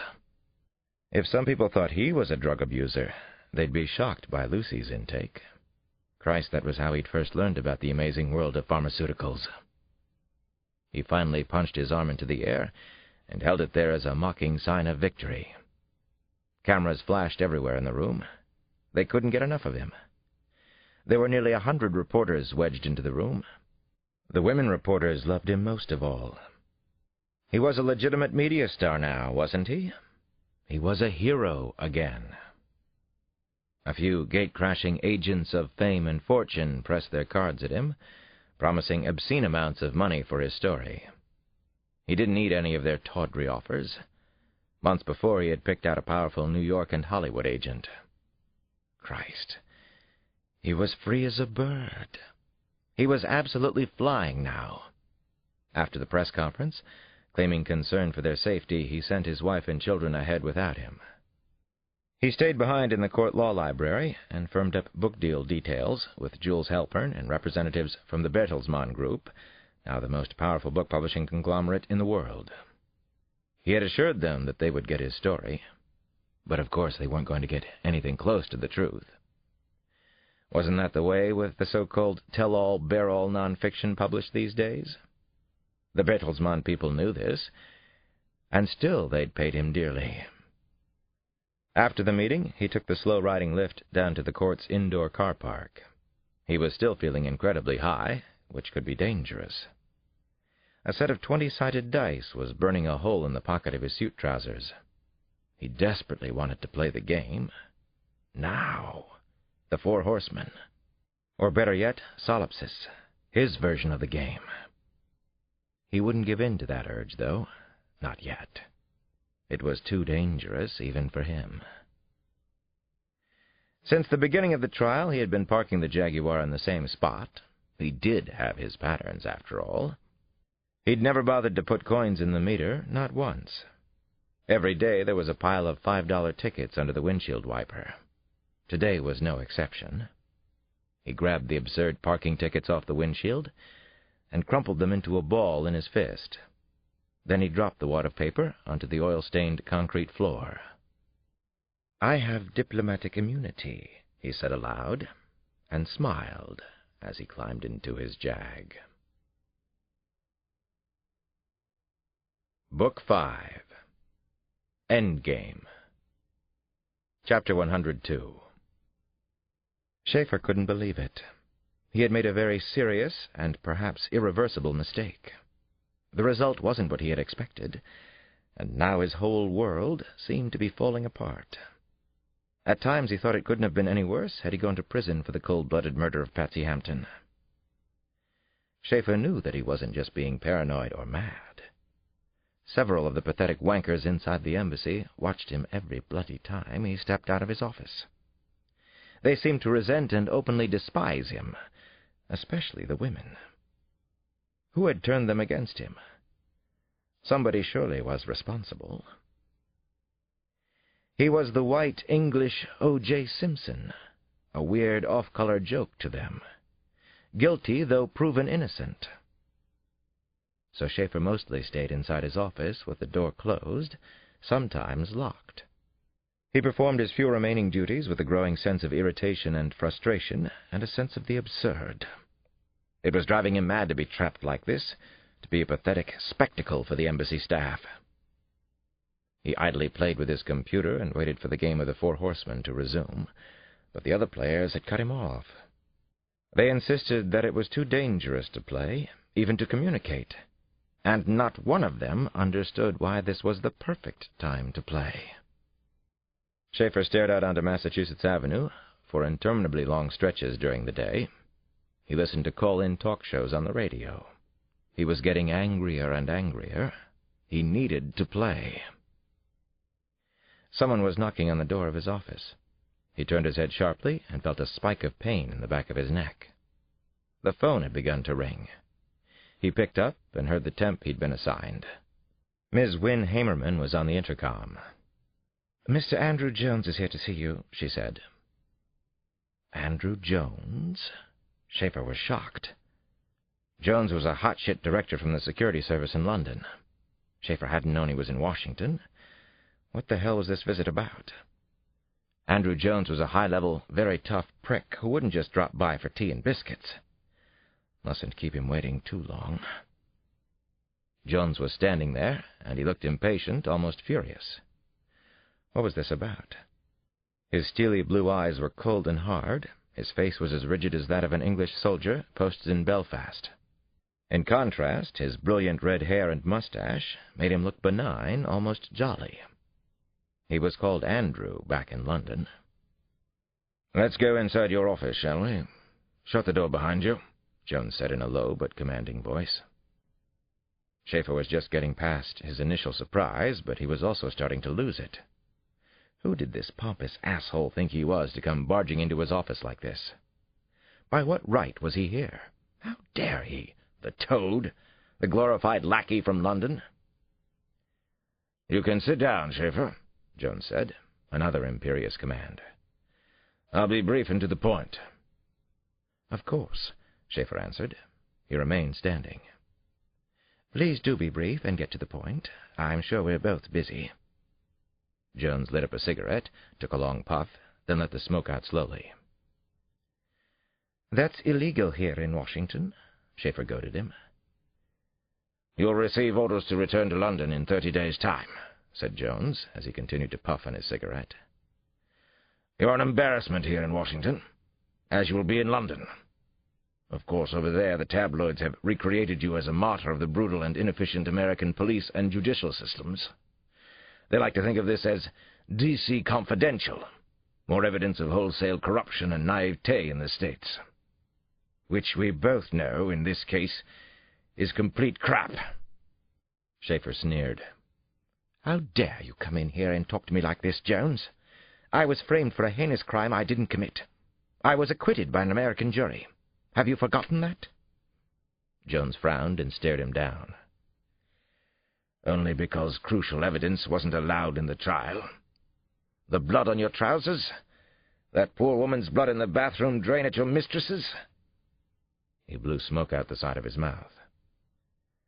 "We know everything, you pathetic fool. We know you're a stone-cold killing freak. So you'll go back to London and stay there until we catch you at something. Which we will, Schaefer. We'll make something up if we have to. I feel sick to my stomach just being in the same room with you. Legally, you have escaped punishment this time, but we are watching you so very closely now. We will get you somewhere, and someday soon." Schaefer looked amused. He couldn't hold back a smile. He knew he shouldn't, but he couldn't resist the play. "You can try, you insufferable sanctimonious shit. You can certainly try. But get in line. And now, if you please, I have work to do." Andrew Jones shook his head. "Well, actually, you don't have any work to do, Schaefer. But I am happy to leave. The stench in here is absolutely overpowering." "When was the last time you bathed?" He laughed contemptuously. "Christ, you've completely lost it." Chapter 103. That afternoon I met with Jones and 3 of his agents at the Willard Hotel near the White House. I had called the meeting. Sampson was there, too. He'd been reinstated in the department, but that didn't stop him from doing what had originally gotten him into trouble. "I believe he's crazy," Jones said of Schaefer. "He smells like a commoded boot camp. He's definitely going down for the count. What's your take on his mental state?" I knew Jeffrey Schaefer inside and out by now. I'd read about his family, his brothers, his long-suffering mother, his domineering father. Their travels from military base to military base until he was 12. Here's what I think. It started with a serious bipolar disorder, what used to be called manic depression. He had it when he was a kid. Now he's strung out on pharmaceutical drugs. Xanax, Benadryl, Haldol, Ativan, Valium, Librium, several others. It's quite a cocktail. Available from local doctors for the right price. I'm surprised he can function at all. But he survives. He doesn't go down. He always wins. "I told Jeff he has to leave Washington. How do you think he'll take it?" Jones asked me. "I swear his office smelled as if a dead body had been festering there for a couple of days." Actually, his disorder can involve an accompanying odor, but it's usually steely, like metal. Very pungent, sticks to your nostrils. He probably isn't bathing, but his instincts for playing the game, for winning and surviving, are amazing, I said. He won't stop. "What's happening with the other players?" Sampson inquired. "The so-called horsemen." "They claim that the game is over, and that it was only a fantasy game for them," Jones told him. "Oliver Highsmith stays in touch, mostly to keep tabs on us, I'm sure. He's actually a scary bastard in his own right. Says he's saddened by the murder of Detective Hampton. He's still not 100% sure that Schaefer is the killer. Urges me to keep my mind open on that one." "Is your mind open on it?" I asked, looking around the room at the others. Jones didn't hesitate. "I have no doubt that Jeffrey Schaefer is a multiple murderer. We've seen enough and heard enough from you. He is quite possibly a homicidal maniac beyond anything we've ever known. And I also have no doubt that eventually he's going down." I nodded my head. "I agree," I said, "with everything you just said, but especially the homicidal maniac part." Chapter 104. Schaefer was talking to himself again that night. He couldn't help it, and the more he tried to stop, the worse it became. The more he fretted, the more he talked to himself. "They can all bugger off. Jones, Cross, Lucy and the kids, Boo Cassidy, the other spineless players. Screw them all. There was a reason behind the Four Horsemen. It wasn't just a game. There was more to it than simple horseplay." The house at Kalorama was empty, much too quiet at night. It was huge and ridiculous, as only an American house can be. The original architectural detail, the double living room, the 6 fireplaces, the long-ago dead flowers from Astor Florist, the unread books in gold and brown leather bindings, Lucy's Marmite. It was driving him up the 12-foot-high walls. He spent the next hour or so trying to convince himself that he wasn't crazy. More specifically, that he wasn't an addict. Recently, he'd added another doctor in Maryland to his sources for the drugs. Unfortunately, the illegal prescriptions cost him a fortune. He couldn't keep it up forever. The lithium and haldol were to control his mood swings, which were very real. The thorazine was for acute anxiety, which was fucking bloody real as well. The Narcan had also been prescribed for his mood swings. The multiple injections of Loradol were for something else, some pain from he couldn't remember when. He knew there were good reasons, too, for the Xanax, the Compazine, the Benadryl. Lucy had already fled home to London, and she'd taken the traitorous children with her. They'd left exactly 1 week after the trial ended. Her father was the real cause.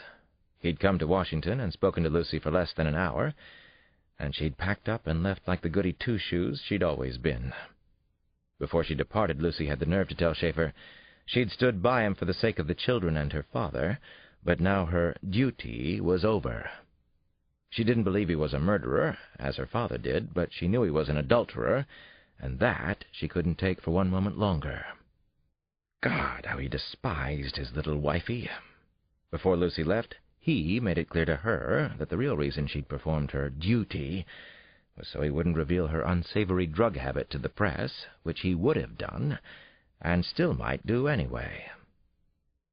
At 11 o'clock, he had to go out for a drive, his nightly constitutional. He was feeling unbearably jittery and claustrophobic.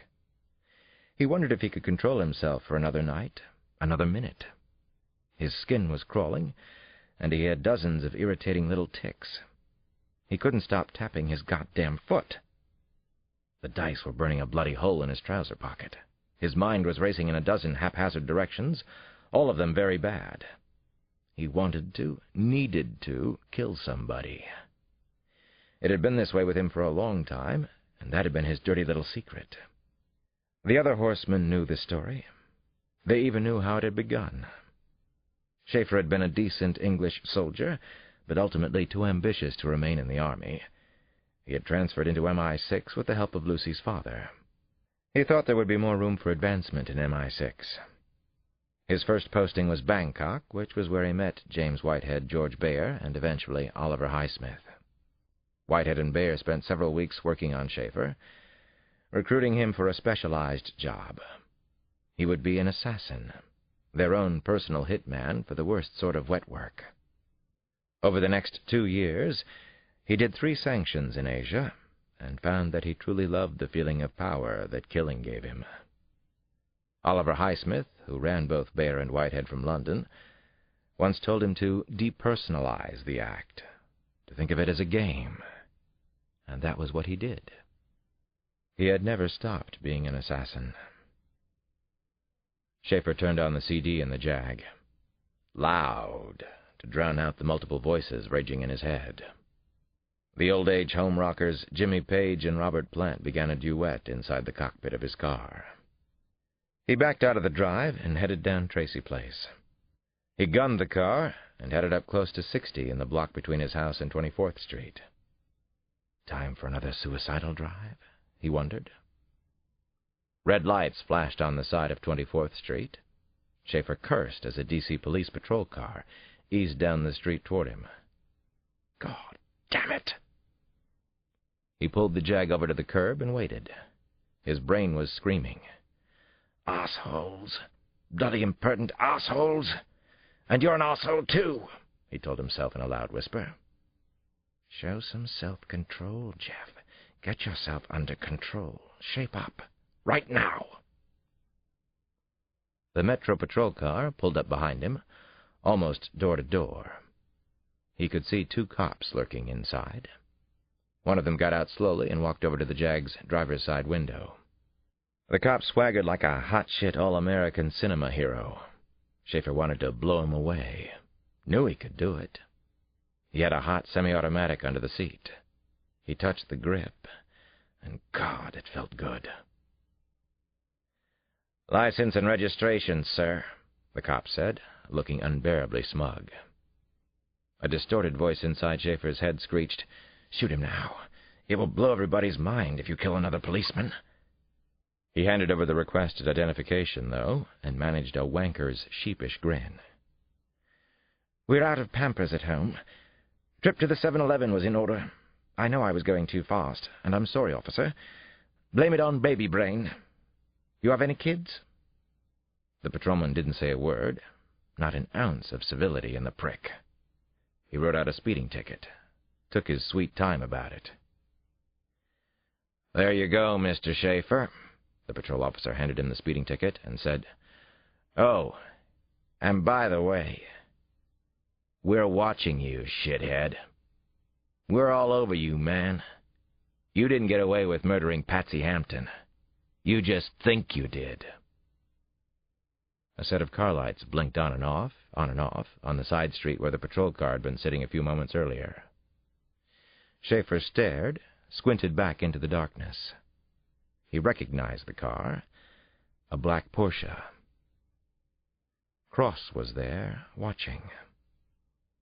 Alex Cross wouldn't go away. Chapter 105. Andrew Jones sat next to me in the quiet, semi-darkened cockpit of the Porsche. We'd been working closely together for almost 2 weeks. Jones and the security service were intent on stopping Schaefer before he committed another murder. They were also tracking War, Famine, and Conqueror. We watched silently as Jeffrey Schaefer slowly turned the Jaguar around and drove back toward his house. "He saw us. He knows my car," I said. "Good." I couldn't see Schaefer's face in the darkness, but I could almost feel the heat rising from the top of his head. I knew he was crazed. The words homicidal maniac kept drifting through my mind. Jones and I were looking at one, and he was still running free. He'd already gotten away with one murder. Several murders. "Alex, aren't you concerned about possibly putting him into a rage state?" Jones asked as the Jaguar eased to a stop in front of the Georgian-style house. There were no lights on in the driveway area, so we wouldn't be able to see Jeffrey Schaefer for the next few seconds. We couldn't tell if he'd gone inside. "He's already in a rage state. He's lost his job, his wife, the children, the game he lives for. Worst of all, his freedom to come and go has been curtailed. Schaefer doesn't like having limitations put on him. Hates to be boxed in. He can't stand to lose." "So you think he'll do something rash?" "Not rash. He's too clever. But he'll make a move. It's how the game is played." "And then we'll mess with his head yet again?" "Yes, we will. Absolutely." Late that night, as I was driving home, I decided to stop at St. Anthony's. The church is unusual in this day and age, in that it's open at night. Monsignor John Kelleher believes that's the way it should be, and he's willing to live with the vandalism and the petty theft. Mostly, though, the people in the neighborhood watch over St. Anthony's. A couple of worshippers were inside the candlelit church when I entered, around midnight. There are usually a few parishioners inside. Homeless people aren't allowed to sleep there, but they wander in and out all through the night. I sat watching the familiar red votive lamps flicker and blink. I sucked in the thick smell of incense from benediction. I stared up at the large gold-plated crucifix and the beautiful stained-glass windows that I've loved since I was a boy.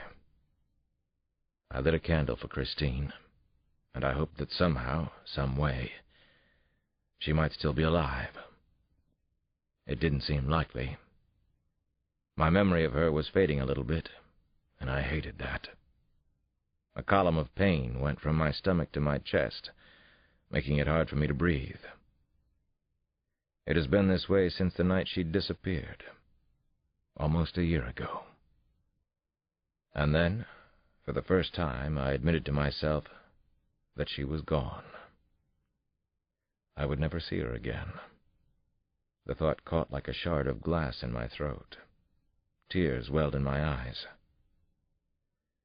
"I love you," I whispered to no one. "I love you so much, and I miss you terribly." I said a few more prayers, then I finally rose from the long wooden pew and silently made my way toward the doors of the vestibule. I didn't see the woman crouching in a side row. She startled me with a sudden movement. I recognized her from the soup kitchen. Her name was Magnolia. That was all I knew about her. Just an odd first name, maybe a made-up one.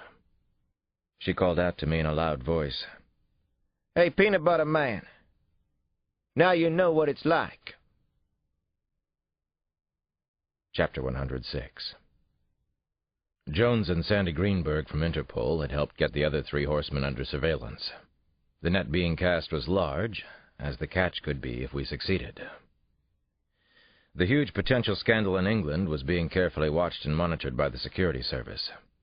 If 4 English agents turned out to be murderers involved in a bizarre game, the fallout would be widespread and devastating for the intelligence community. Schaefer dutifully went to the embassy on Wednesday and Thursday. He arrived just before 9 and left promptly at 5. Once inside, he stayed out of sight in his small office, not even venturing out for lunch. He spent hours on America Online, which we monitored. Both days, he wore the same gray slacks and a double-breasted blue blazer. His clothes were uncharacteristically wrinkled and unkempt. His thick blonde hair was combed back. It looked dirty and greasy, and resisted the high winds flowing through Washington. He looked pale, seemed nervous and fidgety. Was he going to crash? After dinner on Friday night, Nana and I sat out in the back of the house on 5th Street. We were spending more time together than we had in years. I knew she was concerned about me, and I let her help me as much as she wanted, for both our sakes. Johnny and Damon were washing the dishes inside, and managing not to squabble too much. Damon washed while Johnny dried. Damon's tape deck played the beautiful score from the movie Beloved. "Most families have a dishwasher and dryer these days," Nana said, after she'd taken a sip of her tea. "Slavery has ended in America, Alex. Did you happen to hear about that?" "We have a dishwasher and dryer, too. Sounds like they're in good working order. Low maintenance, low cost, hard to beat." Nana clucked. "See how long it lasts." "If you want a dishwasher, we can buy one.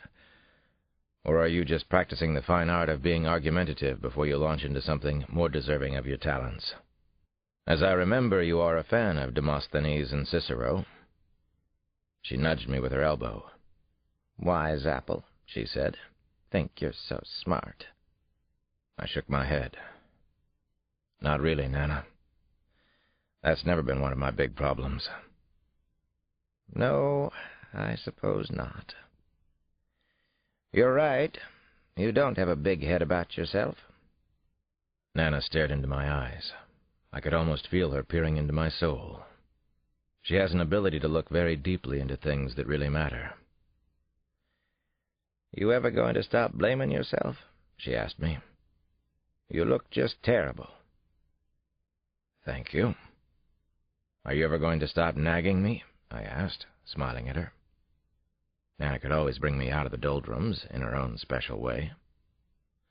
She nodded her small head. "Of course I will. I'll stop one day. Nobody lives forever, Granny son." I laughed. "You probably will, though. Live longer than me or the kids." Nana showed lots of teeth. Her own, too. "I do feel pretty good, considering everything," she said. "You're still chasing him, aren't you? That's what you're doing nights. You and John Sampson, that Englishman Andrew Jones." I sighed. "Yeah, I am. And we're going to get him. There may be 4 men involved in a series of murders. Here and in Asia, Jamaica, London." She beckoned me with a bent, crabbed forefinger. "Come closer now." I grinned at her. She's such a soft touch, really, such a sweetie, but such a hard-ass, too. "You want me to sit down on your lap, old woman? You sure about that?" "Good Lord, no. Don't sit on me, Alex. Just lean over and show some respect for my age and wisdom. Give me a big hug while you're at it." I did as I was told, and I noticed there wasn't any fuss or clatter coming from the kitchen anymore. I glanced at the screen door and saw that my 2 little busybodies were watching, their faces pressed against the mesh wire. I waved them away from the door, and their faces disappeared. "I want you to be so very, very careful," Nana whispered as I held her gently. but I want you to get him somehow, some way. That man is the worst of all of them. Jeffrey Schaefer is the worst, Alex. The most evil. Chapter 107. The game had never really ended, but it had changed tremendously since the trial in Washington. It was 5:30 in the evening in London, and Conqueror was waiting at his computer. He was both anxious and feverishly excited about what was happening. The Four Horsemen was starting up again. It was 1:30 a.m. in Manila, in the Philippines. Famine was ready for a message and a new beginning to the game he loved. And war awaited news of the Four Horsemen at his large house on the island of Jamaica. He, too, was obsessed with how it would end, and whether he would be the winner. It was 12:30 in Washington. Jeffrey Schaefer was driving fast to the White Flint Mall from the embassy. He had a lot to accomplish that afternoon. He was revved and manic. He sped up Massachusetts Avenue, past the British Embassy and the Vice President's house. He wondered if he was being followed and supposed it was possible. Alex Cross and the other police were out there, just waiting to get him. He hadn't spotted them yet, which only meant that they were getting serious now. He made a quick right, hit a traffic circle, and shot onto Nebraska Avenue, heading toward American University. He snaked round back roads near the university, then got on Wisconsin and sped toward the mall. He entered Bloomingdale's and found the department store sparsely peopled. A little depressing, actually. Good. He despised the American shopping scene anyway. It reminded him of Lucy and her brood. He walked at a leisurely pace through the men's clothing section. He picked up a few overpriced Ralph Lauren polo sport shirts, then 2 pairs of dark trousers. He draped a black Giorgio Armani suit over his arm and took the bundle into the changing rooms. At a security desk inside, he handed the clothes to an attendant on duty, posted there to curtail shoplifters, no doubt. "Changed my mind," he said. "That's no problem, sir." Schaefer then jogged down a narrow corridor that led to a rear exit. He sprinted toward the glass doors and burst through them into a parking lot in back. He saw signs for Bruno Cipriani and Lord & Taylor, and he knew he was headed in the right direction. A Ford Taurus was parked there near the F-pole. Schaefer jumped inside, started it, and drove up the Rockville Pike to Montrose Crossing, a little over a mile away. He didn't think anyone was following him now. He passed Montrose and went north to the Federal Plaza Shopping Center. Once there, he entered the Cyber Exchange, which sold new and used software and lots of computers. His eyes darted left and right until he saw exactly what he needed. "I'd like to try out the new iMac," he told the salesperson who approached him. "Be my guest. You need any assistance, holler," the salesperson said. "It's easy." "Yes, I think I'm fine. I'll call if I get stuck. I'm pretty sure I'm going to buy the iMac, though." "Excellent choice." "Yes, excellent, excellent." The lazy clerk left him alone, and Schaefer immediately booted on. The display model was connected online. He felt a rush of manic excitement, but also a tinge of sadness as he typed in his message to the other players. He'd thought this through, and knew what had to be said, what had to be done. Greetings and salutations. This glorious and unprecedented adventure of 8 years, the Four Horsemen, is nearly at an end now. You have stated your case very logically, and I accept the regrettable conclusion you've reached. The game has become too dangerous, so I propose that we create an unforgettable ending. I believe that a face-to-face meeting is a fitting end. It's the only conclusion that I can accept. This was inevitable, I suppose, and we have discussed it many times before. You know where the game ends. I propose that we start play on Thursday. Trust me, I will be there for the grand finale. If necessary, I can begin the game without you. Don't make me do that. Death. Chapter 108. At 9 o'clock on Monday morning, Schaefer joined the monotonous, stomach-turning line of workaday morons stuck in traffic going in the direction of Embassy Row. He had the intoxicating thought that he would never again have to work after today.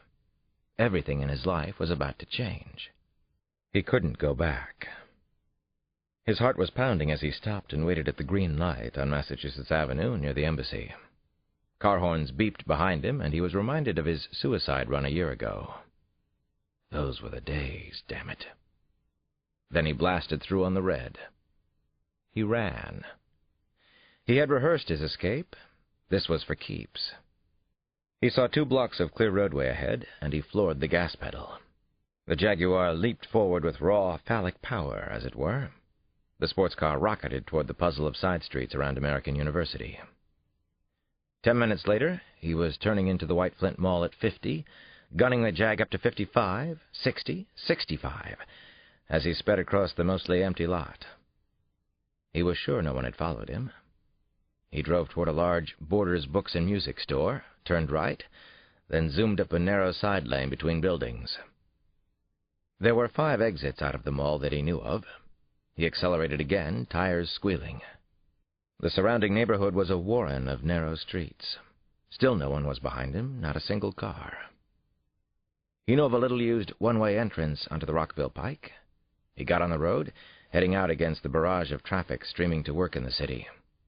He hadn't spotted any cars speeding behind him inside the mall, or on the side streets, or on the Pike. They probably had only 1 car, or at most 2, on him in the morning. That made the most sense to Schaefer. Neither the Washington Metro Police nor the Security Service would approve a larger surveillance detail to follow him.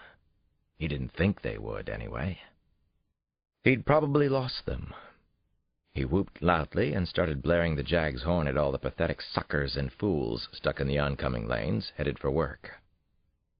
He'd been waiting nearly 8 years for this. It was finally here. Endgame. Chapter 109. "We've still got him?" I asked Jones, nervously looking around at the half-dozen agents working in the crisis room inside the British Embassy.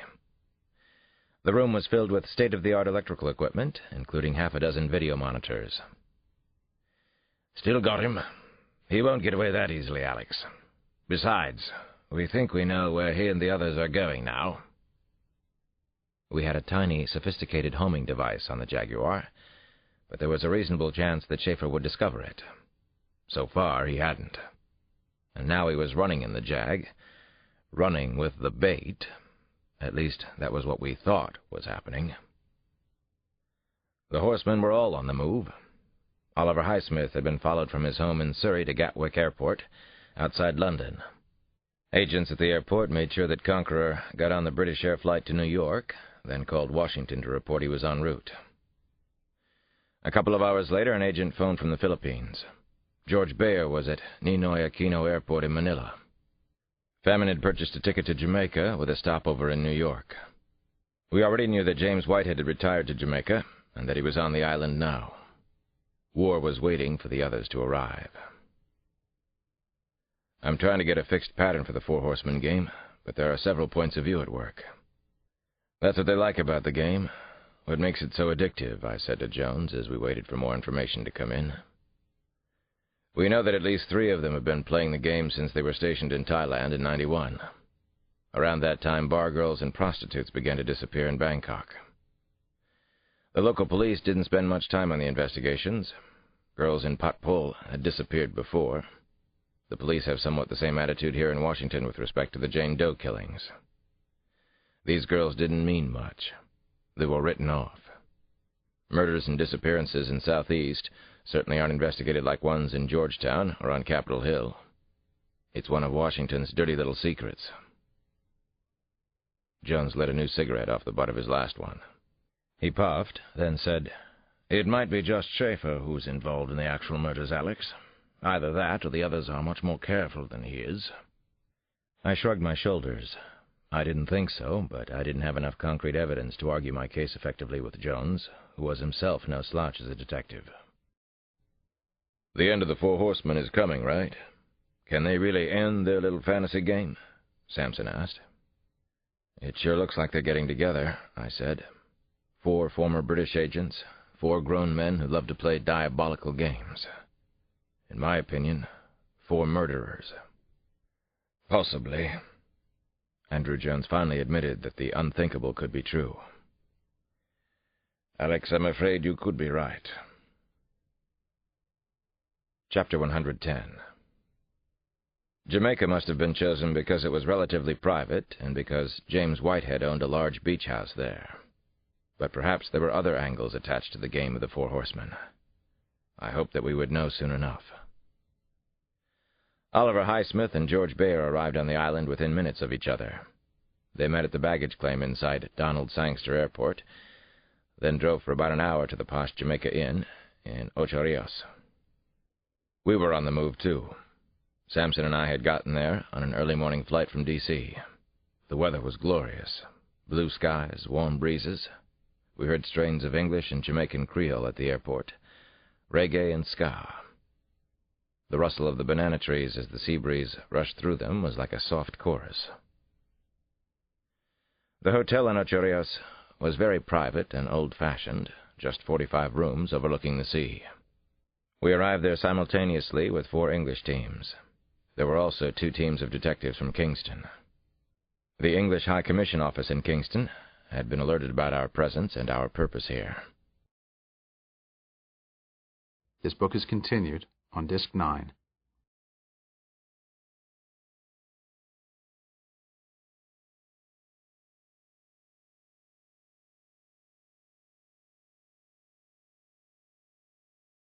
Disc 9. The English High Commission office in Kingston had been alerted about our presence and our purpose here. Full cooperation had been promised. Everyone was committed to bringing down all 4 game players, whatever the consequences, and I was very impressed with the English group and also with the local detectives. We waited for Geoffrey Schaefer. Samson and I were strategically positioned to watch the narrow shaded road that led to the hotel. We were on a lush hillside between the hotel and the sparkling blue Caribbean Sea. Andrew Jones and another agent were in a second car, hidden near the hotel's rear entrance. 6 of Jones's agents were posing as porters and maintenance workers at the hotel. The Jamaican detectives were also posted on the grounds. We'd had no news about Schaefer. He had finally lost us, but we believed he would join the others. Jones complained that there weren't enough of us to stop Schaefer if he was coming after the others. I agreed. If Schaefer was playing kamikaze, there would be no adequate defense.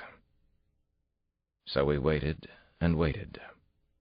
Continual updates came in over the car's shortwave radio. The messages didn't stop all afternoon. They were a kind of electronic heartbeat for our surveillance detail. Oliver Highsmith is still in his room. Doesn't want to be disturbed, apparently. Bayer is in his room as well. Subject was spotted on the terrace about 10 minutes ago, checking out the beach with binoculars. Bayer has left his room. He's taking a dip in the deep blue sea. Subject is in a red-striped swimming costume. Difficult to miss. Makes the job easier. Not on the eyes, though. Black Mercedes arriving at the front gate. Driver's tall and blonde. Could be Geoffrey Schaefer. You see him, Alex? I reported immediately. The blonde man isn't Schaefer. Repeat, it isn't Schaefer. Too young. Probably American. Young wife and 2 children tagging along. False alarm. It isn't Schaefer. The radio reports continued. Highsmith has just ordered up from room service. 2 English breakfasts in the middle of the day. One of our people will take it up to him. Bayer is back from his swim. He's well tanned. Little guy, but muscular. Tried to hit on some ladies. Struck out. Finally, at around 6 o'clock, I made another report. James Whitehead just drove up in a green Range Rover. He's coming inside the hotel. War is here. Only one more player to go. We waited. Death had yet to arrive. Chapter 111. Schaefer was in no particular hurry to flash the checkered flag. He took his sweet time thinking through each possible scenario. He had spotted the coast of Jamaica on the horizon several hours before. He had originally flown to Puerto Rico, then sailed from there in a chartered boat. He wanted to be able to leave either by air or by sea. Now he calmly waited for nightfall, drifting in his boat with the cooling trade winds. It was the famous blue hour on the sea, just past sunset, extraordinarily serene and beautiful, also magical and slightly unreal. He had finished 500 more push-ups on the deck of the boat, and he wasn't even winded. He could see half a dozen large cruise ships anchored near Ocho Rios. All around him were scores of smaller boats like his own. He remembered reading somewhere that the island of Jamaica had once been the personal property of Christopher Columbus. It pleased him to think there had been a time when a man could take whatever he wanted, and often did. His body was tight and hard, and he was bronze from the 3 days of sun during his trip. His hair was bleached even blonder than usual. He'd had the drugs under control for almost a week now. It had been an act of will, and he'd risen to the challenge. He wanted to win. Schaefer felt like a god. No, he was a god. He controlled every move in his own life and in the lives of several others. There were surprises left, he thought, as he slowly sprayed his body with cooling streams of water. There were surprises for everybody who still chose to be in the game. His game. His plan. His ending. Because this wasn't just a game, it never had been. The other players had to know that by now. They understood what they had done, and why there had to be payback. It was what the Four Horsemen had been all about from the beginning. Endgame is payback, and payback is mine. Or theirs? Who knows for sure? His father had taught him and his brothers to sail, probably the only useful thing he'd ever done for Schaefer. He actually could find peace on the sea. It was the real reason he'd come to Jamaica by boat. At 8 o'clock he swam to shore, passing several of the smaller sailboats and a few motorboats. He found the physical exertion a neat antidote to his anxiety and nerves. He was a strong swimmer and diver, and good at most other sports as well. The night air was peaceful and calm and fragrant. The sea was flat. Not a ripple disturbed the surface. Well, there would be plenty of ripples soon. A car was waiting for him just off the coast road, a black Ford Mustang, glossy and shiny in the moonlight. He smiled when he saw it. The game was progressing beautifully. Famine was there to meet him. No, Famine was there for another reason, wasn't he? George Bayer was waiting on shore to kill him. Chapter 112. George Bayer isn't in his room. He's not with Oliver Highsmith or James Whitehead either. Damn it to hell. He's loose. The alarming message went out over the two-way radio. Sampson and I had been watching the south side of the hotel for close to 8 hours, and we were sure George Bayer hadn't come our way. We heard Andrew Jones's concerned voice on the radio. Remember that all of the Four Horsemen are agents, like ourselves. They are capable and deadly. Let's find Bayer right away, and be extra alert for Jeffrey Schaefer. Schaefer is the most dangerous player. At least we think he is. Sampson and I hurried out of our rented sedan. We had our guns out, but they seemed inappropriate at the beautiful and serene resort. I remembered feeling the same way nearly a year before in Bermuda. Bayer didn't come this way, Sampson said. I knew he was concerned that Jones's people had lost Famine. We wouldn't have made that mistake, but we were seen as backup, not the primary team. The two of us quickly walked up a nearby hill that gave us a perspective on the manicured lawns rolling down toward the hotel's private beach.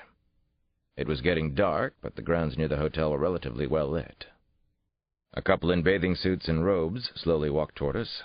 They were holding hands, oblivious to the danger. No George Bayer, though, and no Schaefer. "How do they end this thing?" Sampson asked. "How do you think the game ends?" I don't think any of them knows for sure. They probably have game plans, but anything can happen now. It all depends on Schaefer. if he follows the rules. I think he's beyond that, and the other players know it. We hurried along, running close to the hotel buildings. We were getting nervous and concerned looks from the hotel guests we passed on the narrow, winding sidewalk. They're all killers. Even Jones finally admits that. They killed his agents, and then they didn't want to stop. They liked it. Now maybe they plan to kill one another.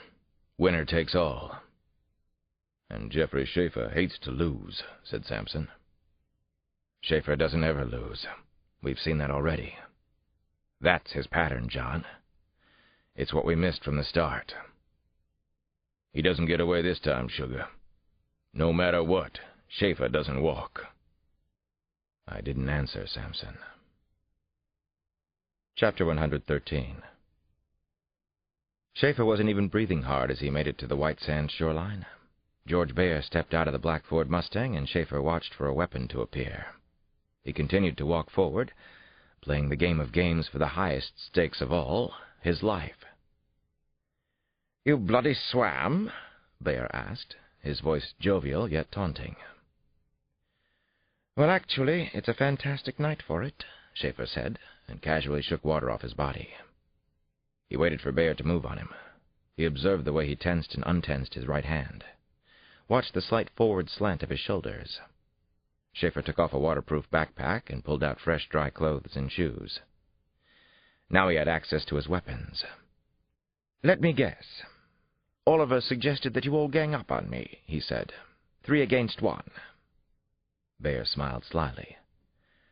"Of course, that had to be considered as an option, but we rejected it because it wasn't consistent with our characters in the game." Schaefer shook his hair, let the water drip off. As he dressed, he turned halfway away from Bayer. He smiled to himself. God, he loved this. The game of life and death against another horseman, a master player. He admired Bayer's calmness and his ability to be so smooth. "His playing is so bloody predictable. He was the same way as an agent and analyst. George, they sent you because they thought I'd never suspect you'd try to take me out by yourself. You're the first play. It's so obvious, though. A terrible waste of a player." Bayer frowned slightly, but still didn't lose his cool, didn't let on what he felt. He thought that was the safest attitude, but it told Schaefer his suspicion was true. Famine was here to kill him. He was sure of it. George Bayer's cool demeanor had given him away. "No, nothing like that," Bayer said. "We're going to play according to the rules tonight. The rules are important to us. It's to be a board game, a contest of strategy and wits. I'm just here to pick you up, according to plan. We'll meet face to face at the hotel." "And we'll abide by the throw of the dice?" Schaefer asked. "Yes, of course, Jeff." Bayer held out his hand and showed him 3 20-sided dice. Schaefer couldn't hold back a sharp laugh. This was so good, so rich. "So what did the dice say, George? How do I lose? How do I die? A knife? A pistol? A drug overdose makes a great deal of sense to me." Bayer couldn't help himself. He laughed. Schaefer was such a cocky bastard, such a good killer, a wonderful psychopathic personality. "Well, yes, it might have occurred to us, but we played it completely straight. As I said, they're waiting at the hotel for us. Let's go." Schaefer turned his back to Bayer for an instant. Then he pushed hard off his right foot. He sprang at Bayer. But Bayer was more than ready for him. He threw a short, hard punch that struck Schaefer's cheek, rattled and maybe even loosened a few teeth. The right side of Schaefer's head went completely numb. "Good one, George. Good stuff." Then Schaefer headbutted Bayer with all of his strength. He heard the crunch of bone against bone, saw an explosion of dizzying white before his eyes. That got his adrenaline flowing. The dice went flying from Bayer's hand as he reached for a gun or some other weapon. It was tucked in the back of his waistband. Schaefer clutched Bayer's right arm, twisted with all of his strength, and broke it at the elbow. Bayer shrieked in pain. "You can't beat me. Nobody has. Nobody can," Schaefer screamed at the top of his voice. He grabbed George Bayer's throat and squeezed with superhuman strength. Bayer gagged and turned the brightest red, as if all the blood in his body had rushed to his head. George was stronger than he appeared, but Schaefer was speeding on adrenaline and years of pure hatred. He outweighed Bayer by 20 pounds, all of it muscle. "No, listen to me," George Bayer wheezed and gasped. "Not like this. Not here." "Yes, George. Yes, yes. The game is on. The game that you bastard started. Tally-ho, old chap. You did this to me. You made me what I am. Death." He heard a loud, crisp snap, and George Bayer went limp against him. He let his body fall to the sand. "One down," Schaefer said, and finally allowed himself a deep, satisfying breath. He snatched up the fallen dice, shook them once, then hurled them into the sea. "I don't use the dice anymore," he said. Chapter 114. He felt so damn good, so fine. God, how he had missed this. The main line of adrenaline, the incomparable thrill. He knew it was likely that the Jamaica Inn was being watched by the police, so he parked the Mustang at the nearby Plantation Inn. He walked at a quickening pace through the crowded Bougainvillea Terrace. Drinks were being served while the wretched song Yellowbird played loudly. He had a nasty fantasy about shooting up the terrace, killing several dickhead tourists, so he got away from the crowded area immediately for everybody's sake, but mostly for his own. He strolled the beach, and it calmed him. It was quiet, restful, the strains of calypso music gently weaving through the night air. The stretch between the two hotels was eye-catching, with plenty of spotlights, sand the color of champagne, thatched umbrellas placed at even intervals. A very nice playing field. He knew where Oliver Highsmith was staying, in the famous White Suite, where Winston Churchill and David Niven and Ian Fleming had slept once upon a time. Highsmith loved his creature comforts almost as much as he loved the game. Schaefer despised the other horsemen, in part because he wasn't of their snobbish social class. Lucy's father had gotten him into MI6, the other players had gone to the right universities. But there was another, more powerful reason for his hatred. They had dared to use him, to feel superior, and throw it in his face. He entered through a white picket fence gate at the property line of the Jamaica Inn. He broke into a soft jog. He wanted to run, to sweat. He was feeling manic again. Playing the game had made him too excited. Schaefer held his head for a moment. He wanted to laugh and scream at the top of his lungs. He leaned against a wooden post on the path leading up from the beach and tried to catch his breath. He knew he was crashing, and it couldn't have happened at a worse time. "Everything all right, sir?" a hotel waiter stopped to ask him. "Oh, couldn't be better," Schaefer said, waving the man away. "I'm in heaven, can't you tell?" He started walking toward the White Suite again. He realized that he was feeling the same way he had that morning last year when he nearly crashed his car in Washington.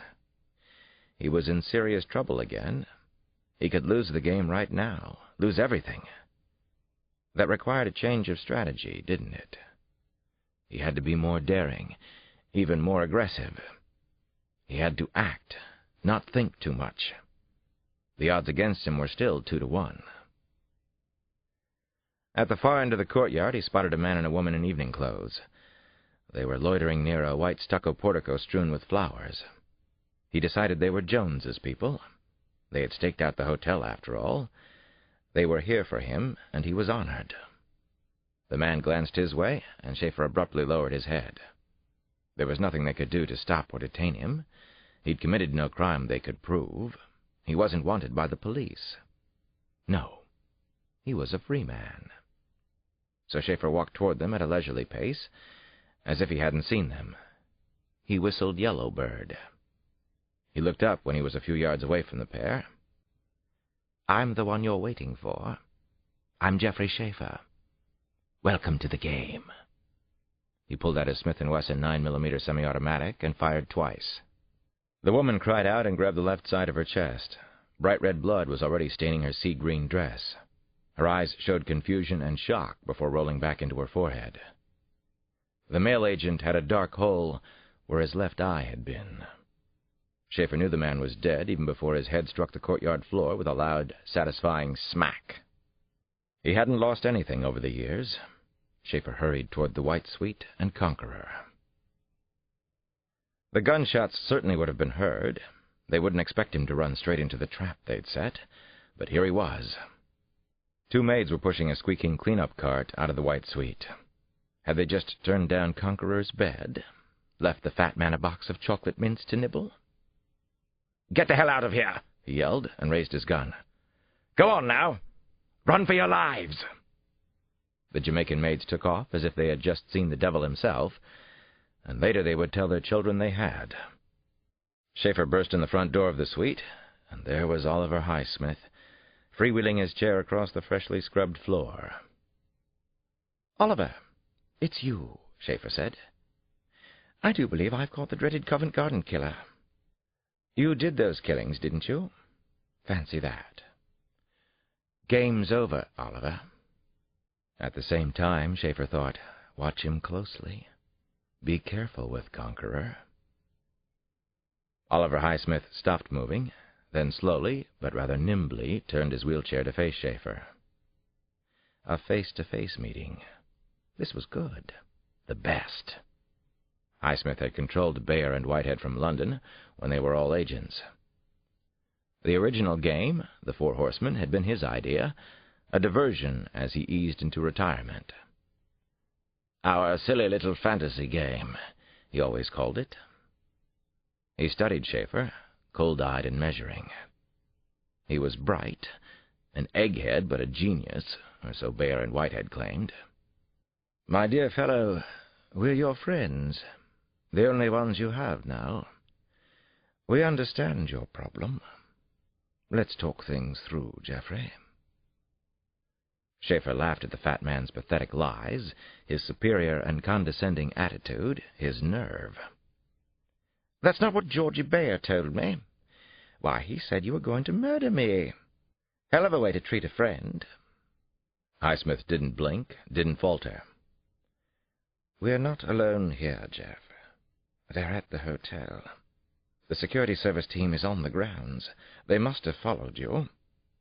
And you, and Bayer, and Whitehead. I know all that, Oliver.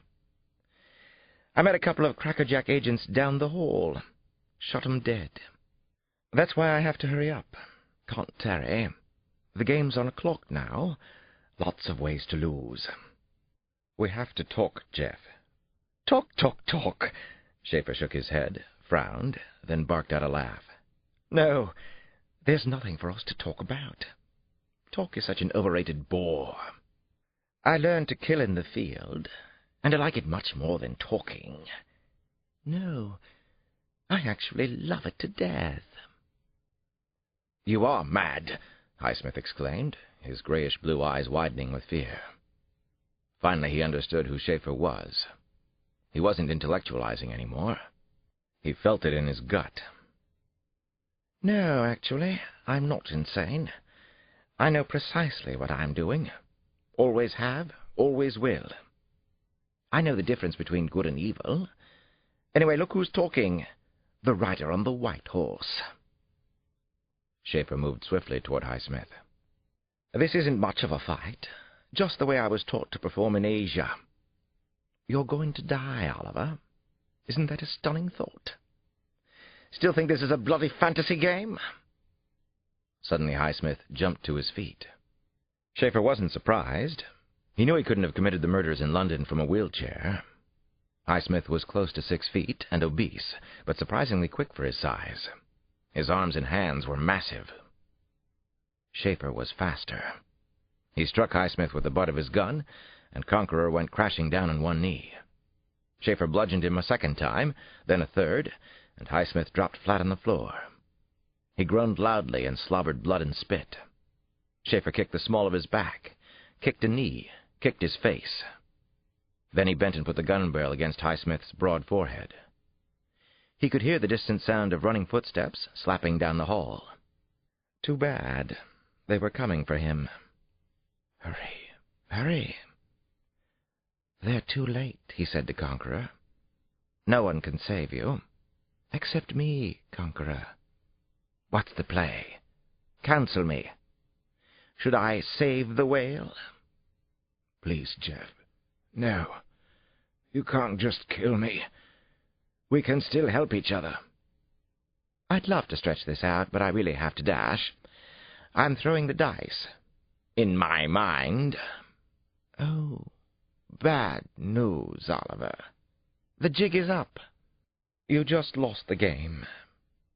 He inserted the barrel of his gun into Highsmith's pulpy right ear and fired. The gunshot blew Conqueror's gray matter all over the room. Schaefer's only regret was that he hadn't been able to torture Oliver Highsmith for a much, much longer time than he had. Then Schaefer was running away, and suddenly he was struck with a realization that actually surprised him. He had something to live for. This was a wonderful, wonderful game. I want to live. Chapter 115. Samson and I sprinted toward the secluded wing of the hotel, where Oliver Highsmith had his suite. There had been gunshots, but we couldn't be everywhere at once. We'd heard the pistol reports all the way on the other side of the Jamaica Inn. I wasn't prepared for the bloody massacre scene we found. 2 English agents were down in the courtyard. I'd worked with them both, just as I'd worked side by side with Patsy Hampton. Jones and another agent, in addition to a team of local detectives, were already crowded into Highsmith's suite. The room was abuzz. Everything had turned to chaos and carnage in a burst of homicidal madness. Schaefer went through 2 of my people to get here, Jones said in an angry voice, strained with tension and sadness. He was smoking a cigarette. He came in shooting, took down Laura and Gwyn. Highsmith is dead too. We haven't found George Bayer yet. I knelt and quickly checked the damage to Oliver Highsmith's skull. It wasn't subtle. He'd been shot at point-blank range, and the wound was massive. I knew from Jones that Schaefer had resented the senior man's intelligence, and now he'd blown out his brains. I told you he liked to kill. He has to do this, Andrew. He can't stop. Whitehead, I said. The end of the game. Chapter 116. We drove faster than the narrow, twisting road safely allowed, barreling toward James Whitehead's home. It wasn't far. We passed a road sign that read Mallard's Beach, San Antonio. Samson and I were quiet, lost in our own thoughts. I kept thinking of Christine. Couldn't stop the images from coming. We have her. Was that still true? I didn't know, and only Schaefer, or possibly Whitehead, could give me the answer. I wanted to keep both of them alive if I could. Everything about the island, the exotic smells and sights, reminded me of Christine. I tried, but I couldn't imagine a good conclusion to any of this. We headed toward the beach, and soon were skimming past private houses and a few very large estates, some with long, winding driveways that stretched 100 yards or more from the road to the main house. In the distance, I could see the glow of other house lights, and I figured we had to be close to James Whitehead's. Was War still alive? Or had Schaefer already come and gone? Jones's voice came in spits over the radio. This is his place, Alex. Glass and stone house up ahead. I don't see anybody. We pulled in near the crushed seashell driveway leading to the house. It was dark, pitch black and satiny. There were no lights on anywhere on the property. We jumped out of our cars. There were 8 of us in all, including one team of detectives from Kingston, Kenyon and Anthony, both of whom were acting nervous. I didn't blame them. I felt exactly the same way. The Weasel was on a rampage, and we already knew he was suicidal. Jeffrey Schaefer was a homicidal, suicidal maniac. Samson and I ran through a small garden that had a pool and cabana area on one side, and an expanse of lawn and the sea on the other. We could see Jones's people beginning to fan out across the grounds. Schaefer came into the hotel with guns blazing, I thought. He doesn't seem to care whether or not he survives. But I do. I need to question him. I have to know what he knows. I need all the answers. "What about this prick Whitehead?" Sampson asked as we hurried toward the house. It was dark near the water, a good place for Schaefer to attack from. Dark shadows stretched out from every tree and bush. "I don't know, John. He was at the hotel briefly. He's a player, so he's after Schaefer, too. This is it. End game. One of them wins the game now." "He's here," I whispered. "I know it." I could definitely sense Jeffrey Schaefer's presence. I was sure of it. And the fact that I knew scared me almost as much as he himself did. Shots sounded from the darkened house. My heart sank, and I had the most disturbing and contradictory thought. Please don't let Jeffrey Schaefer be dead. Chapter 117. One more target. One last opponent, and then it would be over. 8 glorious years of play, 8 years of revenge, 8 years of hatred. He couldn't bear to lose the game. He'd shown Bayer and Highsmith a thing or two. Now he'd demonstrate to James Whitehead which of them was truly superior. Schaefer had noisily crashed through the thick foliage, then waded waist-deep into a foul-smelling swamp. The water was distressingly tepid, and the oily green scum on the surface was an inch or two thick. He tried not to think about the swamp, or the insects and snakes that might infest it. He'd waded into far worse waters during his days and nights in Asia. He kept his eyes set on James Whitehead's expensive beach house. One more to go. Just one more horseman. He'd been to the villa before, knew it well. Beyond the swamp was another patch of thick foliage, and then a chain-link fence, and Whitehead's manicured yard. He figured that Whitehead wouldn't expect him to come through the swamp. War was cleverer than the others, though. He'd been committing murders in the Caribbean for years, and not even a blip had shown up to suggest a pattern to the police. War had also helped him in the matter of Christine Johnson, and that had gone perfectly. It was a mystery inside a mystery, all inside a complex game. Schaefer lost track of everything real for a moment or two, where he was, who he was, what he had to do. Now that was scary. A little mental breakdown at the worst possible time. Ironically, it was Whitehead who had first gotten him dependent on uppers and downers in Asia. Schaefer began to slosh across the fetid swamp, hoping the water wouldn't be over his head. It wasn't. He came out and climbed over the chain-link fence on the far side. He started across the back lawn. He had the most powerful obsession about destroying James Whitehead. He wanted to torture him, but where would he find the time? Whitehead had been his first handler in Thailand, and then in the Philippines. More than anyone, Whitehead had made Schaefer into a killer. Whitehead was the one he held responsible. The house was still dark, but Schaefer believed War was in there. Suddenly a gun fired from the house. War indeed. Schaefer began to zigzag like an infantryman thoroughly trained in combat. His heart was thundering. Reality came in odd stop-and-go movements. He wondered if Whitehead had a night scope on his gun, and how good a shot he was. Whether he'd ever been in combat. Was he frightened, or was he excited by the action? He figured that the doors to the house were locked, and that War was crouched low, hiding inside, waiting to take a shot without too much exposure. He had never done his own dirty work, though. None of them had. Not Whitehead, not Bayer, not Highsmith. They had used death, and now he'd come for them. If they hadn't agreed to meet in Jamaica, he would have come after them one at a time. Schaefer broke into a full sprint toward the house.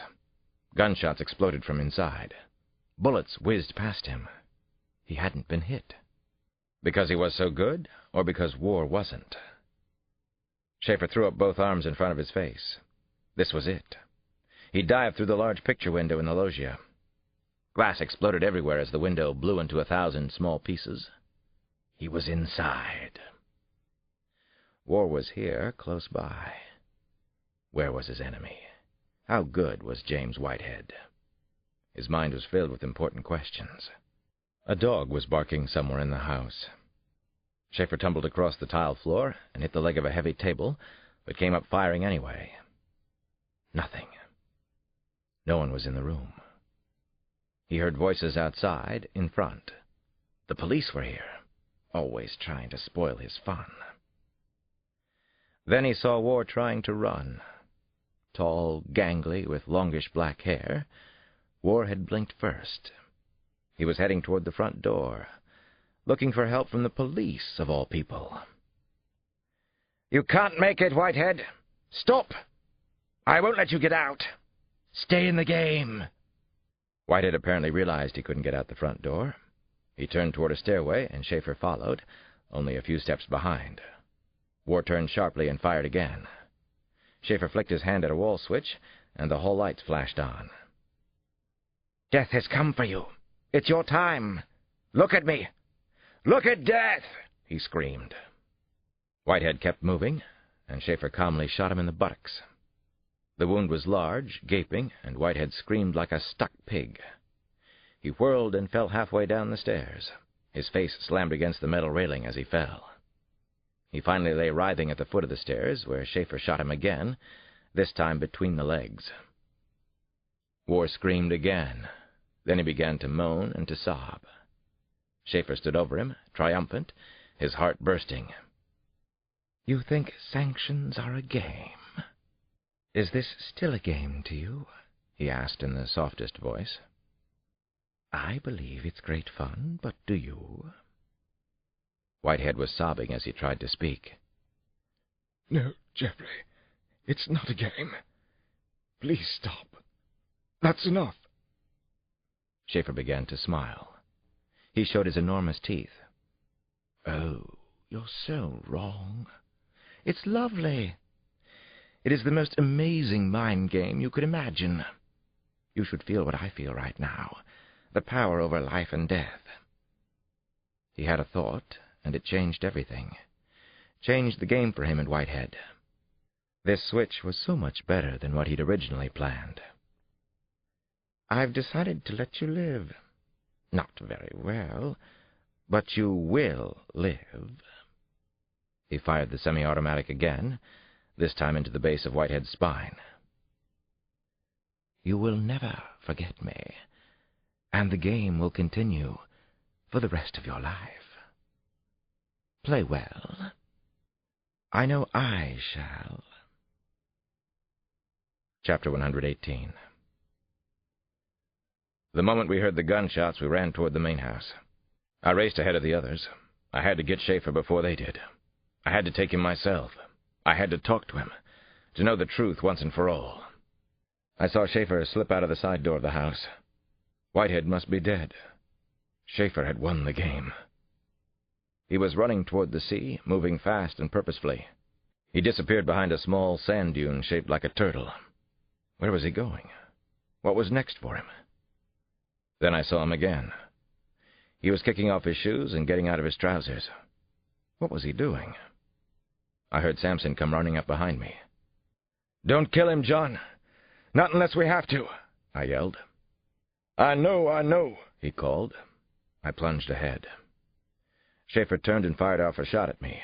The distance was too great for any real accuracy with a handgun, but still he was a good shot, and he came pretty close. He knew how to use a gun, and not just from a few feet away. I glanced over and saw that Samson was kicking off his sneakers, pulling away his pants. I did the same with my sweats and T-shirt. I pointed out to sea. "He must have a boat out there. One of those." We saw Schaefer striding into the low waves of the Caribbean, heading into a cone of light made by the moon. He did a shallow dive and started to swim in a smooth-looking crawl stroke. Samson and I were down to our underwear, nothing very pretty. We both made shallow dives into the sea. Schaefer was a very strong swimmer and was already pulling ahead of us. He swam with his face in the water, lifting it out sideways after several strokes to catch a breath. His blond hair was slicked back and shone in the moonlight. One of the boats bobbing out there had to be his, but which one? I kept a single thought in my head. Stretch and kick, stretch and kick. I felt as if I were gathering strength from somewhere inside. I had to catch Schaefer. I had to know the truth about what he'd done to Christine. Stretch and kick, stretch and kick. Samson was laboring behind me, and then he started to fall even farther back. "Go," I called to him. "Go back for help. I'll be all right. Get somebody out there to check those boats." "He swims like a fish," Samson shouted back. "Go. I'll be fine. Hold my own." Up ahead I could still see Schaefer's head and the tops of his shoulders glistening in the creamy white moonlight. He was stroking evenly, powerfully. I kept going, never looking back to shore, not wanting to know how far I had come already. I refused to be tired, to give up, to lose. I swam harder, trying to gain some sea on Schaefer. The boats were still a good way away. He was still going strong, though, no sign of tiring. I played a mind game of my own.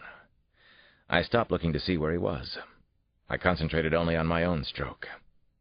There was nothing but the stroke. The stroke was the whole universe. My body was feeling more in sync with the water, and I was buoyed as it got deeper. My stroke was getting stronger and smoother. I finally looked. He was starting to struggle. Or maybe that was just what I wanted to see. Anyway, it gave me a second wind, added strength. What if I actually caught him out here? Then what? We'd fight to the death? I couldn't let him get to his boat before me. He'd have guns on board. I needed to beat him there. I had to win this time.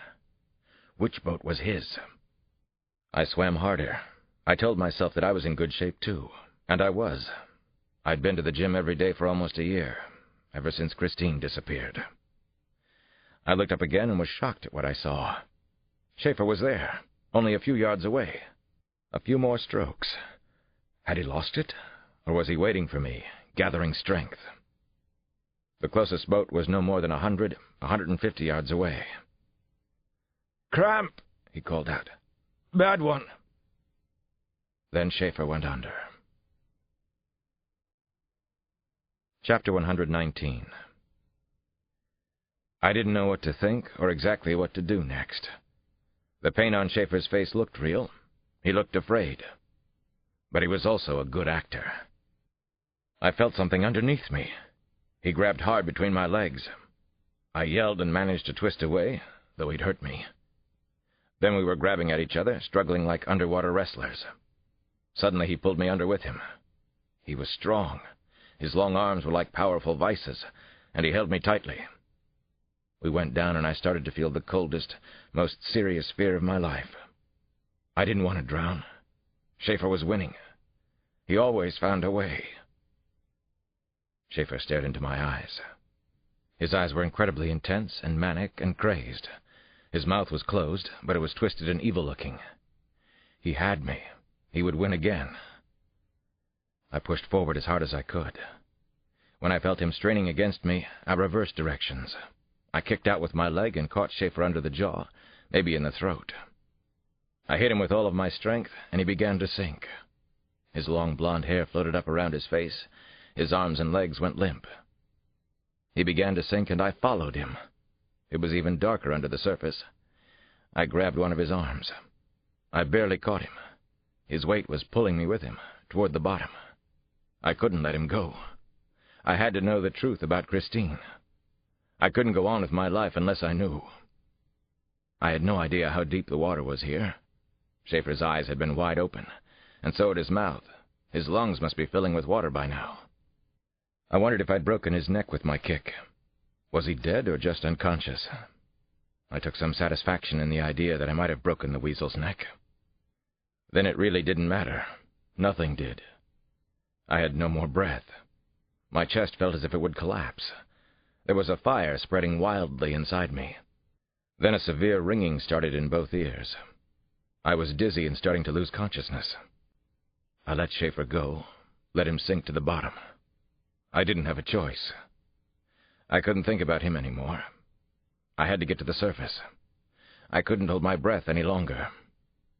I swam frantically up, pulled at the water, kicked with all my might. I didn't think I could make it.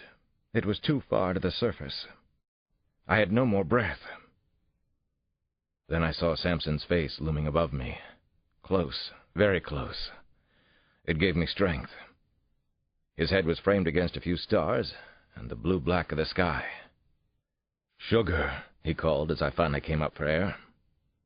He held me up, let me get my breath, my precious breath. We both treaded water for a while. My mind was reeling.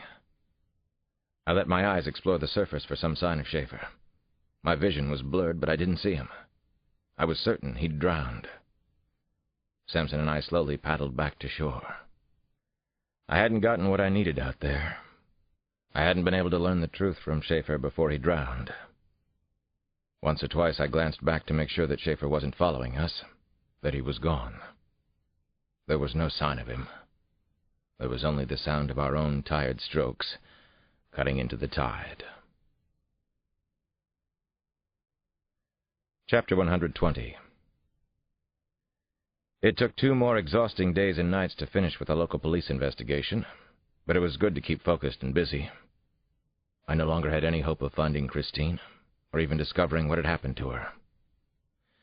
I knew it was remotely possible that Schaefer hadn't taken Christine, that it had been some other madman from my past, but I didn't give that possibility more than a passing thought. I couldn't go there. It was too crazy an idea, even for me.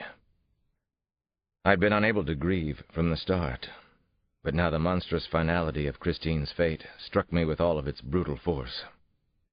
I felt as if my insides had been hollowed out.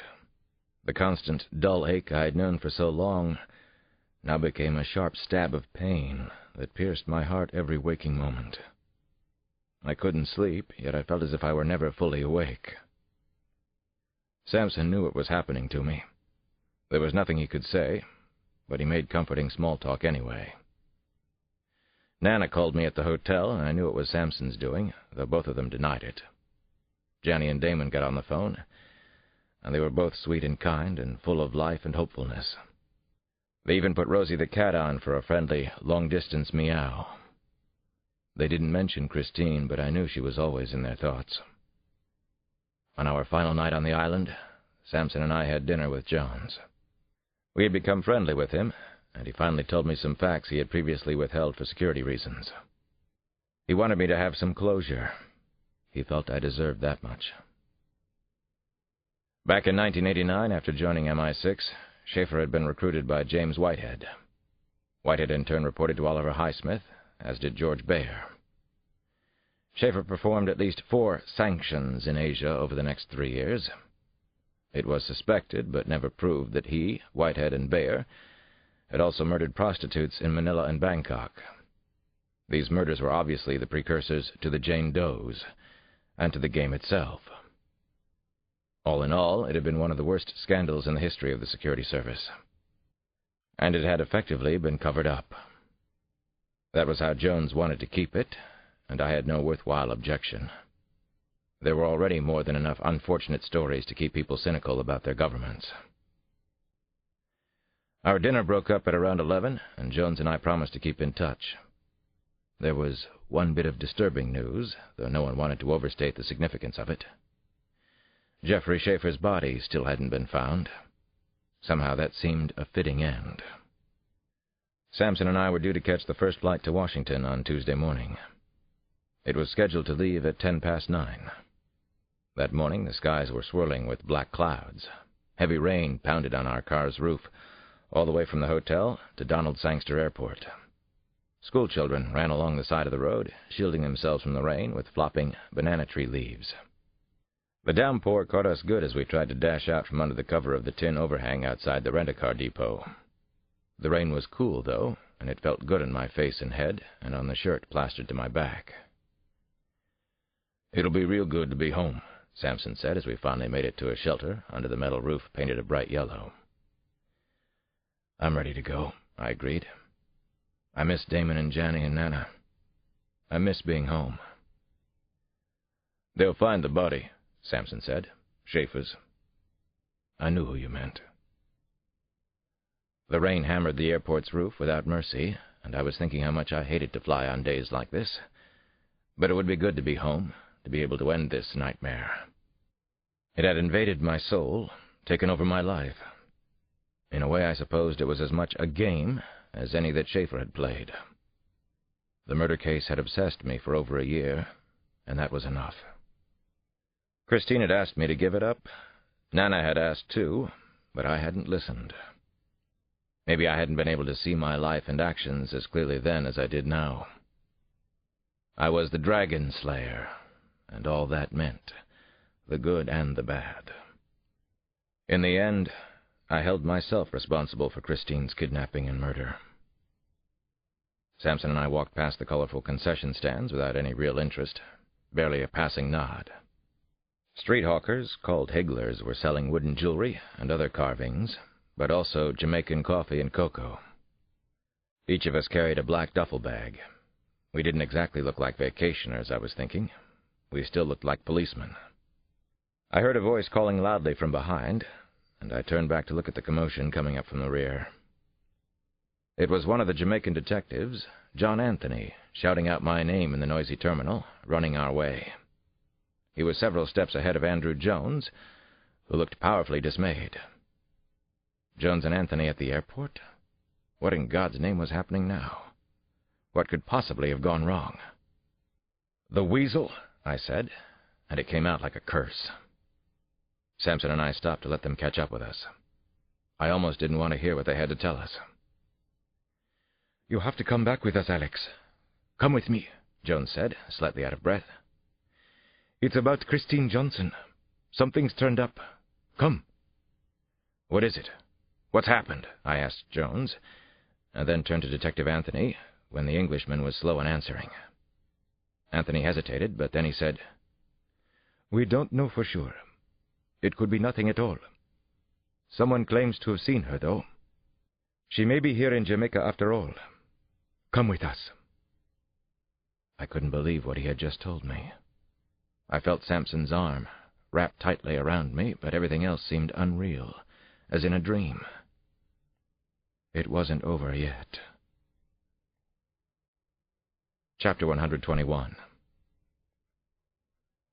On the road out of the airport, Andrew Jones and Detective Anthony filled us in on what they knew. I could tell they were trying not to build my hopes up too much. I've been in the same untenable situation many times, but not as a victim of a crime. "Last night we caught a small-time local thief breaking into a house in Ocho Rios," Anthony said as he drove, the four of us packed tightly in his Toyota. "He said he had information to trade. We told him we would hear what he had to say, and then we would decide. He revealed that an American woman had been kept in the hills east of Ocho Rios, near the town of Ewarton. There is an outlaw group lives up there sometimes. I learned about it only this morning. I called Andrew, and we hurried to the airport. The man says she was called Beatitude. No other name was used. I contacted your hotel, but you had already left for the airport. So we came out here to get you." "Thank you," I finally said, realizing I had probably been told as much as they knew. Samson spoke up. "So why does this helpful thief appear now, after all this time?" "He said there was a shooting a few nights ago that changed everything. Once the white man died, the woman wasn't important anymore. Those were his words." "You know these men?" I asked Detective Anthony. "Men, women, children. Yes, I've dealt with them before. They smoke a lot of ganja, practice their hybrid religion, worship the Emperor Haile Selassie, you know. A few of them are small-time thieves. Mostly we let them be." Everyone in the car grew quiet as we hurried along the coast road toward Runaway Bay and Ocho Rios. The storm had passed quickly, and suddenly the island's hellified sun was blazing again. Sugarcane workers with machetes on their hips were tramping back into the fields. Past the village of Runaway Bay, Detective Anthony turned off the main road and headed up into the hills on Route A1. The trees and bushes here were a thick jungle. The road eventually became a tunnel boring through vines and branches. Anthony had to turn on the headlights. I felt as if I were drifting through a mist, watching everything as if in a dream. I understood that I was trying to protect myself, but I also knew it wasn't working. Who was Beatitude? I couldn't make myself believe that Christine was alive, but at least there was a chance, and I clung to that. I had given up weeks before. Now I allowed myself to remember how much I loved her, how much I missed her. I choked hard and turned my face toward the window. I went deep inside myself. Suddenly, bright light shone in my eyes. The car had exited the brush after 2 or 3 miles that had seemed much longer on the twisting road. We were entering lush hills that looked something like the American South back in the 50s and 60s, maybe Georgia or Alabama. Children in dated clothes played in front of small run-down houses. Their elders sat on uneven, slanted porches and watched the occasional car drive past. Everything looked and felt so surrealistic. I couldn't focus. We turned onto a skinny dirt road with a thick, high corridor of grass running between deep tire ruts. This had to be the place. My heart was pumping loudly and sounded like a tin drum being pounded in a tunnel. I felt every bump in the road like a hard punch. The attitude? Who was the woman they're holding? Can it possibly be Christine? Samson checked the load in his Glock. I heard the mechanism slide and click and glanced his way. "They won't be happy to see us, but you won't need the gun," Anthony turned and said. "They probably know we're coming. They watch the local roads. Christine Johnson might not be here now, if she was ever here at all. But I knew you would want to see for yourself." I didn't say anything. I couldn't. My mouth felt incredibly dry and my mind was blank. We were still involved with the Four Horsemen, weren't we? Was this Schaefer's play? Had he known we'd eventually find this place in the hills? Had he set a final trap for us? We arrived at an old greenhouse with tattered white cloth over the windows and a burlap bag for a front door.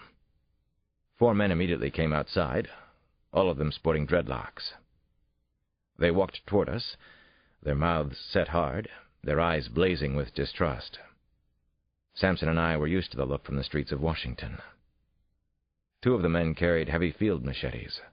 The other 2 wore floppy shirts, and I knew they were armed beneath the loose-fitting clothes. "Galang! Go back, man!" one of them shouted loudly at us. "Now, woman here!" Chapter 122. "No!" Detective Anthony got out of the car with both hands held high. Samson, Jones, and I followed his lead.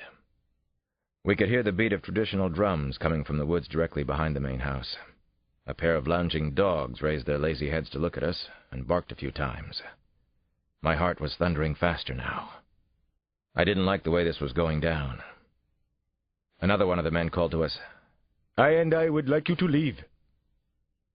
I recognized the figure of speech. The double pronoun represented the speaker and God, who lived together in each person. "Patrick Moss is in jail. I'm Detective Anthony from Kingston. This is Detective Sampson, Detective Cross, and Mr. Jones. You have an American woman here. You call her Beatitude." Beatitude. Could it be Christine? A man wielding a machete in one hand glared and spoke to Anthony. "Galang about your business. Left me now. Now, woman here. Now, woman." "This is my business, and we won't leave you alone," I said, surprising the man with my understanding of his dialect. "But I know Rastaman from D.C. "Now, woman here. Now, American," the man repeated angrily, looking directly at me. Andrew Jones spoke up. "We want the American woman, then we'll leave. Your friend Patrick Moss will be home by tonight. You can deal with him in your own way." "Now, American woman here," the original speaker spat defiantly on the ground. "Turn around. Go back." "You know James Whitehead? You know Schaefer?" Jones asked. They didn't deny it. I doubted we'd get any more from them than that. "I love her," I told them. "I can't leave. Her name is Christine." My mouth was still dry and I couldn't breathe very well. "She was kidnapped a year ago. We know she was brought here." Samson took out his Glock and held it loosely at his side. He stared at the 4 men, who continued to glare back at us. I touched the handle of my gun, still in its holster. I didn't want a gunfight. "We can cause you a whole lot of trouble," Samson said in a low, rumbling voice. "You won't believe how much trouble is coming your way." Finally, I just walked forward on a worn path back through the tall grass. I passed by the men, lightly brushing against one of them. No one tried to stop me. I could smell ganja and sweat on their work clothes. Tension was building up inside me. Samson followed me, no more than a step or two behind. "I'm watching them," he said. "Nobody's doing anything yet." "Doesn't matter," I said. "I have to see if she's here." Chapter 123. An older woman with long and wildly frazzled gray and white hair stepped out of the front door as I reached the scarred, unpainted steps. Her eyes were ringed with redness. "Come with me," she sighed. "Come along. You'll not need no weapon." For the first time in many months, I allowed myself to feel the tiniest flash of hope, though I didn't have any reason to, other than the rumor that a woman was being kept here against her will. Beatitude? Something to do with blessedness and happiness? Could it be Christine? The old woman walked unsteadily around the house and through light bushes, trees, and ferns out back. About 60 or 70 yards into the thickening woods, she came to half a dozen small shacks where she stopped. The shacks were made of wood, bamboo, and corrugated metal. She walked forward again and stopped at the next to last shack in the group. She took out a key attached to a leather strap around her wrist, inserted it in the door lock, and jiggled it. She pushed the door forward, and it creaked loudly on a rusty hinge. I looked inside and saw a plain, neat, and clean room. Someone had written, "The Lord is my shepherd," in black paint on the wall. No one was there. No Beatitude, no Christine. I let my eyes fall shut. Desperation enveloped me. My eyes slowly opened. I didn't understand why I had been led to this empty room, this old shack in the woods. My heart was ripped in two again. Was it some kind of trap? The Weasel? Schaefer? Was he here? Someone stepped out from behind a small folding screen in one corner of the room. I felt as if I were in free fall, and a small gasp came out of my mouth. I didn't know what I had been expecting, but it wasn't this. Samson put out his hand to steady me. I was barely aware of his touch. Christine slowly stepped into the shafts of sunlight coming from the single window in the shack. I had thought I would never see her again. She was much thinner, and her hair was braided and longer than I'd ever seen it. But she had the same wise, beautiful brown eyes. Neither of us was able to speak at first. It was the most extraordinary moment of my life. I had gone cold all over, and everything was moving in slow motion. It seemed supernaturally quiet in the small room. Christine was holding a light yellow blanket, and I could see a baby's head just peeking above the crown of the covers. I walked forward, even though my legs were trembling and threatening to buckle. I could hear the baby softly cooing in the nest of blankets. "Oh, Christine, Christine," I finally managed. Tears welled in her eyes, and then in mine. We both stepped forward, and then I was awkwardly holding her. The little baby gazed up peacefully into both our faces. "This is our baby, and he probably saved my life." "He takes after you," Christine said. Then we kissed gently, and it was so sweet and tender. We held on for dear, dear life.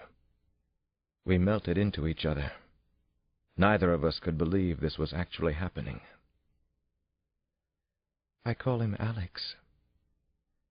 You were always right here," Christine told me. "You were always with me." Epilogue. London Bridges Falling. Chapter 124, the last chapter. His name was Frederick Neumann, and he liked to think of himself as a citizen of the European community, rather than of any single country. But if anyone asked, he claimed to be German. His head was shaved close, and it made him look severe, but also more impressive, he thought. An amazing accomplishment in itself. He would be remembered as quite tall, thin, and bald, or as an interesting artiste type. And several people did see him that week in Chelsea and London. I want to be remembered. That's important. He shopped, or at least window shopped, on the King's Road and in Sloane Street. He went to the cinema in Kensington High Street, and the Waterstones bookshop. Nights he would have a pint or two at the King's Head. He mostly kept to himself at the pub. He had a master plan. Another game was beginning. He saw Lucy and the twins at Safeway's one afternoon. He watched them from across rows of baked beans, then followed them down the aisles filled with shoppers. No harm, no foul. No problem for anybody. He couldn't resist the challenge, though. The dice started to play in his head. They rattled the number he wanted to hear.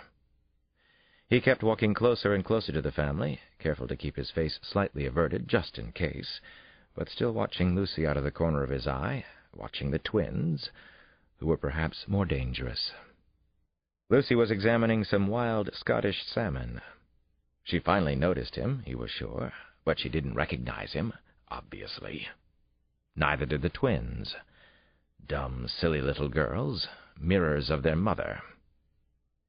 The game was on again. So delicious. He'd been away from it for a while. He had the book money, his advance from the trial tell-alls, which he kept in Switzerland. He had bummed around the Caribbean after his escape by boat from Jamaica. He'd gone to San Juan and been tempted to act up there. Then on to Europe, first to Rome, Milan, Paris, Frankfurt, and Dublin, and finally home to London. He'd strayed only a couple of times on the whole trip. He was such a careful boy now. It felt just like old times as he got oh so close to Lucy in the shopping aisle. Jesus, his physical tics were back. He was tapping his foot nervously and shaking out his hands. He'd have thought she'd noticed that, but she was such a vacuous blonde cow, such a cipher, such a waste of his time. Even now as he got closer and closer, only a foot or two away, she still didn't recognize him. "Oh, Lucy,"